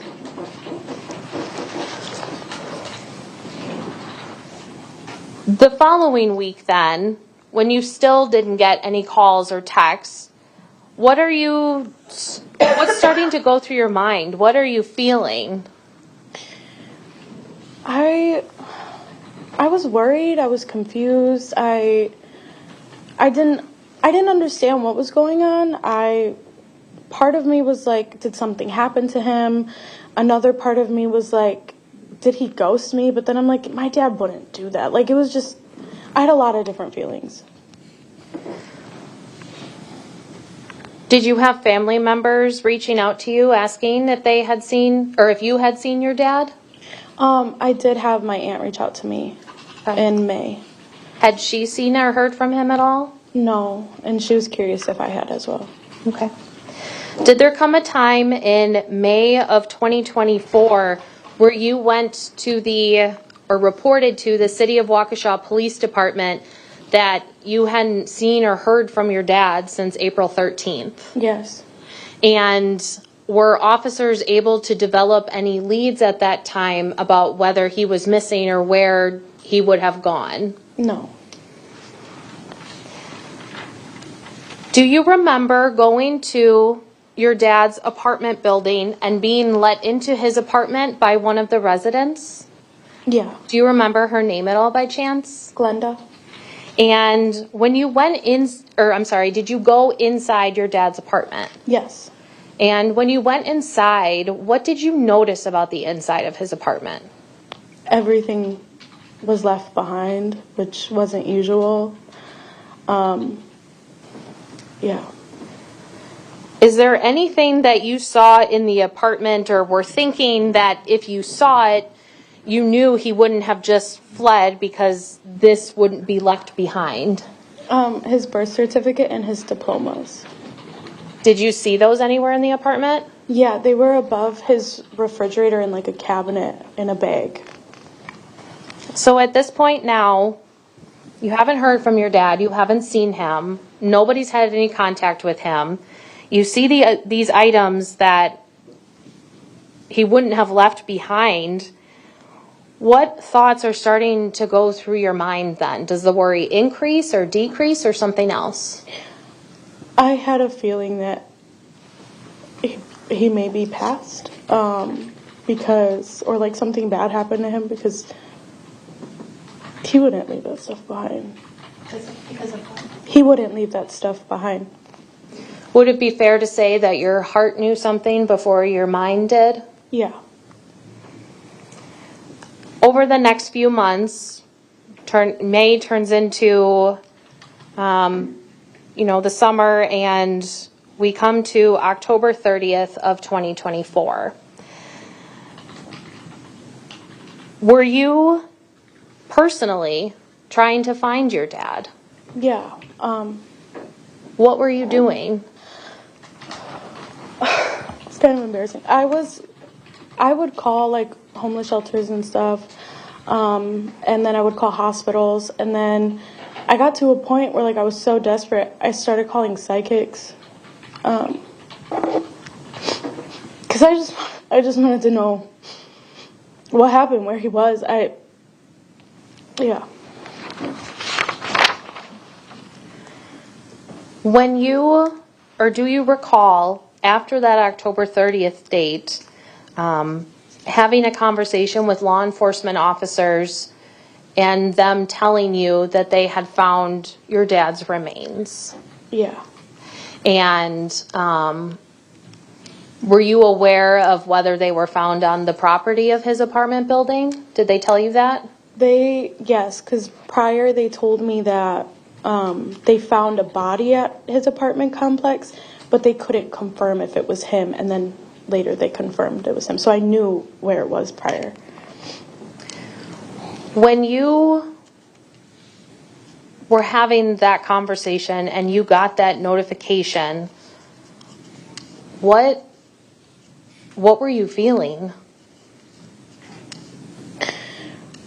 Part of it was like relief of knowing, but another part was like it was a lot of pain. Because it wasn't supposed to happen like this. It wasn't supposed to happen. It was painful. I don't know. Was he supposed to meet Mark? Yeah. Was he supposed to see you graduate college? Yeah. Ms. Maldonado, what do you do for employment now? I'm a caregiver with dementia residents. And so is that one of the areas of the medical field that you were talking about maybe going back to school for, or at least in that field? Yeah. It was either going to be nursing or psychology. Okay. Yeah. And so now you take care of individuals with dementia, you said, right? Yeah. Do you work with friends, or is it like a company or something else? So I do work for a company, but I do work with my friends as well, yeah. Okay. Is that something that you enjoy? Yeah, I do really enjoy it.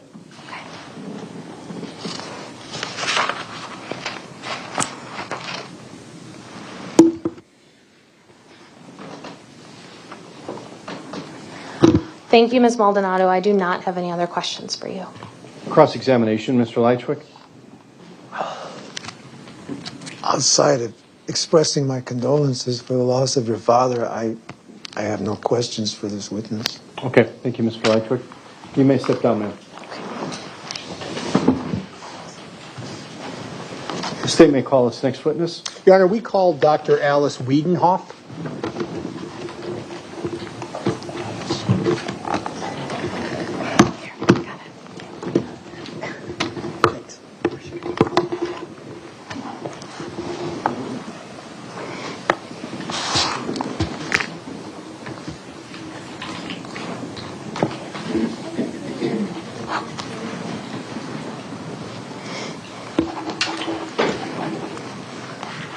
Doctor, if you would please come up to the witness stand. When you get up to the chair, remain standing and raise your right hand to be sworn by my clerk.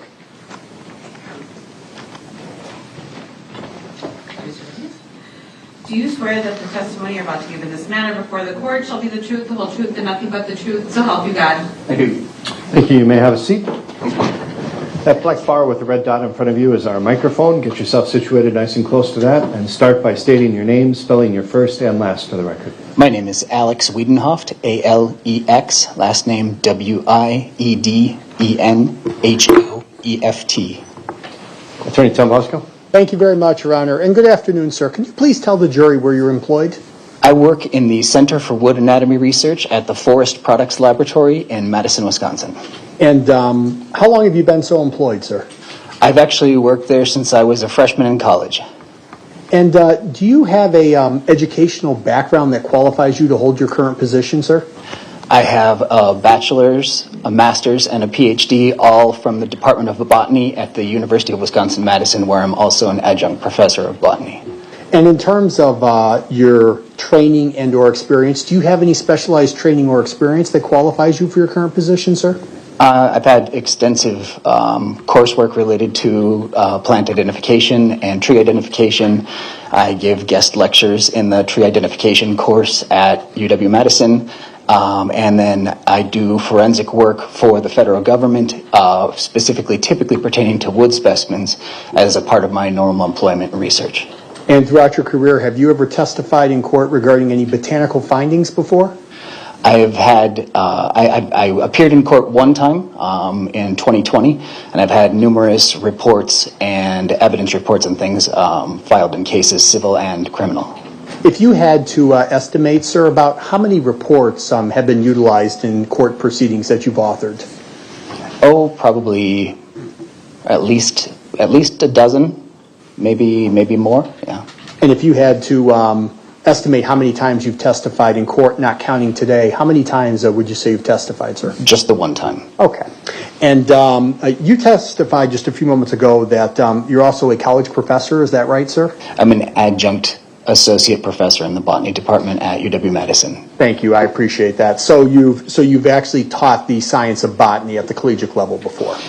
I give guest lectures in plant anatomy and dendrology, and then I co-teach the forensic botany course.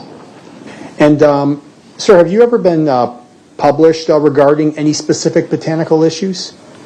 Yes, I have on the order of 100 scientific publications. And are you familiar with a document, sir, that's known as a curriculum vitae, or CV for short? Yes. Can you please tell the jury, what is a curriculum vitae? A CV it's basically like an academic resume on steroids. It's excruciatingly detailed, talking about professional accomplishments. And do you regularly keep a copy of your curriculum vitae as part of your career? Yes, that's common for scientists. And if I was to show you a copy of your curriculum vitae here today in court, do you think you would recognize it, sir? I presume so. Okay. Madam Clerk, if we could just show this exhibit to the witness. It's been previously marked as State's Exhibit number 58.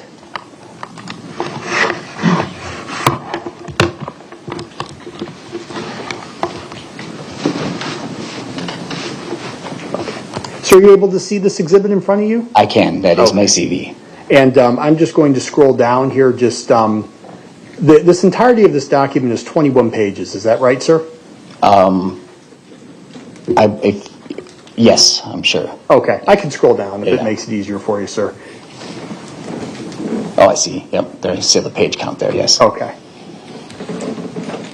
Just want to make sure we go through all the pages here, just to make sure that we don't miss anything here.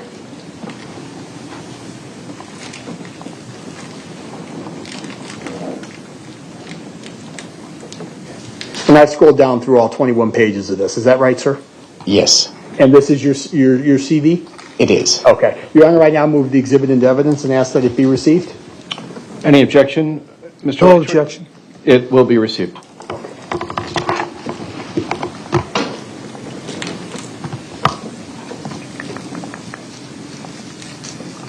Doctor, as it relates to this particular case, I'd like to turn your attention to that now. Do you know a specialist by the name of Nikki Nelson? I did meet Specialist Nelson, yes. Can you please tell the jury how you came into contact with Specialist Nelson? In fall of, I think it was actually Halloween Day of 2024, I was giving a guest lecture at UW-Platteville. A colleague of mine, Dr. Jana Marie Truesdell, was teaching a forensics course and asked me to give the guest lecture on forensic botany.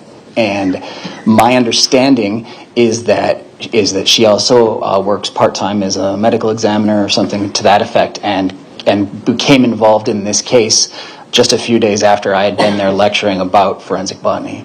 Doctor, how do you spell that name that you referenced? Jana Marie is all one word, Janamarie, and I think her surname is Truesdell, Truesdell, but I'm not certain. Thank you. Okay.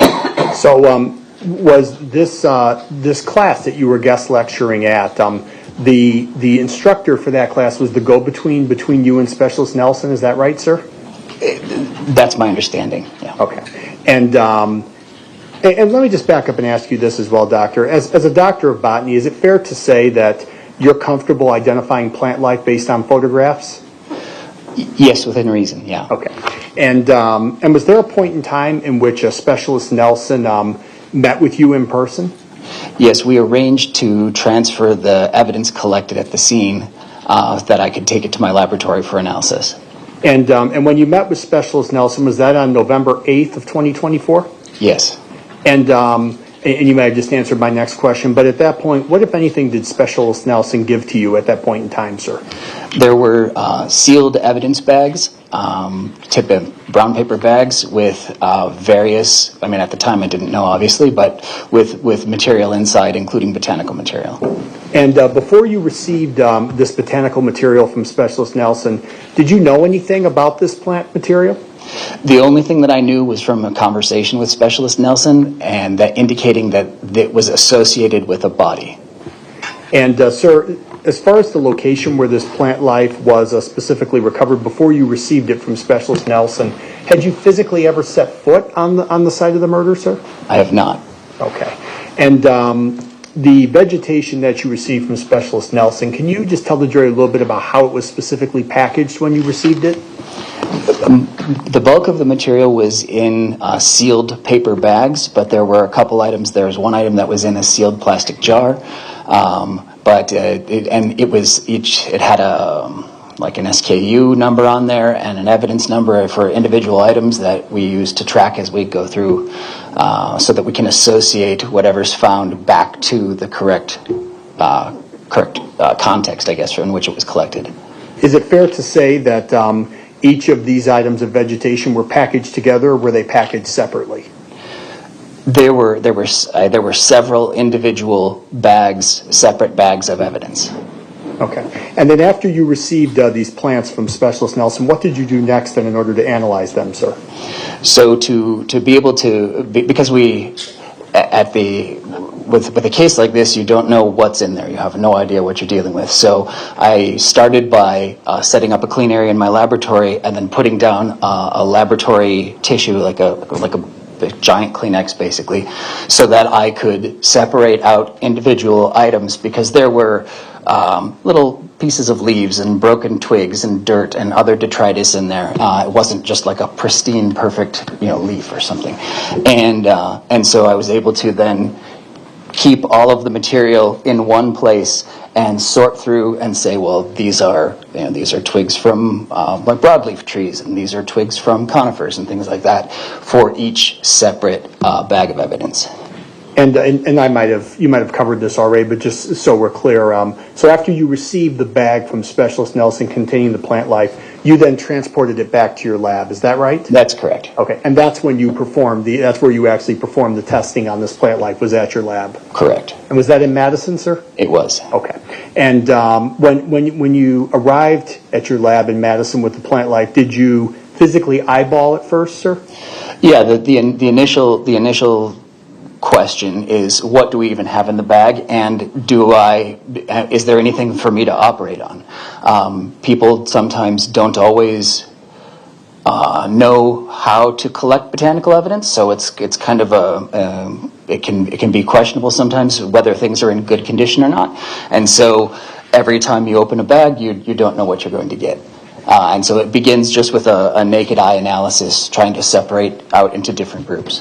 And did you have enough where you were able to then physically test after you observed it with the naked eye?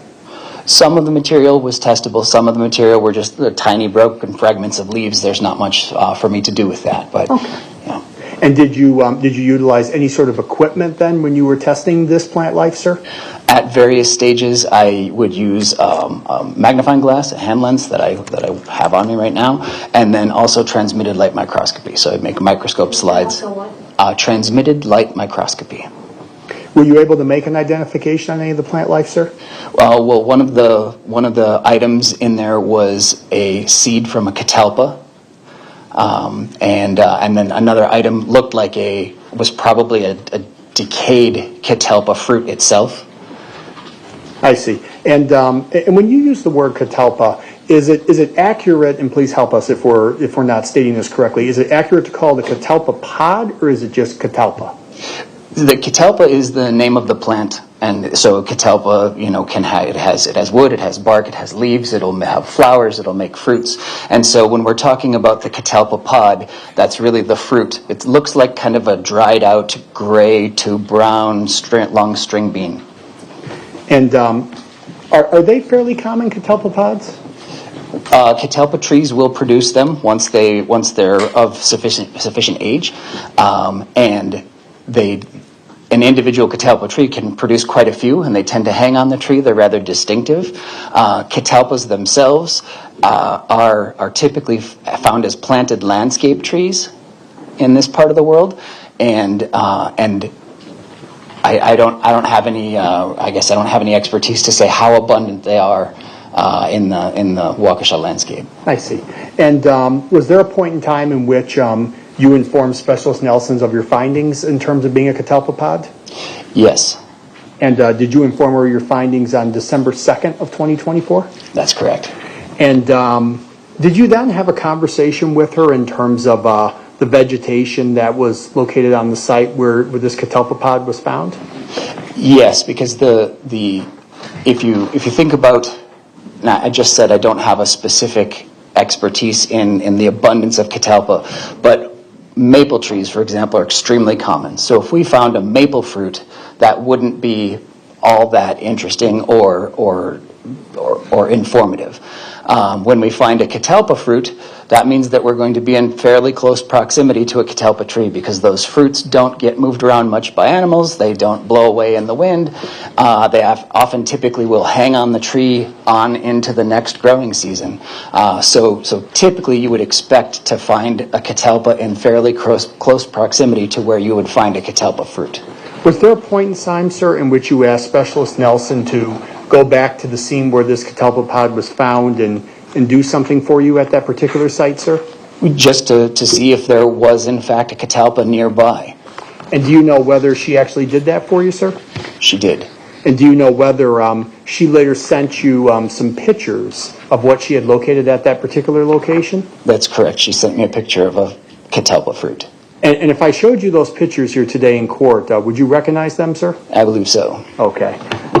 Madam Clerk, these exhibits have been previously received as States Exhibit 55, 56, and 57 as well. I would ask that we place these on the witness's screen as well. Attorney Tombasco, they've already been published to the jury, so if we want Okay, great. Yeah, then if we could publish them, that would be great as well.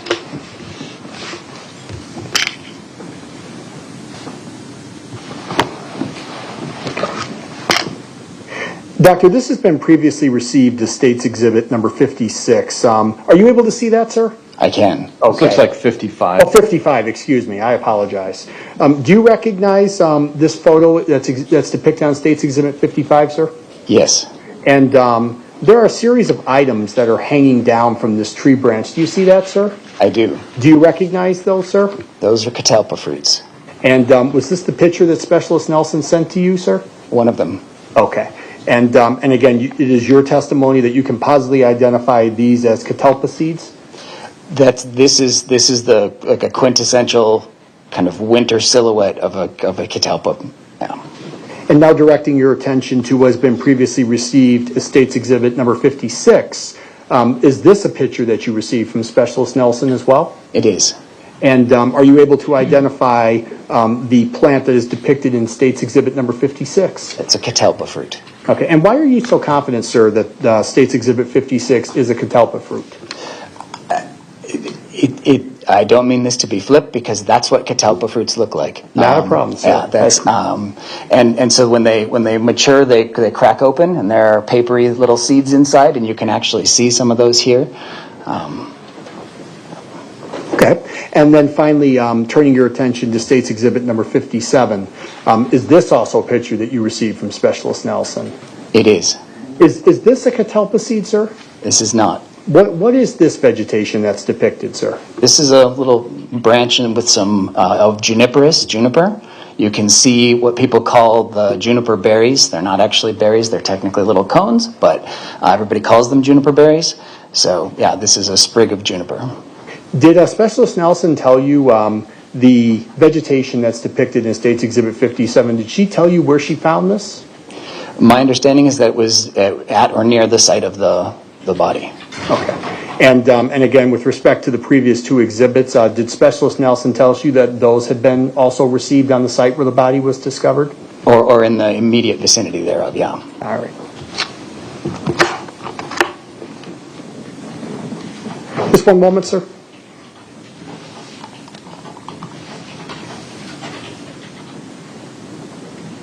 These photographs that you received from Specialist Nelson, did you receive them on December 10th of 2024? I believe so. That's all the questions I have. Thank you, sir. Mr. Leitchwick, cross-examination? No questions. Okay, Doctor, you may step down. Thank you. Thank you. The state may call its next witness. Your Honor, we call Detective Christopher Bloom.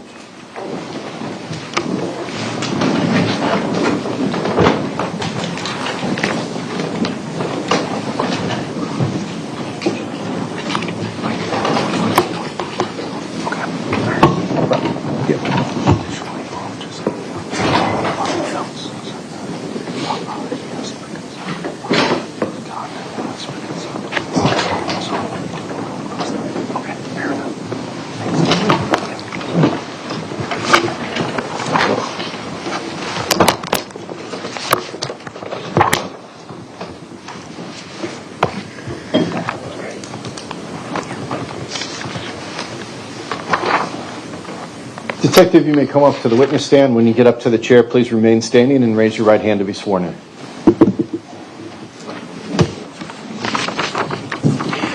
you swear that the testimony you're about to give in this matter before the court shall be the truth, the whole truth, and nothing but the truth? So help you God. I do. Thank you. You may have a seat. Get yourself situated nice and close to the microphone in front of you. And start by stating your name, spelling both your first and last for the record. First name is Christopher. Last name is Bloom. Christopher, Christopher. Last name is Bloom, Bloom. You may go ahead. Thank you very much, and good afternoon. Is it detective or specialist, to make sure I'm calling you by your right title, sir? I'm a detective. Okay. Detective Bloom, which agency do you work for, sir? The City of Waukesha Police Department. And how long have you been employed with the Waukesha Police Department, sir? A little over 12 years. Directing your attention to November 4th of 2024, did you respond to a particular storage unit at 1512 East North Street? Yes. And did that storage unit belong to the deceased individual in this case, sir? Yes, it did. And did you recover any items of significance at that particular individual's storage unit? Yes. And what was that item, sir? There was a miter saw that had been rented from Home Depot by the victim in this case. Do you know when the victim rented that miter saw, sir, based on the investigation? Yes. When was it rented, sir?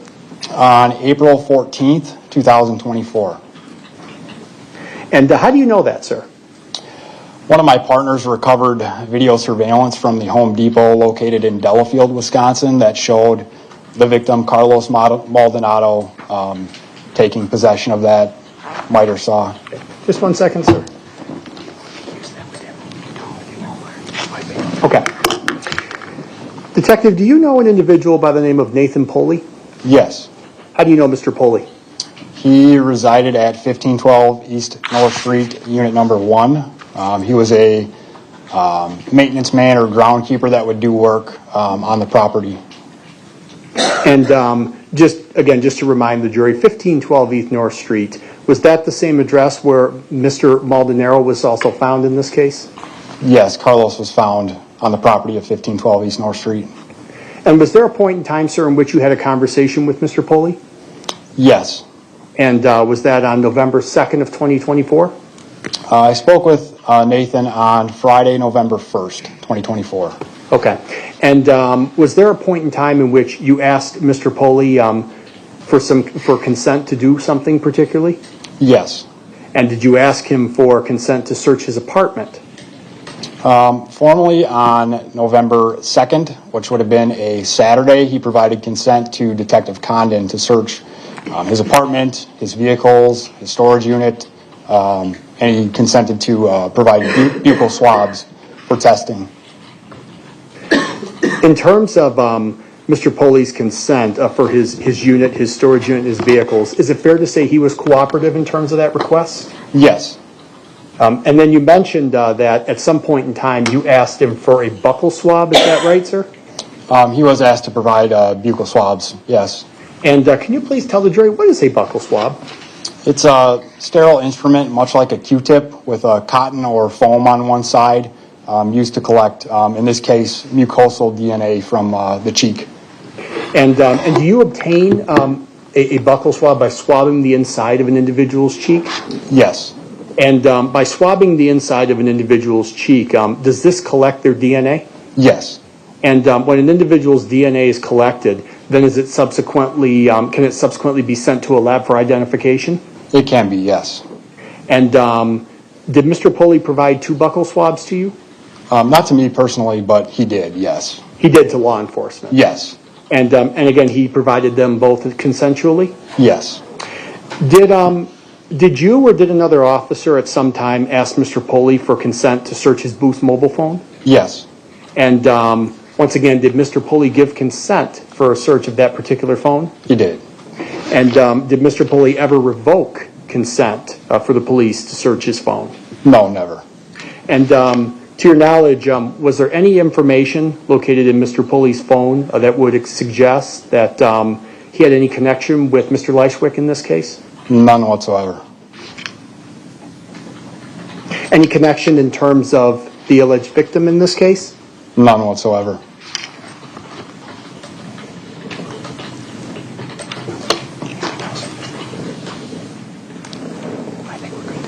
That's all I have. Thank you, sir. Thank you. Cross-examination, Mr. Leitchwick? Detective, did you ever come across any indication that Mr. Pauly knew the victim, Mr. Maldonado? Yes. And what would that be? He acknowledged that he would come across Mr. Maldonado in passing, stated that they would smoke a cigarette from time to time. I believe at one point he assisted Mr. Maldonado in bleeding the brakes on his vehicle. So he described their relationship as acquaintances, folks who would come across each other in passing. But yet they did have a cigarette together and they did auto work together. Which yes, which is what friends usually do. I'm not sure. He characterized their relationship as acquaintances. How convenient. I have no further questions for this witness, Your Honor. Any redirect on that scope? No. Okay, Detective, you may step down. Thank you. Thank you.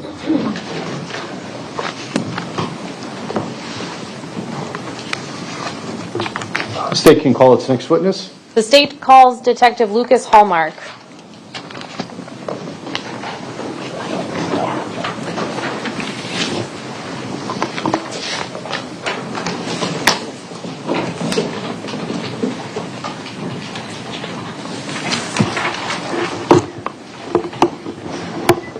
Detective, you can come up to the witness stand. When you get up here, please remain standing and raise your right hand to be sworn in by the clerk. Do you swear that the testimony you're about to give in this matter before the court shall be the truth, the whole truth, and nothing but the truth? I do. Thank you. You can have a seat. Please position yourself nice and close to the microphone, and when you are ready, start by stating your name, spelling your first and last for the record. Lucas Hallmark, Lukas, Hallmark, Hallmark. Sir, how are you employed? City of Waukesha Police Department. As a police detective? Correct. How long have you been with the Waukesha Police Department? Approximately 19 years.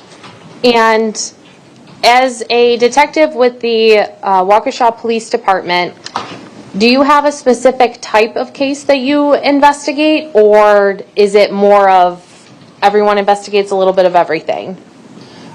I am assigned specifically to financial crimes, so white collar, fraud, embezzlement, those type of crimes.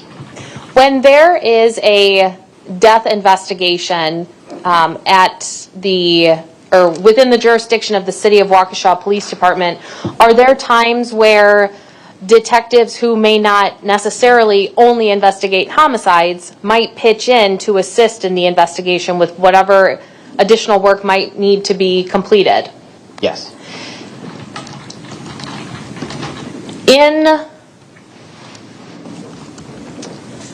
I'd like to direct your attention to October 30th of 2024, and on that date was a body located at 1512 East North Street. Yes. Were you one of the detectives who responded to the scene that night, or no? I was not. Did you subsequently provide assistance in investigating who the individual was and building a timeline of that deceased individual's last 24 hours? That is correct. In a death investigation, why is it important for law enforcement to build that 24-hour timeline prior to the decedent's death? Well, it's important for many factors. In this particular case, it was very helpful to go back and determine where the individual was, what they were wearing, especially with in my line of work with financial crimes, we were able to determine what the person purchased, those types of things, to kind of identify what patterns of life the person had prior to them being killed. In this case, with the remains being discovered approximately 6 to 7 months after he was last seen, would obtaining information about those last 24 hours also help corroborate the date that the individual would have died? Yes. In this specific case, were you aware that the identification of the remains had been made and the individual was Carlos Maldonado? That's correct. And were you made aware then, as part of your investigation with your other officers, that he was a resident at that apartment building on North Street? That's correct. What did you do in this investigation to build that 24-hour timeline of Mr. Maldonado's, of the day that he died? So through investigation, we learned that Mr. Maldonado completed his financial transactions through Educators Credit Union. So I submitted a subpoena to Educators Credit Union to determine where his debit card was used during the course of the period of time where we thought that he might have last been alive. And did you notice any purchases that were made on April 14th of 2024? Yes. In reviewing financial records, you are able to determine if a charge is usually like a point of sale service. So like if someone goes into a store and they actually use the card physically, either tap or insert in a chip or a swipe, you're able to kind of determine that on the credit card statement opposed to like a reoccurring charge or something that's purchased online. So we were able to determine that the last point of sale service or purchase by Mr. Maldonado was on April 14th. Was that at a Home Depot located in the city of Delafield? Correct. Once you saw that purchase on Mr. Maldonado's financial records, did you go to that Home Depot location? I physically didn't go there. I spoke with a security asset protection manager from Home Depot, but I am familiar with that store. Okay, have you been there before? I have. And having been there before, would you be familiar with the layout if you saw it on surveillance video? Yes. And are you aware of this particular Home Depot store, but Home Depots in general have video surveillance cameras throughout their stores? Correct. And have you, in prior investigations, even if it's a financial crimes case, obtained or been asked to obtain video surveillance from either Home Depot or Menards or any other stores like that? Yes. And are you aware too if Home Depot, as with any store, in their normal course of business, they keep receipts or copies of rental contracts when individuals or customers come in to either rent or make a purchase? Yes.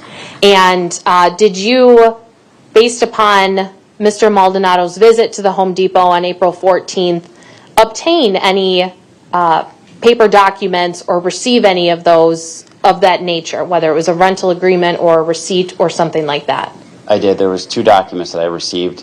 One was a rental for a miter saw at the tool rental area, and the other one was a transaction, like a purchase transaction of items that he actually purchased there. Madam Clerk, can you please turn on the screen in front of the witness? Yes. And while we're doing that, as part of your building of Mr. Maldonado's last 24 hours, did you also locate other purchases that he would have made in person on April 14th? Yes. Was one of those locations a Quick Trip in Waukesha? Correct. And then did he make a purchase at Harbor Freight in Waukesha? Yes.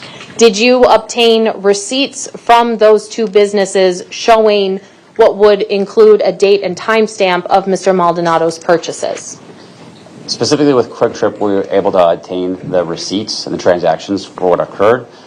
On Harbor Freight, when we went to the location, they didn't actually have a physical receipt to give us due to the time that had passed. However, they were able to pull up the transaction on their computer and show us the items that were purchased. However, they weren't able to give us the exact time that the items were purchased on that day. On the screen in front of you, I'm first showing you what is marked as State's Exhibit number 60. 61.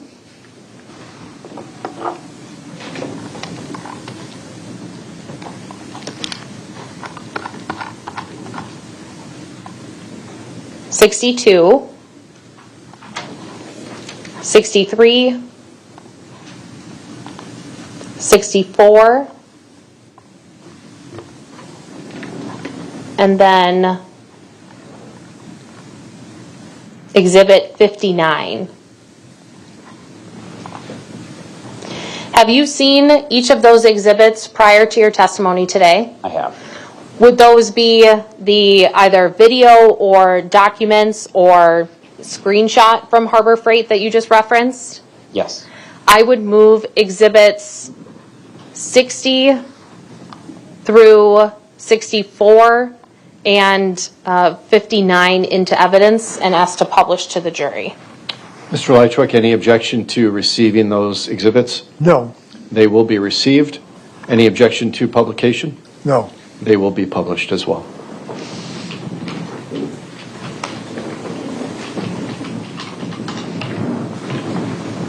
Detective Hallmark I'd like to first start with the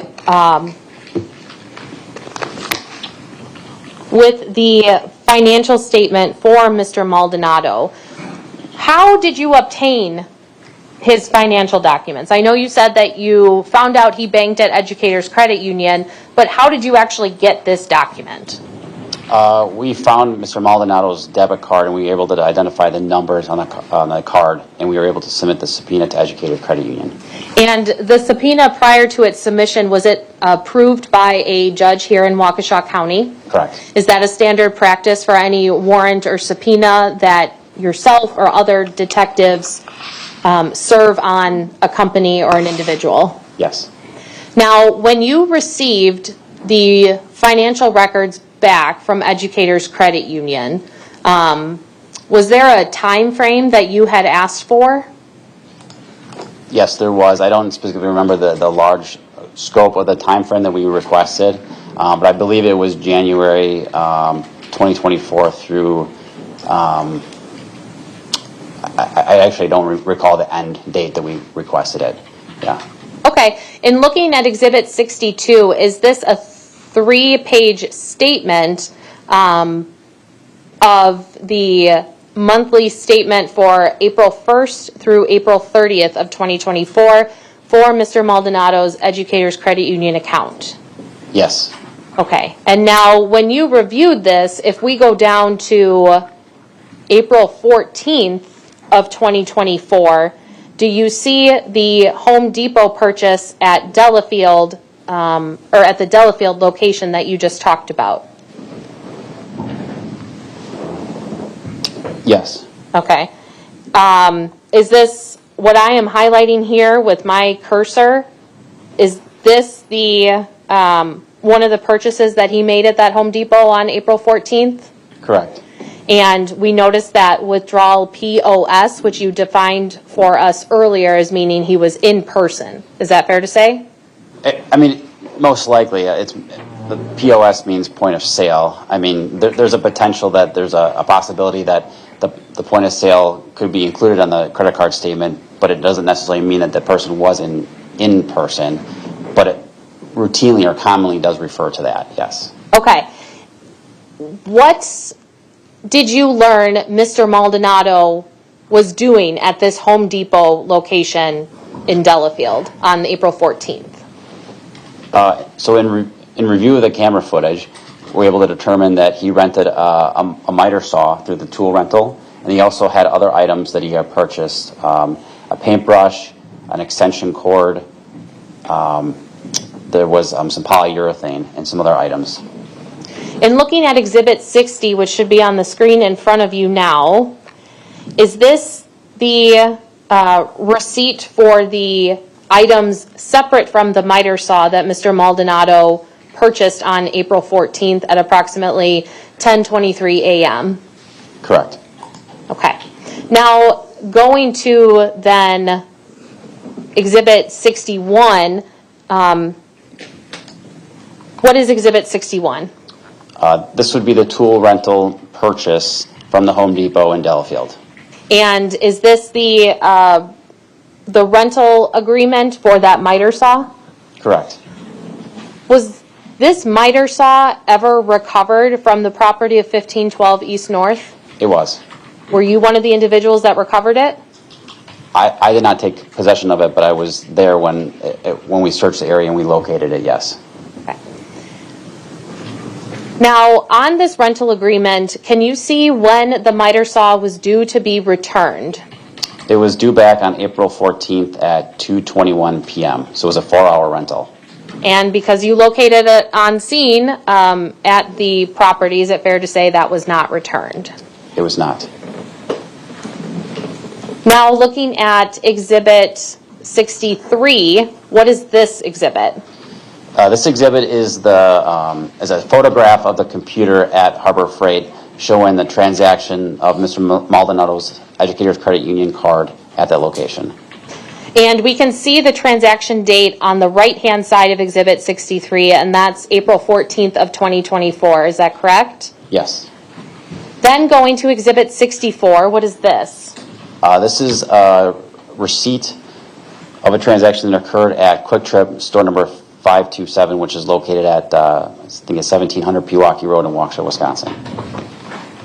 After April 14th of 2024, were you able to see any other activity on Mr. Maldonado's educator's account or any other financial records that you got? There was some activity after the 14th, yes. And what kind of activity was that? There was a charge for Instacart for, I don't know the exact amount, it was for like $100 some. And that we later submitted a subpoena to Instacart as well to determine what that charge was for, and we learned it was a reoccurring subscription fee. So it was already set up. It wasn't Mr. Maldonado making a purchase through Instacart. Correct. I do not have any other questions for this witness. Thank you. All right, cross-examination, Mr. Leichwick? I have no questions either. Detective Enos. Actually, Judge, I did just think of one more question that I forgot to ask Detective Hallmark since he's still here. All right, I'll allow Detective to be recalled because he's still in order. There were no cross-examination questions, but I'll allow Mr. Leichwick to ask a cross-examination question if it's yes. Detective, you may sit down again. Attorney Thompson? Thank you. Detective Hallmark, I apologize. We talked about video surveillance, but I did not play it with you. I'm showing you what is marked as State's Exhibit number 59. What are we looking at here? It'll take a moment for the screen to come up. All right, it's up. Thank you. What are we looking at Exhibit 59? This is the tool rental area for the Home Depot in Delafield. The camera's pointing down towards the clerk cashier area. And if you look to the screen to the left is where Mr. Maldonado is standing with a cart with a 4x4 piece of wood. And he's got a darker color pants and a gray shirt and a blue hat. And then that's the actual entrance to the store. And if you look to the right, out that way towards the garbage can, that is the exit out towards the parking lot. Does Mr. Maldonado, when you watch the video, end up coming closer to the counter? Yes. And is that when you see he is making a purchase? Correct. Okay. What evidentiary value did this video have later on in your investigation as it relates to what Mr. Maldonado is wearing in this video? So the shoes that Mr. Maldonado is seen wearing in this video right here match very consistently the color, the shape, the formation of how the two patterns come together, the white and the blue on the shoe matched with the shoes that were located on the individual located at 1512 East North Street. And as far as the date and timestamp on this video, is that contained in the bottom left-hand corner in the title of this video? Correct. Okay. I'm going to play not the entirety of the video because it is 6.5 minutes long, but I am starting at the 0-second mark, and I will indicate the timestamp when I stop.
I am pausing at 1 minute and 5 seconds Detective Hallmark, can you please circle on the screen in front of you which individual Carlos Maldonado is?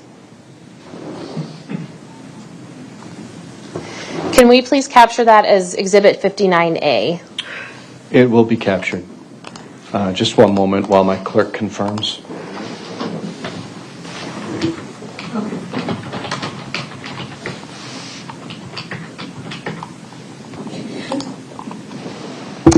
Now, I do not have any other questions for Detective Hallmark. Thank you.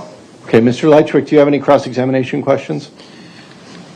Not for the detective, but since the prosecution enjoyed re-examining this witness, I think it would only be fair that I could re-cross-examine Ms. Glenda Rose. All right, I understand that request. I made an exception for the state here because the witness was not taken out of order, so I'm denying the request at this time to recall the other witnesses for cross-examination. All right, Detective, you may step down. Thank you. Attorney Thompson, timing-wise, do you want to call another witness at this time? I had one on the way. I'm not sure if she is in the hallway right now. Otherwise, oh, she is now. Let's call the witness and we'll go till, I don't want to go all the way till 5 because it's been a long day, but let's take some testimony as long as our witness is available. Thank you. The state calls Detective Jessica Barrett.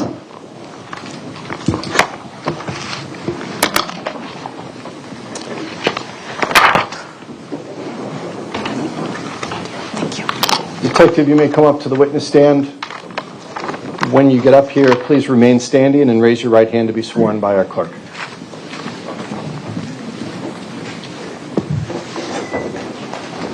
Do you swear that the testimony you're about to give in this matter before the court shall be the truth, the whole truth, and nothing but the truth, so help you God? Yes. All right, you may be seated. Position yourself nice and close to that microphone there, and when you are ready, start by stating your name, spelling your first and last for the record. Detective Jessica Behrendt, Jessica Behrendt. Detective Barrett, how are you employed? I'm a detective with the City Waukesha Police Department. Mr. Leitchwick, these are the physical copies of the receipts that Detective Barrett will be testifying to. So I'll let you go through those while. Thank you. And how long have you been employed with the City of Waukesha Police Department? Over 19 years. And do you have a particular area or type of crime that you investigate? I'm considered a general crimes detective, and I specialize with frauds, domestics, stalkings, death investigations, things like that. Have you ever assisted on a death investigation? Yes. And do you know approximately how many times in your career you have? I would have no idea. There's been a lot. Okay. Now, when you are investigating a death, whether it is suspicious or a homicide or something else, is it uncommon for the police department to take kind of an all-hands-on-deck approach? An all-hands-on-deck approach would be a very serious case that we work. Typically, you could have 1 or 2 people helping you out on a case at a given time. In this investigation, it was all hands on deck. And why was it all hands on deck for this one? Because it was clearly the manner in which we discovered the body was clearly a homicide, given the bounds and the wrap that the body was covered in. It's evident that someone did this to an individual. So we knew we were looking at a homicide. We just didn't know at that point initially who or when or how. So we wanted to quickly kind of address all different areas, and we needed a lot of resources for that. We know that based on the level of the severely decompositioned body that we were already behind in our investigation, so we needed as many resources as possible to try and catch up. Now, when we are talking about this investigation, we're talking about the remains that were found at 1512 East North Street here in the city of Waukesha. Is that correct? That's correct. And were you one of the detectives that responded to the scene that night on October 30th? Yes.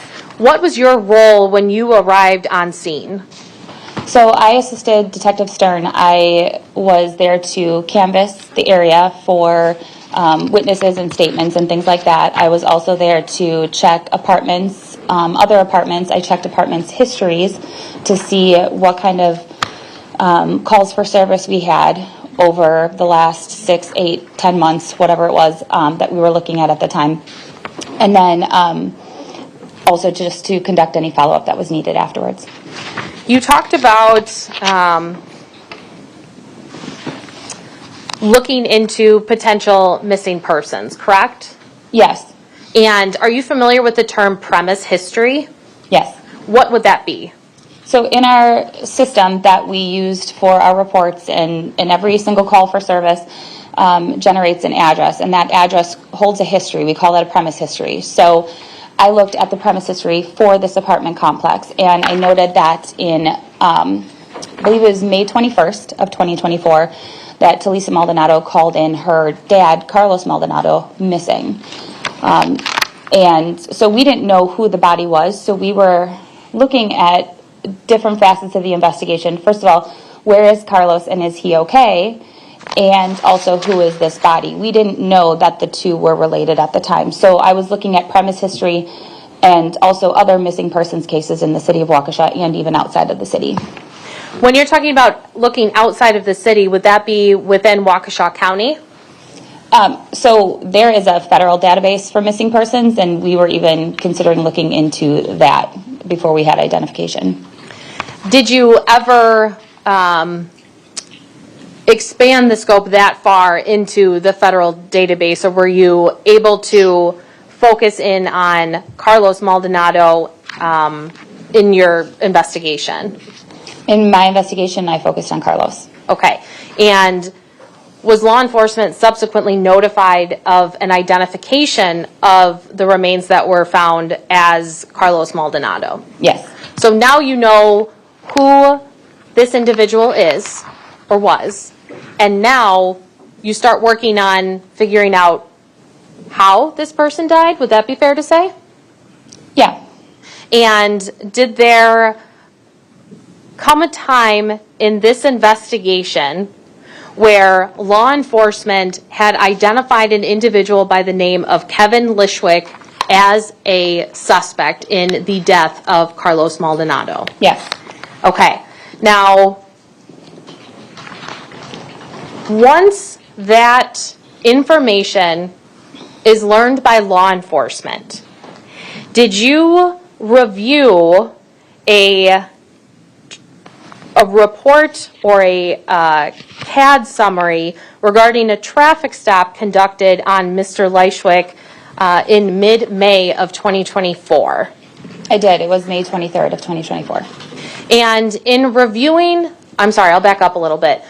Do your patrol officers in the City of Waukesha Police Department wear body cams? Yes, they do. And were you able to review a video of that traffic stop on Mr. Leishwick from May 23rd of 2024? Yes. Did you notice what color hair Mr. Leishwick had during that traffic stop? It was gray. Did there come a time in this investigation where you had in-person contact with Mr. Leishwick? Yes. Do you recall the approximate date that happened? I believe it was the end of November, May 29th, possibly. What color hair did he have at that time when you met him at the end of November in person? It was jet black. Now, I'm backing up a little bit to after this traffic stop, but now back to this investigation into Mr. Leishwick as the possible suspect that killed Mr. Maldonado, okay? Okay. On or about November 19th of 2024, were you in charge of organizing a cadaver dog search of the property at 1512 East North? Yes, I was. Prior to that, had you been the one to reach out to the handler of that canine? Yeah, so I learned that we had a resource in Wisconsin that was canine search.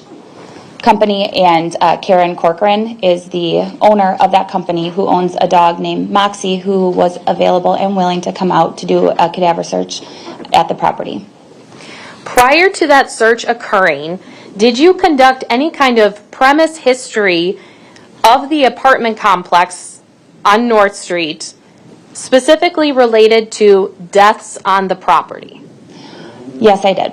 Why did you do that? Because Karen, the owner of the dog, had informed me that the dog may hit on areas where there is previous death investigations, even if it has been some time. So I wanted to look at the premise history of that apartment complex to check any death investigations or deaths that were reported, or any significant exchanges of bodily fluid. For example, there was a stabbing there in 2017 in the driveway and the common hallway in the downstairs portion. So we wanted to make sure that the dog wasn't going to hit on something that would adversely affect the results of the canine. And so part of this premise history from your end is trying to protect the integrity of any subsequent search or alert by this dog. Is that fair to say? Yes.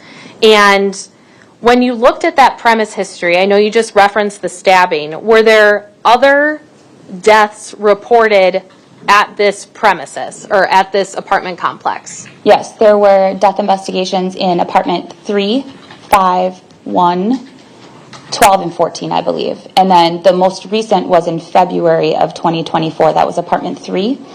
So that is on the lower floor, and it's quite a distance away from apartment 13, which was Carlos's apartment. And the deaths of the residents related to those apartment numbers, did they, aside from the stabbing in the driveway, were those individuals found deceased inside of their apartments? Yes, they were. We'll talk later, the jury will hear later from Ms. Corcoran, but moving on then to, or kind of through your parts of this investigation, because is it fair to say you were not involved in every single step of the investigation? Correct. Okay. There were times where you would come back to assist while also maybe working on some of your other cases that you had ongoing? Correct.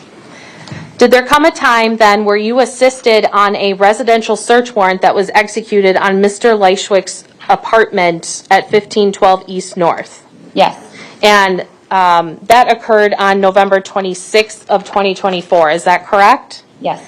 Would that also have been the first time that you met Mr. Leischwick in person? Yes.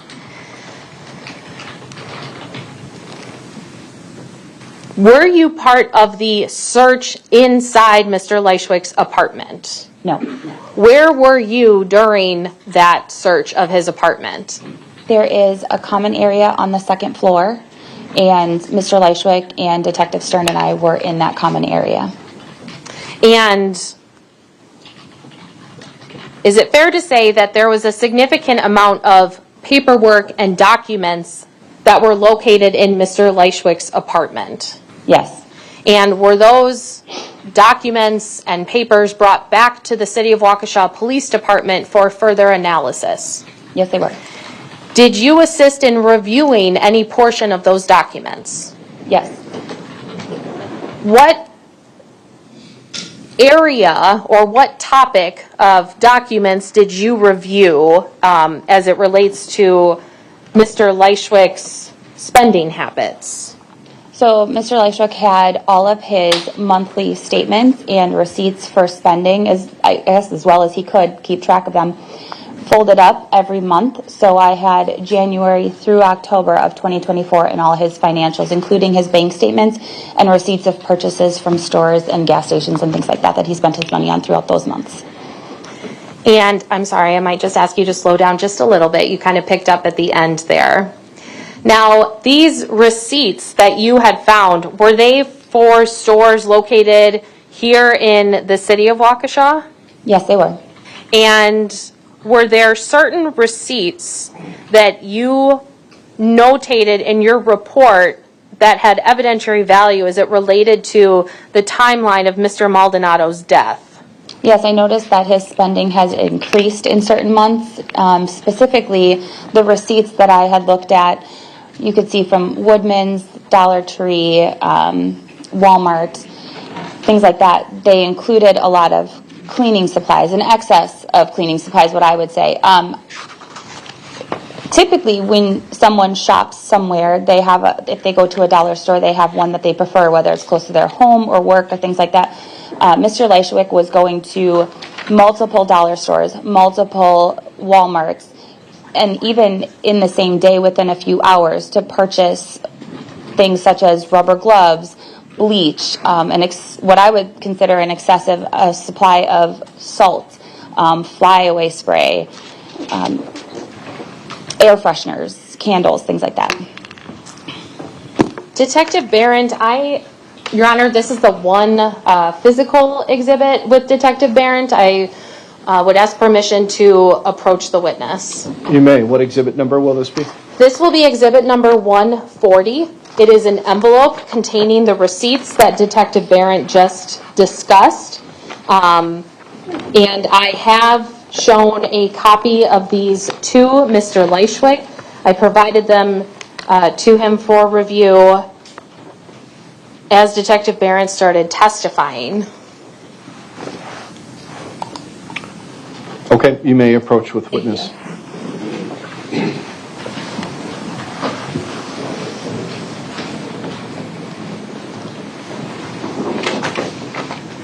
Okay, Detective Barron, I'm showing you what's marked as State's Exhibit number 140. Can you go through those, flip through them, and let me know when you're finished?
Okay, I'm finished.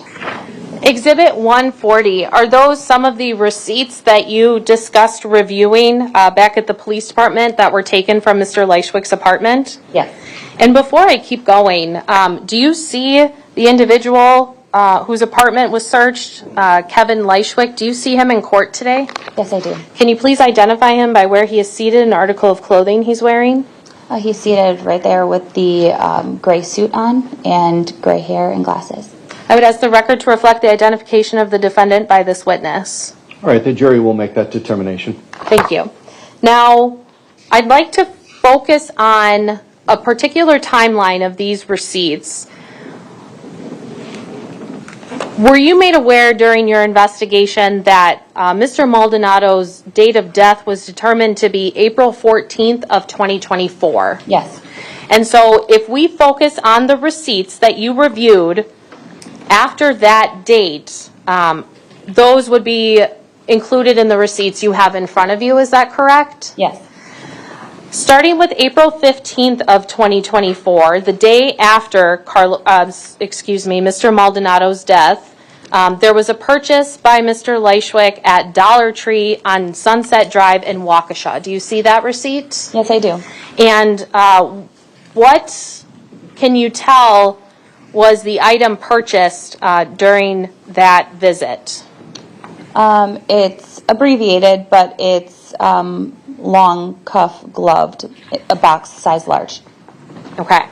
Now, is there a receipt from the Dollar Tree there with you on or about the same date where he purchased Scrub Buddies heavy-duty scoring pads, 4 count.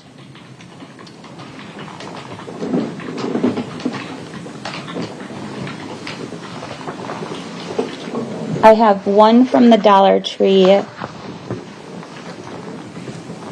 Looks like the 29th. The receipt is a little faded at 16 hours. There would be another box of size large gloves, masking tape that was a concern, multiple candles, dish soap again, Febreze, more air spray. Is that the Dollar Tree located at 1230 West Sunset Drive in Waukesha from April 29th? Yes. Okay. Is the time of that transaction at 18:16? Yes, it is. And would that be 6:16 p.m.? Yes. Okay. Is there anything on there about Greenbrier Kennel Club XL Heavy Duty Pet Training Pads? Yep, it says Training Pad XL on there. And were you aware of, or during your preparations or your briefing for the search warrant on Mr. Leishwick's residence, were law enforcement officers aware if Mr. Leishwick had any pets? We believe that he did not. And were any pets observed in the apartment during the search? No. I am next looking at a receipt from the Walmart location in Pewaukee from April 28th of 2024. Do you have that receipt in front of you? Yes, I do. Okay, and on that date, is this receipt timed at 21:48? Yes. And that would be 9:48 p.m.? Yes. What are the purchases made at the Walmart in Pewaukee on that date and time? So there's some just regular purchases like toilet paper, vitamin D, but the thing that was a concern to me was the large latex gloves. On April 28th, 2024, is there a separate Walmart receipt for a Waukesha location? Yeah, so this was the purchase that I was talking to, 2 different Walmart locations within the same date and a very close time frame. This one's at 22:33 hours. Which is at 10:33 p.m.? Yes. And what purchases were made at the Walmart in Waukesha at that time? The item of concern on here is the trash bags. Okay. Can you describe for me how many gallons were those trash bags? It doesn't say on here, but Walmart has a way you can look up receipts and then subsequently look at the exact visual items that were purchased. And so I looked that up, and I believe they were 30-gallon. They were large bags. Now, is there a receipt there from April 29th of 2024 at the Walmart in Pewaukee? Yes. And is that timed at 19:12? Yes. Is that 7:12 p.m.? Yes, it is. What items are purchased on that date and time? Size medium and size large gloves, as well as some regular household items, it looks like. In looking at a Dollar Tree receipt from May 7th of 2024 from the 120 East Sunset Drive location in Waukesha, do you see that? Yes, I do. Okay, and is the time of that transaction 18:12? Yes. Is that 6:12 p.m.? Yes, it is. What was purchased at that time? 64 ounces of bleach. On May 13th of 2024, is there a Woodman's receipt that you recovered? So I made a mistake in my report. It is not May 13th. This one is June 13th. I mistyped it in the report. Okay. Is it from Woodman's? It is. It's the same time, 6:53 p.m. Okay, that was my next question. Did it say 18:53, but you said that's 6:53 p.m.? Yes. And what was purchased at that time? So Woodman's One of the issues that I had with the financials of Leischwig, if you don't mind me backing up for a second, his May bank statement was not included. It was just a printout that he had of some things, and I could see that he went to Woodman's several times. So I asked Woodman's to provide copies of the receipts from the store. So that's why these receipts are a bit different.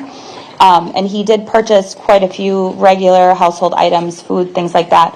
The items of concern for me on this receipt is 3 separate purchases of iodized salt. It's 26 ounces each, so 78 ounces of salt, which is it's just shy of 5 pounds of salt, which I felt was excessive for an individual who lives alone.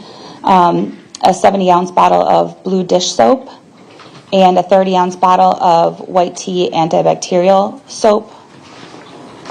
And the rest, like I said, is just regular household items or groceries. Was there a purchase you noted on May 16th of 2024 at Woodman's at a transaction time of 10:10? Yes. And what, if anything, caught your attention on that particular purchase? Tide Hygienic Clean Free Liquid, 146 ounces, which I thought was a lot for one person. Hefty multi-purpose strong trash bags, 56 count.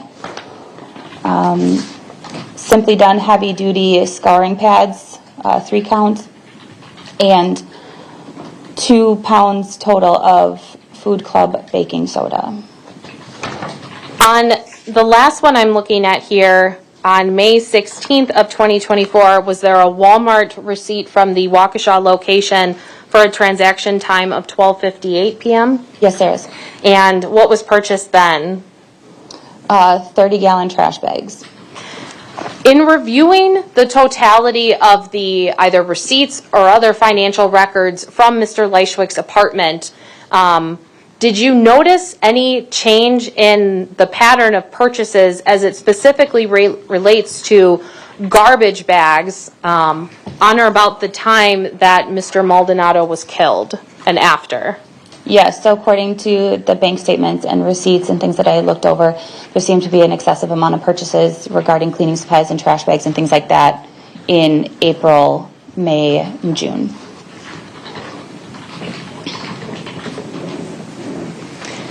With these trash bags, were you able to note whether they were clear or white or black? A lot of them were black.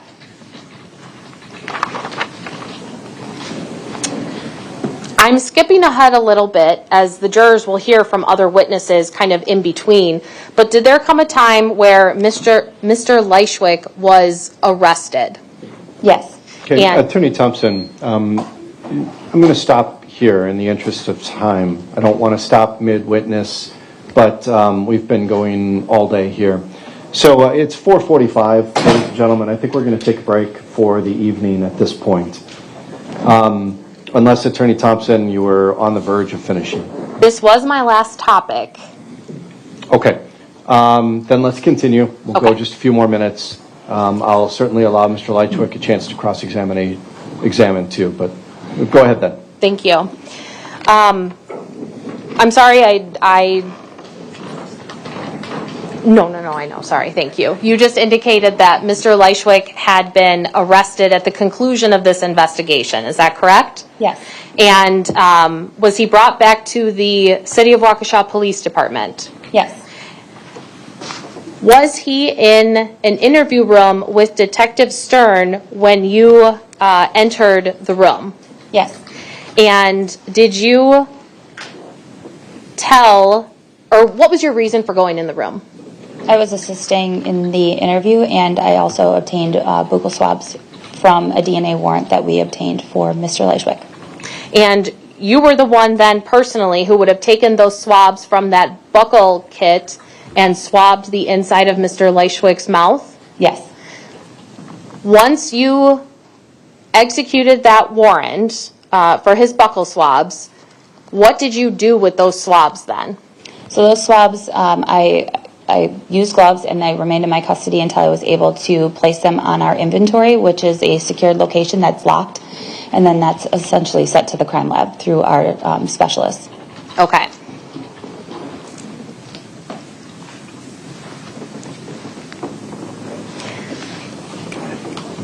Yeah.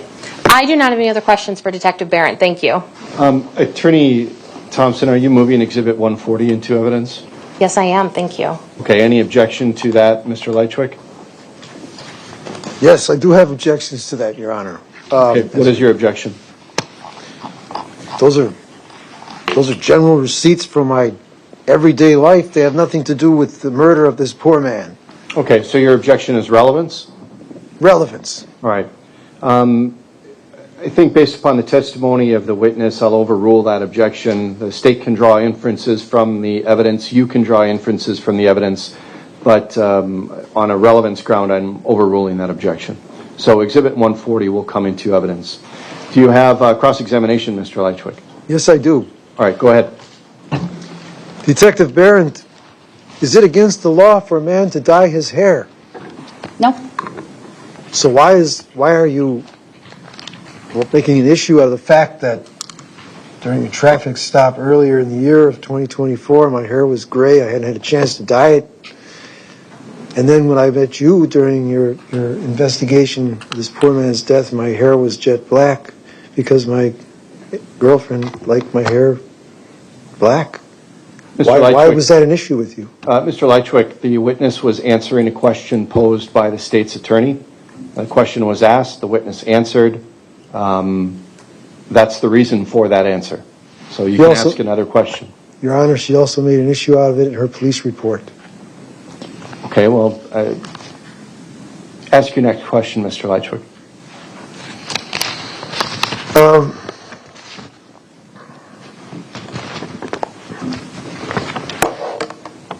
So then you seem to indicate that I'm buying a lot of certain materials, but yet you find that suspicious because I live alone. You don't know what I'm doing all of my time, and if I'm alone or not. I have a love life as well, Detective. And you're well aware of that too because we discussed my girlfriend at one point. So why you're leading the jury on to believe that I'm living alone and buying pounds of salt that I don't need and things like this. It's just an exaggeration, which is quite a habit with you and Detective Stern during this investigation into my private life and trying to link me to this crime. All right, Mr. Leichwick, you have to ask questions. You cannot testify, and you can't editorialize either. So if you have a question for this witness, now is your time to ask it. Why would you think, why would you assume that I'm living alone and, why would you insinuate that I'm buying all these materials for my private life and that they have something to do with something they do not, the death of this poor man? Can you restate that question?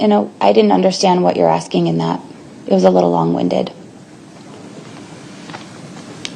How can you come to the conclusion that I'm living alone all the time when you don't personally know me? And how can you make assumptions as to what I'm buying is in association with my private life? Okay, so to answer your question about how can I assume that you live alone, you told me. And I am just making observations based on the receipts and purchases that coincide with some of the items that we located on Carlos Maldonado's body. But Detective, I told you I don't live alone all the time. I had at that time a love life, and I was seeing somebody else as I was breaking off my relationship with the woman we discussed. I was already starting another relationship with another woman. I was not all the time living alone.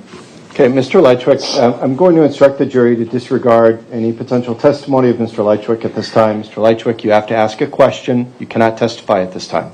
So ask a question, make a statement in the form of a question for this witness to answer. How could you come to the conclusion that I'm living alone all the time when you don't know me personally and you're not there all the time to see what I'm doing, Detective? Like I stated before, you told me that you were living alone and that your girlfriend lived out of state. She did not live with you. There was nothing in the residence to indicate anybody, let alone a female, was living inside the residence. Okay, Detective, but how do you know how much time we spent together? I do not. That's correct. My personal habits and what I buy, I mean, there again, you don't know me personally, do you? No. So how could you assume that whatever I'm buying is out of character, out of order for somebody to buy, particularly what I bought? Can you restate the question? Sure. How can I assume? How could you attach such significance as to connect what my personal habits are and my personal tastes are with your investigation? Because about 4.875 pounds of salt for a man that lives alone seemed excessive to me, especially when during the course of the search warrant we did not find an excessive amount of salt. These are just observations I made that may or may not be connected to this case. They're just observations that you made. Correct. I have no further questions for this witness at this time. Okay, thank you. Any redirect? No. Okay, Detective, you may step down. I'll take Exhibit 140. Thank you. All right, now, ladies and gentlemen, we are going to break for the day. So, a couple things. I recognize that we've had a long day today, and I appreciate your patience and your attention throughout the day. This case is not ready for you to decide. It's not ready for even preliminary deliberations to take place. So, when you go home tonight, don't discuss this case with loved ones. Don't talk about what you heard. Don't ask them what they heard about this case, if anything. If you come across any news reports or any stories about this on social media or the news, please turn it off or close your web browser or whatever you need to do to avoid reading or seeing anything about this case. Ultimately, you will have to decide this case based only upon what you hear in court and what I have allowed you to hear as evidence in this case. So also, please don't discuss this case with each other and don't start deliberations. Aside from that, get some rest tonight, and we will see you at 8:30 tomorrow morning. We'll resume the testimony at that time. Thank you. All rise.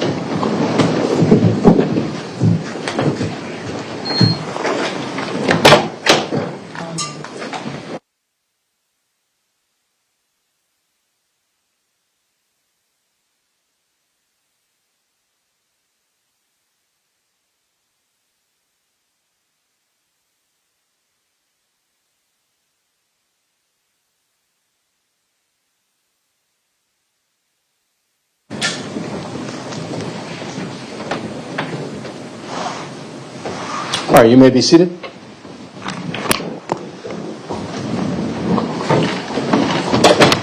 We are outside the presence of the jury at this time.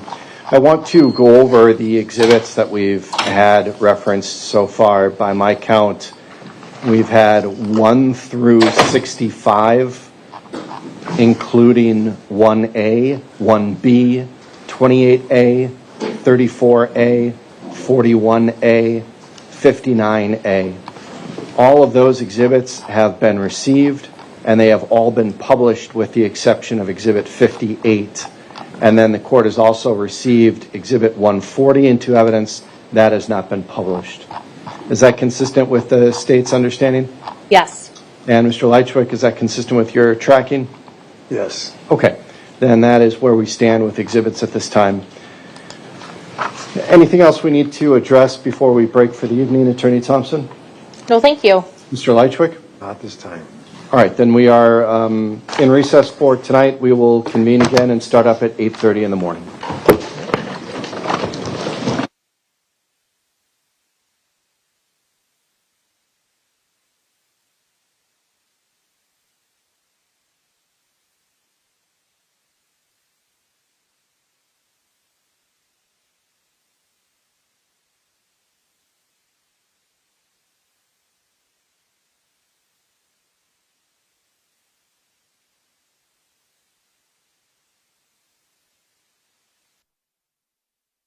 It would be a lot more likely to remove the... No, I don't. So you don't know if I drop something in a glass of water, whether or not that's going to remove the DNA that might be on that object versus if I'm scrubbing it with soap. Do you know the difference?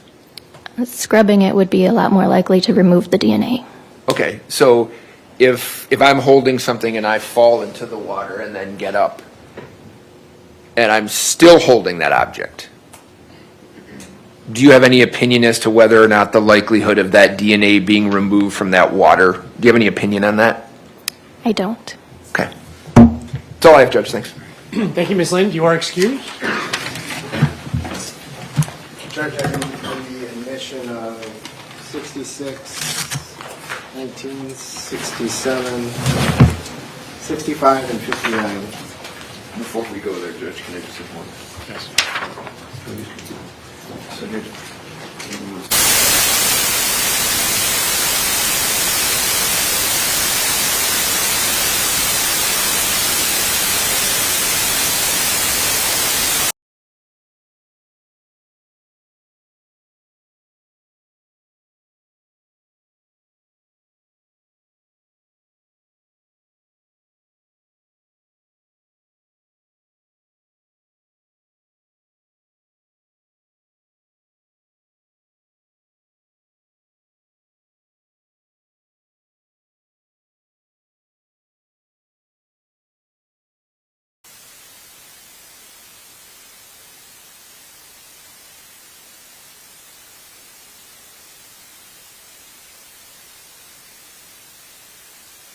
there at this moment.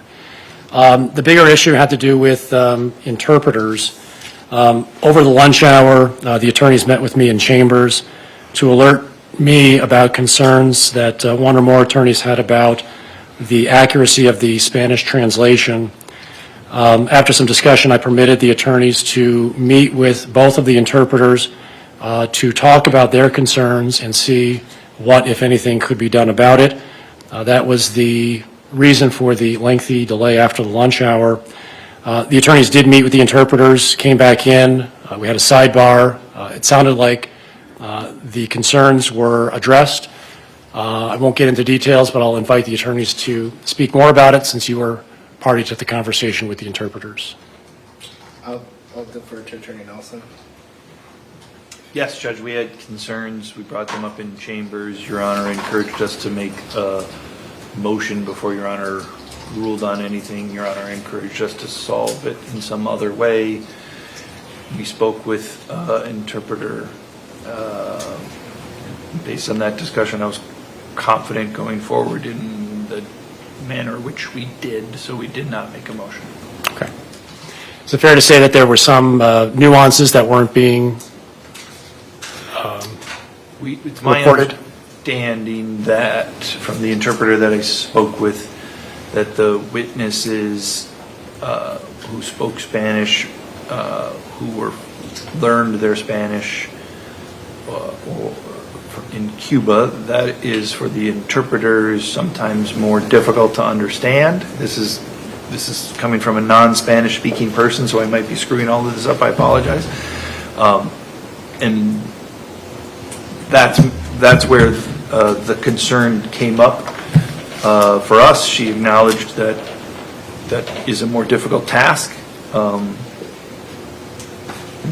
Sounds like they did the best they could. Mr. Anderson, do you have anything to add? Now, what was relayed is that they help each other out, so if one misses something, the other one will say, oh, this too, and it was relayed to us that that's what they're doing. They're both court certified. I didn't notice any issues, but I did notice some points where one was chiming in with the other one to elaborate, so I think I don't have any concerns. Was there more? I also speak Spanish, and I didn't notice anything. The court might have noticed I kept having to catch myself. I'd start answering the question before the translation, and I thought the translations were fine. Okay. From what I understand, court interpretation is a very difficult and challenging skill. Not all people who are bilingual can interpret in a courtroom setting because of the technical words that are used and the sequencing of language. So it is a technical skill, it is a learned skill, and not a precise science. So the meaning, lost interpretation, has some meaning here. In any event, the attorneys are satisfied, I'm satisfied that a complete and accurate record was made today, and we'll close the books on that issue. Is there anything else that we need to talk about outside the presence of the jury before next week? Mr. Anderson? I don't think so. Mr. Trofasi? Judge, there was a witness that we discussed in chambers. I want to just make sure that that witness is available. There might be other solutions, and we're open to those solutions, but until then, I'd ask that sounds like the state's probably not going to finish on Monday. It'd be sometime on Tuesday, I'm guessing. But so we can take it up on Monday, but as it stands right now, we'd like that witness to be available for the defense to call on Tuesday. Okay, this witness is under subpoena. Yes, they're under the state's subpoena, yes, which Your Honor has previously said is a court subpoena. Right. So the way I look at it right now is a witness under subpoena to testify is expected and obligated to come to court and testify. That's the rule. If I'm being asked to do something different, I need a motion and some authority to do something different. But a subpoena is a subpoena, and everyone is expected to adhere to it. All right, that concludes our business. We are adjourned.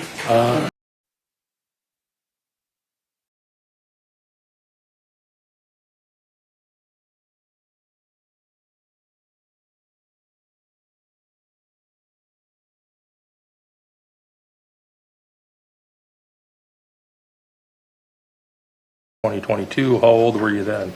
I was 17. Had you finished high school yet? No, we hadn't started senior year yet. Was that the summer before your senior year? Yes, it was. Had you ever been on the Apple River before? No, that was my first time.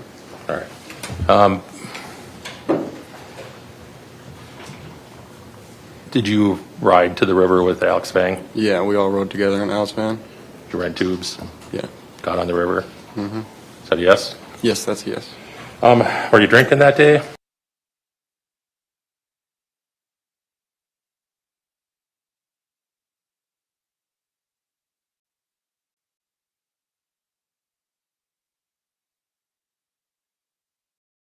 We'll strike that since you don't remember. At some point, did he approach your group? Yes, he did. And can you describe how he did that? He just weirdly sprinted at us, just made us all super uncomfortable. It was. Were you sitting in the tube when that happened? Yeah, we were all sitting. All right, we're going to play some video for you here, Owen.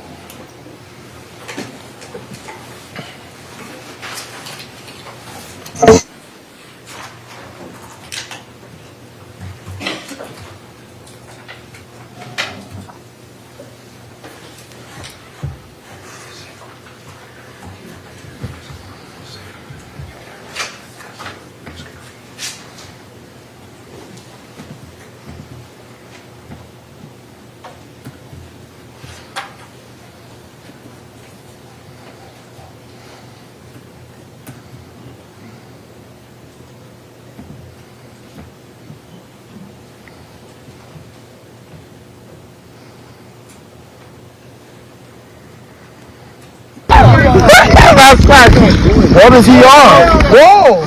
Whoa! Whoa! Whoa! Whoa! Get away! Whoa! When you testified just a minute ago that he had sprinted up on you, is that what you were referring to? Yeah. What you just watched on the video? Yeah. Was that your voice saying, yo, get away? That was. Did he get away? Not once. Did he grab onto your tubes? Yes, he did. Did he stop your tubes from floating down the river? Yes, he did. It is a leading question. Please refrain. Once he grabbed onto your tubes, were you able to continue your journey? No, we were not. What did you do after he grabbed onto the tubes? We all got out of our tubes and were just scared, wondering what was going on. Did you move away from him? To an extent, we got up and away like from our tubes, yeah.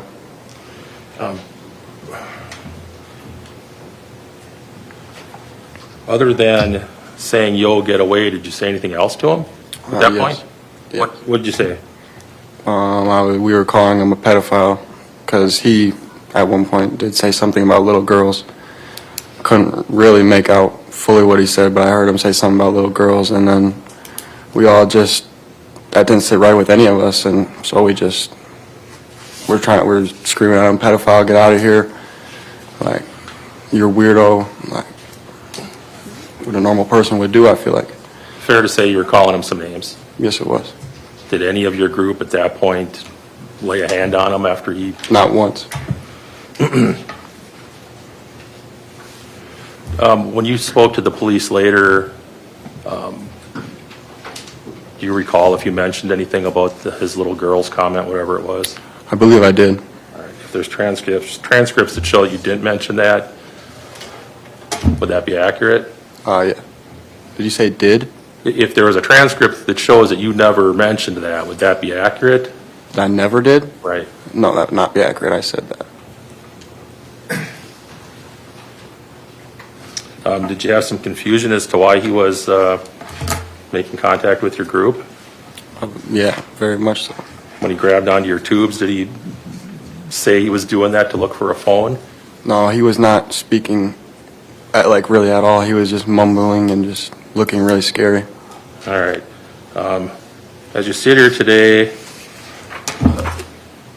you indicated that you were yelling at him and calling him names. Mm-hmm. Looking back on it, is that something you regret now? Very much so. You wish you'd done some things differently that day? Yes, I do. Did you and your friends continue to yell at him to get to go? Yeah, throughout the whole time, I feel like. At some point, did somebody else on the river come over to see what was going on? Yeah, after we called people over for help. Because All we right. couldn't get them away. Did some folks come over? Yes, they did. Did you know those folks at all? Not at all. Were they adults or were they teenagers like you? They were adults. So the first, if you remember, who was the first person to show up in response to your yells? It was a blonde girl. All right, and eventually did some other folks come over too? Yeah, her whole group. All right. The folks that came over, were they male or female or both? Both. Once the blonde lady came over, did she also tell Mr. Mew to leave? Yes, multiple times. Did he leave? Not once. At that point, once these other folks came over, is it fair to say you and your friends were less scared? Yeah, definitely. At that point, were you laughing at them? Yeah, we kind of just thought it was all fun and games at that point because we thought the adults would handle it. I'm sorry, I missed that last part, Judge. Could you repeat your answer? Sorry, could you ask the question again? Sorry. Were you less scared? And I think your answer was you were. Yeah, I was way less scared when I saw the adults. The adults made me feel way more comfortable. All right. Did Mr. Mew say anything about why he didn't want to leave where you guys were, the area where you were? He was not speaking. Were you able to see his face as the blonde lady was yelling at him? To an extent, yeah. His face was just emotionless, like if you looked at him, it looked like he was looking straight through you. Did he look scared? Did I look scared? Did he look scared? No, not once. He looked like he was like somehow kind of having fun.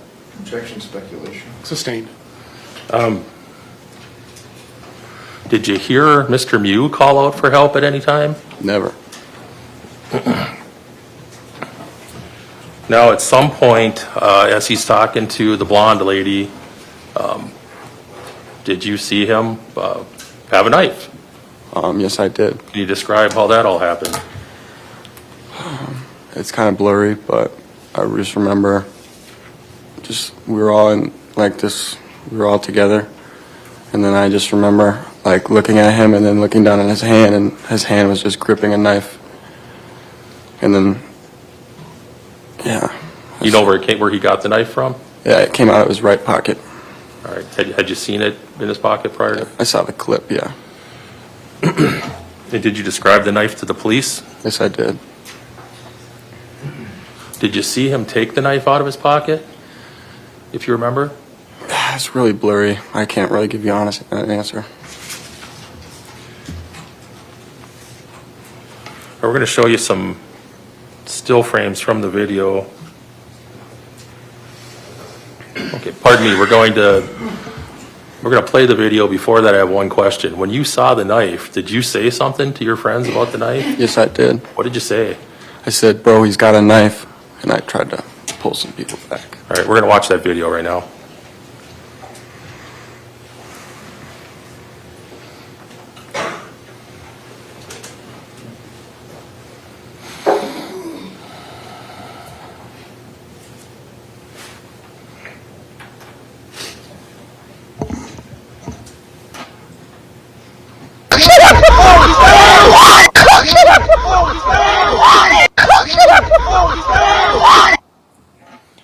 Is that the point where you saw the knife? Yes, it is.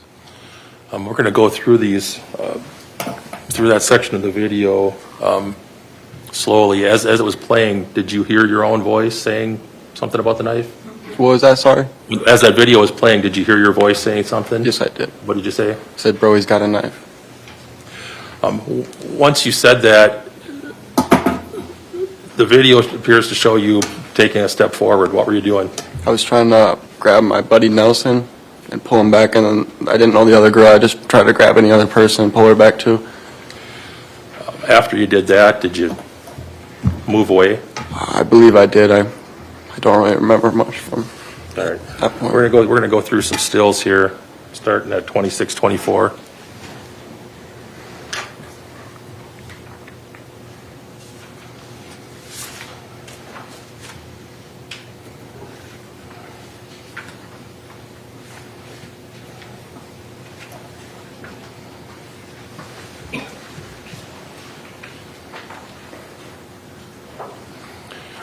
Starting at 26, I guess it's 26:25. Do you see yourself in that picture, Owen? Yes, I do. Oh, is that you in the pink and blue shorts there? Yes, it is. All right. If we can back up, please. Go forward one frame. Owen, can you describe what the expression on your face is at this point? Just pure shock. What was that face? Why were you making that face? It's because I saw the knife. All right, move forward.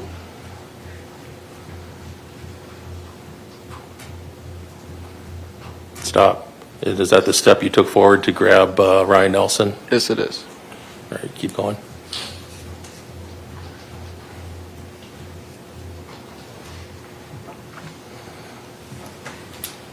All right.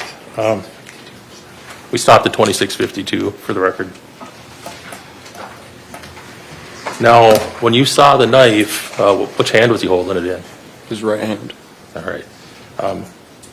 Did you, as you were standing there, did you see him strike anybody? I did not see him strike anyone, but I heard it and I watched her stumble backwards. All right. Were you looking at the knife when that happened? I don't know exactly what I was looking at. Where were you looking at the time that you heard what you thought was a punch? I really don't know exactly where I was looking. But fair to say you were not looking at the blonde lady? No, I was not. I believe you testified, okay, strike that. After you heard something, did you see the blonde lady have a physical reaction to what you heard? Yes, I saw her stumble backwards. All right, did you see whether she ever went down in the water? She didn't like fully fall down. She like stumbled back and kind of like caught herself. All right. At that point, what did you do? I don't really know. All right. Did you see anybody strike Mr. Mew?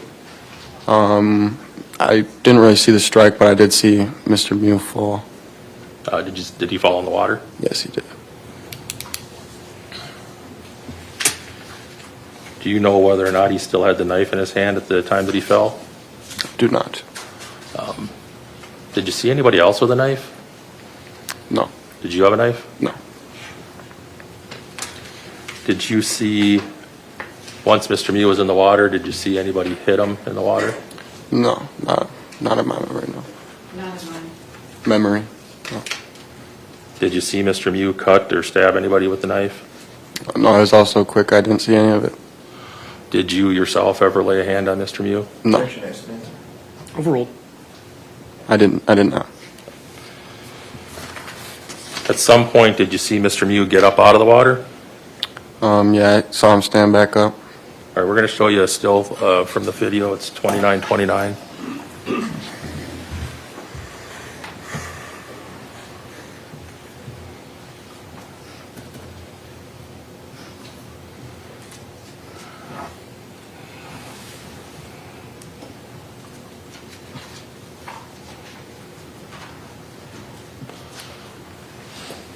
Is this the point where Mr. Mew had stood back up? I don't know. All right. Do you see yourself in this photo? That might be my left arm. If we zoom in on that, would that help you? Yeah, I think that Do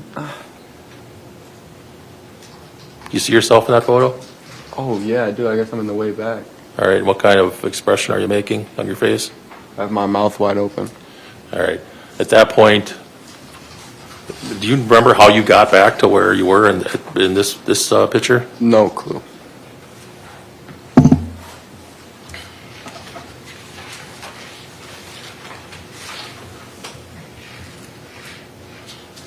At some point, did you realize that Isaac had been stabbed? Yes. Did you see that happen? I didn't see him get stabbed, but I saw him fall into the water.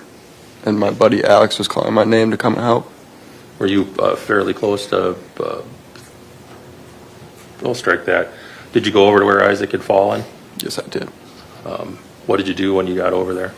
We picked him up and brought him to the shore. Were you able to see that he had a significant wound? Yes, I was. Where was his wound? It was on his chest. What did you do to assist Isaac? I tried my hardest to stop the bleeding.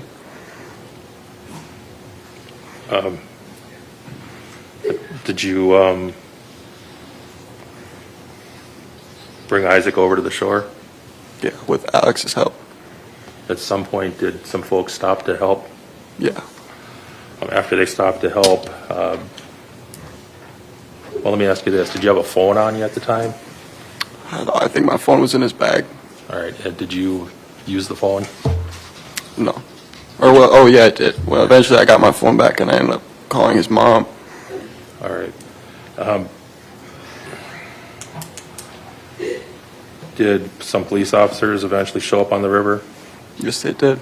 And was Isaac eventually taken off the river? Yes, he was. Did you follow him up? I did, yes. Did they eventually put him in an ambulance? Yes, they did. Take him to the hospital? Yes. And did you follow? Yes, we did. At some point, were you informed as to what Isaac's condition was at the hospital? Yeah. And what was it? He was not alive anymore. Sustained. Don't answer the question. He'll ask another one. Did you yourself take any pictures of recordings of this incident, Mr. Mew? No, I did not. You're aware that Jawan Cockfield did? Yes, I am. Have you watched that video? I have once, yeah. When you're at the hospital, to give a statement to the officer? Yes, I did. To an officer? When you gave him that statement, were you trying to be accurate? Yes, I was.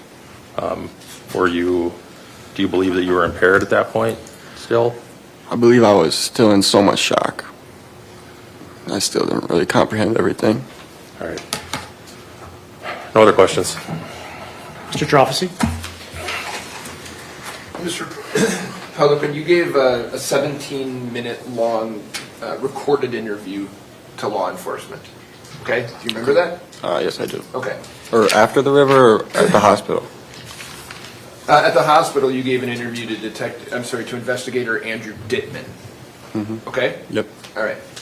And Investigator Dittman, I don't know if you remember this, there's a transcript of it, asked you about your contact with Mr. Muir. Do you remember that? Not really off the top of my head, I don't. Okay. Do you remember being asked this question and providing this answer? From Investigator Dittman. Okay, so about an hour and a half, 2 hours into it, this guy, how does it, I mean, does he walk up to you guys, float up to you guys? Your answer. We were floating, and then we look at him, and he was just standing completely by himself with some goggles on. And then we were like, what are you doing? And he said, oh, I'm looking for a phone. Do you remember providing that answer to that question? Not at all. Is that true? Very true. That happened. No. That didn't happen. I do not remember. You don't remember what happened that day in the river? Well, I remember. So did he or did he not tell you that he was looking for a phone? I don't recall him ever saying that. No. Okay. Is your memory better today, or is it better on the day of the incident? I'd say it's better today. It's better today, almost 2 years later. Yes? Yeah, I've been able to think about it a lot. Okay. Well, in between the time of the incident and today, do you ever reach back out to law enforcement to make any corrections that you might have had? No, I'm pretty young. I wouldn't have known how to do that. Okay. Still wouldn't. It's not something I learned. I didn't ask you a question, sir. You were asked by the state about whether or not you mentioned to the police that there's a statement that Mr. Mew told you that he was looking for little girls. Do you remember that? Yes, I do. Okay. It's not in your statement to police. I'm telling you that. Do you know that? No, that's a question. Sustained. Do you know that it's not in your statement, No. your recorded statement to police anywhere, I'm that you not say aware that of he that. was looking for little girls? I don't recall, no. But is it your testimony that you recall telling officers that? I feel like I did, yes. I still do. I feel So like then I it did. should be in this. It should be, yes. I'm almost positive I did. I'm sorry, I didn't hear you. I'm almost positive I told them that. Well, if you're almost positive that you told them that, would you have an explanation for why it's not in here? No, sir. Your Honor, speculation. Overruled. No, sir. You don't mention to police, but we saw an interview. We saw a video of Joanne Cockfield calling Mr. Mew a raper. Do you remember that? Slightly, yeah. Okay. And do you remember at that point, Mr. Mew just kind of being a little bit away from you guys and hold on. Sorry. And Mr. Cockfield just yelling at him, calling him a raper? Do you remember that? Yeah, I remember floating towards him. Do you remember, my question was, do you remember Mr. Cockfield calling him a raper? Yes.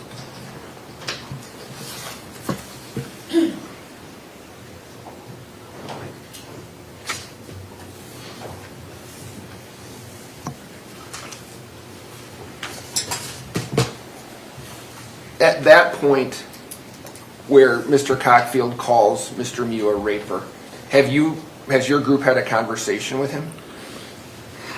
I don't really remember. You don't know? I don't know. So, at that point, would there be a basis to start calling him names? He was just like standing really weirdly in front of us and we were floating towards him. And I mean, we couldn't move our tubes. We were going to run into him eventually. So we just said something to him. I don't really remember what we said though. I'm going to show you this video where he calls him a raper, and I want you to tell me if you look like you're going to run into him. Okay. Okay?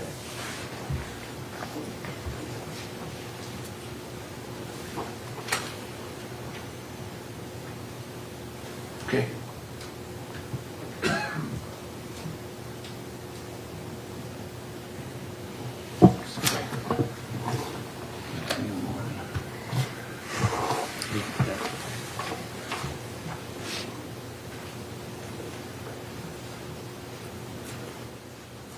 This is Exhibit 2 I'm playing.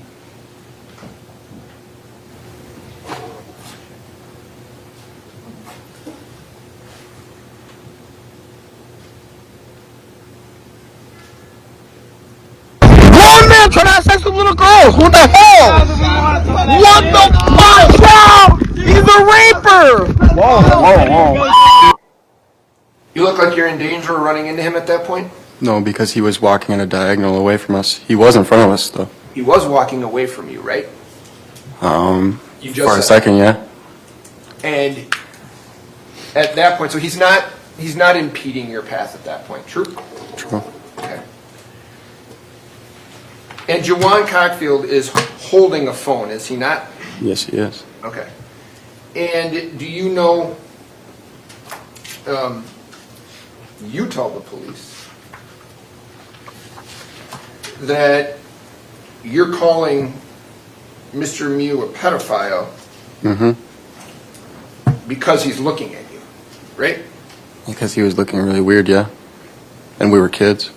You didn't say that you're calling him a pedophile because he said anything about kids, though, right? I remember like I did, but I must not have.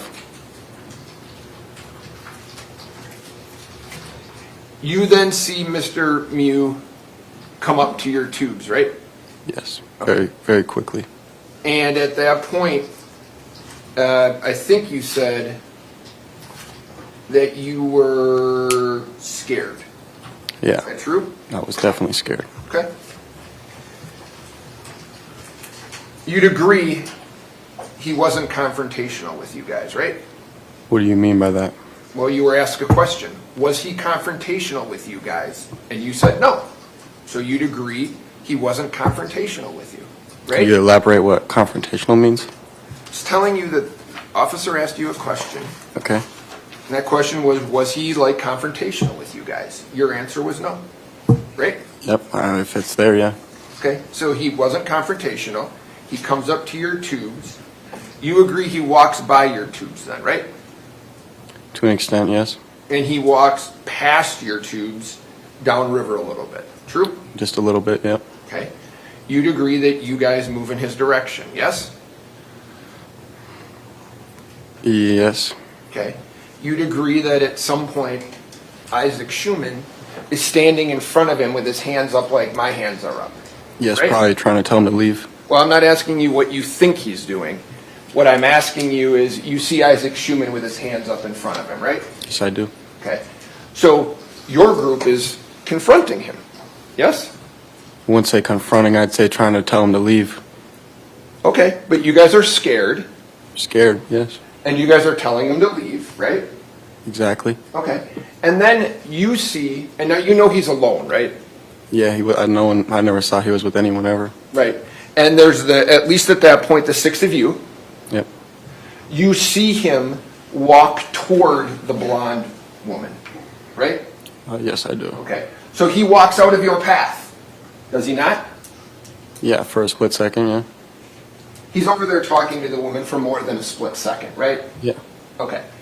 And you can go by, can't you? We could have, yes. But now you're getting braver because of the number of people that are around. Yes, right? because there was adults and we were trying to handle the situation. Right. You guys start to try to handle the situation instead of just going by, which is what you could have done, right? It was all so quick, and like, I don't really feel like no one really leaving that situation says it was all so quick and the commotion was just like everywhere. We were just young kids that were curious as to what was going on and we wanted to see it finish what we were seeing. You wanted to see it finish because it was on tape, right? I'm not sure I understand your question. Juwan Cockfield's videotaping this entire thing, isn't he? Yes, he is. Right.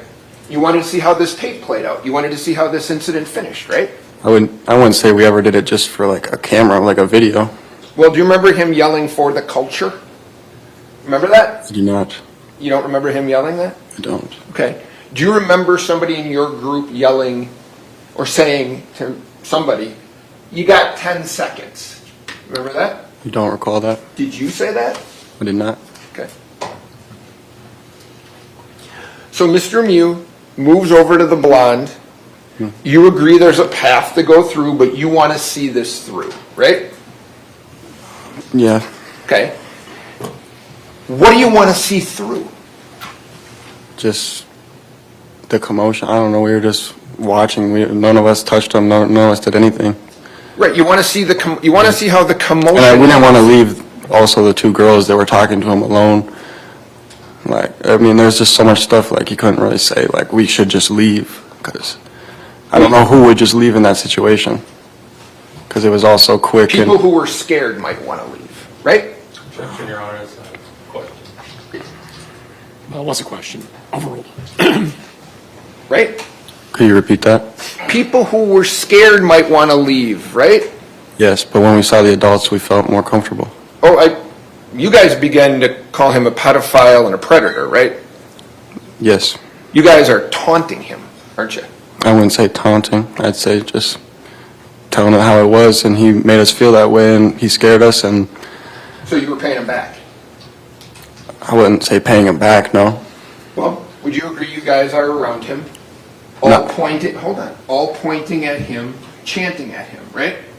We weren't really all around him, no, but we were chanting and saying, pedophile, get him, like, he's weird, all that stuff. I'm going to show you a photograph. I want you to tell me if you think what your group is doing would be considered taunting someone. Okay? Okay.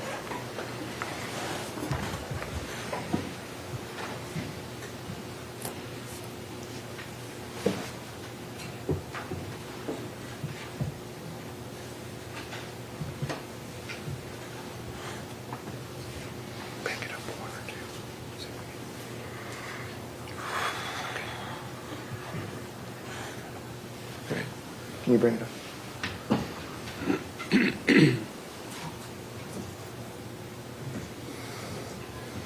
Mr. Pelican, that's your group kind of behind Mr. Mew, right? Yeah, on his right shoulder, yeah. And you guys are doing what I'm doing with my hands, which is you're raising your arms pointing at him, right? Yeah. Okay. We're just going to play through it. It was at 2373, I think. We started 2386. 2386.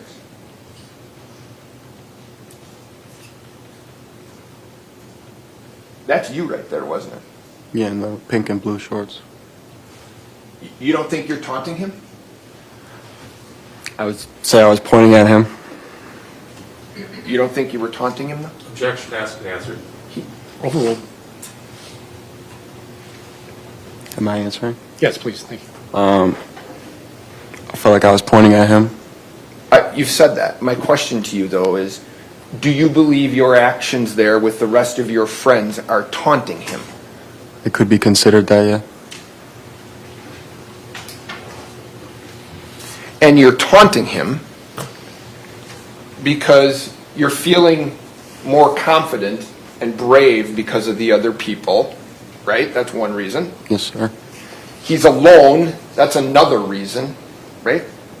Yes. So, and at that point, you'd agree it's more than 10 against 1, right? There's more than 10 of you against Mr. Mew by himself, right? Yeah, but, I mean, no one really, not everyone was, like, punching him or doing anything to him. My question to you initially was the numbers. Yeah, It's more than I'd say 10. there's probably about 10, yeah. Okay. Only one of us can talk at a time, okay? Sorry. No, it's all right.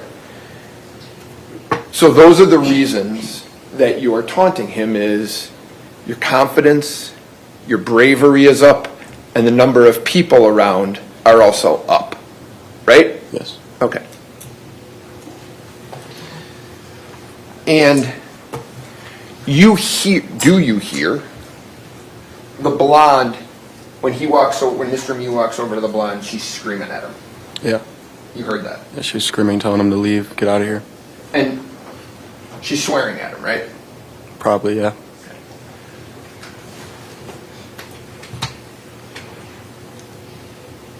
She's in his face, isn't she? Not like in his face. I'd say probably like foot apart, 2 feet apart. A foot or two apart. Yeah, just like telling him to leave. She hadn't asked you anything about what had happened, right? No. Okay.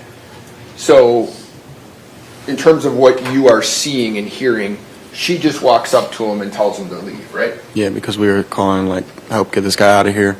Like, get him out of here. Call him a pedophile. Yeah, exactly. And you calling him a pedophile, right? Other people came around. Exactly, yes.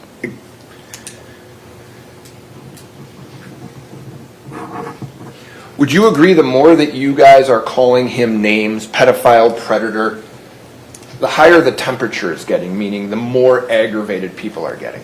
You'd agree with that, right? Not that I know. I don't know other people's feelings. No, what I'm saying is what you observed. I couldn't really tell you for sure or not.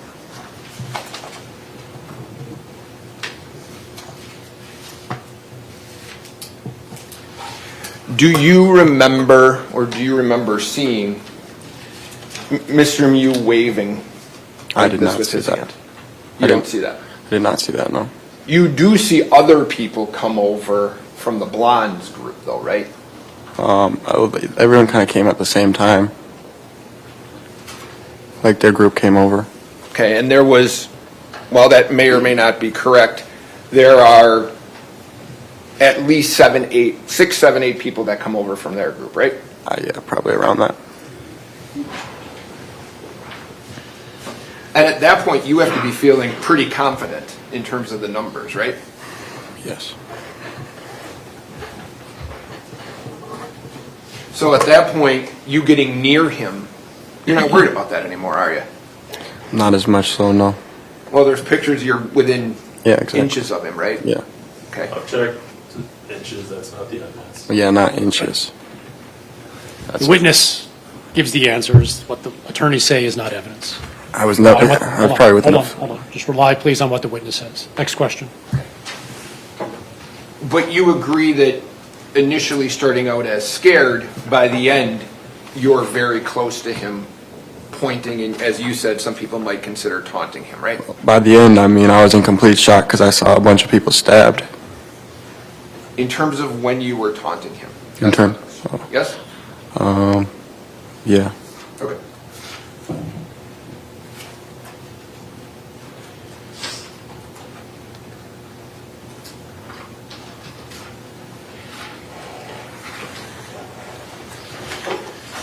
Now you see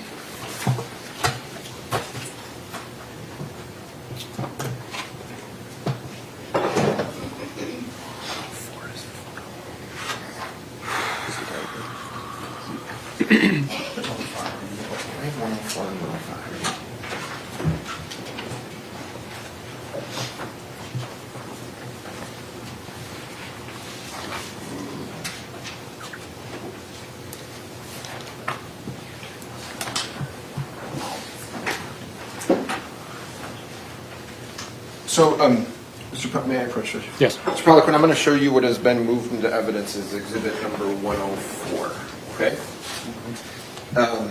I'm not trying to trick you, so I want to make sure you and I are on the same page on this. There are initials here. Do you see those? Okay. So, for example, OP would stand for your name, right? And Ryan Nelson. That's LM, his last name. right, it's right. Okay, so it's supposed to be Landon Weir. This is Isaac.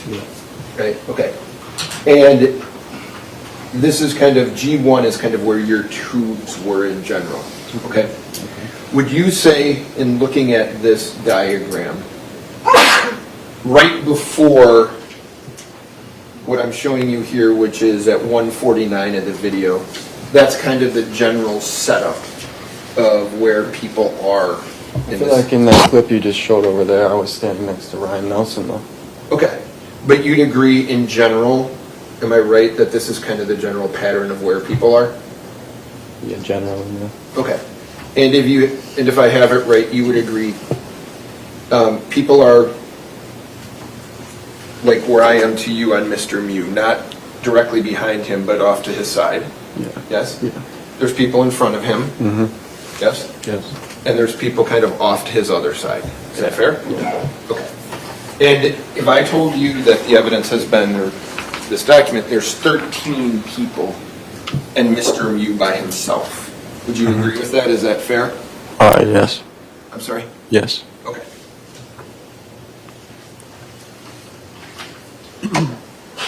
A lot of us were just like standing there though and watching. Well, you're not telling Mr. Mew what you're going to do, right? What do you mean? Well, you say people are standing there. You agree people don't know what other people are going to do, right? I mean, yeah. Yeah. So you're not telling him that you're not going to do anything. You're all just Standing there. taunting him. Yeah. Okay. To an extent. Weren't taunting him the whole time. And you'd agree, though, you've already said this, in terms of what's going on, because of the number of people, your bravery, you're becoming more emboldened on what you're doing, right? Objection asked and answered. Overruled. Right? You can answer the question. Oh, could you repeat it? You're becoming more emboldened, meaning your behavior, you're becoming more and more willing to do things because of the number of people around. No. I was just standing there and just watching. I never would have ever put my hands on anyone. But he doesn't know that, right? Objection as to what the defendant was. Sustained. Speculation.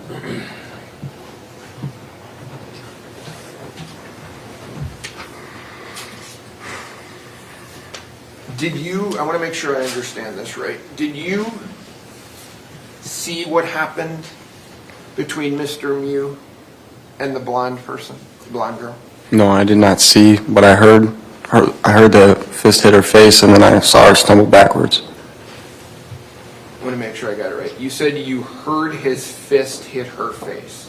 Exactly. If you didn't see it, how do you know he hit her? Because he was the only one doing anything to anyone. You didn't see it. I could clearly make out that that's what happened. How? You just said you couldn't see it. Just because, I mean, he was standing right in front of her, and he looked like he had a crazy look on his face, and she stumbled backwards, and she was standing right in front of him. Clearly, I could make out that he hit her. Clearly, I could. How? You didn't see it. By using my brain and putting the pieces together, I could clearly tell that he hit her. And, I mean, he clearly hit her. I mean, there's no denying that. I'm going to ask you to explain to me, because you didn't see it, how you know that. How I know what? You said he clearly hit her. Because I heard it and I saw her stumble backwards. You heard something, right? I heard a fist hit a face. I mean, have you ever heard a punch? The punch makes a noise. I heard that, and he was standing straight in front of her, and she stumbled backwards. I could clearly use all the context clues to put together that she hit or he hit her. Okay. So you believe that he hit her to the point where there was a noise like this? Yes, there was. Okay. Do you know which hand he hit her with? I could not tell you, no. Do you know which way she fell back? She kind of like stumbled back like a little bit, like to her like right. Like she like stumbled back like at a diagonal to her right just a little bit. Okay, so so she stumbled, if I'm looking at you, she stumbled this way. Yeah, like that way. Okay. So would that make sense to you then, that if there actually was a punch, it would have come and gone this way to knock her, so it would have come and hit her left side to make her go to the right? I'm not exactly sure. I just heard it and saw it. Okay. Does she fall down? She stumbled. I wouldn't say like fully fell down though. She like caught herself a little bit. Okay.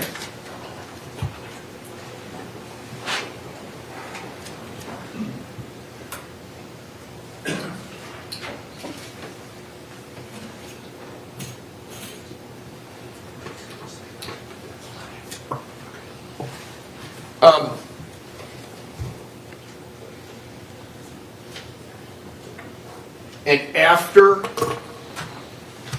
you say that this happened, you say everyone got on his ass and started punching him, right? I said that? Yeah. I mean, in the video it clearly shows not everyone got on his ass and started punching him.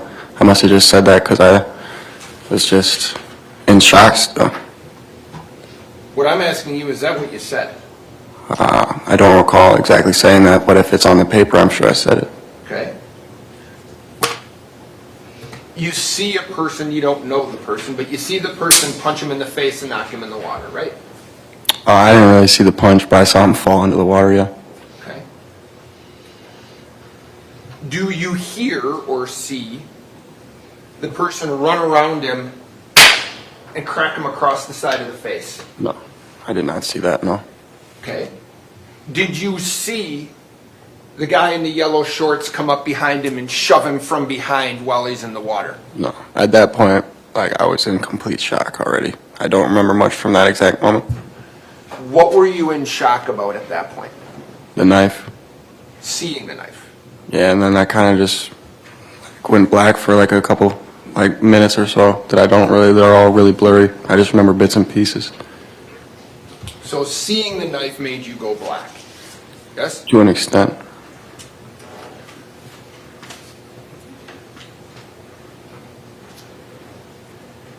You'd agree if your memory, if you remember this? Yeah, if I remembered anything, Hold on, I would agree. There's a question. Mr. Mew doesn't hurt anyone with the knife until and after he gets punched in the face and knocked in the water, right? Yeah, only because he punched a woman.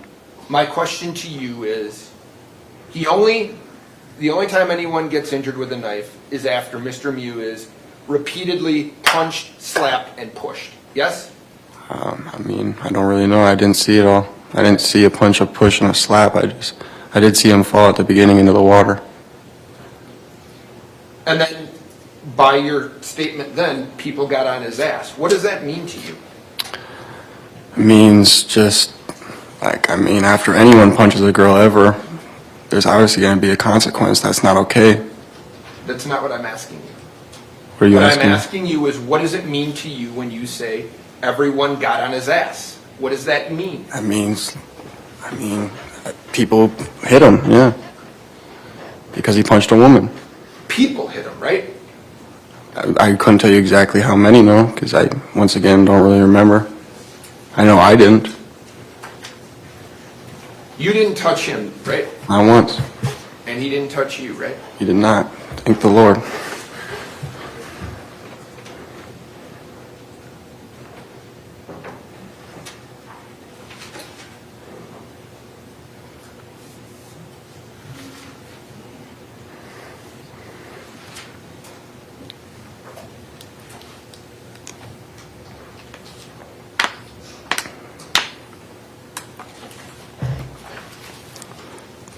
And you don't see, well, what Isaac is doing.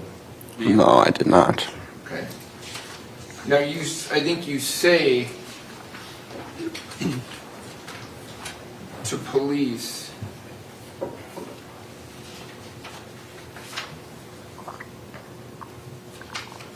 Isaac was not going toward him. Yeah, of my memory, I didn't ever see him close to him at all. It was a shock to me. Okay, so your memory doesn't include Isaac grabbing him by the throat. I don't know. I don't think he ever grabbed him by the throat.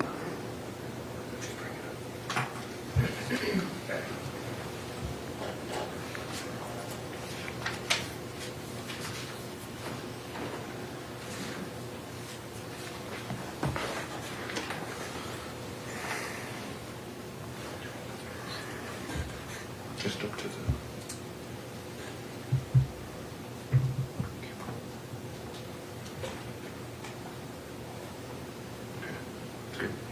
Mr. Pelican, I'm going to show you, if you watch the screen, this is still $29.99.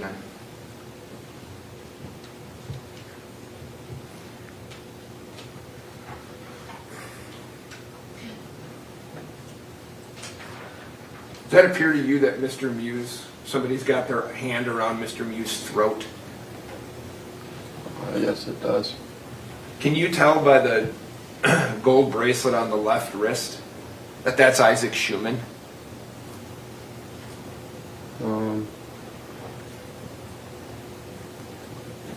I don't really know whose bracelet that is. You don't know that that doesn't refresh your memory, or that you're not able to say who that is, right? No, I can't. But you are able to say that that person's got him around the throat.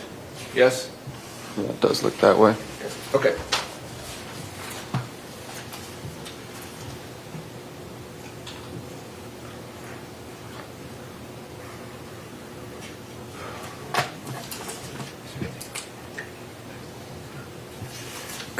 I'm finished, sir. Thank you. Mr. Smestad?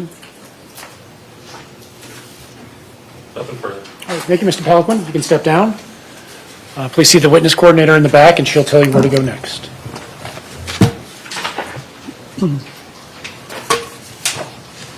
How's everyone doing? Anyone need a bathroom break? Good? All right, let's continue. Mr. Smestad, who's next? We're going to swap out here, Judge. Mr. Anderson will be... Dr. Meyer.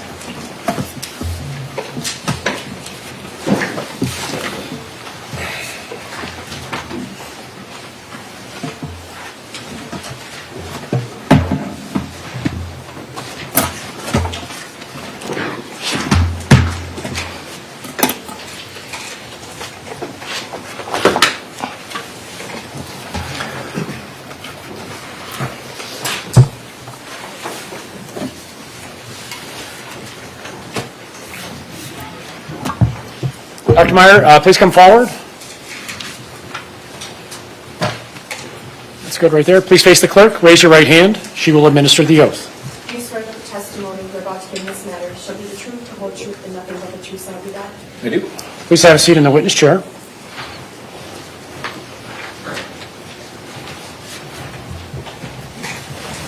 Mr. Anderson.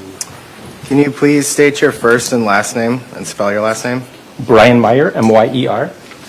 And how are you employed? I am employed by Gruth Help Incorporated, which is the physician employment group for health partners. And what's your position? I am an acute care surgeon. What kind of education and background do you have for your position as a surgeon? Sure, so I went to medical school at Albany Medical College, completed my MD there, then went to Eastern Virginia Medical School for my surgical residency, which was 5 years. Then went to Shock Trauma, University of Maryland, for a surgical critical care fellowship. There is no actual fellowship for trauma per se, that's the training that you get for trauma. And then stayed and did a second year for acute care surgery fellowship at University of Maryland Shock Trauma as well. And so is your position specifically a trauma surgeon, or do you do scheduled surgeries too? I don't really do much in the way of elective surgery. I do surgical critical care, emergency general surgery, and trauma surgery. Okay. And were you working on July 30th of 2022? I was. Where were you working? At Regents Hospital. And on that day, were you involved with the evaluation and or treatment of Riley Madison, Dante Carlson, and Alexander Martin? Yes, sir. Who was the first patient that was brought in? That was Riley. And what was Riley's condition when she got brought to the hospital? Just to clarify, what do you, condition? What was her injury? So she had a wound, open wound to her abdomen. We'd call it a thoracoabdominal wound, so it's right between, close enough you can't tell if it's in the chest or in the abdomen, or both. And in her case, there was clear evisceration of the omentum or fatty apron that we have in our belly. And was that exposed? Yes. And what was your response after you noted the injury? So when you have penetrating trauma like this, you don't know what all is involved, and so this patient needs an exploration. And so we immediately called the OR to bring her upstairs and go proceed with that exploration. What was The result of the exploration, did she have internal injuries? She did. So just for clarification, I took her to the OR as we were about ready to start the case was when I got notification of a second more critical patient. And so my chief resident started the case As a level 1 trauma center, we have a backup surgeon that is always available, and so I called my backup partner to come in to complete that surgery. And so I did not do the surgery itself, but she ended up having 2 injuries to her stomach as well as an injury to her diaphragm. And when you say injuries, to the stomach and diaphragm, can you just explain what you mean? Sure. So with a penetrating injury like this, there was a full thickness injury to the stomach in 2 areas. So the stomach had a full hole in it, and then also there was an injury up in the diaphragm as well. And she required emergency surgery? She did. What's the danger of a cut through your stomach? Sure. So if your GI tract is meant to keep everything inside where it's supposed to be, and if that leaks out into your belly, you can get sick from that. Untreated, that would lead to sepsis and progress likely onto something like septic shock, where your blood pressure would get low and that you could get an overwhelming infection. For the diaphragm injury, if you have an infection that then goes from your belly where it would otherwise be contained and moves up into the thoracic cavity, that can create its own extra issues. And long term, if you don't fix a diaphragm injury, you can get a hernia through that where the bowel or the spleen or anything in your belly that lives in that left upper quadrant can move up into that area, lose its blood supply, and then lead to another emergency surgery. And did the hospital do blood work on Riley? Yes. What was her BAC? 0.09. And you said that once after you did the evaluation of Riley, you got word that another more critical patient was incoming? Correct. And who was that? That was AJ. And what was AJ's condition when he arrived? So AJ was critically ill. We received word that as he was being flown to us that his heart had stopped. And so based on the records from, we didn't have all these details at the time, but based on the EMS records from LifeLink, he went into PEA or pulseless electrical activity cardiac arrest for 9 minutes. They were able to get return of spontaneous circulation as he rolled down to our ED, and we quickly assessed him there. The cardiac arrest for 9 minutes, does that mean his heart stopped for 9 minutes? Correct. Did his heart stop at all at the hospital?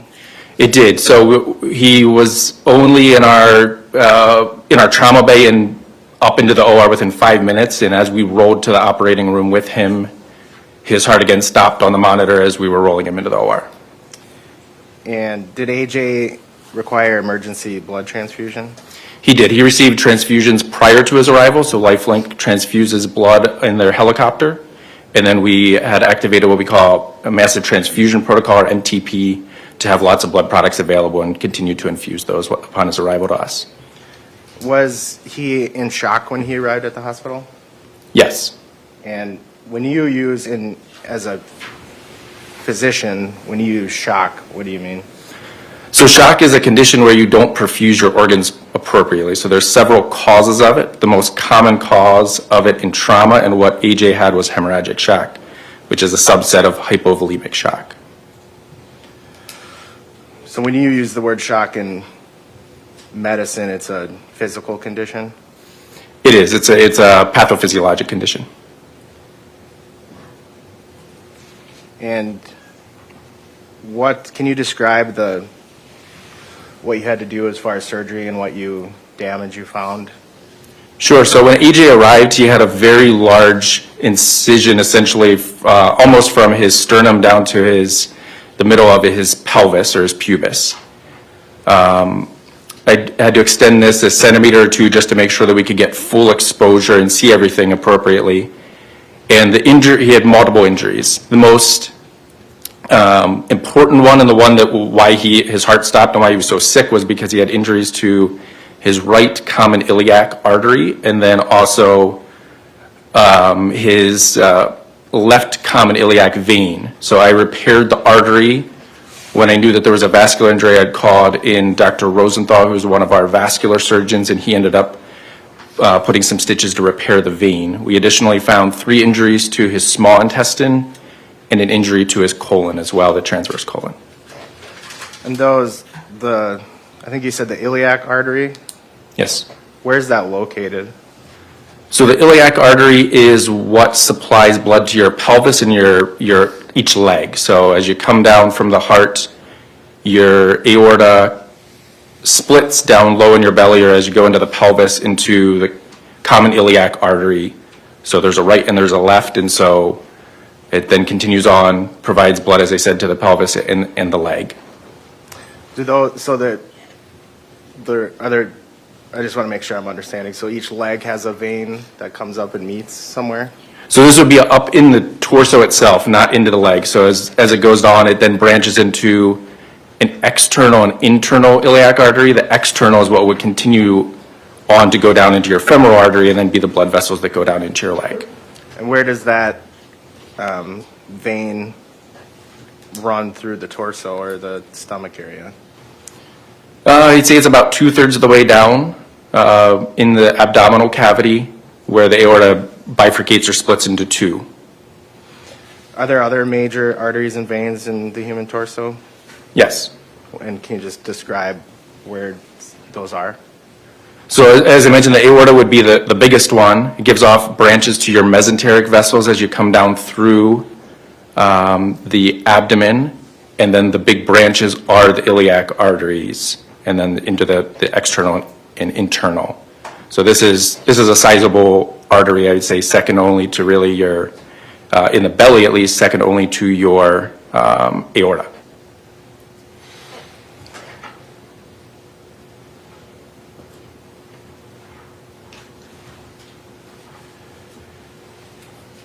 Was AJ conscious for the surgery?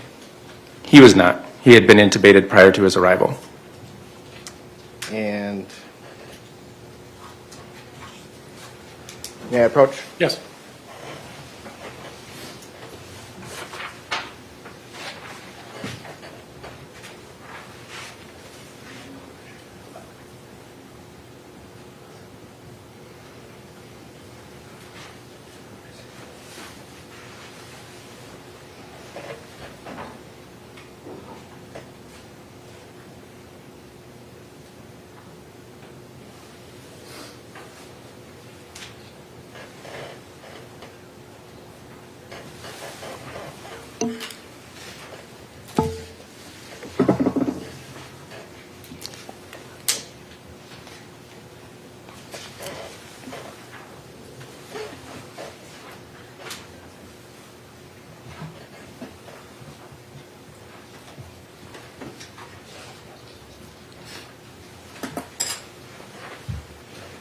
Anyway, it's been marked as Exhibit 29. What does that photo show? So that is AJ. You can see he has a nasogastric tube in his nose, and below his gown you can see his abdomen exposed, and there's what we call an abthera. So when someone is ill enough or has a reason why we would leave their belly open and not complete the surgery all in one setting, and in his case he was sick enough that that was the reason we did it, we put this special dressing on which has a vacuum in it and an area to protect the internal contents of the abdomen, and then leads to a nice closed system so that any fluid that is in the belly can drain out, and then in a delayed fashion we take patients back and re-explore them in the next day or two. And did AJ require follow-up surgeries? He did. He had multiple. So the wound that's visible in that photo, I think you said you opened it up maybe another centimeter or two. Correct. Both at the top and the bottom, it would have been a centimeter or two. Okay. So other than that, that's the centimeter or two on the bottom, centimeter or two on top. That's the wound, the size of the wound you came in with? Correct. Judge, I'd move to publish 29, and I'm just going to hand it to the jury and put it on the screen. Any objection to 29? All right, you may publish.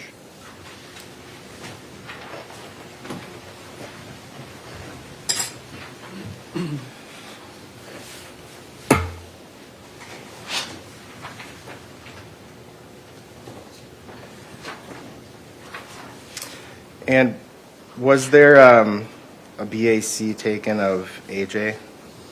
There was not. Would AJ have survived without medical intervention? No. You're a trauma surgeon. You deal with a lot of traumatic injuries. Does this case stand out to you? It does. You specifically remember the... I do. I've not had a patient with that large of a penetrating wound previously.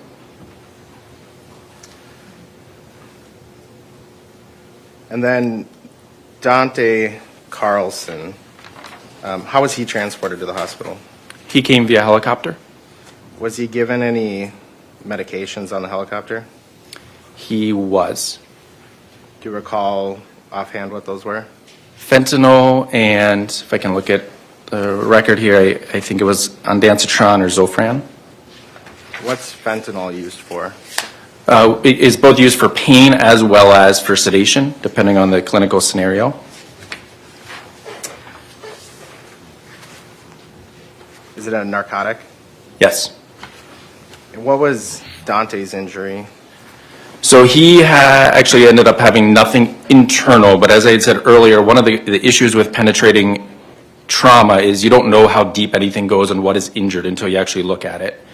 So in his case, it was early the next morning. We took him to the operating room, did a diagnostic laparoscopy, confirmed that there were no injuries beyond his abdominal wall. So his injury was a traumatic hernia that we repaired. And why, if there's a penetrating injury in the torso or stomach, you said you got to, so did you use a camera or how did you? Yes, so we used a camera, put air into the belly so that we have space to do it through little incisions, and then evaluated the intraperitoneal space to make sure there was nothing injured.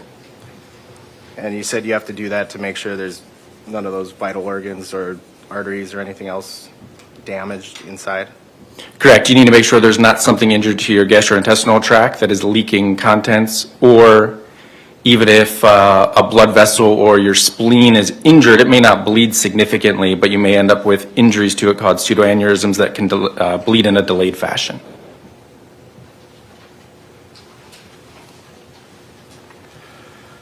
And what was the Dante's blood drawn and tested for BAC?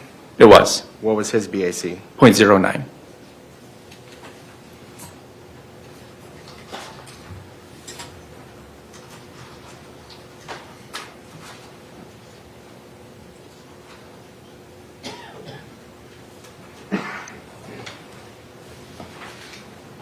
I don't have anything else. Mr. Strofficy? Thank you. Good morning, Doctor. Good morning. I'm going to start with Riley, if I could. Sure. Okay. I'm going to start with this. You had mentioned that her blood was drawn and her alcohol concentration level was a 0.09. Is that right? Correct. Do you remember what time that was? That would be obtained. I can look and find the minutes if you need that. It would be when she first arrives to the ED. We take blood from most patients and send it off as part of a rainbow draw that every lab that we get available, and then we send to the lab and select what we're going to choose. Okay. From there. And you're free to look. I'm not here to trick you. If I told you that it was drawn at about 4:55, that makes sense? That would sound about right. Okay. And I don't want to interrupt you while you're looking. Do you recall on the records that you have what she weighed about? I do not. Okay. I think there's been testimony, I think 115 is what she had said. Is that kind of what That sounds ballpark about correct. So you would agree that if the draw's at 4:55, she's an 09 at 4:55, right? Correct. That doesn't mean that's what her alcohol concentration was when this incident happened. True? I'm not a toxicologist, so I'm not going to, I don't know that I have the expertise to get into specifics on that, but common sense would say yes. Okay, so, and again, I'm not going to ask for your expert opinion on anything. What I'm going to ask you is, do you, whether it's personal experience, training and experience as a medical professional, you understand that alcohol absorbs and eliminates at different rates, right? Correct. Okay, so if this is alcohol, this water bottle, and I drink it, it's not fully absorbed into my body immediately, right? Correct. Correct. It would take some period of time to do that. Yes? Correct. Okay. So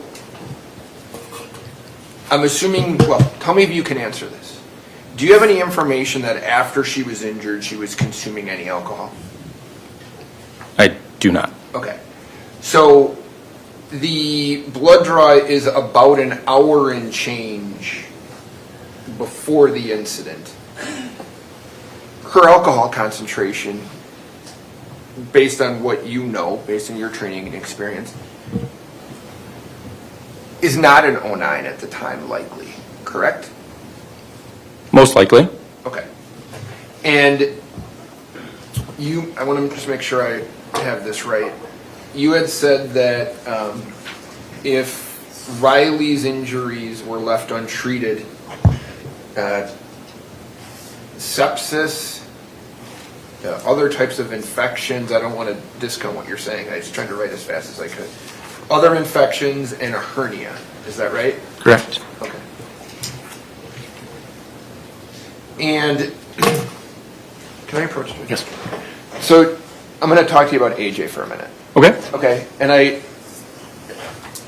you said that his injuries were kind of, is the belt line or a little bit lower than the belt line kind of?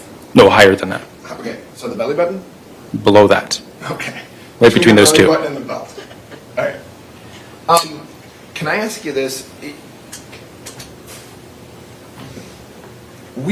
All of us here have seen the video of kind of what the injury to AJ Martin looked like.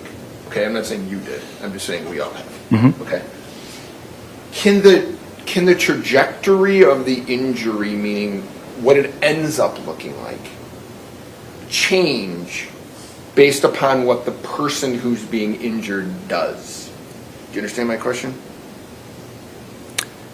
Well, sure. I mean, penetrating trauma is all about what the trajectory of of the object doing the injuring does, and our job is to figure out what that trajectory is. So if someone moves as the penetrating object is going through them, that would change the trajectory and what the injuries would be. Right, fair enough. So if, for example, I stabbed you, and when I stabbed you, you were shoving me and actually knocking me backwards off my feet, okay?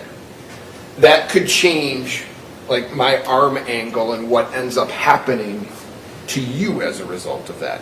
Is that fair? It's a dynamic process, so the two would be affecting each other for sure. Sure. So something that looks like a stab wound that's going straight, right, that's kind of going in, that might not certainly have the same impact of taking an injury from your navel area up to your chest area as it would be if that same penetrating wound happened and the person got shoved and the knife got moved. Is that fair? It would, although I would worry at AJ he would have had a worse injury if it went deeper and it didn't go up. Okay. Can you say that again for me? So you're saying if the force is that someone gets pushed and instead of the knife going straight, it comes up. In his case, that would have actually been a better thing because his deepest injury was that lowest part. And if that knife went deeper, it would have had a bigger injury and he probably would have never made it to the hospital. Okay. But in terms of what, the jury has seen this photo of his abdomen area. I guess I just want to make sure that I understand. For example, Riley suffered a puncture, if that's fair, a puncture wound. Her abdomen or her side here didn't open up like that, right? It was wide open, it just wasn't as large. Right, understood. And that could be, meaning what it looks like, I think you said this, could be based upon what the person's body is doing when the injury is occurring. Is that fair? Generally, yes. Okay. And does it also change in terms of the possible penetration of the wound? If I'm standing still and you stab me, okay, versus if I'm running at you and then you stab me? Could that have an impact on the force used in the depth of the wound? It could. And it would make it seems logical to me, but you tell me if this is right. If I'm running at you and I'm a grown person, and I'm running at you with some force, it certainly is possible that the wound could go deeper because of the force that I'm providing. Is that fair? Sure. Okay.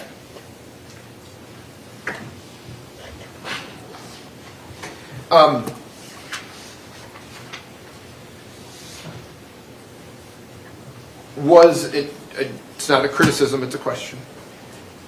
A.J. Martin's, because of the transfusions, his blood couldn't be tested for alcohol, is that fair? No, the reason we did not hang around long enough to get blood specimens in the trauma bay. Okay. We moved so quickly to the OR that he did not get the normal labs drawn in the ED. And our anesthesia team who takes over the resuscitation in the operating room, that wouldn't be part of the order set that they would send off because it wouldn't have affected his care. Okay, very good, thank you. And Dante Carlson, just the same, he has a test result of an 09, but that's also at a later time, right? Correct. Okay, so it certainly may not be what his test result was at the time of the incident, true? It may not be what his level was at the time of the instance, yes. Right, okay. And I think this is fair, and you tell me, what you ended up doing for Dante Carlson was repairing a hernia. Is that fair? Correct. Okay. That's all I have. Thank you. Mr. Anderson, do you have more questions? As far as what people's movements contributed, you don't know, you can speculate or say it could affect it, but is that the extent of what you're able to say? Correct. I mean, physics is physics, and it's a very dynamic thing, and movement of two objects that are interacting is going to lead to different outcomes. I don't have anything else. Mr. Sharafi? All right. Thank you, Dr. Meyer. You may step down.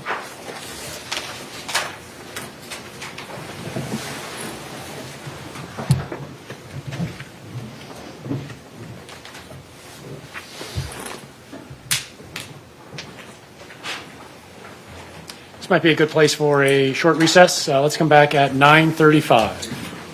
Please take the jury out. All rise for the jury.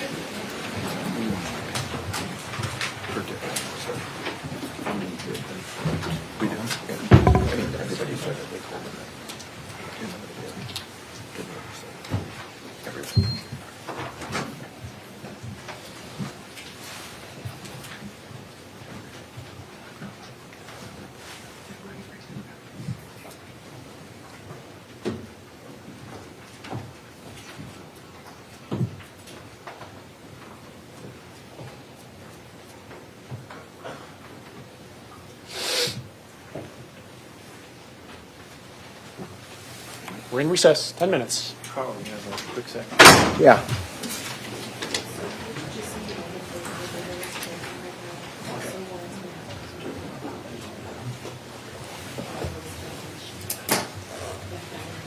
Oh, yeah.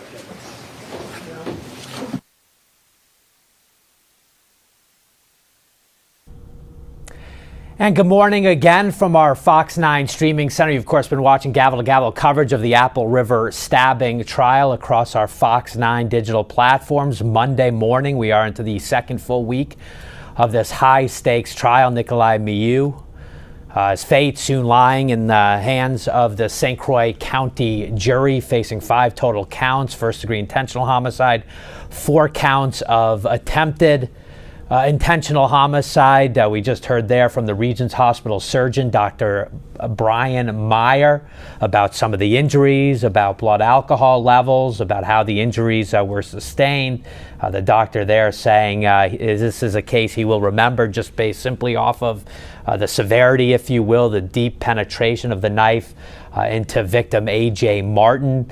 He also tended to Riley Madison.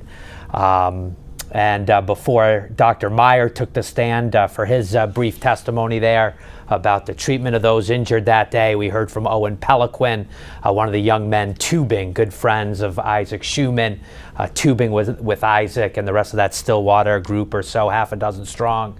They of course, engaged with Nikolai Miu.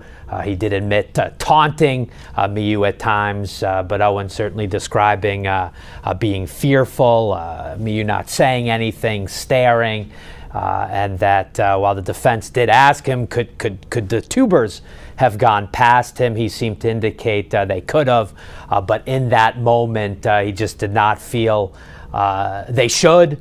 He was interested to watch this whole entire encounter play out as the young adults from the Carlson tubing group came in, and we now know the stabbing would unfold. With that, I want to bring in a friend of Fox 9 here, criminal defense attorney Marsh Hallberg Criminal Defense. He's joining us via Zoom. He has been monitoring much of this trial, including all of the testimony this morning. Marsh, thank you so much for joining us this morning. Just wanted to get your knee-jerk reaction to what we've heard this morning so far.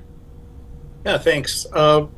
Interesting morning. You kind of wonder how they plan to finish this whole thing up. We're already kind of thinking at our end going, because you always want to finish on a high point emotionally and where the prosecution and what order they've lined their witnesses up in. So we're kind of second guessing that a little bit or wondering how they'll play that out. We thought Mr. Peliquin might come later in the in the parade, so to speak, but I appreciate they started with him.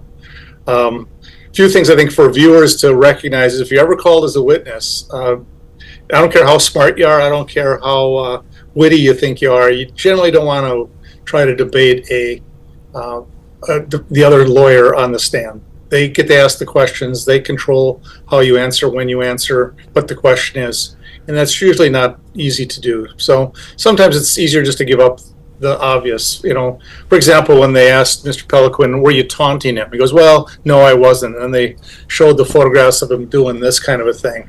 And clearly that was that. He said, well, I guess some could. So that's just kind of that thing. I thought he could have been a little less argumentative. But again, he's a young man and, he's confident in himself, which most young men are. So you kind of take that for what it is. So I thought I really have appreciated through this whole trial the very professional, polite style that the judge is also bringing to this courtroom. We've all seen trials or clips of trials where it gets out of control or the attorneys are playing more to the TV camera than they are to the jury, and that's not happening here. I think the style of cross has been extremely polite. And part of that is for both sides is we've got so much of this on video, right? So imagine how different each of our impressions might be of a witness. Like Mr. Peliquin, for example. Imagine you didn't have his video, and only way you could create the picture of what he did or what he saw was his own testimony. Now compare that then to what's on the video, and you get a whole different flavor or nuance as to what happened. So there's a certain amount of questioning that really is already set by what the video says. You're boxed in within the video for what you don't see, what might not have been heard, etc. And obvious other things he did, like saying his memory is better now, and the defense attorney politely brought that. Really, your memory gets better with age, not worse. He goes, yeah, I've had time to think about that. Or you never reached out to the police and asked them to add additional information or to correct things. No, I'm young, I didn't know how to do that. Really, you can't make a phone call to do that. So I thought there were some points that were made back on that. But again, the video speaks for what the video is. And Marsh, my quick takeaway on Owen Peliquin, I thought the state could have done more with him to elicit some of that emotion. I know when we were talking about the build up to their case, so we had testimony all last week. It took a lot out of everybody. We didn't know exactly. We knew the state was entering its final phase, if you will. We knew we'd hear from the medical, the experts, if you will, the surgeon, perhaps an ME is coming to describe Isaac's injuries. We know kind of the final two, law enforcement, the lead investigators coming. We know probably the woman who did the jailhouse interrogation with Miu at the time, that she would come. So you're kind of down to your final witnesses. We knew Owen Peliquin was the last tuber with Isaac. He makes this wrenching call to the mother to report that Isaac's been stabbed, get to the river as fast as possible. He choked up a little bit. I mean, I know this isn't a TV show, but I kind of thought that they could have elicited a little bit more out of him to make him a more effective witness in this last phase of their case. Absolutely. That's because we thought he might be the last witness, actually, because of that call, and you'd end with that moment, or mother, somebody to talk more from the emotional standpoint, because there's a certain, I don't mean to make light of this, but there's a certain amount of theater in the courtroom. It is, and it's about telling a story in a powerful, emotional way, and you always want to end on a high point. What I'm assuming, and it's not a bad call at all by the government, is Mr. Pelican is just a young, kind of unpredictable witness in the sense we just don't know how he's going to play or what road he might go down. So you got to think the investigator is going to be the last witness. That's somebody you probably can kind of rehearse with more, have a more balanced approach, and you have more of a controlled finish. So maybe possibly not as strong, but predictable. So that's what I think you'd do. And the lead investigator is allowed to sit in. We've heard him reference John Schultz. He's sitting alongside the prosecution, and obviously not been in the courtroom as much as you, Marsh, over the years, but that they're able to kind of tie everything together, and any loose questions that haven't been answered, we would certainly expect him at the end. The interrogation is going to be huge. The way it's documented in the criminal complaint that Miu lied. He had taken the knife off those he was encountering that day. So hearing what went on during that taped interrogation, how he was trying to spin what had taken place, that will be critical. I'm wondering, Marsh, in this whole encounter, there's been so much attention on the punch, so-called punch, strike, hit between Nikolai Miu and Madison Cohen, the blonde girl who is in his space. You heard Owen Pelican there get asked quite a bit, what did you see? He didn't see it, but by deducing that he heard a punch or a noise, a contact, then he saw Madison Cohen stumble, that to him, Miu definitely hit her. How important, it is not on the Cockfield video, how important is who hits who throws the first punch? How important is it in the overall context of the murder charges Nikolai Miu is facing? Well, it kind of goes to the whole big theme they have of self-defense, right? And in Wisconsin, you're going to wrap that whole self-defense thing together to look at. So the nuances of that are important. To me, the still frames of the blonde woman, again, I apologize, I don't remember her name, they're just kind of looking really angry with an attitude, chirping at him, kind of speaks volumes to me on that. The fact that we are planning that the defendant's going to testify, you can bet that they've rehearsed that. We call that sandpapering in our business when we practice with our witnesses. Typically what we will do is for our client, we will have someone from our firm. I was a former prosecutor, so a lot of times I'll do that with my fellow partners. I go down the hall and I try to beat up our client as best I can with cross-examination to practice that and trick questions or trying to get emotional or trying to aggravate them. So they'll rehearse that. And that's not a negative thing or a sneaky thing, but they will practice what that testimony is because all the subtleties are there. So I think the testimony he gives is going to make or break this whole thing. And by all accounts, he's going to testify. I'm just curious as we talk about the timeline. I know the state has said they'll go through today. The defense will get ready. We'll be prepared to start calling witnesses tomorrow. They did, I will point out to our viewers, call 2 of their witnesses out of turn last week because of the need for the Spanish interpreter in that courtroom. But as we think about that defense case, Marsh, is Miu right away, or is he the last voice that they hear, for the jury hears from before closings? Yeah, kind of a classic debate we have on the defense side. Do you put them first and then clean up with other people, or do the opposite? I generally like to do my client last because it's the most predictable person. I've spent the most time with them, assuming they present well, and I think he will. So I think he could well be the last witness for them. And you really do start to time it out, just like you do in a sporting event. You look at how much time you got left on the clock and who's going to do what. You don't like to ever end a witness, for example, last Friday. You don't want to end a witness that the other side has the whole weekend to re-examine that testimony, to pick it apart, to plan on new, fresh questions for Monday.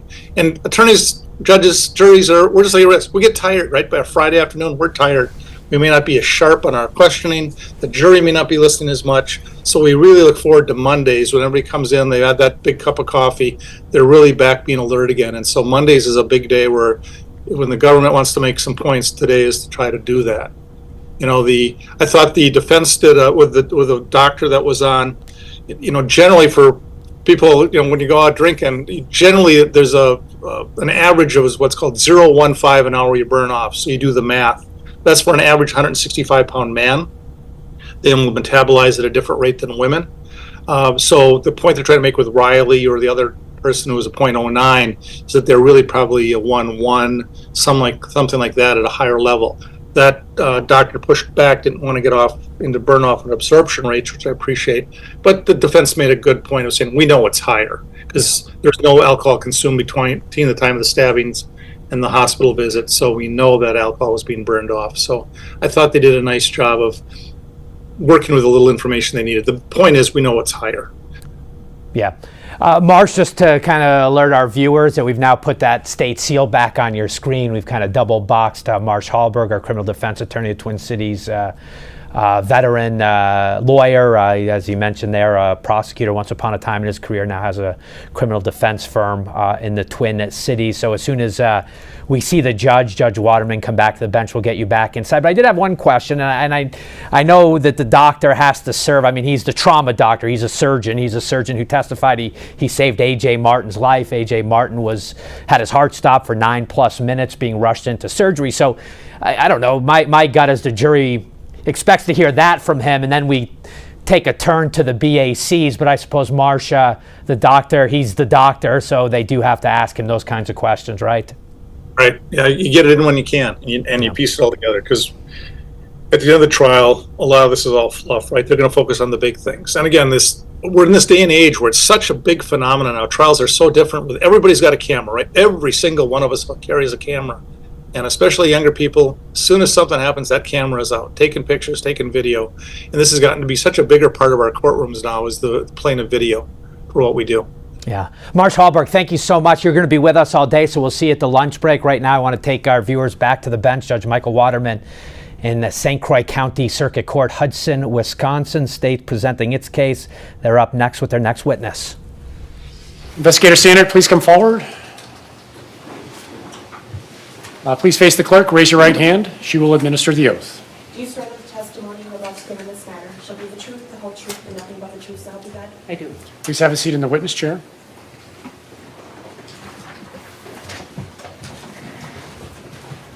Mr. Smestad. How do we say your name for the record, please? Sally Standard, How do you spell your last name? Standaert. And what do you do for a living? I'm employed with the St. Croix County Sheriff's Office as an investigator. And how long have you been in law enforcement? 22 years. What are your general duties as an investigator with the Sheriff's Department? I investigate sensitive crimes, drug crimes, crimes against children, burglaries, homicides. Were you asked to assist in the investigation of the Apple River stabbings back in July of 2022? I was. Were you given specific duties or assignments? Yes. Specifically, were you asked to collect some DNA samples? Yes. Do you recall whose DNA you collected? I collected Alexander Martin's, Riley Madison's, and Dante Carlson. What kind of collection method did you use? We use a buccal swab, which looks similar to a one-sided Q-tip. We use that Q-tip on the inside of the cheek to collect a sample from there.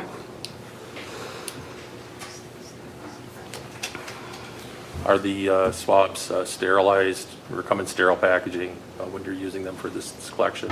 They do. Do you recall when you took the buccal swab from A.J. Martin, was that here or at his home or somewhere else? At his home, What day was that, if you remember what date? September 1st, 2022. Did you drive over to his house? I did. Collected the swab? I did. What did you do with the swab after you collected it from him? I packaged it, logged it in our computer system, and then placed it into evidence at the sheriff's office. Did you collect the same type of buccal swab from Riley Madison, Tony Carlson, and Dante Carlson? From Riley and Dante, I did, and then Investigator Schultz collected it from Anthony. Where was that done? Here at the Government Center. All right, and did you use the same process with Riley and Dante? I did. What'd you do with those swabs once they were collected? I packaged them, logged them into evidence, and placed them in the evidence room at the sheriff's office. Were you present when Investigator Schultz took Anthony Carlson's buccal swab? I was. What happened to that swab? I also packaged that one and logged it. Do you remember the day that happened? September 2nd, 2022.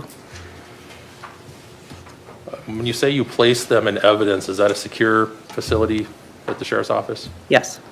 And were they kept in that secure facility until transported? To my knowledge, yes. Where were they transported to? The state crime lab? Were you involved in that? No. Not that I recall that I was there. Is it possible you were involved in that? I could have been. Was it quite a while ago? Yes.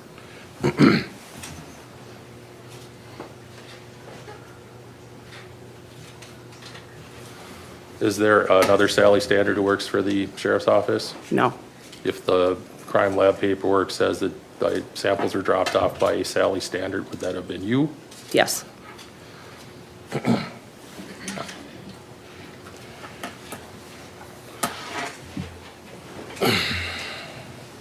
What is it, 64?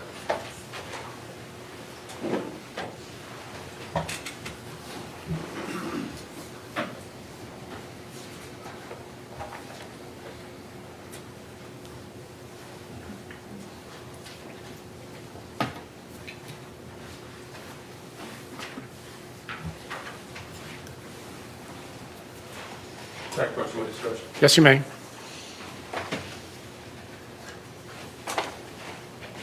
Investigator, I'm showing you what's been marked as Exhibit 64. Can you identify that?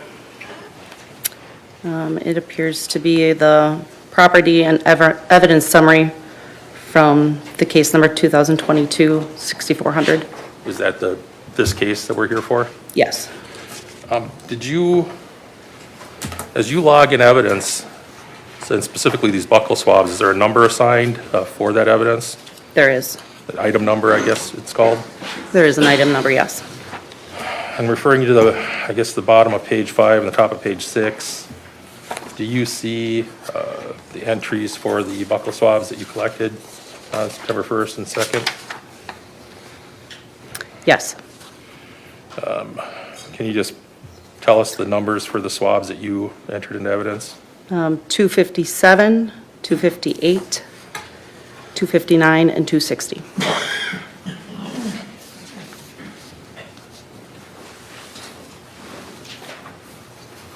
I don't have any other questions. Mr. Chirofisi? Just very few. So investigator, when you get the buckles, and I think you said you got them on September 1st and